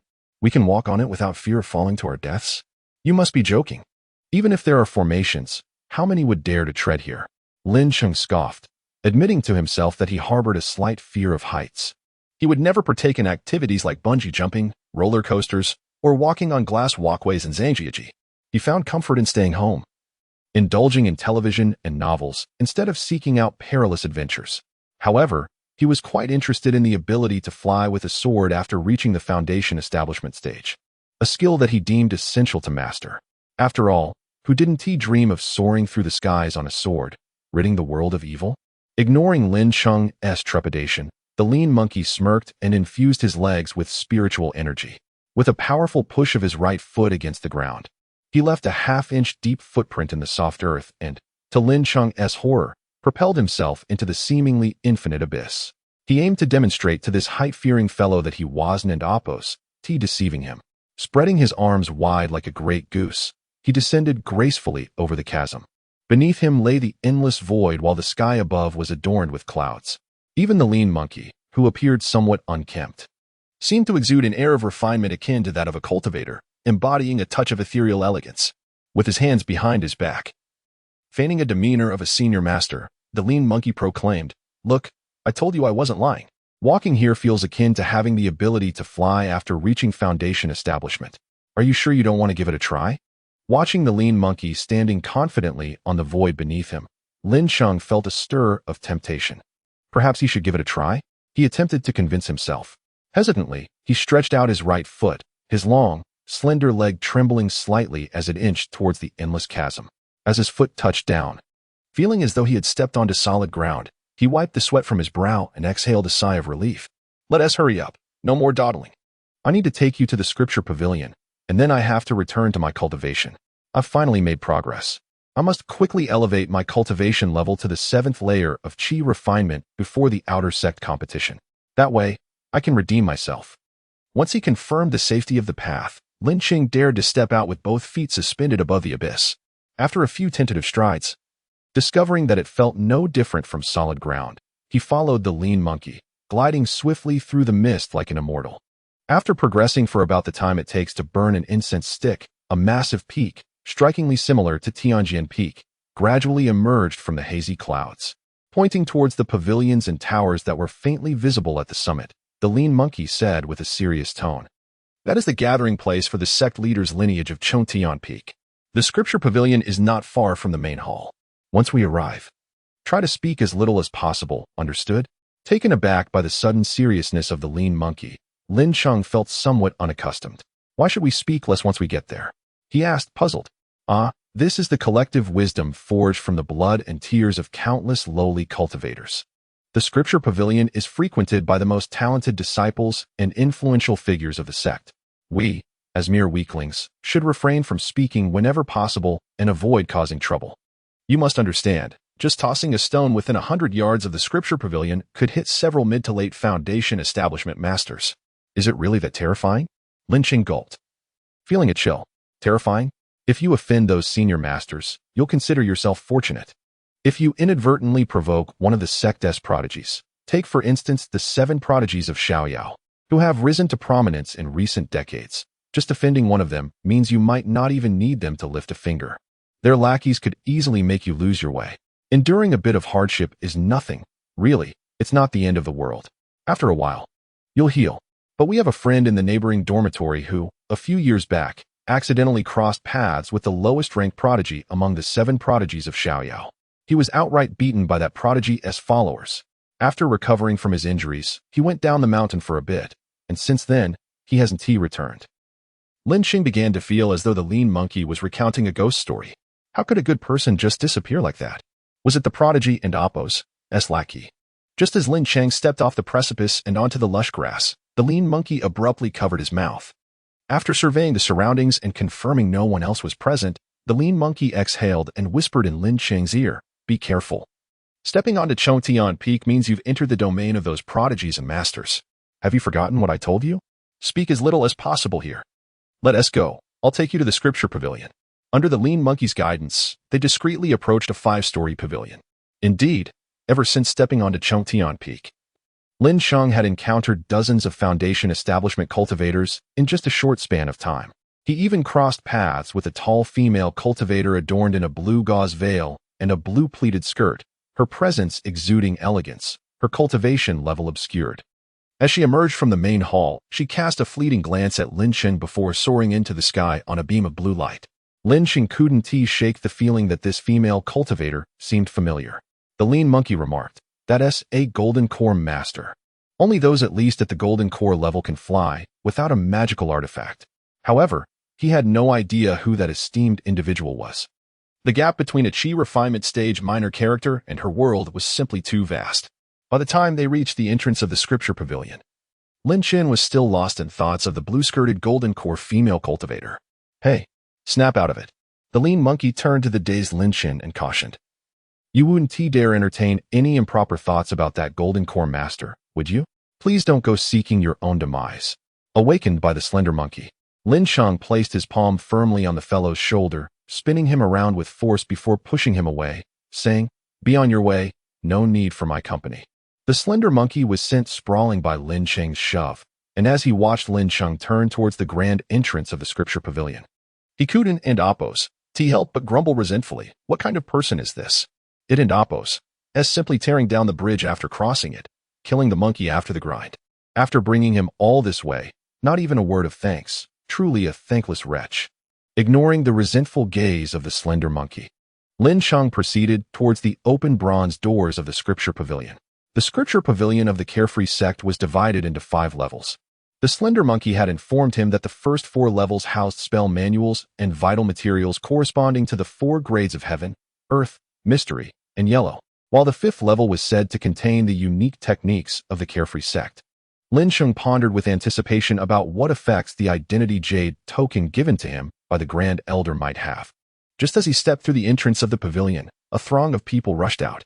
Leading the charge was a delicate-looking scholar with long hair cascading down his shoulders, whose face bore an effeminate charm that, with a touch of lipstick, might have easily passed for a woman.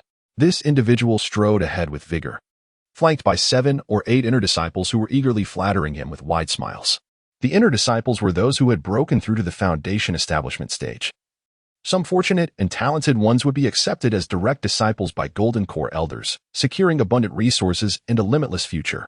Meanwhile, those with lesser talents had to rely on self-cultivation and performing sect missions to sustain their daily cultivation expenses. The disparity between ordinary inner disciples and direct disciples was almost unfathomable. Observing the powerful foundation cultivators in colorful robes surrounding the delicate scholar, Lin Cheng could easily deduce that this pretty boy was undoubtedly a prominent figure in the inner sect, someone not to be trifled with. Consequently, Lin Cheng discreetly stepped aside to avoid obstructing their path. This was not out of fear, but rather because, as the slender monkey had aptly noted, he was still in a period of cautious development and preferred to avoid unnecessary trouble.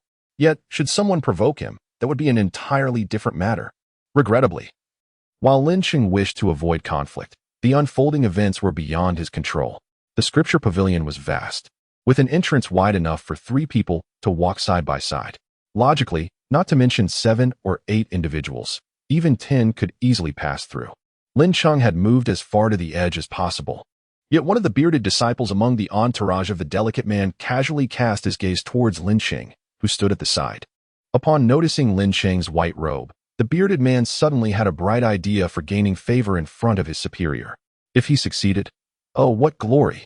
The bearded disciple, Hu Dang, chuckled to himself, pondering some mischievous scheme, his mouth watering with anticipation. "Hey, you there, outer disciple." "Yes, you. What are you doing blocking the entrance?" "Ken and Appos, do you see how many of us there are? Hurry up and get out of the way." Hu Dang held his head high, his nose almost touching the ceiling of the first floor of the pavilion, his nostrils flaring as if his nose hair was nearly half a foot long. Lin Cheng frowned at the sight. "Senior, I mean no offense. The entrance is quite spacious, and I have already moved to the edge, leaving no room to give way." Lin Cheng endeavored to maintain a calm tone. He had no desire to create enmity for no reason, so he chose to yield. However, Hu Dang seemed oblivious to Lin Cheng's words, continuing to shout, "Did you not hear me telling you to move? Do you want me to take action myself?" The standoff between Hu Dang and Lin Cheng finally caught the attention of several others, including the delicate long-haired man, who furrowed his brow in their direction. Seeing that he had finally attracted the attention of the delicate man, Hu Deng hastily feigned indignation, pointing at Lin Cheng standing in the corner. Elder Yuan, this outer disciple is so ungrateful as to block the entrance. I, Hu Deng, have asked him twice to move. Yet he acts as if he hasn't heard a word and just stands there like a candle. This is simply seeking death. Hu Deng, having proclaimed himself, saw Elder Yun's attention shift to the scene and quickly twisted the narrative. Enough. I know your character all too well. Just leave. I have matters to attend to.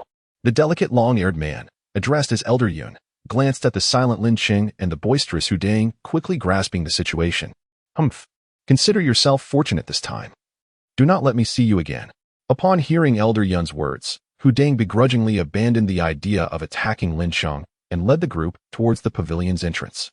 Casting a fierce glare at Lin Cheng as he passed by, paying no heed to Hu Deng's menacing stare, Lin Cheng quietly observed Elder Yun as he was about to walk past. In a fleeting moment, as their bodies brushed against each other, it was as if they shared an unspoken understanding and turned to glance at one another, shaking his head. Having arrived for the first time, he had nearly attracted significant trouble. Glancing around the pavilion, he realized that upon entering, he had been drawn in by the delicate man and his entourage, failing to notice an elderly figure seated cross-legged 5 paces away, seemingly in deep meditation. The elder in the gray robe had been in deep meditation for a decade, and no matter who called or saluted him, he remained motionless. Thus, after performing a respectful bow, Lin Cheng prepared to ascend the stairs. As he stepped onto the wooden staircase, he retrieved the identity jade token bestowed upon him by the esteemed Wu Yo from his storage bag, turning it over in his hands. Just at that moment, the gray-robed elder, who had been seated in meditation at the foot of the stairs, suddenly seemed to sense something, abruptly opening his murky eyes wide. After blinking a few times, the elder's previously dull gaze transformed into one of sharp scrutiny, zeroing in on Lin Cheng, who had just climbed a few steps. Halfway up the staircase, Lin Cheng felt a sudden chill at the nape of his neck, as if a terrifying presence was fixating on him from behind. Trembling, he turned his head slightly, only to be met with the startling sight of the dust-covered elder standing face-to-face with him. Startled by the sudden appearance of an elderly face before him, Lin Cheng let out a startled cry and collapsed onto the staircase. As senior, how did you suddenly wake up? Sitting limply on the wooden steps, he scrutinized the old man before him and belatedly realized that this was indeed the gray-robed elder who had been seated cross-legged at the stairway moments ago. The elder did not respond to Lin Cheng and Appo's query, but instead gazed at the jade token in Lin Cheng and Appo's hand with a complex mixture of excitement and contemplation, murmuring, "Has he forgiven me?" Lin Cheng stood there in a daze, unsure of what to say or ask, his heart racing with uncertainty. After what felt like an eternity, the elder's eyes gradually regained clarity. He tilted his head to glance at the motionless Lin Cheng, and a flicker of amusement passed through his murky gaze. With a sweep of his ample gray sleeve, Lin Cheng felt as though he had been enveloped in a radiant golden light. In an instant, he found himself in an unfamiliar place, observing the dimly lit surroundings. Lin Cheng realized that he had indeed encountered a remarkable individual today. One possessing such extraordinary abilities could only be a formidable figure at the Golden Course stage. Suppressing his inner turmoil, Lin Cheng addressed the elder. "Senior, may I inquire if I have inadvertently offended you? Why have you brought me here?" The gray-robed elder slowly turned around, a smile gracing his lips as he replied, "You need not refer to me as senior, nor should you worry about my intentions towards you. If you are unsure what to call me, you may address me as elder brother." "Elder brother?" Lin Cheng was utterly flabbergasted. Surprised. "Are you? Since my master has entrusted you with his identity jade token, and given your youth, it is only natural that you are my 4th junior brother." The elder chuckled, as if he were already convinced of Lin Cheng's identity as his junior. Gazing at the jade token in his hand, Lin Cheng's mouth fell open in astonishment. "Indeed, I am the first disciple of the esteemed elder Wu Yo, known as Quandu." The elder seemed to anticipate Lin Cheng's thoughts and continued, "Regrettably, I strayed from the path in my early years. Although I made swift progress during the foundation establishment and golden core stages and enjoyed a period of glory, I ultimately severed my own path to the nascent soul. Thus, I willingly took on the role of guardian at the scripture repository for our sect." Quandu, such a formidable name, Lin Cheng mused, scratching his increasingly long hair in puzzlement.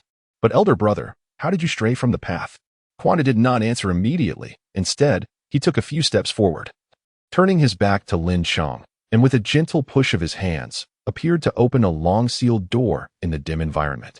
He stood silently, gazing into the depths beyond.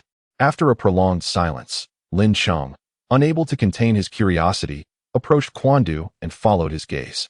Before them lay a cave adorned with luminous pearls, at the center of which rested a meditation mat. In front of the mat were 2 jade tablets and a pitch-black 3-inch flying sword. Lin Cheng remained quiet, choosing not to disturb Quan Du as he stood beside him. Eventually, Quan Du sighed deeply, shaking his head with a hint of self-deprecation. Time waits for no man. Just a glimpse of the past can leave me lost in thought for so long.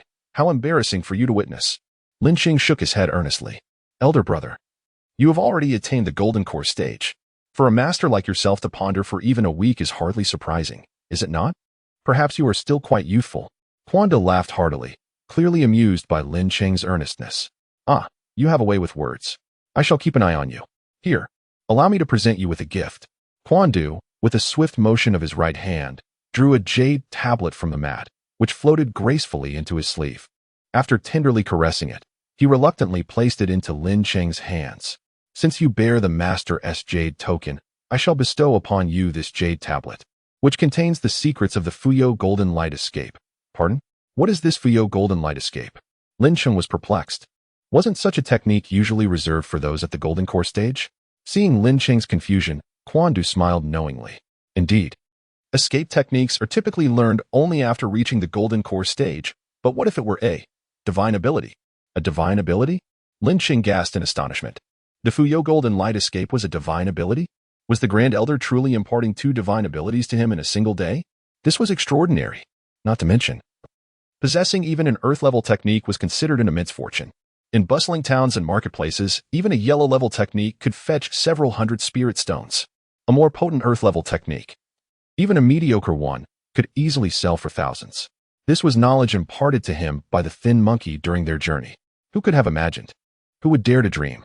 While others toiled for a mere yellow-level technique, Lin Cheng was already in possession of divine abilities, 2 of them, no less. Moreover, I must remind you of a crucial detail. This jade tablet indeed contains a divine ability. But do you not find it curious that it is encapsulated within a jade tablet? Oh, Lin Cheng's realization dawned upon him. When the Grand Elder imparted the sword technique, he directly transmitted the information into my consciousness, which is indeed quite different from this jade tablet. Has he already passed on a sword of the West to you? As I suspected. My master has not been able to let that matter go all these years. Quan Du sighed helplessly. Elder brother, what matter? Lin Cheng inquired weakly, sensing an unsettling shift in Quan Du's demeanor, as if sorrow and pity had suddenly filled his gaze. Quan Du patted Lin Cheng's shoulder, choosing not to answer the question. Instead, he asked pointedly, may I inquire about the color of your talent during the assessment? Without hesitation, Lin Cheng replied, Elder brother, I am unsure of the color of my talent. I only know that during the test, the talent stone seemed to react and burst forth with blue light, soaring into the sky. Upon hearing this, Quan Du's murky eyes sparkled with newfound energy as he fixed his gaze intently on Lin Cheng. The atmosphere became awkwardly tense. After a long silence, as Lin Cheng felt as though he might be pierced by Quan Du and Appo's penetrating stare, Quan Du finally closed his eyes and sighed once more. Blue talent. Blue talent. If only I possessed even half of your talent, I would not have fallen to such a state. No wonder the master would take on a disciple at his age. It all makes sense now. Since you, my junior disciple, possess such extraordinary talent, there is no need for me to worry. After Wu Dai finished speaking, he gazed up at the cave's ceiling, his expression a complex blend of emotions. Lin Cheng walked alone along a small path paved with warm stones on the soaring sky peak, his mind echoing with Wu Dai's words after he regained consciousness. My junior disciple possesses unparalleled aptitude and shall undoubtedly become a formidable figure in the future. However, you are still in the early stages of your cultivation, merely in the Qi refinement phase, and you can only learn supernatural arts after establishing your foundation. I believe that the reason Master entrusted you with the Identity Jade token and sent you to the Scripture Pavilion was to advise you to select a few other techniques to study. Am I correct? Lin Cheng, somewhat dazed, nodded in affirmation. Yet he added, Brother, besides these, I wish to seek out books related to the 299th Immortal Realm to enrich my foundational knowledge. I have only just begun and know nothing. Oh, to know oneself and one's adversaries is the key to victory in every battle. My junior disciple is indeed a natural leader, Wu Dai exclaimed. Such matters are easily managed. I shall see to it that you have everything you need. With that, Wu Dai retrieved another jade slip from the mat and took out a second one from the storage ring on his right hand.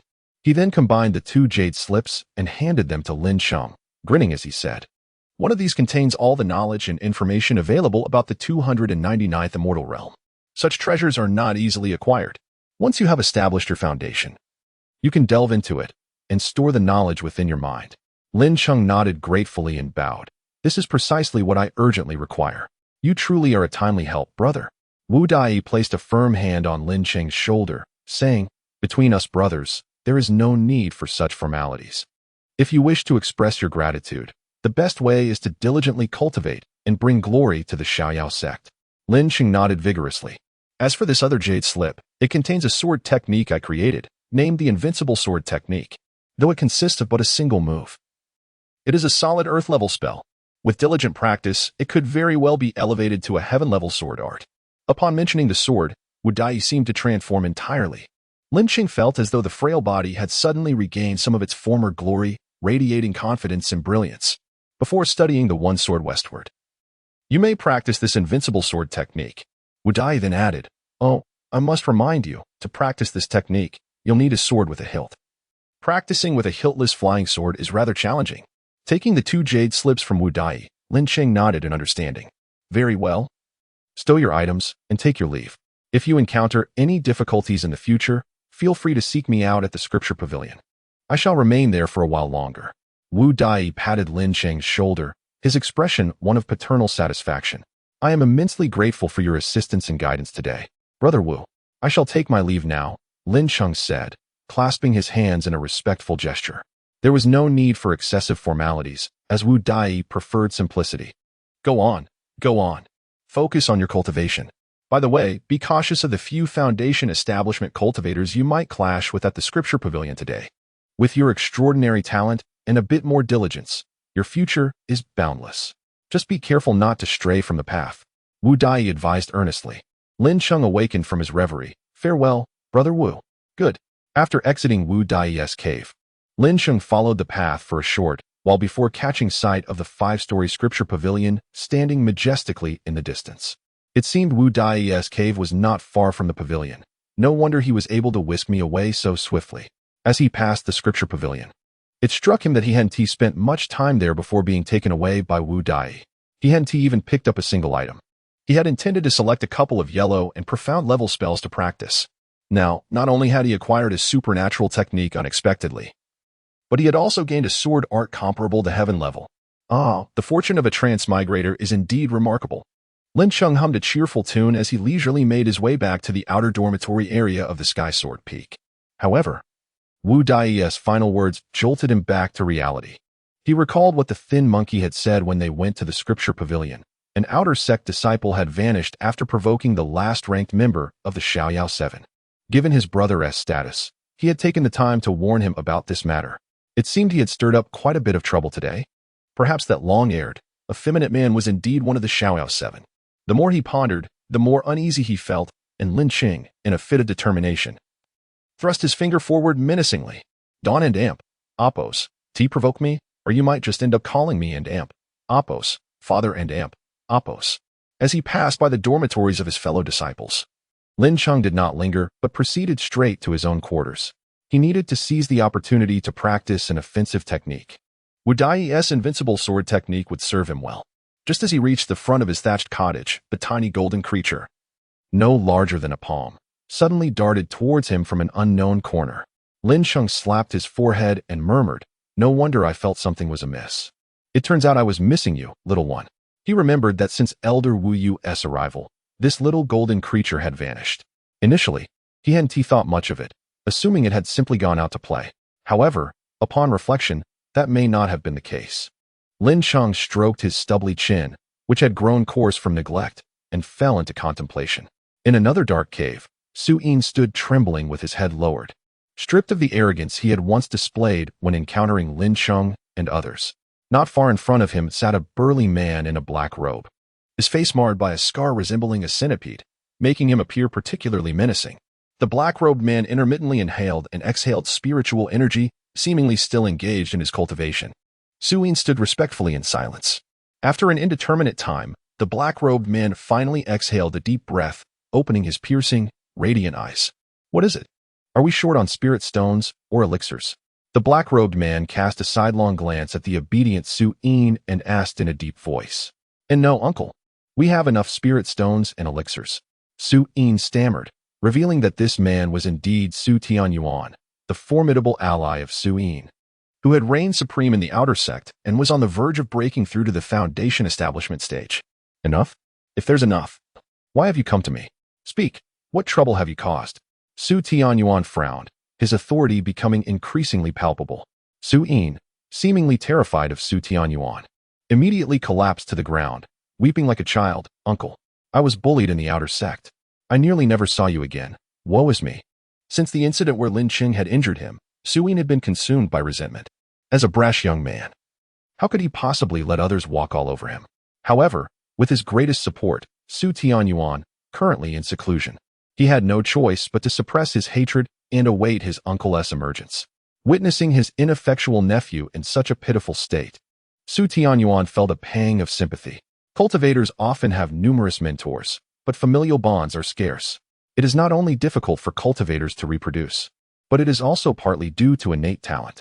Even if you have achieved mastery in your cultivation, and fortuitously your relatives and friends have not yet met their demise, lacking innate talent or possessing only meager aptitude renders all efforts futile. Thus, despite being acutely aware that his nephew is a debauched scion and a good-for-nothing, he still embraces him as his own, indulging him excessively. Observing the wound on Su-Yin's shoulder, bandaged in white cloth, Su Tianyuan swiftly approached, gripping the injured arm with fury, demanding to know, Who dares to harm you? Witnessing Su Tianyuan's fierce countenance, Su-Yin secretly smirked, realizing this tactic was effective. You wretched scoundrels dare to injure me. Just await your demise. Haraha. As for the deceased lackey Wu Da, Su-Yin hardly cared for such a trifling character. If he was dead, so be it. Lin Cheng remained oblivious to the impending peril. Perhaps he would have taken precautions. But his focus was not on the scheming Su-Yin, but rather on the bearded man he encountered in the scripture pavilion.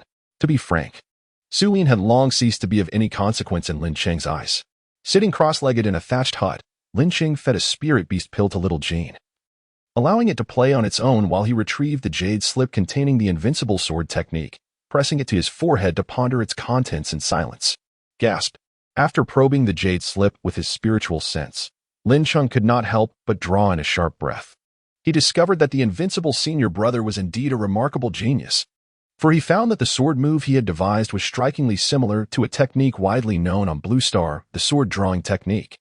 While the sword drawing technique merely harmonizes essence, energy, and spirit to unleash a powerful strike at the most opportune moment, the invincible sword technique places far greater emphasis on the utilization of sword intent. The sword drawing technique on Blue Star is merely a rudimentary skill at the lowest tier of the sword path's 7th realm. However, the invincible sword technique transcends this limitation. It is an explosive attack that combines spiritual sense, magical power, and physical strength. And when enhanced by a significant elevation in sword intent beyond the 2nd realm of the sword path's 7th tier, the resulting power of the 4 methods converging into one is not only pure, but immensely formidable. It would not be an exaggeration to say it rivals heavenly-grade sword techniques. Lin Cheng even believed that with further refinement, this sword move could qualify as a divine ability. Alas, the pressing matter at hand was to acquire a handled sword to practice the invincible sword technique. Lin Cheng mused, gently caressing the 3-foot green blade sheathed in his hand. He nodded in satisfaction. This sword was unlike the common 3-inch handleless flying swords used in the cultivation realm. It resembled the 3-foot-long swords wielded by ancient chivalrous figures on Blue Star. The distinction lay merely in length and the presence or absence of a handle. Otherwise, both were merely instruments for killing. As he slowly drew the long sword from its pale blue sheath, a clear hum resonated, and a glimmer of cold, piercing sword light instantly reflected into Lin Cheng's eyes. Slightly averting his gaze from the blinding radiance, Lin Cheng praised, "What a magnificent sword! Truly worthy of being exchanged for a high-grade magical artifact once used by a demonic cultivator." He was captivated, continuously caressing the long sword. "Since you are born of the invincible sword technique, I shall name you Swift Kill. May it grant me the ability to slay all enemies in a single strike when I master this art." This sword was recently acquired by Lin Cheng in exchange for a useless high-grade magical artifact from the altar within the Primordial Creation Tower. Artifacts of the same grade could be exchanged for a satisfactory one at the secret treasure space altar without the need for spirit stones. This ability was something Lin Cheng had just utilized. Clearly, the quality of a secret treasure is guaranteed. With the swift kill sword in hand, Lin Cheng set out from the thatched hut, seeking a secluded area to practice his swordsmanship. He wondered if the invincible senior brother had perhaps been overly ambitious when creating this sword move, for aside from the accompanying magical power circulation pathway, he had also assigned a resounding sword chant to it. Just the thought of this sword chant made Lin Cheng's head buzz. Hence, he needed to find a sparsely populated area to practice without embarrassment. His dormitory faced south, and before the hut lay a narrow path, which led further into a tranquil bamboo grove. Towering trees stood a few dozen yards on either side, and beneath them, two small neighbors had even made their home. The only unexplored area was behind the hut, and today seemed like the perfect opportunity to investigate. Little Jean, who had been lazily napping beside the futon, noticed Lin Cheng stepping out of the hut. In an unprecedented display, it used its 4 tiny legs to prop itself up, appearing much plumper than before. And with a swift motion, it leapt onto Lin Cheng and Appo's shoulder. Observing the unusually energetic little Jean, Lin Cheng suddenly remembered the jade slip he had forgotten to examine. Perhaps it contained information about little Jean and Appo's origins. After all, a golden-furred kitten was exceedingly rare, and its behavior was often mysterious. He would look into it after honing his swordsmanship. Casting a glance at the overgrown, tree-filled area behind the hut, Lin Cheng pondered as he walked. Using his now obsolete autumn water sword to clear the thorny obstacles, he gradually ventured deeper into the forest. It took some time, but Lin Cheng soon realized that this grove was indeed a splendid locale for tranquil sword training. Finding a relatively open space, Lin Cheng gently placed little Jean down on a nearby stump, petting its head and instructing it not to wander. Little Jean merely yawned lazily, exposing its not yet fully formed little mouth, before resuming its slumber. Ah, what a worry-free little creature, so obedient. I'll treat you to a special meal when I return, Lin Cheng thought, feeling unusually generous due to little Jin's docility. With the swift kill sword drawn from his storage ring, Lin Cheng grasped the hilt, producing a resonant sound as he unsheathed it. The sensation of holding the treasured sword was indeed extraordinary. With the sword in his right hand, Lin Cheng shook his head, sighing softly. The jade slip containing the invincible sword technique had stated, practice with 10,000 swords daily, and one may enter the threshold in 10 years. Those with considerable talent in the sword path may enter the threshold in 3 to 5 years. In Lin Cheng's understanding, this meant that one must maintain an intensely focused state while wielding 10,000 swords each day for 10 years to breach the second realm of sword intent and release even a trace of sword energy.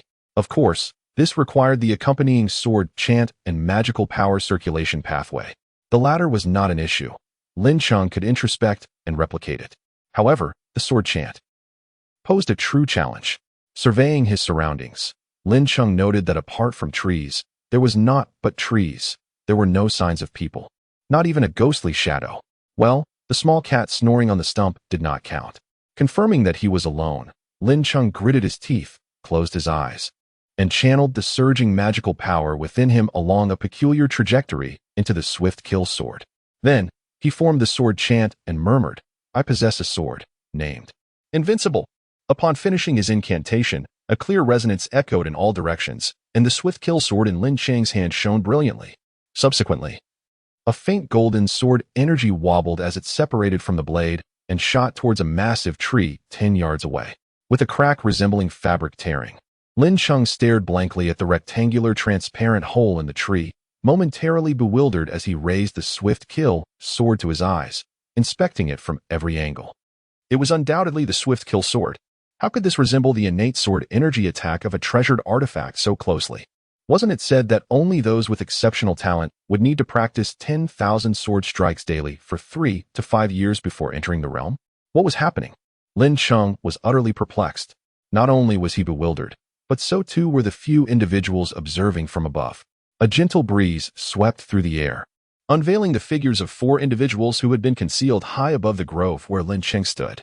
Among them were a man and a woman, both adorned in flowing white robes and possessing striking white hair, clearly the last 2 revered elders of the Xiaoyao Pavilion. The remaining pair included a gaunt old man in gray robes and a breathtakingly beautiful fairy clad in a flowing blue gown. Had Lin Cheng been present, he would have instantly recognized their identities. However, at this moment, all four gazed below in disbelief at the unfolding scene. After a moment of astonished silence, the fairy in blue turned to the equally astonished gray-robed elder, seemingly speaking to herself as she inquired, "Martial brother, are you certain he is practicing your invincible sword technique? Could it not be another yellow-grade sword technique? This is impossible."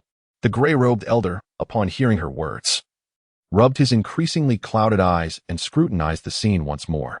Indeed, this was unmistakably the essence of the invincible sword technique. Though my eyesight may have dimmed with age, the familiarity of this swordsmanship cannot be mistaken, he insisted. Just as the blue-clad fairy was about to speak again, she was interrupted by Wuyo, who raised a hand for silence. Indeed, it is the elder's invincible sword technique, and he has indeed entered the realm of sword energy. However, he has merely just stepped into this realm. I thought I had adequately estimated the fourth's talent, but I never expected. Alas, how can such astonishing genius exist in this world? I am uncertain whether this is a boon or a bane for our sect. Wuyo the elder spoke with a furrowed brow. Seeing her partner troubled by the brilliance of their disciple, Wu Qing gently nudged Wuyo into Appo's arm with her shoulder and smiled softly. "What do you usually call me?" Wuyo turned, bewildered, unsure of what her companion meant. However, upon noticing the impending storm on Wu Qing's face, Wuyo quickly donned a smile. Eager to appease her, "Of course, I call you Wu Qing." Wu Qing.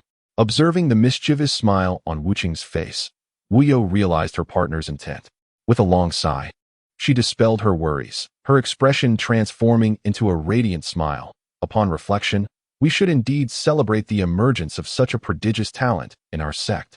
We should not dwell on trivial concerns. Furthermore, I will ensure that he does not meet an untimely end." "Bah! Nonsense! You should cease your lamentations. This lad does not strike me as one destined for a short life. He may well outlive you." Wu Qing playfully pinched Wuyo's waist, feigning annoyance.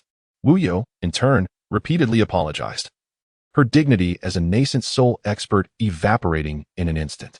Meanwhile, the gray-robed elder and the blue-clad fairy wore expressions of resigned familiarity, having encountered such antics far too many times. Unbeknownst to Lin Cheng, for individuals were observing him from above, he remained dazed after unleashing a sword strike, staring in awe at the colossal tree pierced by his sword energy, murmuring to himself, "Could it be that I am truly a genius of swordsmanship? Can a day's effort rival that of another's decade? Hiss. It is not entirely impossible." Lin Cheng succumbed to a moment of vanity, lost in contemplation. In truth, he was unaware that his innate aptitude for cultivation was remarkable. After forcibly becoming the master of the Hongmeng Creation Tower on Blue Star, he had undergone a profound transformation. His cultivation talent had reached a purple-golden level, and mastering a heavenly-grade sword technique was merely a matter of convenience for him. As a transmigrator with an expansive imagination and strong adaptability, it was unfortunate that the four esteemed figures above were experiencing a moment of existential doubt. "Master, this lad does indeed seem to be a prodigy of swordsmanship. In such a brief time, he has already demonstrated considerable skill, surpassing my own 3 years of practice." The gray-robed elder reverently called out to the youthful and handsome Wuyo, a sight that seemed rather peculiar. The blue-clad fairy nodded in agreement, stating, "My master has said that after my junior brother reaches the Golden Core stage, he will assume the position of sect leader. I initially harbored concerns, however. Now I find myself more worried for the enemies of the Xiaoyao Pavilion." Wu Qing cast a satisfied glance at Lin Cheng, who was deep in thought below. Wuyo quietly uttered, "When the great rock rises with the wind, it soars to heights of 90,000 miles. With that, the group concealed themselves within the depths of the cloud sea. Meanwhile, Lin Cheng, unaware of being likened to a bird, continued to ponder with his sword in hand. He had already achieved the realm of sword energy within the 7th stage of swordsmanship, although its power paled in comparison to that unleashed through the Hongwan sword. With diligent practice or a breakthrough to the 9th layer of qi refinement, he believed the might of his sword energy would soon reach new heights. Thus, Lin Cheng diligently resumed his arduous path of sword training, striving for 1,000 strikes a day. Even simple swings could prove exhausting, let alone infusing all his spirit and energy into a single strike. As Lin Cheng toiled in the grove, a captivating fairy dressed in palace attire sat gracefully at a table within the lush water-pill pavilion, her delicate hand cradling her chin as she gazed dreamily toward the direction of the Xiaoyao pavilion, lost in thought. Around her elegant neck hung a red string from which dangled a charm engraved with Pikachu. In a certain part of the sunset forest, a disheveled bald monk sat atop a massive, serpent-like creature, red-faced, holding a golden bowl in one hand and a flask of spirit wine in the other, roaring with laughter. In a small town where mortals and cultivators cohabited, the bustling streets were alive with chatter and activity. Yet, in a shabby house within the slums of the town's southern district, Zhang Tianlong and several others crowded together, seemingly embroiled in a heated argument. "Boss, if we don't retreat soon, it will truly be too late. Look at what has happened to old Nine." A short, stocky man anxiously urged Zhang Tianlong, whose expression was as dark as a stormy sea. The other 7 brothers looked at him with shared concern. "Did you not see old Nine wrapped like a dumpling, lying on the bed?" The previously silent cultivator with a gaunt face cautiously chimed in. "Cousin, I also think that third brother has a point. The mad dogs have become increasingly brazen. If we do not seek an alternative soon, we might end up dead in this Zhongtian city." The short man was the third among the 10, while the one groaning on the bed was old Nine. Zhongtian City was an affiliate town surrounding the Xiaoyao Pavilion, one of the 10 supersections. The town was a mix of mortals and cultivators, with Zhang Tianlong and Appo's team making their home in the slums. However, ever since they had attempted to rob Lin Cheng a few days prior and had their magical tools severed, their strength had plummeted, making them the target of a deadly rival. This rival, known as Mad Dog, had a small group of just over 10 men. Though they had traditionally been at an impasse due to their equal strength, news of Zhang Tianlong's defeat had reached Mad Dog, who could not resist the temptation to take advantage of their weakened state. Why wait any longer to strike when the opportunity was ripe? Lying in bed, wrapped like a dumpling, old Gio had been brutally beaten by a Mad Dog, his ribs shattered beyond repair. Without a high-level healing elixir, he might be condemned to this bedridden existence for the rest of his life. Observing Zhang Tianlong deep in thought, old San could no longer contain himself and was about to speak when Zhang Tianlong turned and gestured for him to stop. "I understand what my brothers are contemplating. I could withdraw from Zhongtian City and cease competing with that Mad Dog for territory, but escaping for a moment does not guarantee evasion for a lifetime. Without corresponding strength, one will face humiliation wherever they go, especially now that our magical artifacts have been destroyed and old Gio is in such a dire state. It is truly adding insult to injury.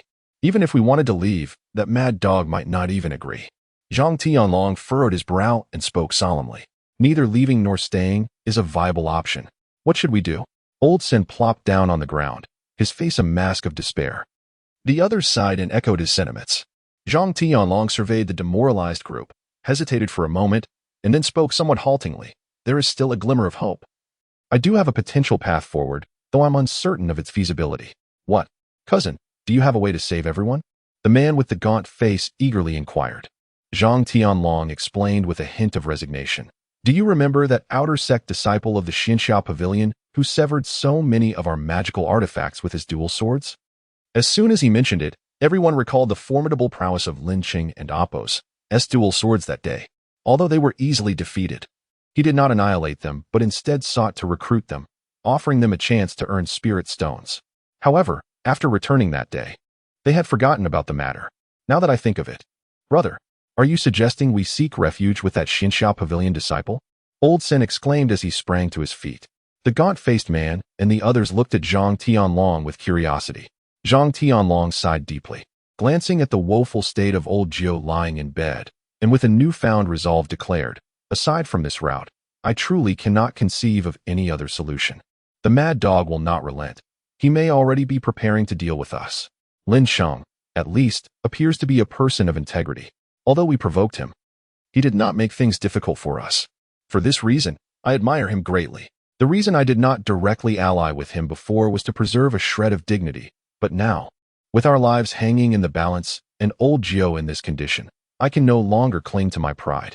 Upon hearing this, the others were visibly moved, including old Gio, who stammered with emotion. "You need not say more. I have made my decision.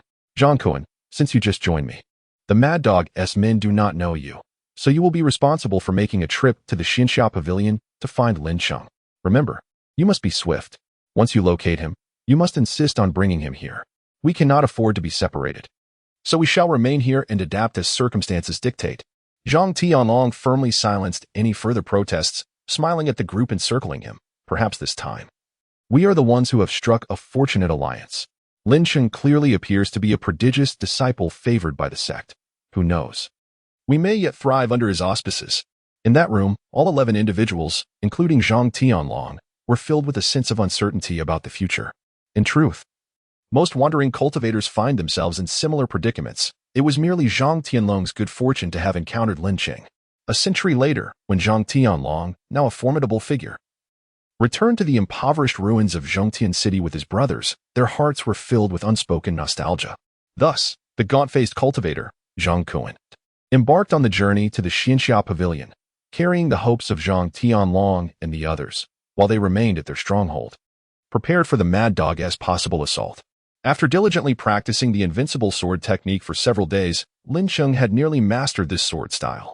He also discovered a particular characteristic of this technique. It bore a striking resemblance to the drawing sword techniques of Blue Star. The moment the long sword was unsheathed, its power peaked. He had meticulously pondered the information within the jade slip and arrived at a startling conclusion. The hallmark of mastering this invincible sword technique is, with a mere thought, the sword intent attacks. In the context of this sword technique, it implies that as soon as your mind stirs, your opponent is reduced to ashes by your sword aura. Hiss.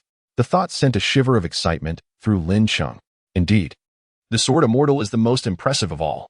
While he dared not contemplate the realm of thought-based killings, if he could achieve the ability to annihilate any enemy within a foot of his sword's blade as it unsheathed, that would suffice. With a melodious sword chant, Lin Cheng drew the instant kill sword and swung it towards a towering tree, riddled with wounds, standing 10 zhang away. A faint golden sword aura shot forth from the blade like a streak of light, aiming for the tree.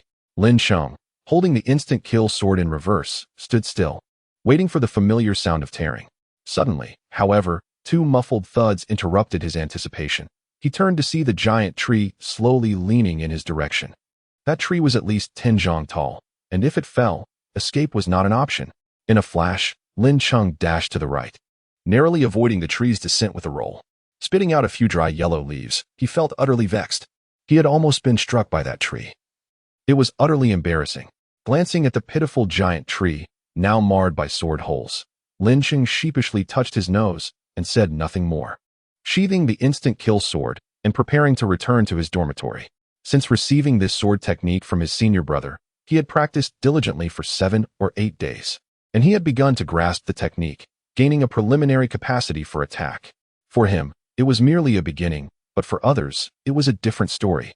With his current cultivation at the 8th level of Qi refinement, combined with the invincible sword technique and sword aura, he should be able to confront and defeat a foundational level cultivator. If he also accounted for the red Luan sword, talismans, and elixirs, he believed he could even contend with a mid-foundation level cultivator. Lin Cheng, feeling a bit puffed up, pushed aside the obstructing thorns in his mind. Elixirs. Elixirs. Hiss. Lin Cheng suddenly remembered that he had yet to deliver the spirit beast elixirs he promised to Shui Yenner. Smacking his forehead, he realized he had become so engrossed in sword practice that he had forgotten everything else. Fortunately, there was still time. He could return to his dormitory, rest for a bit, and then replicate the elixirs from his treasure space. He had accumulated enough spirit stones, rendering him indifferent to trifles. Ironically, he had initially planned to amass wealth through trading elixirs and magical artifacts, but he had achieved financial freedom even before his plans began. After placing 3 bottles of replicated spirit beast elixirs into his storage ring, Lin Cheng finally breathed a sigh of relief. Originally, it was agreed that Shui Yenner would pay him 500 spirit stones for the creation of 25 spirit beast elixirs. But now that they had gone through life and death experiences together, Lin Cheng decided to replicate a full 3 bottles, totaling 30 elixirs, to present to Shui Yenner. A few mid-level elixirs were of little consequence. During their expedition in the Sunset Forest, they all returned with overflowing rewards, and Lin Cheng had taken the lion's share. Even acquiring Yin Miao's entire fortune, he now embodied the very essence of a nouveau riche, with spirit stones accumulating to the point of overflow. In the vernacular of Blue Star, one might say that the impoverished have nothing left but money. Lin Cheng even spent 5,000 spirit stones to replicate 5 primary elixirs. the Hongyuan Dan, which would allow foundation-building practitioners to unconditionally elevate their levels. 2 of these he planned to gift to Shui Yin'er and the monk Wuxin at an opportune moment, while the remaining 3 would serve as a reserve. With his swordsmanship beginning to take shape and Shui Yin'er as spirit beast elixir prepared, the prospect of breaking through to the 9th layer of qi refinement was not something to be achieved overnight. As a time traveler, Lin Cheng had gone far too long without sustenance, and his mouth felt as parched as a bird and Appos. Thus, he resolved to descend the mountain with a few companions and indulge in a hearty feast at the drunken Immortal Inn. Now that everyone had become wealthy, it would be a travesty not to spend some of the abundant spirit stones filling their storage bags. The mere thought of the drunken Immortal's exquisite brew and spiritual dishes made Lin Cheng's mouth water, and he swallowed the drool that had begun to spill forth. Cursed be it, the last time, that entire table of delicacies had been consumed by those few good-for-nothings while he and Shui Yin'er were engrossed in conversation. All he managed was a single cup of the intoxicating brew. The memory of Wuxin and his friends devouring the feast in a whirlwind made Lin Cheng grit his teeth in frustration. Truly ungrateful. Since Wuxin was absent, he would take it out on the others. With a wicked grin, Lin Cheng closed the bamboo door and strode towards the dormitory of Yin Ruxing and the others. Little Jean, roused from sleep, lifted its drowsy eyes and, upon seeing Lin Cheng preparing to leave, shook its golden fur and scampered after him. Just a few steps into his journey, a fellow outer sect disciple, clad in a white robe, rushed towards him. The disciple, panting heavily, managed to greet Lin Cheng with clasped hands, saying, "Huff, huff, Su. Su Darong pays his respects to senior brother Lin. Today I am on guard at the mountain gate, and, just moments ago, a bloodied, pockmarked practitioner arrived at the gate. He urgently reported your name, claiming he has a matter of utmost urgency to discuss with you. Seeing him covered in blood, I feared it was something significant, so I hastily summoned my spiritual energy and rushed to find you." Upon hearing the mountain guard's words, Lin Cheng furrowed his brow, pondering. I have been in this world for less than a month. When did I acquire a friend with a pockmarked face? Pockmarked. Suddenly, he remembered the pockmarked practitioner who had attempted to rob him along with a group of scattered cultivators a week or so ago. After Lin Cheng had severed their magical tools with 2 strokes of his sword, he had not only spared them, but also extended a gesture of goodwill. However, that Zhang Tianlong had mentioned wanting to think it over, and Lin Cheng had not pressed them further, allowing them to depart. Could it be that pockmarked fellow? Covered in blood, they must have encountered trouble. Should he wade into this murky water? Lin Cheng stood conflicted in place until little Jean leaped onto his shoulder, snapping him back to reality. With a decision made, Lin Cheng smiled slightly, and, in Su Darong's astonished gaze, retrieved 7 or 8 primary spirit stones from his storage bag and stuffed them into Su Darong's arms. He then patted his shoulder, saying, "You've worked hard. This is a token of appreciation from your senior brother. If you ever need anything, feel free to come find me at the dormitory." With that, he vanished before Su Darong and Appos' astonished eyes. Left behind, Su Darong stood there, clutching the spirit stones with a bewildered expression. Lin Cheng, familiar with the path, hurried towards the mountain gate. He felt no weight in scattering those few spirit stones. After all, he had lived for over 20 years on Blue Star and understood the ways of human interaction. Perhaps such customs did not exist in the cultivation world. But since he was here, they would. Moreover, he was destined to inherit the position of the sect leader of the drunken Immortal Pavilion, and maintaining good relations with others could only be beneficial. Unbeknownst to him, the few spirit stones he casually distributed that day would forge a bond that would later aid him in escaping a life-and-death calamity. The cultivation level of the mountain guards was generally modest, hovering around the 5th or 6th layer of qi refinement. The fact that Su Darong had arrived breathless at Lin Cheng's dormitory indicated that he had sprinted with all his might, a quality Lin Cheng greatly appreciated. However, he was unaware that since he had injured Su Yin with a single sword strike and subsequently eliminated Wu Da, his reputation had quietly spread among the outer disciples of the drunken Immortal Pavilion. With nearly 1,000 outer disciples, even minor events could become widely known, especially such a striking incident resulting in 1 death and 1 injury at the mountain gate. What solidified everyone's resolve to avoid provoking Lin Cheng was the fact that he had killed a fellow disciple without facing any repercussions from the sect. Even his monthly allocation of spirit stones remained intact. Although Lin Cheng had no need for those few spirit stones, everyone was astute, and after careful consideration, they unanimously concluded that Lin Cheng must have powerful backing. This was someone who should not be trifled with. Coincidentally, it had been Su Darong on guard that day, who was acutely aware of Lin Cheng's formidable nature and thus took his matters more seriously than his own. Little did he expect that he would receive a few months' worth of spirit stone allowances from Lin Cheng and even have his name associated with him. Without delving into Su Darong's bubbling joy, Lin Cheng arrived at the mountain gate and soon spotted the bloodied, pockmarked practitioner, Zhang Kuan, who sat in a daze on the last stone step outside the drunken immortal pavilion. Zhang Tianlong had thought Zhang Kuan's presence had gone unnoticed by the frenzied dogs. But that was not the case. Zhang Kuan had been stabbed in the back by one of the frenzied dog's lackeys the moment he exited the city gates of Zhongtian. Unaware of why he had been discovered, Zhang Kuan was fortunate that his assailant was merely a fifth-layer Qi practitioner, and the wound was not life-threatening. Possessing a quick wit, he immediately called out, "There are demonic cultivators invading. Everyone be cautious." This outcry stirred a hornet's nest. The gate of Zhongtian City fell silent for a moment before erupting into chaos, with people screaming and fleeing in all directions. Even the lackey trailing behind Zhang Kuan, hoping for another stab, stood frozen in shock, paralyzed by the sudden turn of events. Seizing the fleeting opportunity, the slippery Zhang Kuan fled. By the time the soldiers stationed at the gate had suppressed the pandemonium, Zhang Kuan had vanished without a trace, leaving the frenzied dog's lackey alone and disoriented in the wind. Despite his severe injuries, Zhang Kuan persevered, sprinting with great effort to the mountain gate of the drunken immortal pavilion. He knew he had been discovered by the frenzied dogs, and it was only a matter of time before they organized an assault on Zhang Tianlong's stronghold. Time was of the essence. If he could bring Lin Cheng to Zhongtian City first, they might have a glimmer of hope to turn the tide. Looking at the pockmarked practitioner, whose gaze was hollow and complexion pale, with blood congealed and matted with his clothing, Lin Cheng could only imagine the sheer willpower it took for him to ascend those countless stone steps. Zhang Kuan, weary and battered, cast his tired gaze towards the mountain gate of the drunken immortal pavilion, expecting to find it empty. To his surprise, a familiar figure in white robes appeared before him. Thinking he must be hallucinating, Zhang Kuan rubbed his bloodied eyes vigorously and looked up once more, this time clearly seeing Lin Cheng smiling down at him. Zhang Kuan swore that since he had begun to understand the world at the tender age of 6, he had never encountered a smile so warm and reassuring.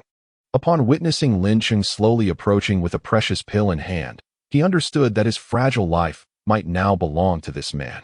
Holding a white, do 10,000 spirits pill, Lin Cheng bent slightly to present it to the scar-faced cultivator, gently urging him to consume the pill while walking. Receiving the pill with a mix of astonishment and hesitation, Zhang Kuan inhaled the rich aroma emanating from it and stammered, "Is this a high-grade healing elixir? Quite discerning, aren't you?" Lin Cheng raised an eyebrow with a sly grin. Zhang Kuan glanced at the pill, struggling to suppress his urge to swallow it whole, and said hesitantly, "My injuries aren't that severe. I could take it to Brother Jiao." Fearing Lin Cheng's displeasure, he hurriedly recounted his purpose and experiences in a rush, as if spilling beans. Lin Cheng listened quietly until, under Zhang Kuan's astonished gaze, he produced a jade vial, uncorked it, and calmly poured 9 white do 10,000 spirits pills into his palm before handing them over. Zhang Kuan, witnessing Lin Cheng and Appo's nonchalance with the 9 high-grade elixirs, felt an overwhelming sense of disbelief.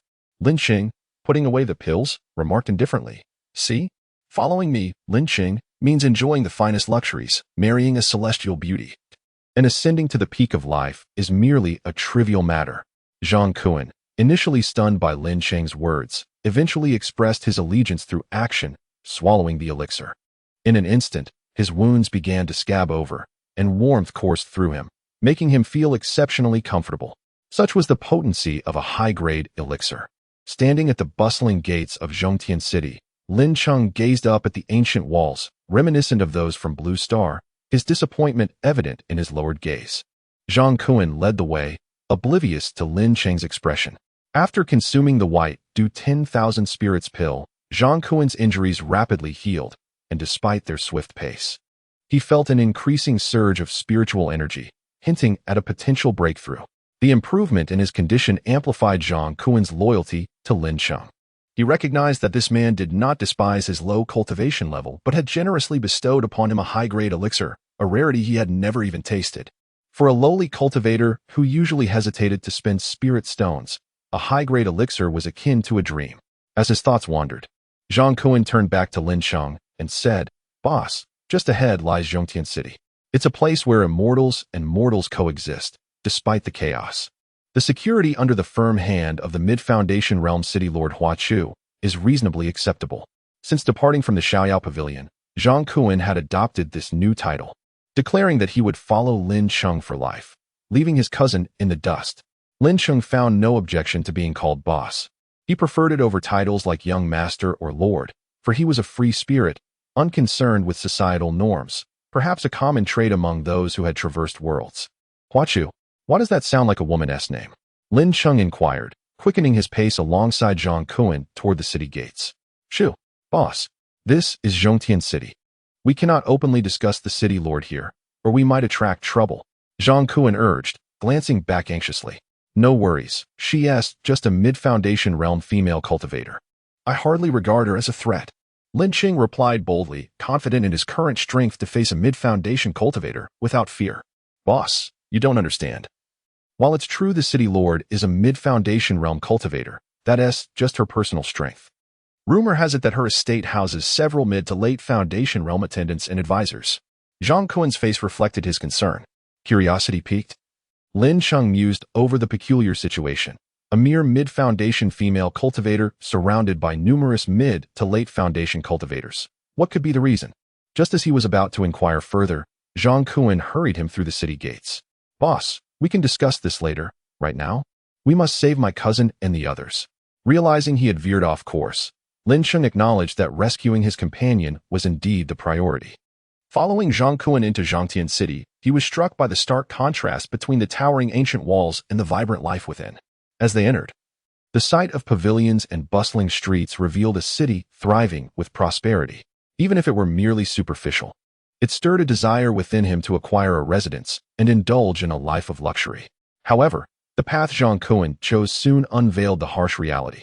Diving into a filthy, chaotic alleyway, Zhang Kuan gestured for Lin Cheng to follow. Lin Cheng stepped beside him, gazing at the narrow passageway, barely wide enough for 3 adults to walk side by side, reeking of foul odors. He asked, perplexed, "Your cousins live in this alley?" His astonishment was palpable. In such a flourishing city, how could Zhang Tianlong and his companions, all of whom possessed at least the 7th or 8th level of qi refinement, be reduced to such squalor? Sensing Lin Cheng's disbelief, Zhang Kuan sighed as he led the way. "I only recently joined my cousin. I've gleaned from their conversations that they struggle because they refuse to serve the larger factions in the city. Because of this, they have offended many powerful figures seeking to recruit them. If only they had been a bit more tactful, they wouldn't have found themselves in this predicament." Lin Cheng reflected, realizing that if it weren't for their dire situation, these individuals would not so readily submit to him. "Boss, we're almost at my cousin's territory. The absence of fighting sounds suggests that the mad dog hasn't made a move yet," Zhang Kuan exclaimed, filled with excitement over his successful mission.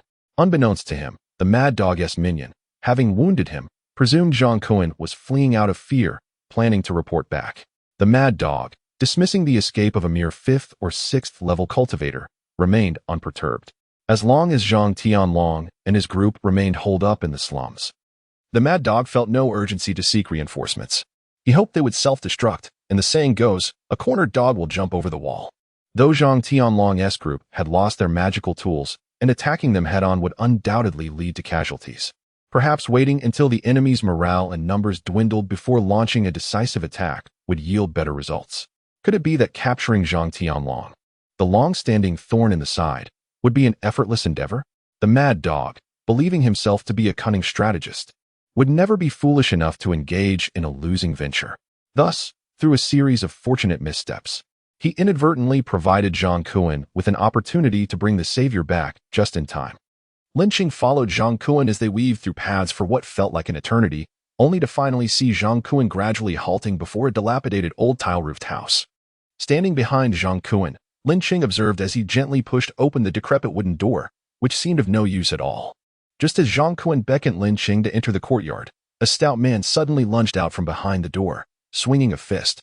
Sensing the rush of wind behind him, Zhang Kuan urgently shouted without turning, Brother, don't strike. We are one of your own." Hearing that familiar call, the stout man paused just before bringing his fist down upon Zhang Kuan and Apos' head. Zhang Kuan, you returned so soon? Where and Apos' Lin Cheng. He wouldn't have refused to come to our aid, would he? Zhang Kuan's frantic voice startled the 9 men inside the house, all of whom, except for the bedridden old 9, rushed into the courtyard. Zhang Tianlong's talisman remained intact, unbroken by Lin Cheng, allowing him to lead the charge. However, upon approaching, he found old 3 tearfully embracing a man in white robes, weeping profusely. The 8 men behind Zhang Tianlong exchanged bewildered glances, gazing at Zhang Kuan, who was grinning foolishly. What on earth is happening? Zhang Tianlong, perplexed, could only cast a sideways glance at his cousin, Zhang Kuan.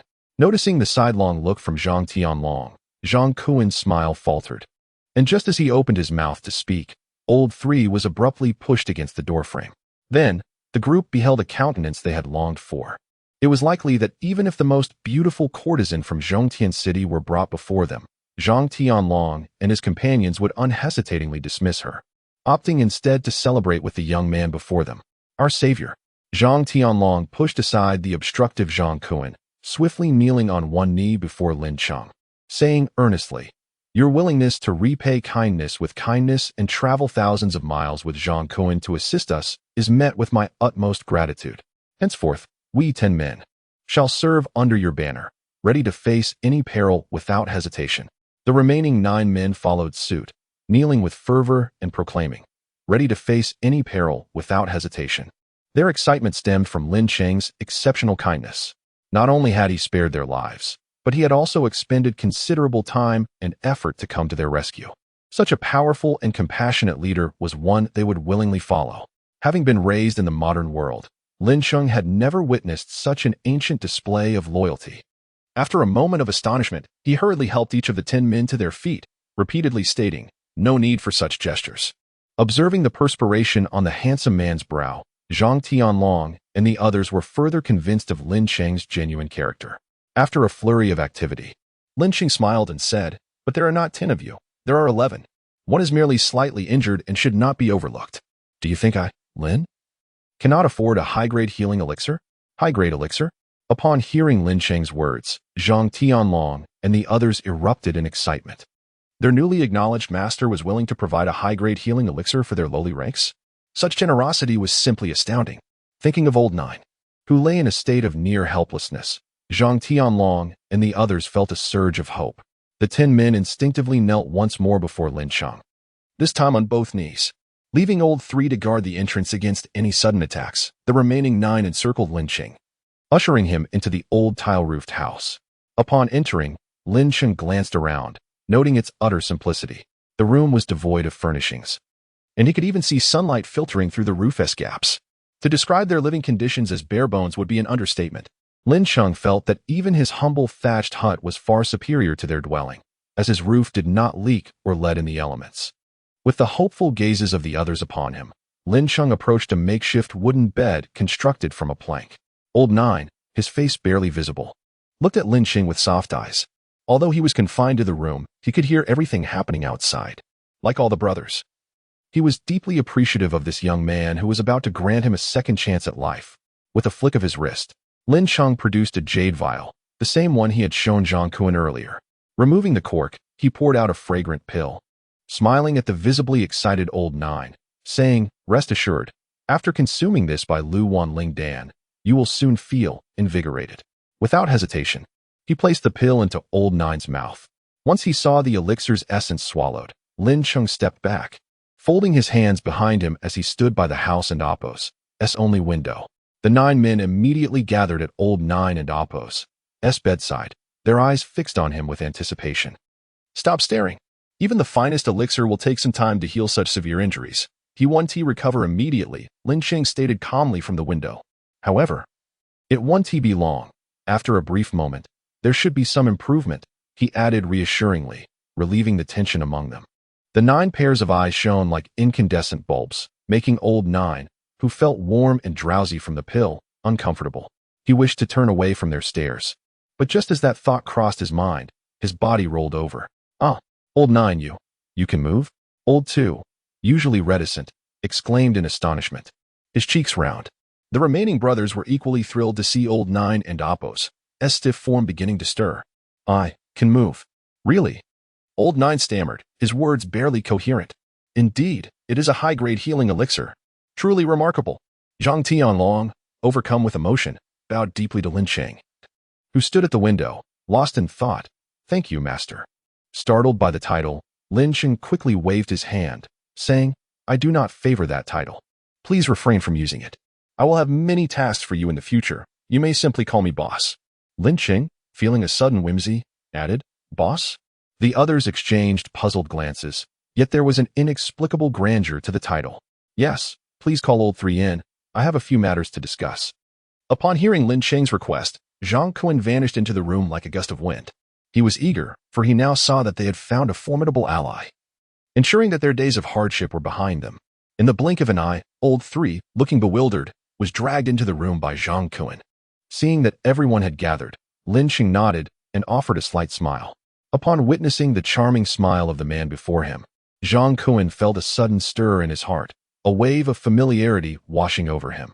As he observed Lin Cheng gently wave his hand over the ground, a multitude of various gleaming magical artifacts appeared, shimmering ominously. The room was immediately filled with gasps of astonishment.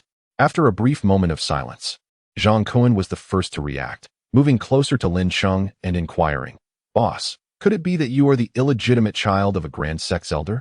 I can't shake the feeling that your wealth is almost surreal.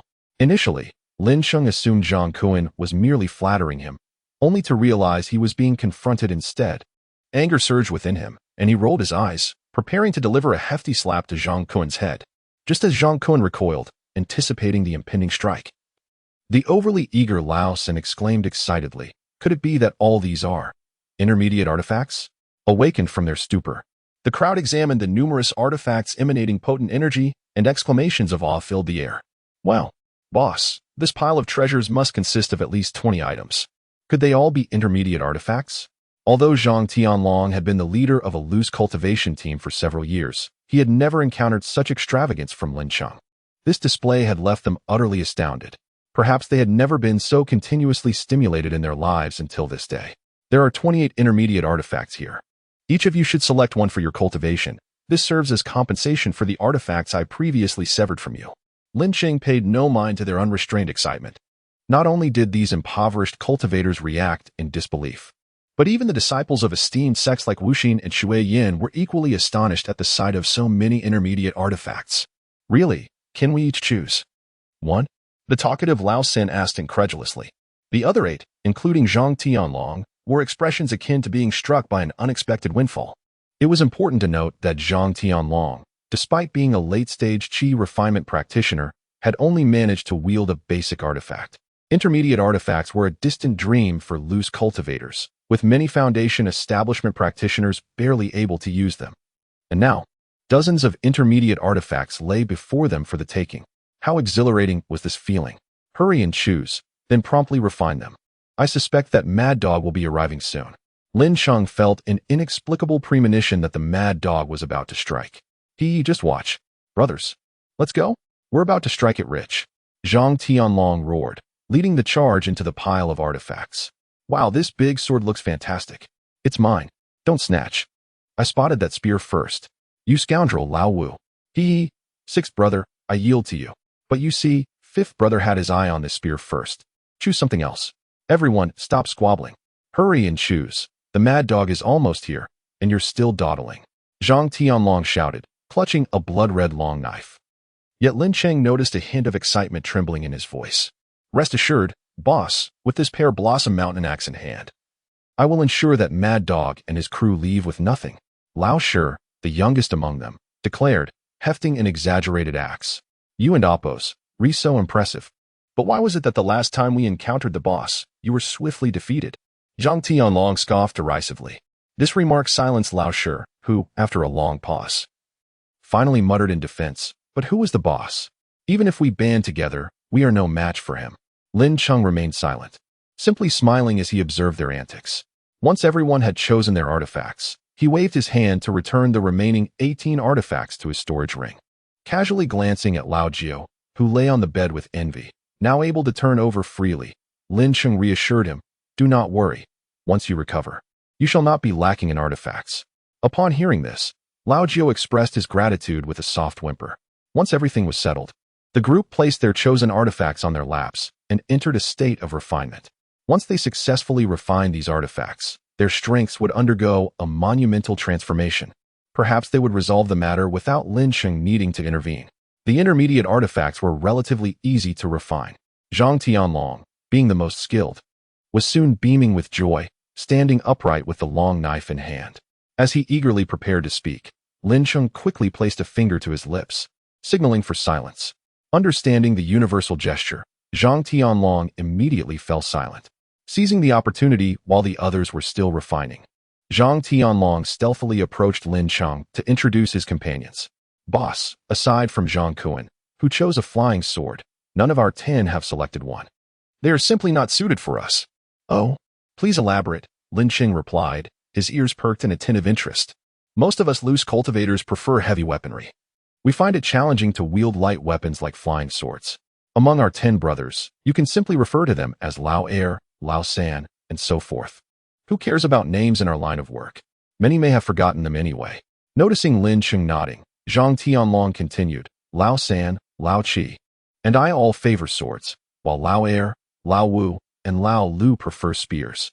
As for Lao Jiu, he used to wield a whip, and I still can't comprehend why he favored that. After mocking Lao Jiu, Zhang Tianlong added, lastly, Lao Shi favors heavy axes. He possesses innate strength, suitable for a physical cultivator's path. It's a pity he has to follow this useless leader of mine, wasting such talent. Observing Zhang Tianlong's hesitance to speak, Lin Cheng smiled. Since you all accompany me, feel free to voice such matters. I'm not one to take offense. After we resolve this issue, I will return to the sect scripture pavilion to find some cultivation techniques for you. Hearing Lin Cheng's willingness to help, Zhang Tianlong was filled with joy.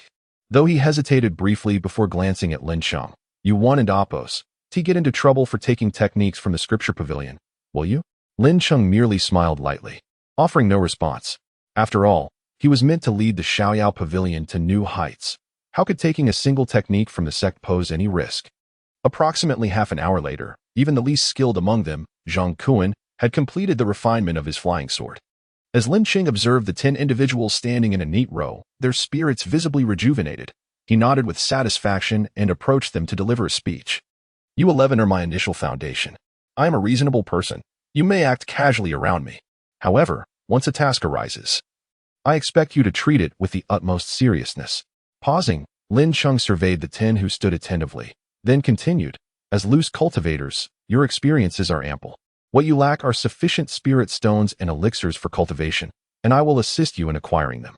Once this matter is resolved, you will accompany me to Xiaoyao Square at the foot of the Xiaoyao Pavilion, where I will help you secure a place for your cultivation and development. Your primary task will be to strive for a swift breakthrough to foundation establishment. The Qi refinement stage is ultimately still too weak. As Lin Cheng's words fell, Zhang Kuan curiously inquired, Boss, once we establish our foundation, what specific objectives should we aim for? I believe it would be prudent for us to be informed in advance to prepare accordingly. Turning to Zhang Kuan, Lin Cheng appreciatively patted his arm and remarked, You certainly possess a sharp mind. Well done. Zhang Kuan chuckled, scratching his head, observing the equally curious expressions of the others. Lin Cheng suddenly adopted a serious demeanor and stated, Though my cultivation is still nascent, I am acutely aware that in the ruthless realm of cultivation, an individual and Appos' strength, no matter how formidable, pales in comparison to the might of a sect. This realization is precisely why I have gathered you under my wing. I intend to strategize and establish a private force solely for myself. The number of people in this force need not be large, but they must be exceptional. I tentatively plan for this force to consist of around 100 individuals, with each of you recruiting 10 orphans of unblemished background to educate and train. You need not worry about the resources for cultivation. I will take full responsibility for that. Your only obligation is to remain loyal to me, and the rest is to focus on your training. Can you accomplish this? This time, Zhang Kuan could not outpace his cousin. Stepping forward, Zhang Tianlong confidently declared, Rest assured. Boss, we excel at such tasks. After all, most of us come from orphan backgrounds, and we will undoubtedly ensure that everything is handled meticulously. The remaining 9, including the better than Lao Jiu, nodded solemnly. Their boss had saved their lives and provided them with opportunities. They would be remiss not to risk everything for him. Excellent. You two will guard the entrance. The mad dog is surely on its way. As soon as Lin Cheng finished speaking, Lao Wu and Lao Lu brandished their newly refined spear-like artifacts and dashed out. Their eager, combative expressions suggested they could hardly wait for the mad dog to arrive. Ignoring the commotion from the group behind him, Lin Cheng turned to gaze out of the courtyard window, contemplating quietly. Even after achieving the Golden Core stage and becoming the leader of the Carefree Pavilion, he understood that intrigue and rivalry would be inevitable within such a vast sect. If he possessed a wholly private secret team, he would no longer need to worry about undertaking certain inconvenient tasks in the future. His ambition for this nascent team was that every member would reach the Golden Core stage. Just imagine the prestige of having 100 Golden Core cultivators to protect him. Perhaps even the most formidable sects combined would not boast such numbers. As for the staggering resources required for nurturing 100 Golden Core cultivators, with the Primordial Creation Tower at his disposal, acquiring valuable pills and artifacts to sell would be a mere trifle. With such a treasure akin to the world's greatest hoard at his command, Lin Cheng felt an overwhelming sense of confidence. If he were not concerned about managing too many people, he could easily amass 10,000 golden cores. While Lin Cheng was lost in his reverie, the sound of hurried footsteps echoed from the courtyard. Through a hole in the window, he spied Lao Lu rushing in with urgency. Upon hearing the commotion, everyone ceased their laughter and adopted serious expressions. Indeed, moments later, Lao Lu burst in with a mix of excitement and tension, exclaiming, "Boss, the mad dog has arrived. He brought a dozen people with him. They should reach our doorstep in about a tea's time." Upon hearing this, Zhang Tianlong unsheathed his long knife, ready to charge forward. However, just as he took a step, he seemed to remember something and turned his gaze toward Lin Cheng, who stood with his hands clasped behind his back. Strictly speaking, they were no longer a band of desperate wanderers, but rather an organized group. They would undoubtedly await their boss's command. The others exchanged knowing glances, clearly awaiting Lin Cheng's orders. Observing their restraint, Lin Cheng thought to himself that their experiences as seasoned wanderers undoubtedly granted them superior instincts. After clearing his throat, he waved his hand and commanded, "Overpower them. Leave none alive." Wow, the boss is truly imposing. Brothers, let us slaughter them. They had awaited these words, bursting with enthusiasm. Today, I shall teach the mad dog a lesson. Just watch, boss. I will avenge Lao Jiao.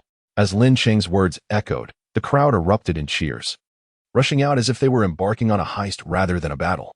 Lin Cheng could only helplessly pacify the overly excited Lao Jiao before following suit. Yet, behind him, Lao Jiao's eyes glimmered with an odd intensity. Upon reaching the entrance, Lin Cheng discovered that Zhang Tianlong and the others had already confronted a formidable group of adversaries in the narrow alley. Upon closer inspection, Lin Cheng was surprised to see that the mad dog leading the charge was a small, sullen-faced, frail man, quite different from his initial expectations. However, the large cadre of robust and fierce subordinates trailing him attested to the man's formidable capabilities. "Mad dog, have you awaited this day for long? But the outcome today is bound to disappoint you." Zhang Tianlong caressed the blood-red long knife in his hand, speaking in a low tone. The frail mad dog merely scoffed at Zhang Tianlong's words, casting a derisive glance at the unarmed brothers surrounding him. "What a bunch of toothless tigers. What are you trying to play at? Do you intend to throw punches at us?" Ha! The mad dog seemed thoroughly amused by Zhang Tianlong and the others, and his subordinates, seeing their leader laugh, joined in with raucous laughter. The narrow alley quickly filled with the cacophony of their mockery. The brothers chose not to brandish their artifacts as Zhang Kuan had suggested, aiming to catch the mad dog and his lackeys off guard. It appeared that their ruse had indeed worked. Enough with the chatter. "Mad dog, today we shall settle the grudges of the past decade. Either you perish or I shall." Zhang Tianlong, enraged at the sight of the mad dog's contemptuous expression and recalling Lao Jiao's plight, could no longer restrain himself. With a roar, he thrust the blood-red long knife forward, aiming directly at the mad dog's head. The mad dog's pupils reflected the swiftly approaching long knife, yet he remained unfazed. Calmly retrieving a crimson gourd from his storage bag, he uncorked it, and with a light tap, a torrent of flames erupted. "A mid-grade artifact. You truly are fortunate to possess such luck, but it seems like everyone has their share. Taste my fiery onslaught." He sneered, the corners of his mouth curling upward. Although the mad dog's cultivation level was slightly beneath Zhang Tianlong's, presumably at the mid-stage of the Qi refinement realm, the combination of his mid-grade artifact and a few burly subordinates allowed him to hold his ground against Zhang Tianlong. However, as the surging flames met Zhang Tianlong's long knife, the mad dog's previously carefree expression morphed into one of sheer terror. for he suddenly beheld nearly 10 various mid-grade artifacts, equally as formidable as Zhang Tianlong's long knife, hurtling toward him. My God, am I seeing things? Quick, defend, defend. The mad dog shouted frantically to his subordinates. Ha ha, today is your day, you dogs. Brothers, show no mercy. We do not intend to remain in Zhongtian City any longer. With a deft swing of his long blade, Zhang Tianlong cleaved through the flames before him, exclaiming with fervor. Though the mad dogs had greater numbers, they paled in comparison to Zhang Tianlong and his companions, each armed with a mid-level magical instrument. The sudden onslaught from Zhang and his cohorts caught many of the mad dog's subordinates off guard. They scrambled to deploy their primitive magical artifacts just as the confrontation erupted. But what good was that? The disparity between primary and mid-level magical instruments was insurmountable.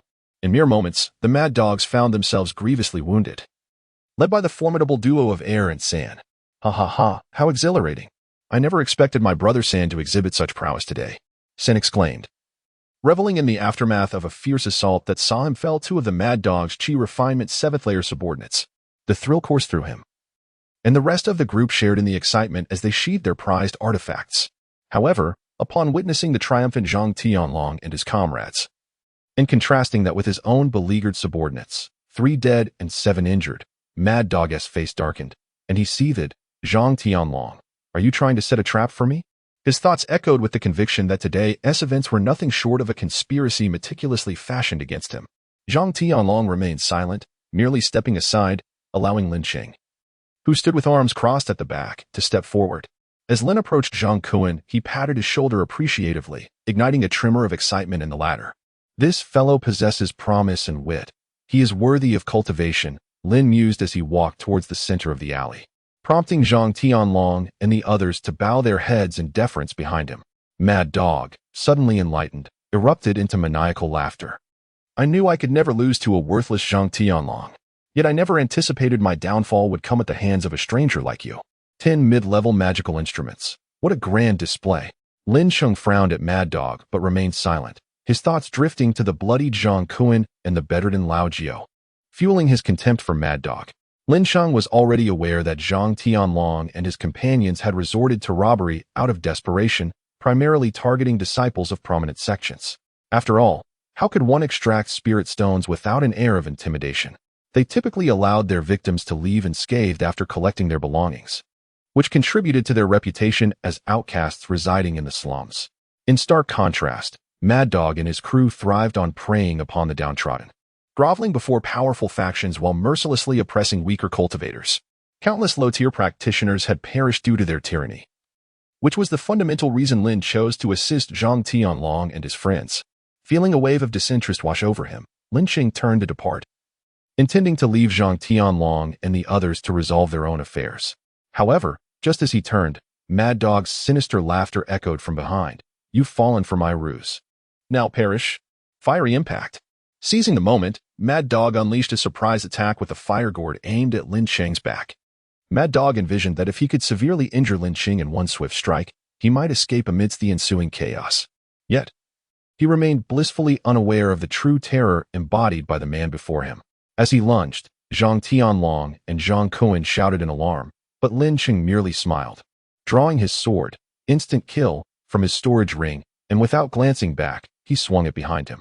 The sound of the blade slicing through the air was crystalline. It was a stroke of unparalleled swiftness. Zhang Tianlong and his companions could only perceive a blinding flash of sword light, followed by the complete extinguishing of the flames spewing from the fire gourd. In an instant, Mad Dog and his gourd were cleaved in twain, landing in a grotesque heap upon the filthy ground. The gruesome scene momentarily left everyone in stunned silence. Only when Lin Cheng expressionlessly sheathed his sword did they snap back to reality. One brings about their own demise, Lin sighed softly, placing instant kill back into his storage ring and walking away towards the large tiled house. Wow, the boss is truly extraordinary. His strength is utterly monstrous, San stammered, unable to fathom the display of power. Indeed, the boss's abilities are increasingly profound. One sword stroke effortlessly annihilated a Qi Refinement 8th-layer practitioner wielding a mid-level magical instrument. Surely he must possess foundation-building prowess. Who can say? Why dwell on such matters? There are still plenty of scum to eliminate. Let us continue. The group rallied behind their leader, intent on dispatching the remaining foes. Lin Cheng found no interest in the ensuing slaughter behind him. Instead, he chuckled at the notion that Mad Dog had dared to attempt a sneak attack. Not only was he a level above Mad Dog in cultivation, but his spiritual sense served as an ever-watchful radar, ensuring no such lowly ambush could catch him off guard. After waiting in the courtyard for a while, the anguished cries from the alley ceased abruptly. Soon after, Zhang Tianlong and his companions entered, exuberantly draping their arms around one another. Have those miscreants been dealt with? Lin Cheng inquired nonchalantly. Rest assured, there were 16 in total, and not a single one escaped. San replied, feigning innocence, unaware that he had been the most fervent in the slaughter moments prior. His clothing still bore the blood of their vanquished foes. Zhang Tianlong, emboldened by curiosity, asked, Boss, your sword was rather extraordinary. Some matters are not for you to inquire about. Lin Cheng shot him a sideways glance, causing Zhang Tianlong to clamp his mouth shut in fear of retribution. As Lin led the way into the room, he spotted Lao Jiao, stubbornly trying to rise from his bed. Why push yourself? Your wounds are not yet healed. He swiftly moved to support Lao Jiao and Apos' frail form. I feel much better. I can get up, Lao Jiao hesitantly stammered, avoiding Lin's gaze. Releasing his grip, Lin Cheng pondered, reflecting on the unusual softness he had just felt. What a peculiar sensation. Lao Jiao inadvertently caught sight of Lin Cheng's expression, prompting an immediate panic. Boss, I practice whip techniques, so my body is somewhat more supple than others. Ah, I see. Lin Cheng realized, understanding now why he had felt as though he were touching a woman's skin, soft and yielding. He retrieved a bottle of white, the universal pill from his storage ring and offered one to Lao Jiao. Take this. The sooner you recover, the sooner we can leave. Zhang Tianlong and the others had been gathered for a while, exchanging furtive glances filled with apprehension. Upon seeing the fragrant pill in Lin Cheng's palm, Lao Jiao suddenly burst into tears. Why are you crying? Lin Cheng, bewildered, looked at Lao Jiao, whose bandages were now soaked with tears. What is the matter with a grown man crying? He was utterly perplexed. Zhang Tianlong and his companions observed Lao Jiao weeping inconsolably. Yet none dared to approach him in comfort. Instead, they all stealthily vacated the room. After a prolonged bout of tears, Lao Jiao, amidst Lin Cheng's bewildered gaze, seized a medicinal pill and swallowed it. Being a high-grade elixir, perhaps it would take some time to heal such severe injuries, but after consuming 2 of them, Lao Jiao swiftly regained the ability to rise and walk. Moments later, he brusquely expelled Lin Cheng from the room, slamming the door shut behind him. Standing outside, Lin Cheng remained utterly perplexed. Was he truly dismissed by his subordinate? How far had he fallen as a boss? A glance at the 10 individuals in the courtyard, stifling laughter behind their hands, left Lin Cheng with an unsettling feeling. However, his confusion dissipated when a striking woman with cascading hair and a complexion as fair as jade emerged from the room, catching him completely off guard. So that was it. Now it all made sense. He had always sensed something unusual about Lao Jiao, but he had never imagined that he was actually a woman. Not only was Lin Cheng astonished, but even the 10 men in the courtyard, who had been laughing moments earlier, now wore expressions of disbelief. Lao Jiao, Jiao Mei, while we knew a bit about your background, we never expected to see you dressed like this before us. Zhang Tianlong and the others had spent considerable time with Lao Jiao and were well aware of his origins from the northwest. Yet, since Lao Jiao had never openly acknowledged it, they had refrained from confronting the matter. This was precisely why they were so incensed at the brutal mistreatment he had endured from the Mad Dog. How dare they bully their cherished companion? They would pursue retribution to the bitter end. From today onward, this is how I will dress. Do any of you have objections? Ah, no, absolutely not. How could we possibly object? Haha. Zhang Tianlong and the others shook their heads vigorously in response. It was a joke. Having such a captivating figure in their ranks could only enhance their strength in battle. Who would dare to voice dissent? Only a fool would object. Lao Jiao no.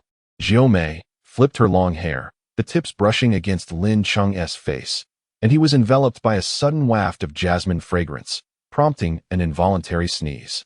Observing Lin Cheng's predicament, Jiao Mei could not contain a giggle, and she bounded out of the courtyard, leading the way, rubbing his slightly itchy nose. Lin Cheng began to feel a flicker of intrigue. What are you lingering for? The winds are fierce. We must hasten our retreat. After calling out to the 10 burly men still entranced by Jiao Mei's graceful form, Lin Cheng followed her out of the courtyard. The 10 men, shaken from their reverie, pushed and jostled toward the exit. As Lin Cheng and his party traversed the narrow alleyway leading to Zhangtian City, they arrived at the city gates. Standing before the bustling streets of Zhangtian City, they shared an unspoken understanding, though this small town had always been alive with activity. Beneath its surface lay a depth of filth that was unimaginable. They were about to leave behind a place they had toiled in for over a decade. Despite their struggles, they had shared hardships together, and only now could they appreciate the value of their current circumstances. Let us not linger here. This place is too small for you. Your future journeys shall lead you to the stars and the sea. After offering a rare moment of inspiration, Lin Cheng turned away, leading the 10 men through the city gates and into the vast wilderness. Why were the 10 men reluctant to part? Because Zhang Kuan had only recently joined Zhang Tianlong's ranks, so he felt no attachment. Lord City Master, are you truly allowing these individuals to leave the city? They have killed a dozen people here. Atop the city gate, a foundational practitioner clad in a robe bowed before a white-clad woman whose features remained obscured. The white-clad woman did not respond, but seemed lost in thought, murmuring to herself, "Is it you? Have you returned to see me?" Lin Cheng led his 11 companions confidently to the entrance of the Xiaoyao Fangyi Street. It was deep into the night, yet the streets remained aglow with lights, bustling with the comings and goings of practitioners. Tonight, we shall not conduct any business. First, let us find an inn to rest for a few hours. We'll arrange accommodations for you at dawn. Oh, by the way, Zhang Kuan, aren't you familiar with Xiaoyao Fang? You should know the factions involved in property transactions. Lin Cheng turned with a teasing lift of his brow at the flustered Zhang Kuan. Boss, I was merely entranced by the prospect of wealth. I realize my folly. Please don't frighten my fragile heart. Watching Zhang Kuan wipe the sweat from his brow in embarrassment, Lin Cheng chuckled. Calm yourself. Tomorrow, find me a secluded and spacious room, and I shall conveniently forget this incident.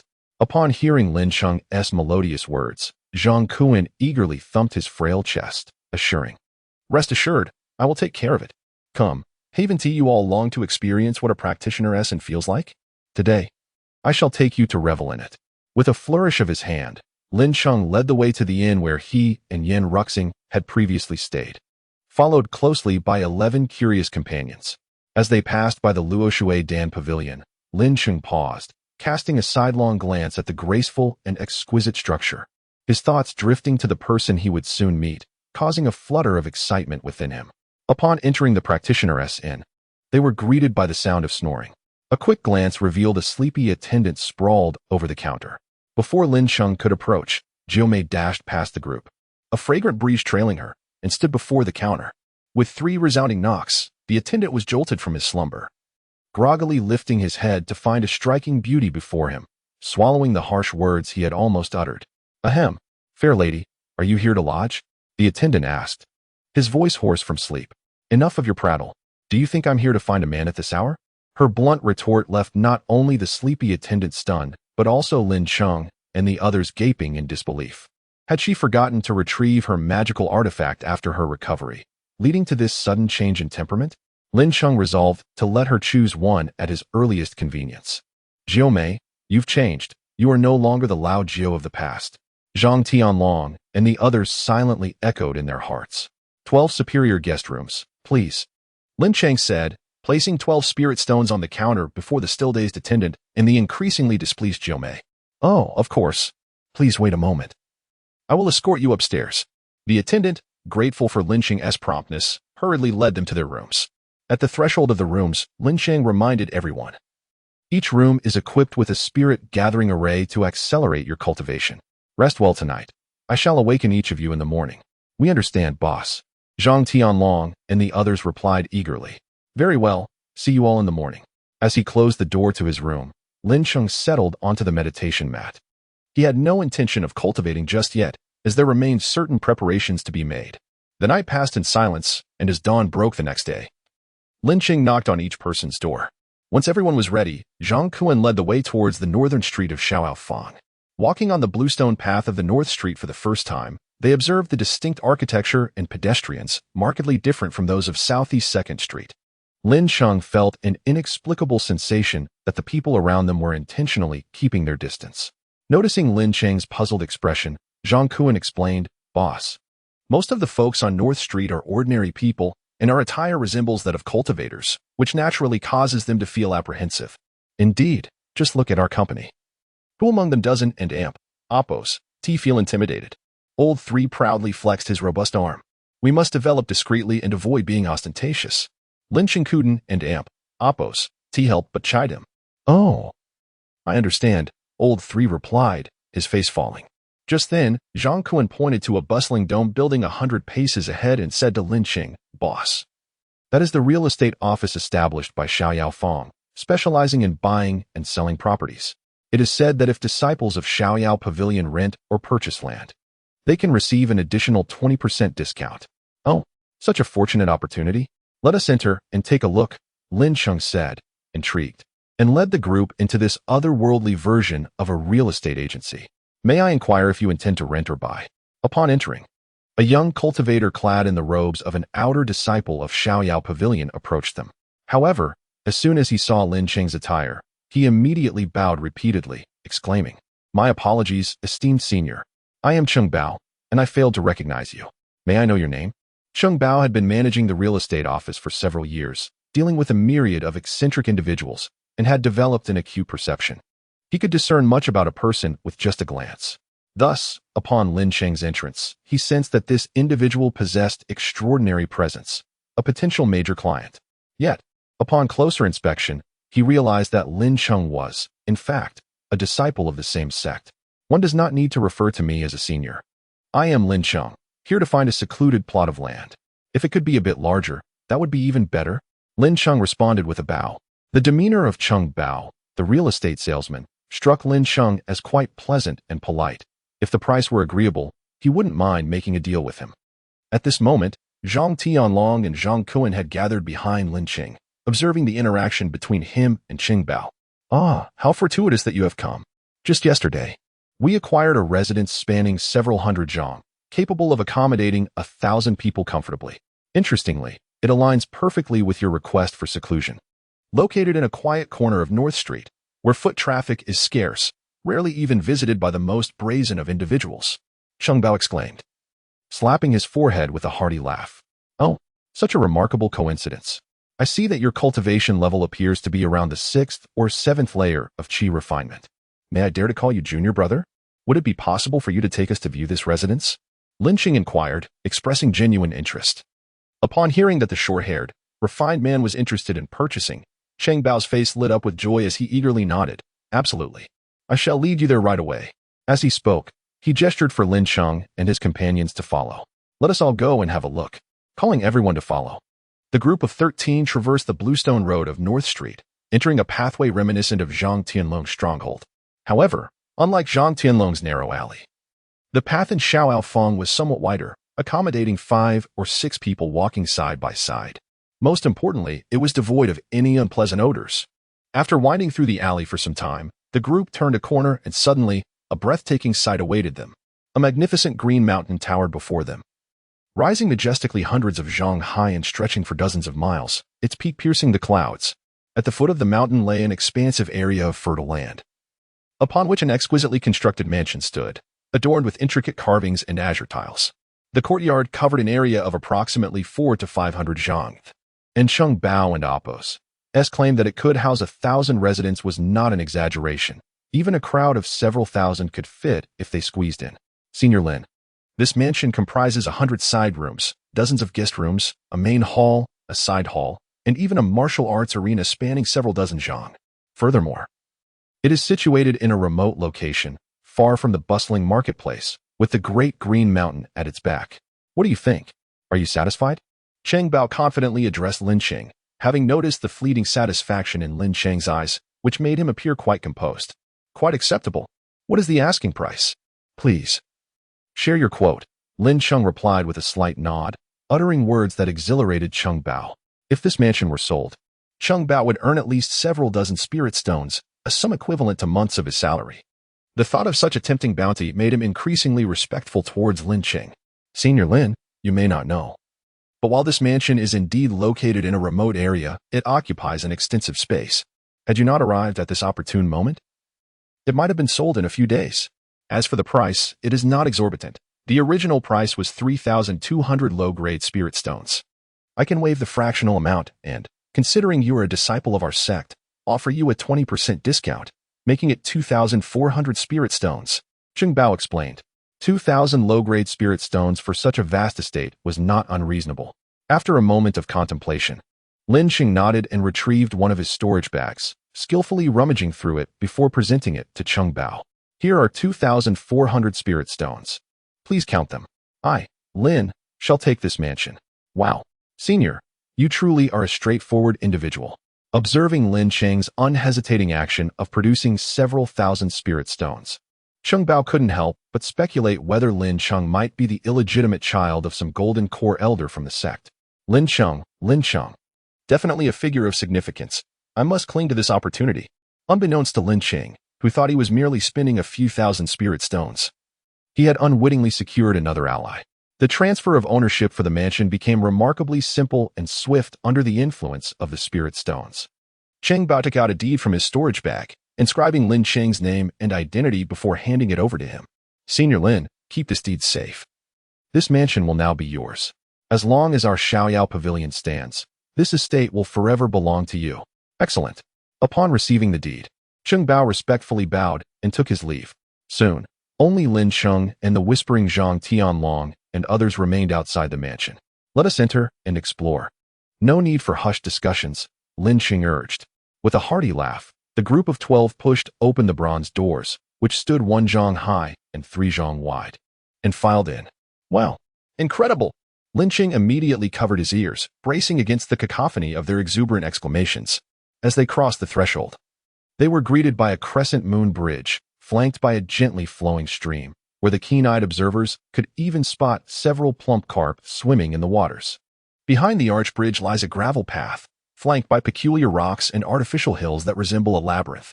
This winding path extends for several dozen feet, culminating in a grand pavilion with sweeping eaves.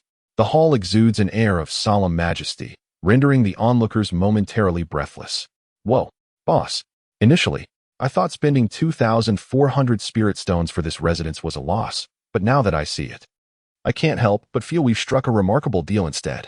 Zhang Tianlong, the de facto leader among the group, was the first to regain his composure and express his astonishment. At this moment, Zhang Kuan, equally thrilled, pointed toward the well-arranged guest rooms beside the artificial hill, exclaiming, "Look over there, so many rooms. There are hundreds of them. Each one, though slightly smaller, appears to be infinitely superior to our previous dwelling. I truly cannot fathom the mindset of the former owner of this place." His curiosity about the previous owner was piqued. "All right, the place has been secured for you. You 11 will reside here. I will allocate some resources for you to manage under the leadership of the eldest. In the future, be discerning when recruiting orphans and servants. I trust your seasoned judgment will not disappoint me," Lin Cheng stated, handing 3 storage bags to Zhang Tianlong from the array secured at his waist. "Boss, what treasures lie within these bags?" Zhang Kuan inquired, leaning closer to his cousin. "Get back," Zhang Tianlong retorted, shoving him aside. "TCH, if you won't show me, fine. Always bullying me," Zhang Kuan muttered, retreating slightly. Lin Cheng's expression turned grave as he declared, "What is inside will be revealed shortly. Henceforth, you 11 shall officially bear the name Shadow. Your mission is to utilize the resources I provide to seek out orphans of unblemished background and nurture them into talents. Each of you will take charge of a team, totaling 110 individuals. Remember, when I am absent, continue to heed the orders and assignments from the eldest. Until you establish your foundations, strive for discretion. My goal for you is for everyone to break through to the Golden Core stage. If you dedicate yourselves to this path, I assure you will not regret the sacrifices made. Do you understand?" "Understood, boss." The 11, including the solemn ninth sister, responded earnestly. This was their first assignment from their leader, and they were determined to treat it with the utmost seriousness. Especially considering the promise of achieving the Golden Core stage, a tantalizing prospect that stirred their spirits. "Very good. Eldest, during my absence, you shall serve as the temporary leader of Shadow Team 11. I believe you are wise enough not to disappoint me, correct?" Lin Cheng said, placing a reassuring hand on Zhang Tianlong's shoulder before departing. Zhang Tianlong, overwhelmed by Lin Cheng's words, nearly collapsed to the ground, swearing fervently, "If I, Zhang Tianlong, ever betray the boss, may I be struck by heavenly lightning, consumed by inner demons, and subjected to a lingering death. Enough with the theatrics. I have always believed in trusting my people, so rest assured, as long as you remain loyal, I shall hold no grievances against you." There is no need for such oaths that might tarnish our bond. Lin Cheng helped Zhang Tianlong up with a smile. The 10 others, witnessing Zhang Tianlong's display, were left in a state of shock, too afraid to breathe, their earlier schemes quickly forgotten. Satisfied with the atmosphere, Lin Cheng nodded, knowing this was the outcome he desired. Understanding the balance of reward and discipline, he turned to leave, casually remarking, "You may now open the storage bags. Oh, and Ninth's artifact is inside. It's the whip you fancy." With that, he vanished from the doorway. Not long after his departure, jubilant cheers erupted from the courtyard. Their excitement stemmed from Lin Cheng's generous gesture. The 3 storage bags contained a staggering sum of 10,000 primary spirit stones, hundreds of bottles of nourishing pills, and over 100 flying sword artifacts. Although these were basic-grade artifacts, the sheer quantity was unprecedented for them. With these resources, Zhang Tianlong and the others would not require Lin Cheng's attention for years. The Shadow Team 11 was his trump card and hope, and this substantial investment aimed to facilitate their swift growth in return. Walking alone on the bluestone path of East Street, Lin Cheng patted the 2 remaining storage bags at his waist, unconsciously quickening his already brisk pace. Perhaps even he struggled to comprehend the emotions surging within him at that moment. After a while, Lin Cheng hesitated before the entrance of the Luo Tian Pavilion. Although his gaze lingered on the exquisite murals adorning the walls, his thoughts were occupied with the interior of the pavilion. Passers-by shifted around him, the sun overhead growing progressively warmer. Suddenly, Lin Cheng's expression sharpened as he pulled out a beautifully crafted ring engraved with delicate characters from his pocket. Taking a deep breath before striding confidently towards the Luo Tian Pavilion, he had foregone his cultivation the previous night, dedicating his time to organizing the items for Shadow 11 into the 3 storage bags and experimenting in his secret space to see if he could replicate the storage ring. To his delight, he succeeded with just a few hundred spirit stones. He had made slight modifications to the ring as per his design, intending it for use today. As he stepped into the pavilion, a strikingly beautiful disciple of the Luo Palace approached him. "Ah, is that not Lin Daoyu? It has been quite some time since your last visit to our Luo Tian Pavilion." "Ah, you recognize me?" Lin Cheng replied, astonished. "Hee. How could I forget a talented alchemist as young as you? Last time, I witnessed you forcefully repelling the Golden Cloud Peak. It was quite the spectacle." "Oh, so you were present during that embarrassing moment. My apologies for the show." Lin Cheng chuckled awkwardly, scratching his nose. Before him stood a lovely maiden named Shiyong. Though she fell slightly short compared to Shui Yen'er in terms of charm and poise, lacking the effortless grace that Shui Yen'er possessed. Nonetheless, it was undeniable that Luo Palace was a veritable breeding ground for enchanting maidens. "Of course, Shiyong greatly admires Lin Daoyu," she said, her eyes sparkling with intrigue. Gulp. As Shiyong approached him with a swaying gait, Lin Cheng swallowed hard, internally exclaiming, "Who could possibly withstand this?" Just as Shiyong's gaze sparkled with allure and she was about to close the distance, a sudden gust of fragrant air swept by, and an exceptionally beautiful woman in palace attire stepped between them. The palace-clad woman turned her back to Shiyong, casting a fierce glare at the astonished Lin Cheng, and gently said, "Shiyong, Lin Dao has come to fulfill an appointment and deliver something, so it would be best if you refrain from entertaining him. I shall take him from here." With that, she took Lin Cheng by the arm, leading him into the depths of the pavilion, leaving Shiyong standing there, flabbergasted. Humph. Who does she think she is? Just because she possesses a modicum of beauty, she has bewitched every male disciple in the palace. And now she dares to steal a man from me? Truly shameless. Humph. Just wait and see. It is not easy for me, Shirong, to find someone I fancy. And I certainly won't give up easily. Just watch.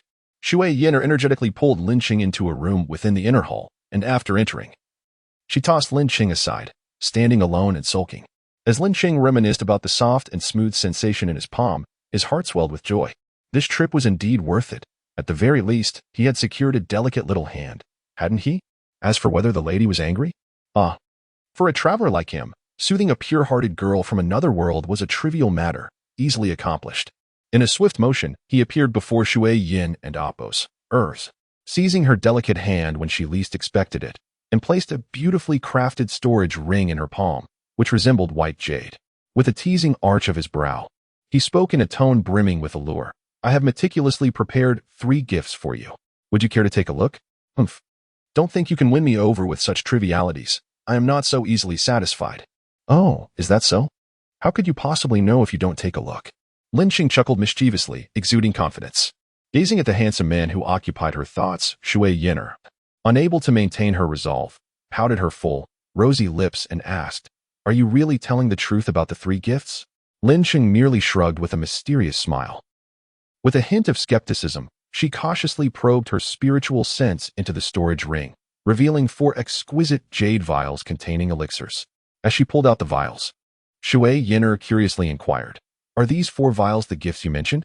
Open them and see for yourself," Lin Cheng replied, maintaining an air of secrecy. "Humph, I shall see what tricks you are playing." Shui Yin'er feigned indifference as she methodically uncorked the first 3 vials. Inside were mid-level spirit beast elixirs, and to her surprise, there were more than she had anticipated. The sight of these vials softened her expression significantly, not because she truly valued the elixirs, but because she felt Lin Cheng had genuinely cared about her needs. After all, it had been barely 10 days since their last parting, and he had already refined and sent her the elixirs she required. Did this not indicate that he, lost in her own world? Shui Yin'er failed to notice the fragrant aroma of the elixirs filling the small room, until Lin Cheng, unable to bear it any longer, gently tapped her forehead with his finger, causing her to stifle 2 sneezes with her small hand covering her mouth. What is that delightful scent? It feels so familiar. Lin Cheng, realizing how adorably naive Shui Yin'er seemed today, couldn't help but smile. Her intelligence seemed to have diminished significantly. "Take a closer look at what is inside the 4th vial," Lin Cheng suggested, slightly bending down and striking a peculiar pose. Upon hearing his words, Shui Yin'er finally turned her gaze to the 4th vial. "Ah!" A shrill scream pierced the air as the vial slipped from her grasp. Just as it was about to fall, Lin Cheng, as if anticipating it, swept his sleeve and caught all 4 vials in his hand. "Where did you get this?" Shui Yin'er asked, her eyes wide with disbelief. "If I said I casually refined it myself, would you believe me?" Lin Cheng feigned seriousness. "Don't tease me. For someone your age to refine a mid-level elixir is already astonishing.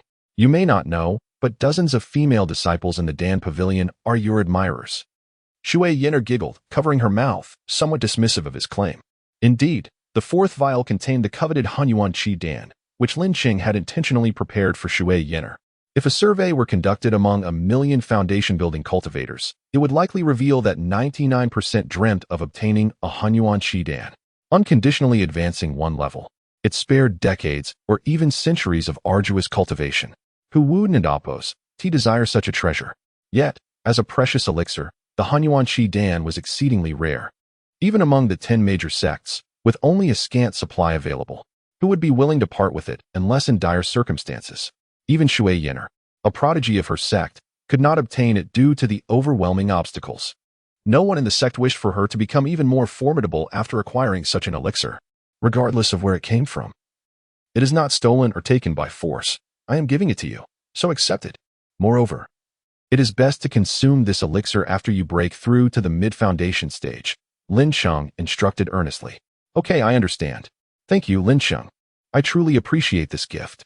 Shui Yin'er blushed as she softly expressed her gratitude while returning the 4 vials to her storage ring. As Lin Cheng watched her bashful demeanor, he was about to seize the moment to proceed further when Shui Yin'er abruptly lifted her head, eyes fixed on him with a hint of mischief. "I almost forgot. You mentioned 3 gifts, yet I have only received 2. Are you trying to deceive me?" With lightning speed, Lin Cheng retracted his hand, which had nearly ventured into forbidden territory, and pretended to be nonchalant, scratching his head and mumbling, "Isn't what you are holding in your hand the 3rd gift?" "In my hand." She glanced at her palm, where only a single ring remained, and questioned, "Are you truly giving me this storage ring as well?" The moment the storage ring was mentioned, Lin Cheng's face flushed crimson. "Take a closer look and see for yourself. I must take my leave now. I will come back to visit you in a few days." Before he could finish his sentence, Lin Cheng transformed into a fleeting shadow, pushing the door open and vanishing from sight. That fool. Does he need to flee so quickly? Could it be that the ring holds some secret? Determined to confront him next time, Shui Yin and Appos inspected the ring closely, pondering its significance. There are indeed some engraved characters on the inner wall of the ring. But what does this middle part mean? Once outside the bustling street of the Luo Shui Dan Pavilion, Lin Cheng finally relaxed and sighed deeply. He realized he was still quite inexperienced, feeling embarrassed about such trivial matters. It is what it is. Practice makes perfect, he reassured himself. With a renewed resolve, Lin Cheng tidied his turbulent emotions and set off on his journey back to the sect. With this matter settled, at least for the next year, he could begin preparing to break through to the 9th level of Qi refining in anticipation of the outer sect competition in 2 years. Just as he exited the Xiaoyao Square, the little golden creature that had mysteriously disappeared since he last saw Zhang Kuan suddenly appeared, leaping onto Lin Cheng and Appo's shoulder. Lin Cheng was already accustomed to this peculiar behavior. He had discovered long ago that the little golden creature seemed to possess the ability to traverse space. It often appeared and vanished right before his eyes, delighting in its antics. After disappearing for a day or two, the little golden creature emerged, making Lin Cheng nearly forget about this little pet. As soon as it appeared, the little golden creature shook its fluffy golden fur and tilted its head, extending its pink tongue toward Lin Cheng's face. "I can overlook your long absence, but why do you want to wash my face as soon as you return?" Lin Cheng quickly turned his face away, cradling the little golden creature in his arms and stroking its smooth head. "Meow," the little golden creature protested with a soft mew, rolling around contentedly in Lin Cheng's embrace. As Lin Cheng watched the little golden cat rolling about and licking its lips, a smile of realization crossed his face. "So, it turns out you were just hungry. Haha, serves you right." Pretending to scold the little creature, he leaned down mockingly, but halfway through his words, he noticed the cat's big, watery eyes that seemed on the verge of tears. All right, I'll feed you." He quickly poured out a spirit beast pill and offered it to the tearful little gold. Lin Cheng sighed inwardly, thinking how absurd the world had become, where even a cat could be more endearing than a person. With the spirit beast pill, the little gold behaved exceptionally well, quietly nestled in Lin Cheng's lap, munching away at the pill. The pair continued their journey towards the blissful pavilion under the autumn sun. This time, Lin Cheng traveled alone, and with his late-stage cultivation at the 8th level of Qi refining, he dashed forward, running for nearly half a day before finally arriving at the entrance of the blissful pavilion. Coincidentally, the mountain guard was none other than Su Darong. "Ah, senior brother Lin, you're back," Su Darong exclaimed, running over with great respect as soon as he spotted Lin Cheng from afar. Are you on duty today as well?" Lin Cheng nodded at Su Darong. Senior brother Lin might not know, but guarding the mountain gate is quite a good job. Aside from a month of continuous duty, one can earn an additional 3 spirit stones as salary during that period. Many brothers wish to snatch this opportunity, but they can't seem to get it. Observing Su Darong's honest face and humble demeanor, Lin Cheng appreciatively patted his shoulder and said, "Once you finish this month, you needn't guard anymore. Would you be interested in working under me?" Su Darong was taken aback, nearly slipping and falling over from shock. "Senior brother Lin, I may be weak, but I know my place and wouldn't dare presume," he stammered, struggling to regain his balance. For someone as powerful and generous as Lin Cheng, it would be incredibly easy to recruit a low-ranking outer disciple. With just a wave of his hand, there would be countless eager candidates circling the Bayou Square. Su Darong felt a wave of joy at being noticed, yet having spent too long in the outer sect, often bullied by scoundrels like Su Yin, he had developed a sense of inferiority that made him hesitant to accept Lin Cheng's kindness. "Ah, you need not worry about your strength. What I value is your character and your earnestness in your work. If you regard me, Lin Cheng, highly, feel free to follow me boldly. As long as you do not betray me, I guarantee you will break through to the foundation establishment stage within 20 years, and even the golden core stage may not be impossible in the future. What do you say?" Lin Cheng fixed his gaze on Su Darong's expression, aware that his offer was somewhat impulsive. Outside the sect, he had already laid the groundwork for a strategy, and within the blissful pavilion, it was essential to cultivate a faction that supported him. Although Su Darong's strength was lacking, Lin Cheng believed he could make up for it with time and effort, as he valued this individual for his reliability and sincerity.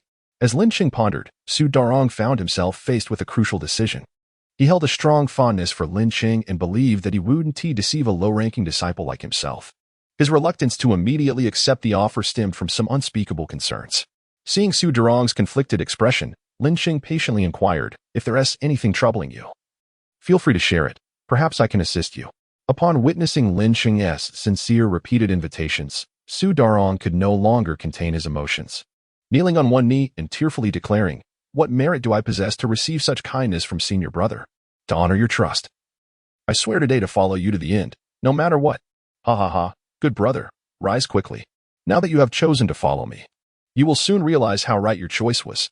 Lin Cheng joyfully helped the overwhelmed Su Darong to his feet, laughing heartily. Returning to his quarters, Lin Cheng sat cross-legged on his mat, entering a state of meditation, while the little gold cat remained curled up by his side, dozing off. It seemed that every time it was well fed, it would sleep for days on end. However, Lin Cheng had yet to discern the level of its cultivation, though he was certain it couldn't be too high, being merely a juvenile creature. As for the little gold and Apos' origins, he had meticulously reviewed the jade slip gifted by his invincible senior brother, but had found no clues related to the cat. With no other options, he decided to abandon his search for now, reassuring himself to take things one step at a time. At least for now, aside from displaying a few spatial abilities. The little gold appeared quite normal. Just as Lin Cheng set aside his distractions and entered a meditative state, a subtle stir began among the nearly 1,000 outer disciples at the blissful pavilion.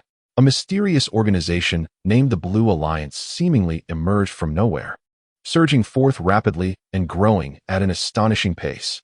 This organization was shrouded in mystery, targeting talented yet impoverished lower-ranking disciples, recruiting them into the fold, and investing vast amounts of spirit pills and stones in their training. Consequently, the members' powers surged dramatically. Moreover, the leader of the Blue Alliance was exceptionally adept at managing relationships, providing not only generous resources but also attentive care to all members who had passed the rigorous screening process.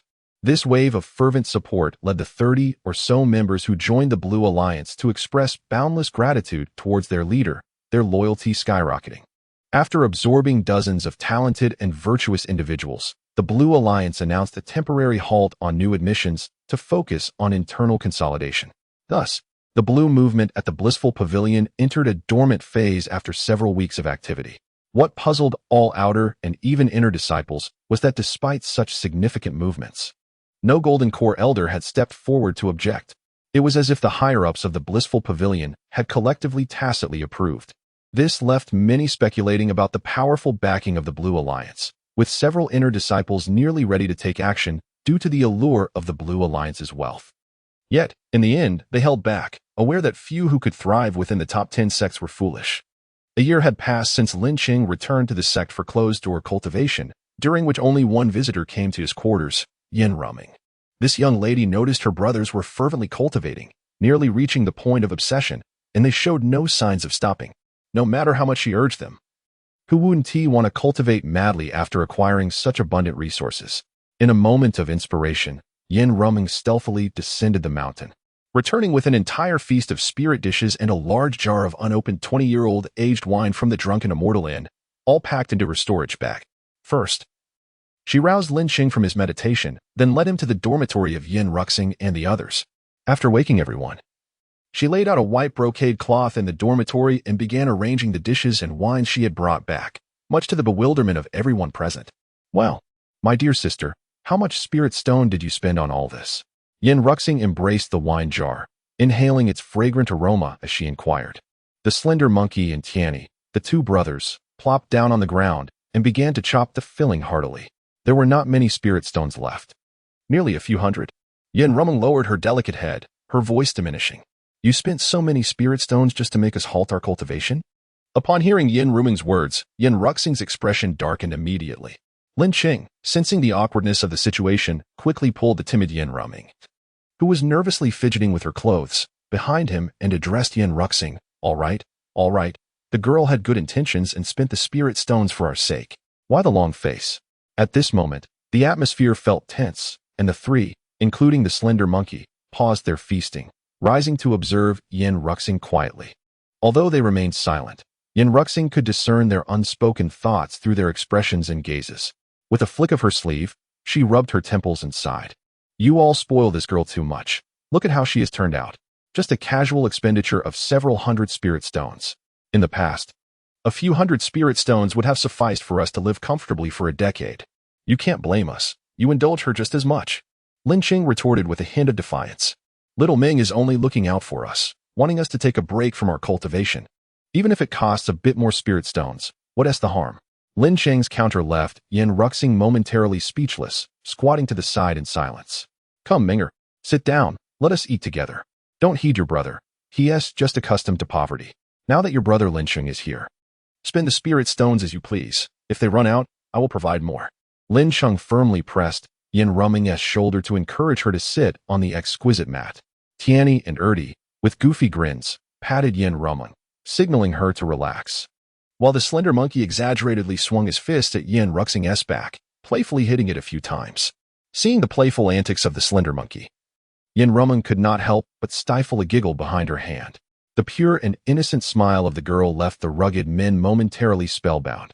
Turning back, Yin Ruxing noticed everyone staring intently at her younger sister, and jealousy surged within her, prompting her to exclaim, "Hey, hey, hey, what are you all staring at? Focus on your food and drink, stop ogling. You're drooling all over the place." As Yin Ruxing chased after the slender monkey, playfully hitting him, the others exchanged knowing glances and shared a smile.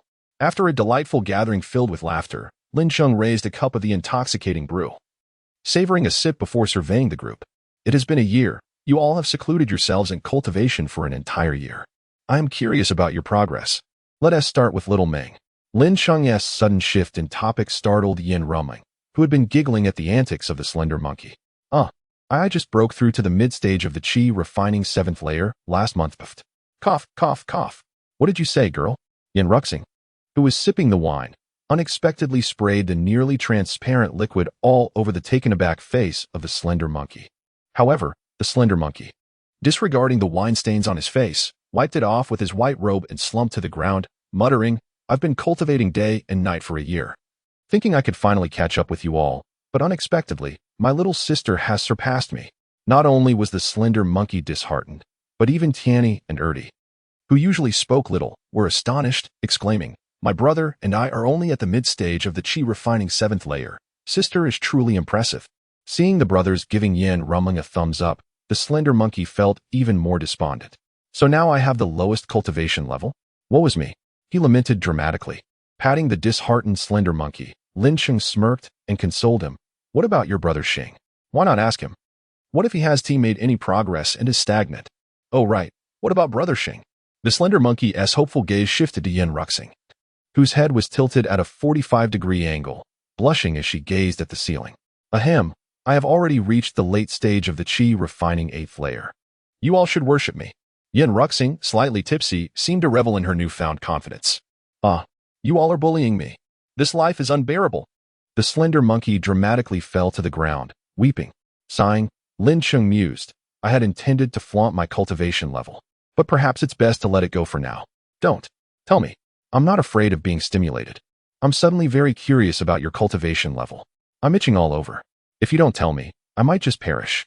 Upon hearing that Lin Cheng was hesitant to reveal his level, the slender monkey immediately perked up, launching a barrage of questions. Not just him. Everyone present was equally intrigued by Lin Cheng's achievements over the past year. Thus, the group watched Lin Cheng with eager anticipation. "Well, since you all are begging me, I, Lin, shall reluctantly share this information with you brave souls." Lin Cheng turned, sweeping his white sleeve dramatically, placing his hands behind his back, and raising his head in a pose of feigned aloofness, he slowly declared, "I have just broken through to the mid-stage of the Qi refining 9th layer." Instantly, the room erupted with a chorus of thuds as several fell to the ground in shock. As Lin Cheng scanned the fallen figures, he sighed, adding in a tone that was both teasing and serious, "I have been diligently suppressing my breakthrough speed. Otherwise, you might have to seek me in the inner sect by now." Yin Ruxing, "Too much. Slender monkey, unworthy of being a son." The twins, "Impressive great one." Yin Rumling, "My eyes are filled with stars since the last gathering with his friends. More than a year had passed. Besides meeting with Yin Ruxing and the others once, only a mysterious figure cloaked in black had visited his dormitory. After welcoming the figure inside, Lin Cheng conversed with him for a full 2 hours before the black-cloaked individual hurriedly departed. This mysterious visitor was none other than Su Darong. 2 years prior, after pledging loyalty to Lin Cheng had bestowed upon him a generous amount of spirit stones and elixirs. With this wealth, Su Darong established the Blue Alliance and began recruiting lower-tier disciples, making waves in the outer sect. Thanks to Lin Cheng's special favor, he had transformed from a mere disciple at the 5th or 6th layer of Qi refining into a formidable 8th layer practitioner. Most importantly, he now commanded a loyal following of dozens of subordinates. In the outer sect, he had become a figure of considerable influence, truly a case of rising to prominence overnight. Each time Su Darong reflected on the dramatic changes in his life over the past 2 years, his gratitude towards Lin Cheng deepened. He understood that without Lin Cheng's recognition and support, he might still be struggling to guard the mountain gate for a meager monthly stipend. The Blue Alliance had flourished steadily and swiftly over the past 2 years, thanks to Lin Cheng's covert protection. This time, Su Darong had come to report on the Blue Alliance's developments over the past 2 years. Sitting cross-legged on the mat, Lin Cheng squinted at Su Darong, who had removed his black hood and was bowing respectfully. Lin Cheng chuckled softly. Darong, there's no need for such formality. Feel free to relax around me. Su Darong, with a stubborn expression, bowed and replied, the achievements of Darong today are entirely due to the Master's guidance. If I do not show respect to you, I, Su Darong, would be unworthy of being a man. Lin Cheng, shaking his head in exasperation, silently criticized the people of the cultivation world for their apparent servility. No matter how much he treated them as brothers, they insisted on viewing him as their master. Particularly obstinate was Su Darong, who remained unyielding despite Lin Cheng and Appo's repeated insistence that they refer to each other as brothers instead of master and servant, which only served to strain their relationship.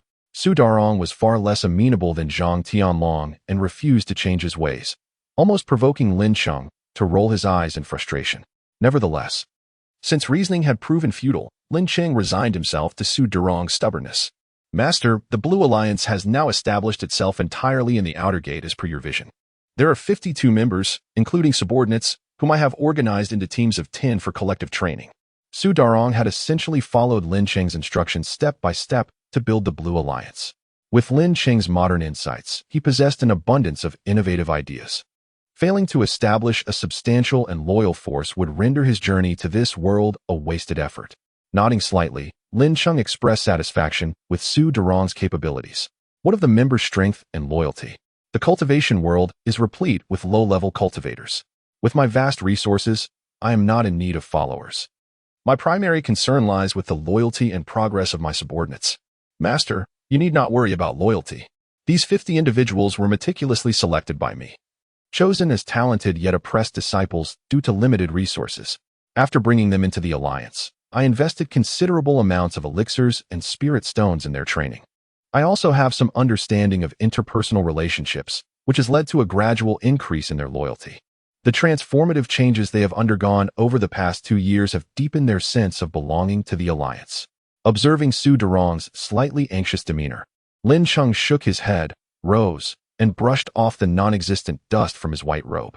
He then earnestly addressed the sweating Su Darong. Darong, I have always said that I, Lin Cheng, am one who doubts not those I employ.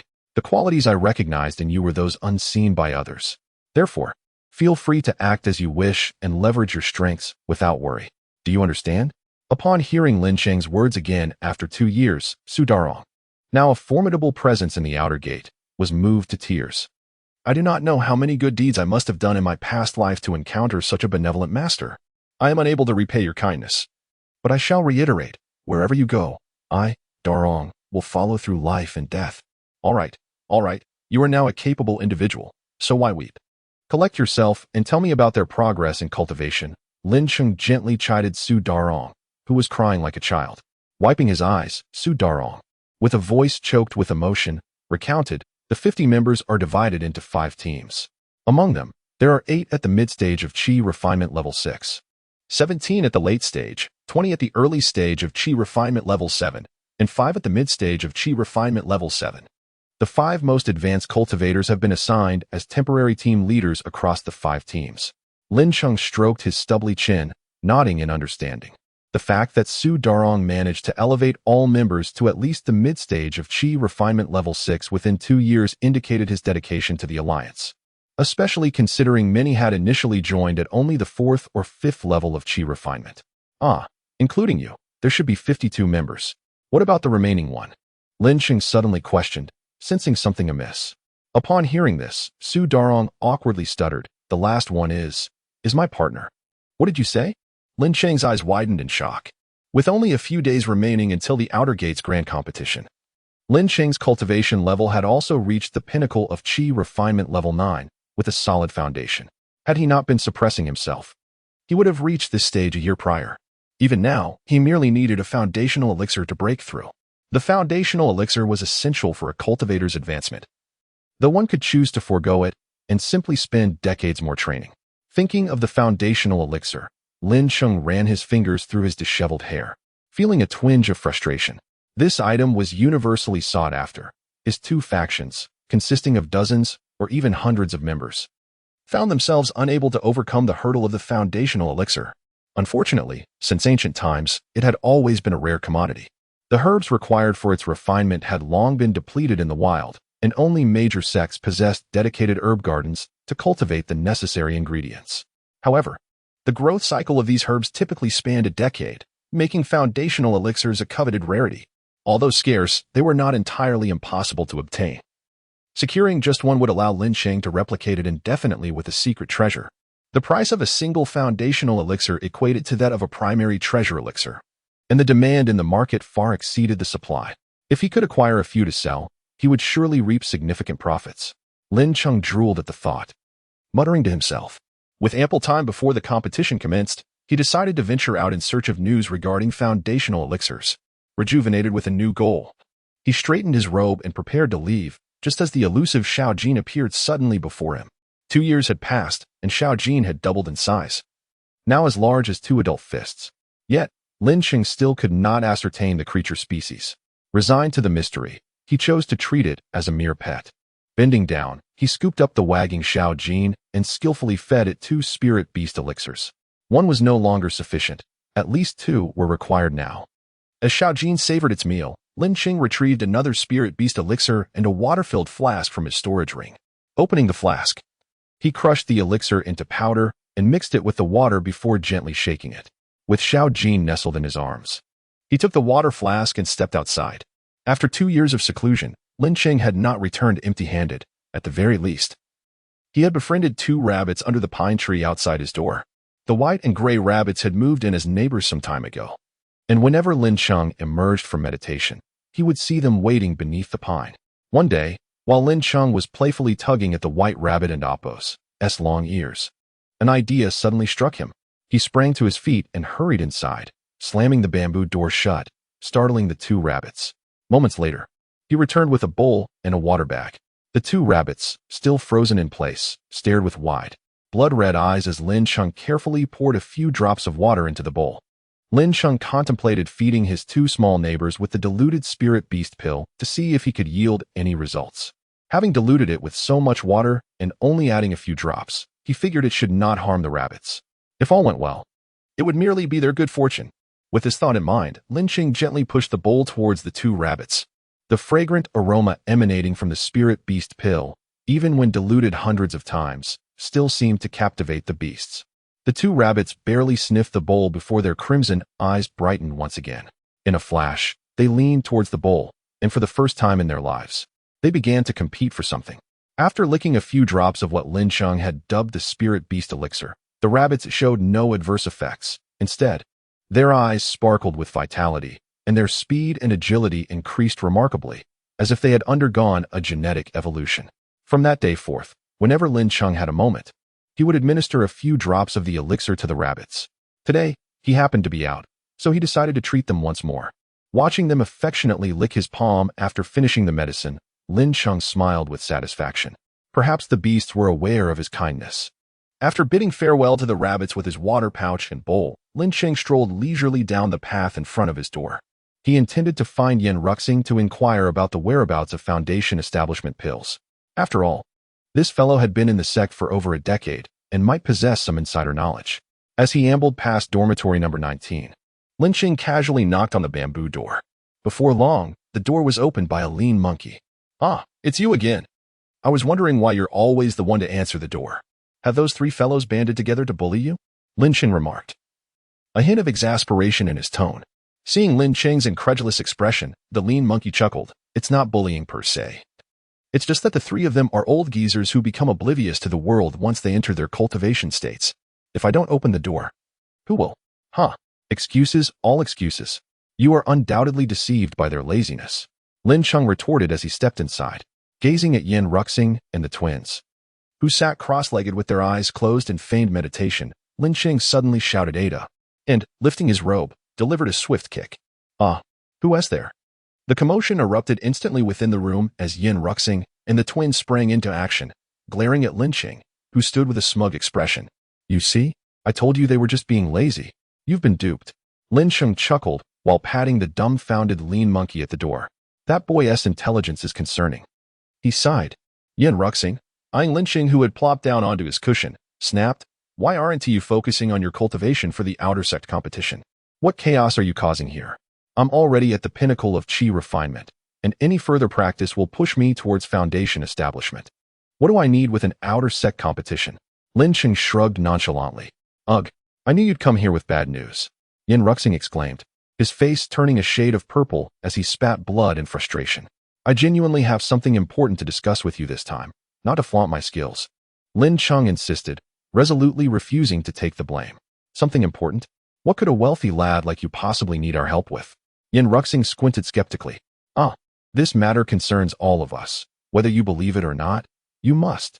What could be so exaggerated?" The lean monkey chimed in, finally regaining his composure. "I'm at the pinnacle of chi refinement. In a few years, you'll reach this level too. Do you really think I'd come to you for trivial matters?" Lin Cheng scoffed at their naivety. Suddenly, they all froze, and in unison exclaimed, "Foundation establishment pills?" High above in the ethereal sky, a colossal white paper crane bore 3 cultivators, their faces twisted by the howling wind.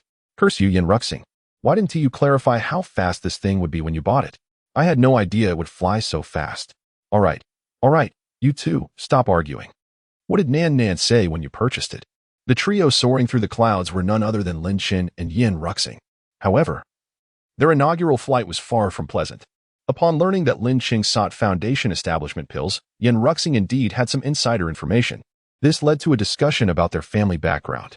The Yin family had produced 2 exceptional successors who managed to join the prestigious Xianyao sect, marking them as noteworthy figures. The Starlight Ancient City, situated 100,000 miles east of the Xianyao sect, was flanked by the territory of another super sect, the Wuliang Palace. Hundreds of thousands of miles further east, the Starlight Ancient City, caught between these 2 powerful sects, became a no-man's land, housing dozens of minor families and sects, with the majority being destitute rogue cultivators. The Yin family was one of the most inconspicuous clans in Starlight Ancient City. However, since the family head, Yin Tiansong, had both a son and a daughter join the Xianyao sect, their status in the city had slightly improved. Yet, their reputation was merely superficial. The family's overall strength had not reached that level. Unless Yin Ruxing and Yin Ruxing could both break through to the mid-foundation establishment stage, their family would not truly secure a place of respect in Starlight Ancient City. To establish a family or sect within the city, at least 1 mid-foundation establishment cultivator and 3 chi refinement level 9 practitioners were needed. A family with a foundation establishment cultivator would be considered a significant entity in the city. Very few forces possessed late foundation establishment cultivators, making them a force to be reckoned with in the entire region. Unfortunately, their father was merely a beginner foundation establishment cultivator, leaving the Yin family to endure bullying until the emergence of the siblings, who had made life considerably better for them over the past decade. When Lin Cheng inquired about foundation establishment pills, Yin Ruxing suddenly recalled an auction house in Starlight Ancient City that occasionally offered a few for sale. Coincidentally, their father had recently sent a letter requesting that the siblings return home due to some matters arising. Thus, Yin Ruxing and Lin Cheng teamed up and brought along Yin Ruxing, who was still in meditation, and took off on the enormous paper crane, which had a wingspan of nearly 10 feet, departing from the Xianyao sect.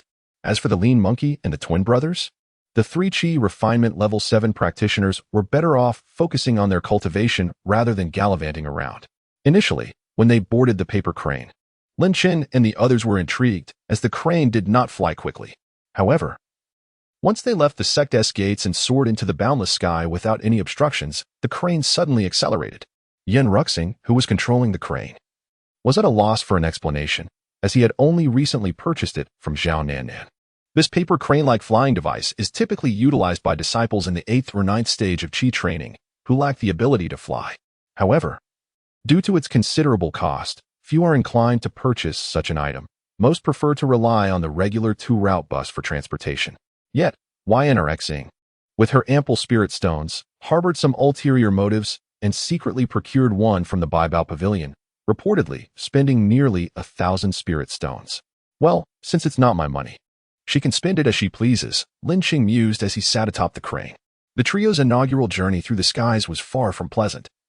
Their eyes squinted against the blinding light, preventing them from fully appreciating the surrounding clouds. It was only halfway through their voyage that Yuan Ing discovered the technique to control the crane, reducing its speed. Finally able to open his eyes without squinting, Lin Cheng curiously admired the breathtaking landscapes of this otherworldly realm. In truth, he had never flown on an airplane in Blue Star, never experiencing the sensation of gazing down from such heights. Even an airplane could not compare to the immersive experience offered by this flying contraption. How did you manage to find the trick to controlling the speed? Lin Cheng inquired, having enjoyed the stunning scenery. Oh, I hadn't noticed. It turns out I was infusing too much mana at first. When I started it, it was naturally slower. But once it picked up speed, it accelerated rapidly. I just figured that out. Yuan explained, scratching her head in mild exasperation. Brother, you're really quite foolish, aren't you? She teased, earning a laugh from her. Haha, little Ingr is right. You are indeed a dimwit, brother. Lin Cheng chimed in. All right. You too. Have you conspired to gang up on me? Yuan feigned anger, glaring at the two who were exchanging playful glances. Huh. You can barely handle your sister, let alone take on two of us, Lin Cheng retorted dismissively. Pa, my sister is far superior to me. No matter how talented or swift she is in her cultivation, she is still my dear sister. How could she possibly defeat her most esteemed and beloved brother? Yuan shot back, laughter echoing among them. Their mirth continued until a sudden exclamation from Yuan interrupted them. Look, I can faintly see the enormous starlit banner on the ancient city wall. Have we finally arrived? Lin Cheng asked, straining his eyes to catch a glimpse of a wall towering nearly twice the height of Zhongtian City. As they descended, about 10 zhang above the ground, the three leapt from the crane, landing gracefully before the starlit city gate, ignoring the curious onlookers gathering around. Yuan shrank the crane with a clap and stored it away. However, Yuan overwhelmed with homesickness, could no longer contain herself. Ignoring the heartbroken gazes from the surrounding males, she seized Lin Cheng, who was marveling at the ancient city's grandeur, and dashed toward the city. Brother, you can dawdle behind.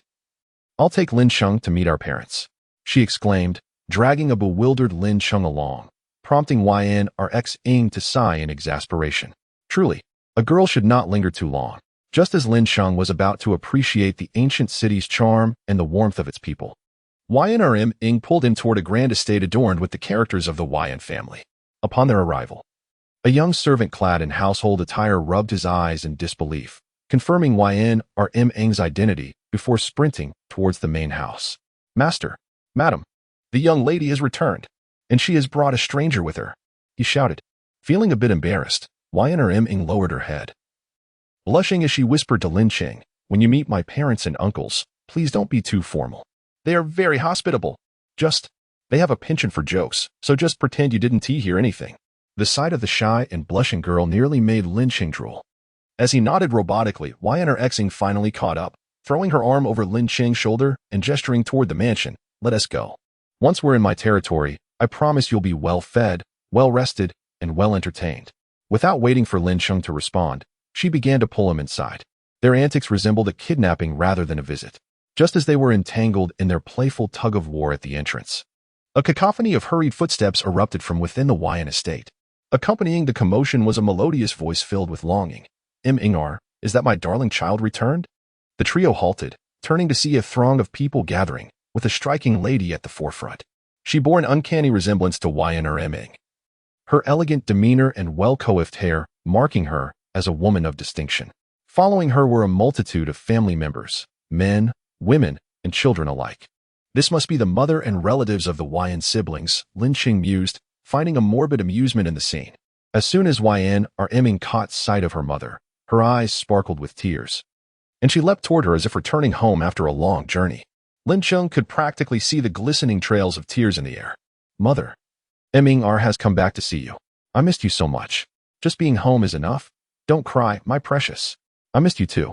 Beside them, Yuan looked on, tears welling in her eyes as she witnessed the heartfelt reunion. Only she understood the trials they had faced before meeting Lin Cheng, and now they returned as accomplished cultivators, all thanks to him. Feeling an unexpected surge of emotion, Yuan unexpectedly hugged Lin Cheng tightly. Pushing her away, Lin Cheng regarded her as if she were an alien. Don't scare me like that. What is wrong with you? Let us be clear, I do not fancy men. Pa, what are you thinking? I was only trying to create a sentimental moment. And you ruined it. Amidst the playful banter, a middle-aged man with a square face stepped forward, addressing Yuan Rxing as he scrutinized Lin Cheng. Xing, who is this gentleman beside you? Dressed in a navy robe, the man exuded an air of authority. Upon hearing the inquiry, Yuan Rxing's playful demeanor vanished, and she replied with utmost seriousness, Father, this is my fellow disciple Lin Cheng from the Shi Oyo Pavilion, a dear friend with whom I have shared life and death experiences. I received your letter, and coincidentally, Lin Cheng had some matters to attend to in Starlight Ancient City. So I invited him to our home. Upon hearing that Lin Cheng was also a disciple of the Free and Easy sect, Father Yin hastily adjusted his attire and rushed out from within the door. Even the large group of men, women, and children inside wore expressions of astonishment. In this era, disciples from the 10 foremost sects are regarded as precious commodities wherever they go. Their worth is unquestionable.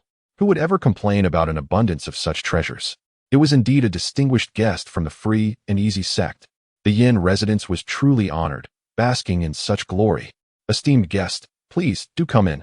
Father Yin and Apos' square face beamed with delight as he warmly grasped Lin Cheng and Apos' arm, ushering him into the estate.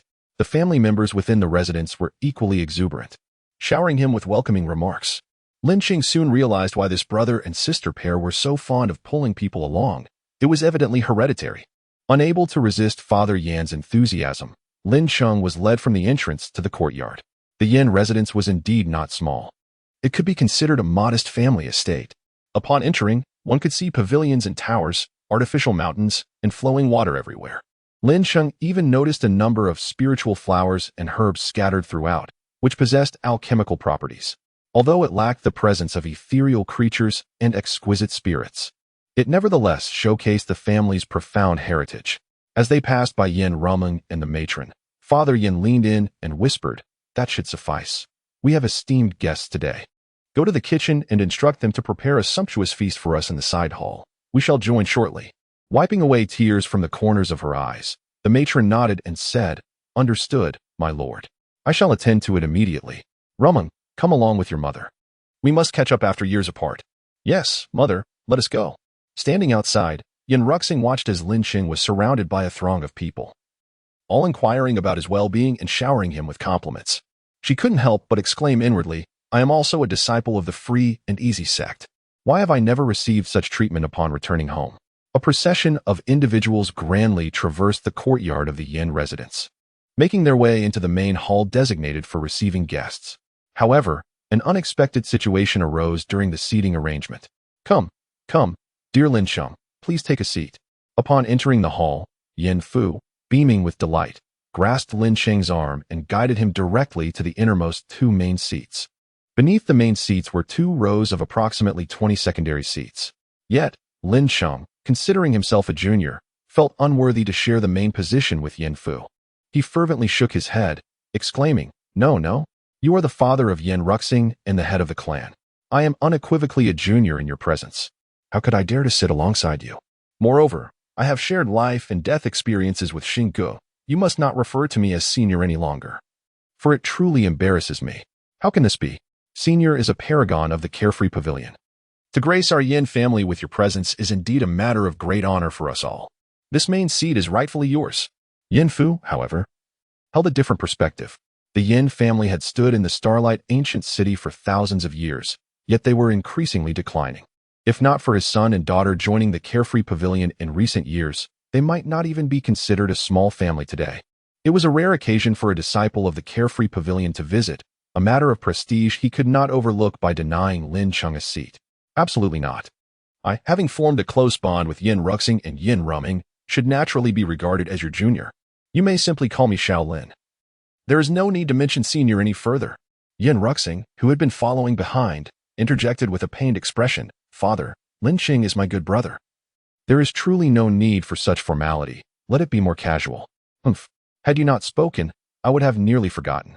Look at your slovenly demeanor. Is this a place for you to speak?" Yin Fu retorted, noting that Yin Ruxing's cultivation was indeed inferior to that of Lin Cheng. With a resigned expression at Yin Fu's obstinacy, Lin Cheng proposed, "How about we each take a step back? The title of senior cannot be used again, if you insist on it." I shall turn around and leave without a second thought. However, if you do not mind, we may refer to each other as uncle and nephew. And I shall call you Uncle Yin. What do you say? Upon observing Lin Cheng's determined demeanor, Yin Fu fell silent for a few moments before gently nodding. Ha ha ha, that is settled. Uncle Yin, please. Lin Cheng exclaimed with a hearty laugh, realizing that this old stubborn man had finally succumbed to his eloquence. Very well, please. Yin Fu responded, Lin Cheng, you are remarkably mature for your years. Your future is boundless. After their compromise, they took their respective seats at the main positions, while some prominent figures of the Yin family sighed in relief and settled into the secondary seats beside them. The onlookers, old, young, and women, retreated outside. But it seemed that the Yin family had not hosted esteemed guests in quite some time, for those who exited were craning their necks to curiously observe the happenings within. Yin Ruxing found a chair at the far end and sat down. Since joining the carefree pavilion, he had gained some degree of influence within the clan. Bring the finest tea. Yin Tiansong's voice resonated with authority, echoing through the vast estate. Just as Lin Cheng and the gathering of the Yin family had familiarized themselves with one another, fragrant tea was presented by several elegant maidens. After a gentle sip of the aromatic brew, Yin Tiansong smiled at the upright Lin Cheng and said, Lin Cheng, my dear nephew, I see you carry yourself with grace and depth. You truly exude an aura of cultivated power. Pray tell, how many years have you been practicing? And what is your current level of cultivation? As soon as Yin Tiansong's words fell, the previously bustling hall fell silent. The sound of a pin dropping could be heard. All eyes turned toward Lin Cheng, seated at the right main position, except for Yin Ruxing, who stifled a chuckle at the far end. The hundreds present were filled with curiosity. In the Yin family, the most talented, Yin Ruxing, had only reached the 4th or 5th level of Qi training in his 20s, a standard that was already considered exceptional in the Starlight ancient city, with hopes of breaking through to foundation establishment by 50 years of age. However, many talented individuals had met untimely ends in the cultivation world, and the odds of failure were rumored to exceed 50%. Yin Ruxing had sent a letter home to announce his progress upon nearing 30 years of age, having just reached the 6th level of Qi training. But since then, his cultivation had stagnated, and he felt too embarrassed to send further updates. Thus, the family remained unaware of his true current level of cultivation. Feeling somewhat awkward under the scrutiny of so many eyes, Lin Cheng scratched his nose and replied evasively, As for my cultivation, it is best left unspoken. Uncle, you may not be aware, but I have only been practicing for just under 3 years. Revealing my level would only bring me shame. Uft. Ha ha ha, bang bang bang.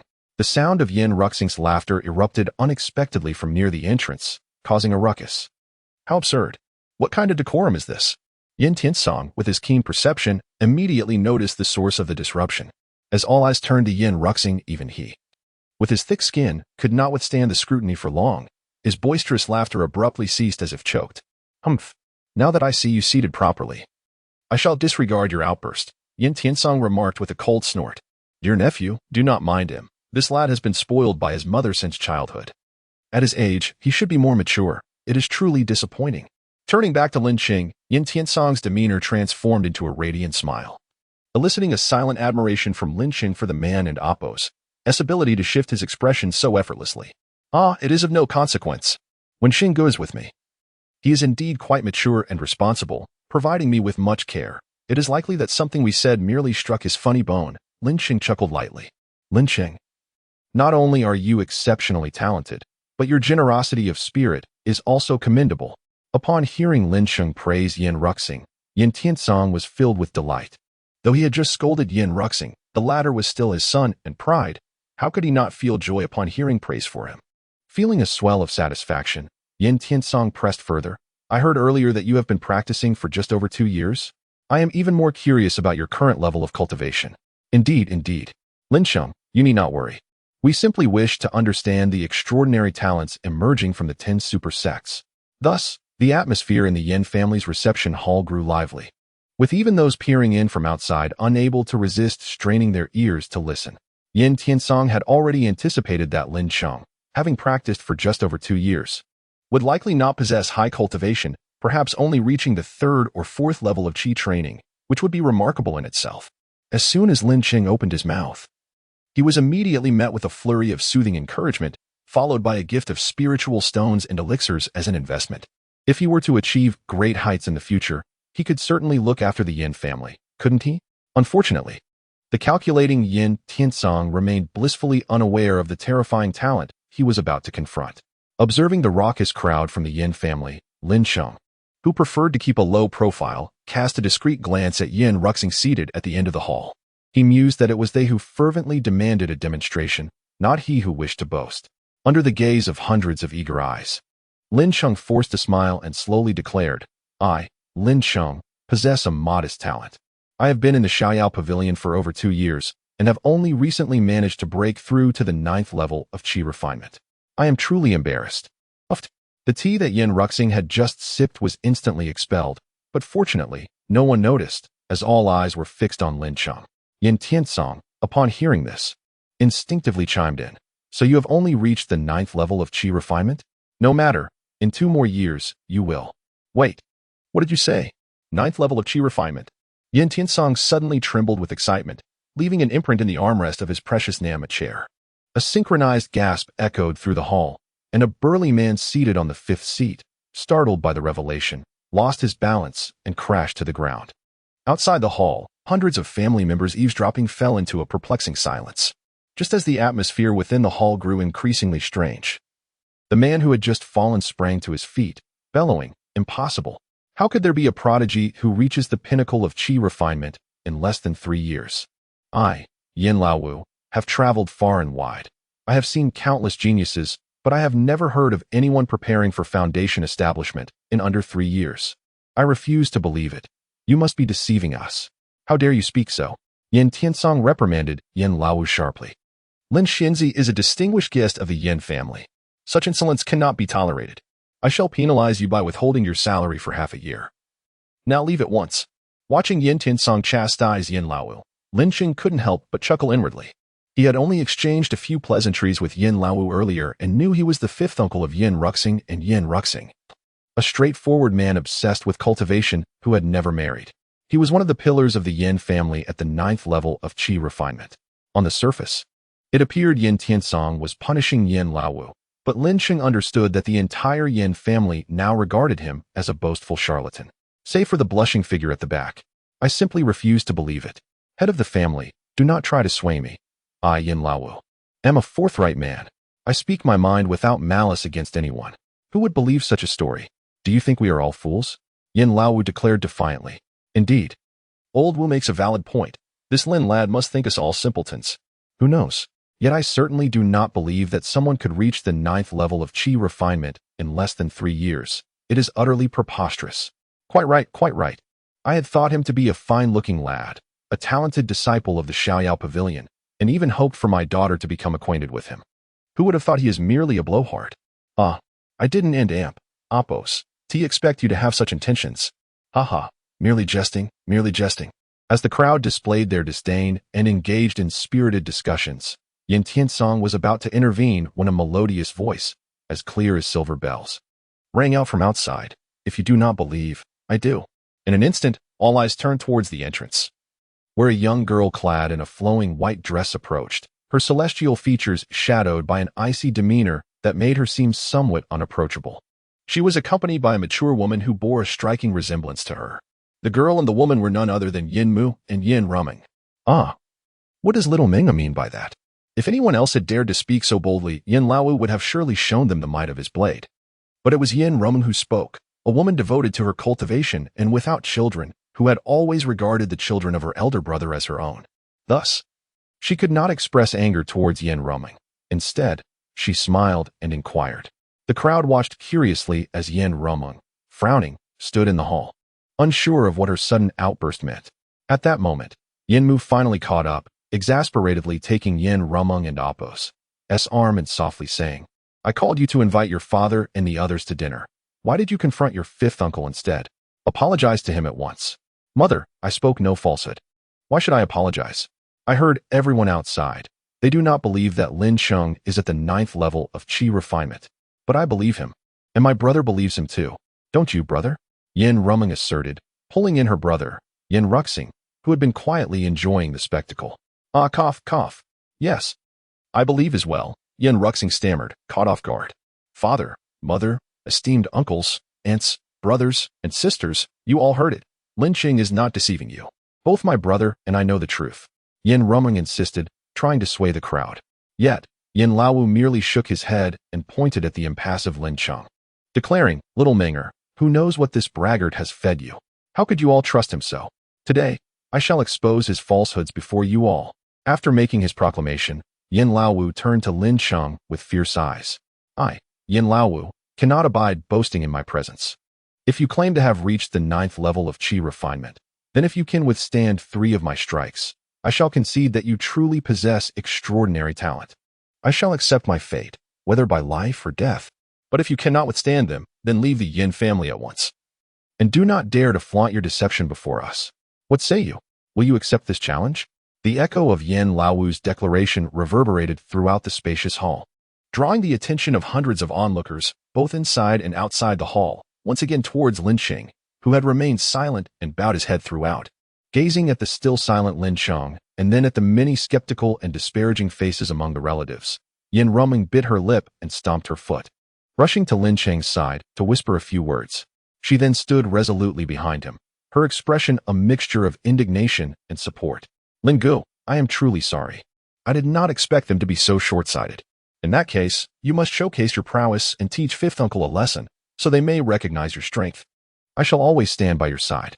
After hearing Yin Ruming's words, Lin Cheng glanced at Yin Ruxing, who was giving him a thumbs up from the back, before letting out a gentle sigh and raising his gaze to meet the hundreds of skeptical and disdainful eyes below. He felt no anger towards their attitudes. After all, if someone suddenly claimed to have achieved the 9th level of qi refinement in 3 years, he too would find it hard to believe, as such a rate of cultivation was beyond the comprehension of any practitioner. Yet he dared to speak this truth before them, unafraid of the repercussions from rival factions.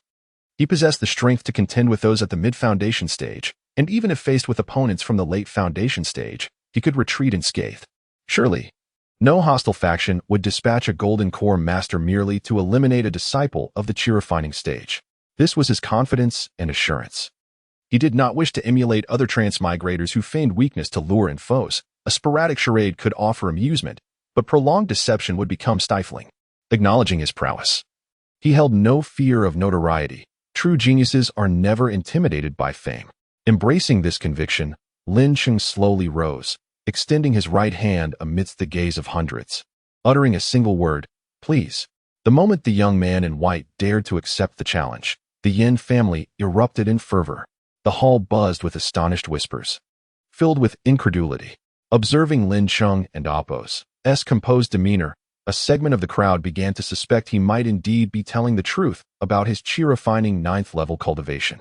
Even Yin Tiansong, seated to Lin Cheng's left, pondered privately that if Lin Cheng were indeed at the 9th level, even if he hadn't achieved it in 3 years, his youthful visage would signify an unparalleled talent in history. If that were the case, they would need to devise a means to mend relations with him. However, the day's events had escalated dramatically. How could they possibly repair the situation? Yin Tiansong's thoughts raced, yet clarity eluded him. If Lin Cheng truly was a prodigy of the 9th level, perhaps even the entirety of the Yin family's resources would fail to garner his attention. As Yin Tiansong fell into contemplation, Yin Laowu, standing in the hall, stroked his mustache and boisterously laughed. "Ha ha ha. Good, good. That's some spirit. With your audacity, I, Yin Laowu, retract my earlier disdain. Should I emerge victorious, you need not leave in disgrace. I shall grant you the dignity of exiting through the front door." Hearing Yin Laowu's words, the crowd retracted some of their earlier scorn. After all, Lin Cheng's willingness to engage warranted their respect. Lin Cheng graciously acknowledged his uncle's goodwill, yet he felt it unnecessary. He remained rooted in place, inviting his uncle to attack. If Yin Laowu could force him to retreat even a step, Lin Cheng would willingly roll out on his own. Finally, Lin Cheng spoke again, his tone remarkably calm, as if discussing a trivial matter without any tumult. "What a lad! I thought I, Yin Laowu, was audacious enough. Yet here stands a youth even bolder. Since that is the case, I shall cast aside my dignity and unleash my might upon you. Behold my blade." Seemingly provoked by Lin Cheng's tranquil demeanor, Yin Laowu refrained from further words, swiftly drawing a weapon resembling the legendary green dragon crescent blade and charging at Lin Cheng. Sparks flying as the blade struck the iron-like stone floor. This was a display of power reminiscent of the famed Guan Yu from Blue Star. With a smirk, Lin Cheng observed Yin Laowu, whose momentum surged, secretly amused by the unexpected resemblance to the legendary warrior in the realm of cultivation. Most practitioners at the qi refining stage would develop various attack styles before reaching foundation establishment. However, such martial techniques were seldom employed thereafter, as they began to practice spells. Of course, spells associated with advanced magical artifacts and talismans were excluded from this consideration. While Lin Cheng pondered these thoughts, he hardly regarded the imminent charge of Yin Laowu. He had no need to. After all, he surpassed Yin Laowu by 2 minor realms in cultivation, and his magical essence rivaled that of foundation-level cultivators. Defeating 10 Yin Laowas would pose no challenge. As for the weapon, a glance at Yin Laowu's blade revealed it to be subpar, barely qualifying as a mid-tier artifact, far beneath Lin Cheng's consideration. With his power amassed, Yin Laowu executed a sweeping strike, aiming a powerful blow at Lin Cheng. The dazzling blade light blinding those present. Lin Cheng, standing a yard away, could even discern the flicker of reluctance in Yin Laowu's eyes. After all, in Yin Laowu's view, he was indeed overpowering a younger opponent. His martial spirit compelled him to unleash his full strength in every encounter. As the blade descended, Yin Tiansong prepared to intervene at any moment. Yet, Lin Cheng remained unfazed, calmly extending his right palm and forming a sword finger to point at the fierce blade above him. Have you lost your mind? Where is your magical artifact? Both Yin Laowu and Yin Tiansong were horrified to witness Lin Cheng, barehanded, daring to meet such a devastating strike with merely 2 fingers. The onlookers rose in alarm, fearing for Lin Cheng and Appo's life. After all, this was merely a spar. Despite the disparity in cultivation, one could still defend with magical artifacts. But who would be reckless enough to confront such power with just 2 fingers? What if a fatality occurred, and the Shaoao Pavilion sought retribution? Yin Laowu, halt. Stop. For heaven's sake. Chaos erupted within the Yin residence. At that moment, Yin Laowu had already committed to his strike, exerting his full force without mercy.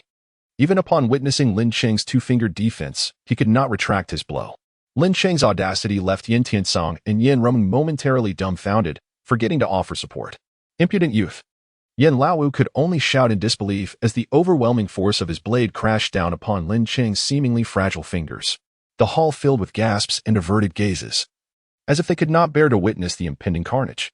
A resounding crack echoed, akin to shattering jade, followed by the anguished wails of Yin Laowu. Ah, old partner, why have you departed from me so soon? This heart-wrenching cry left the crowd bewildered. Shouldn't it be that the young man named Lin was the one drenched in blood? Why was Yin Laowu lamenting instead? Faces filled with confusion. They turned toward the source of the sound, only to witness an utterly perplexing scene. Lin Cheng, who should have lain in a pool of blood, stood unscathed, hands clasped behind his back, smiling at the sobbing Yin Laowu, who sat on the ground clutching the now broken green dragon crescent blade. Had they entered a dream or experienced an illusion? In that moment, bewilderment and disbelief clouded the faces of nearly all present. They could not fathom what had transpired in such a brief span.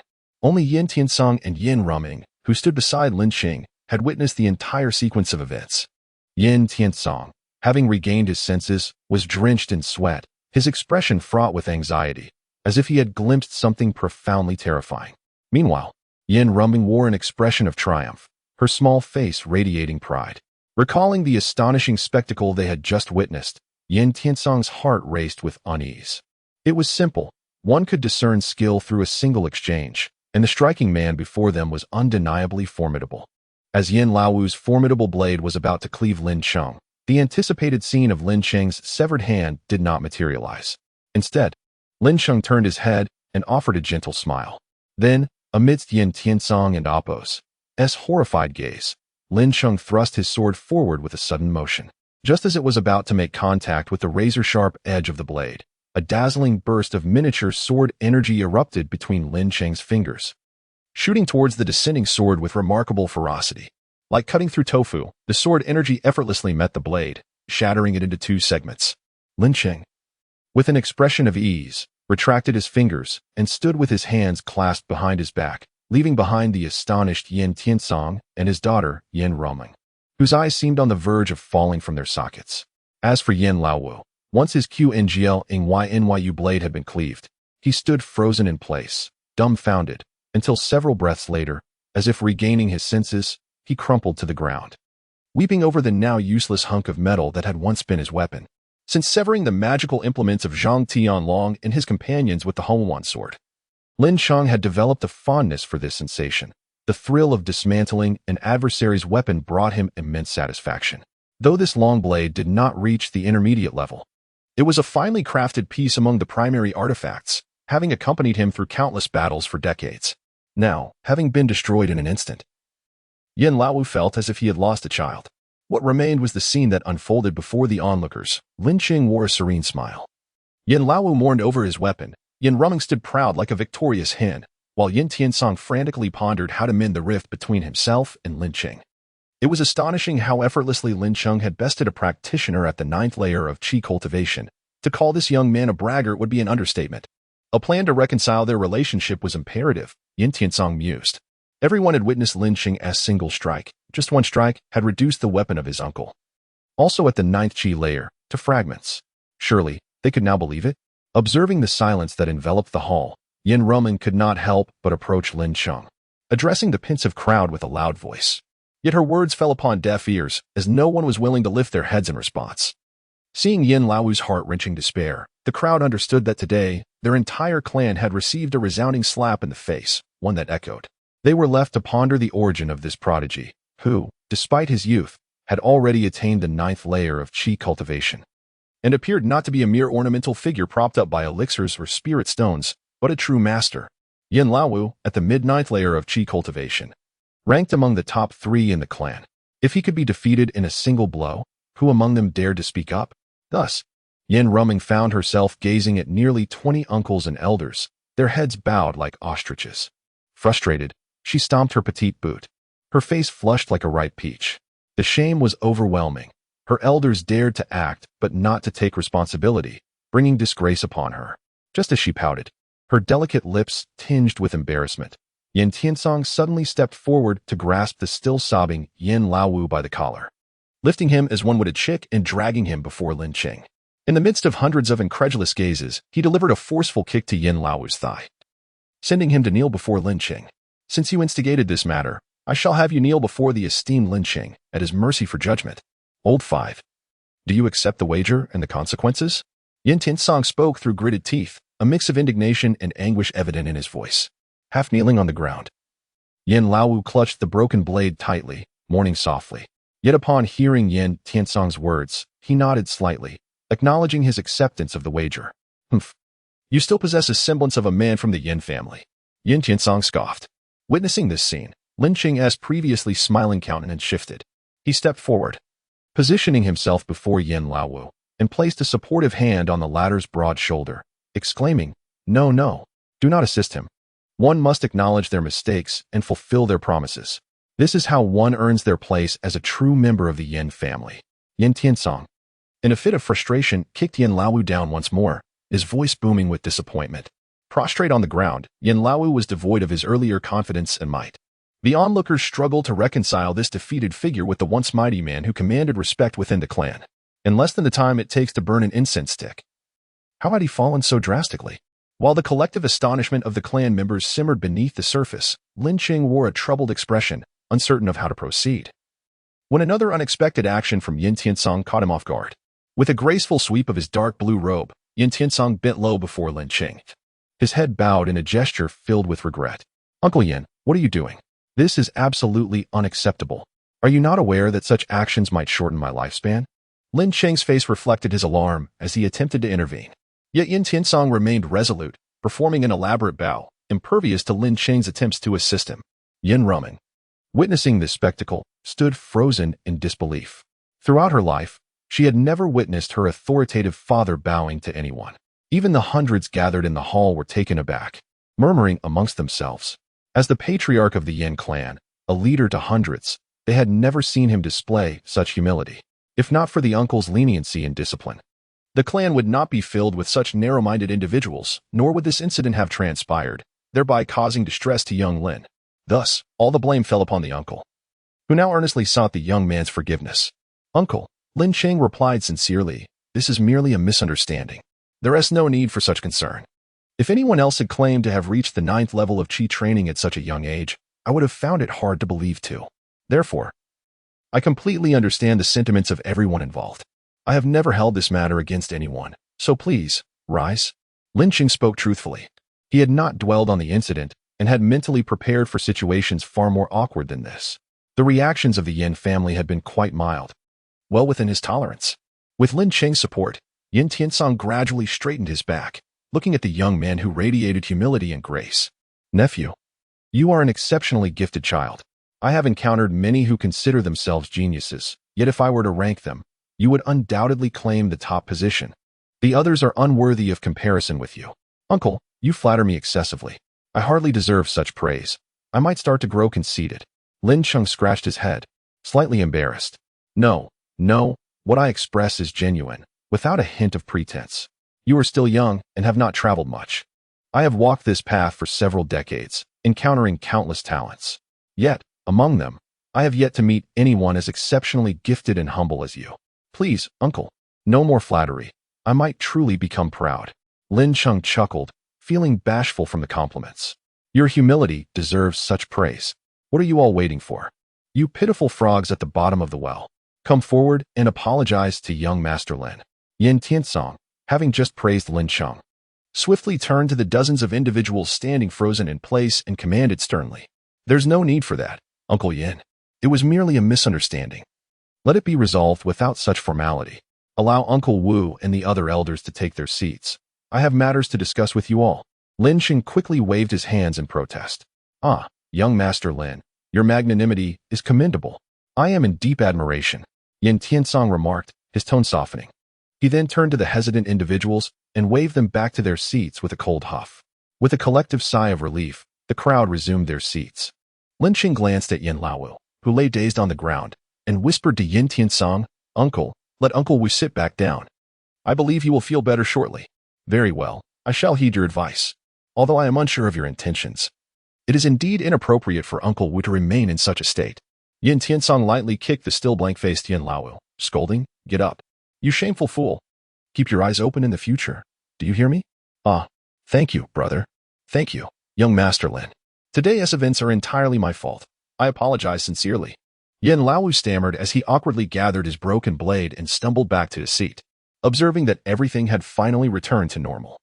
Yin Tiansong felt a weight lift from his heart. Once seated, he looked at Lin Cheng with curiosity. Nephew, what is it you wish to discuss? Please, speak freely. The recently seated crowd echoed in agreement.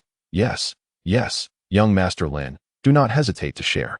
Now that the incident had passed and the true strength of Lin Cheng was acknowledged, none would miss the opportunity to curry favor.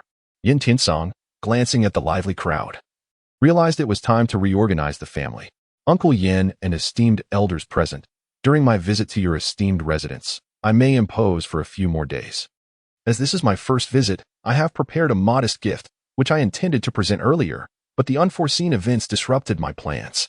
Thus, I take this opportunity to offer it, and I hope you will not take offense. You impudent boy, why bring gifts to my home? What a formal affair. A voice suddenly erupted from the corner, belonging to Yin Ruxing, who appeared quite irate. Throughout the previous events, he had scarcely spoken. Recognizing the inevitability of the situation and trusting Lin Cheng to handle it adeptly, which he indeed did. However, now that Lin Cheng mentioned gifts, he could not remain silent. Hearing Yin Ruxing's complaint, Yin Rumeng, who stood beside Lin Cheng, pouted discontentedly. Yes, why bring gifts to our home? It's really unnecessary. Young Master Lin, although my children can be a bit unruly at times, I do believe they have shown some growth today. A talent like you visiting our Yin family and not despising our humble abode is already an honor. If gifts are to be exchanged, it is only fitting that our family offers something in gratitude for your magnanimity. Yin Tiansong earnestly stated, having long wished to prepare a token of appreciation for Lin Cheng, especially after the young man had endured such indignities. Uncle, the Yin clan consists of hundreds of people, and resources must be quite scarce. Please do not hastily refuse my offering. Perhaps you might examine the gift first before discussing further? Lin Cheng replied with a mysterious smile, piquing the curiosity of Yin Tiansong and the rest of the Yin family.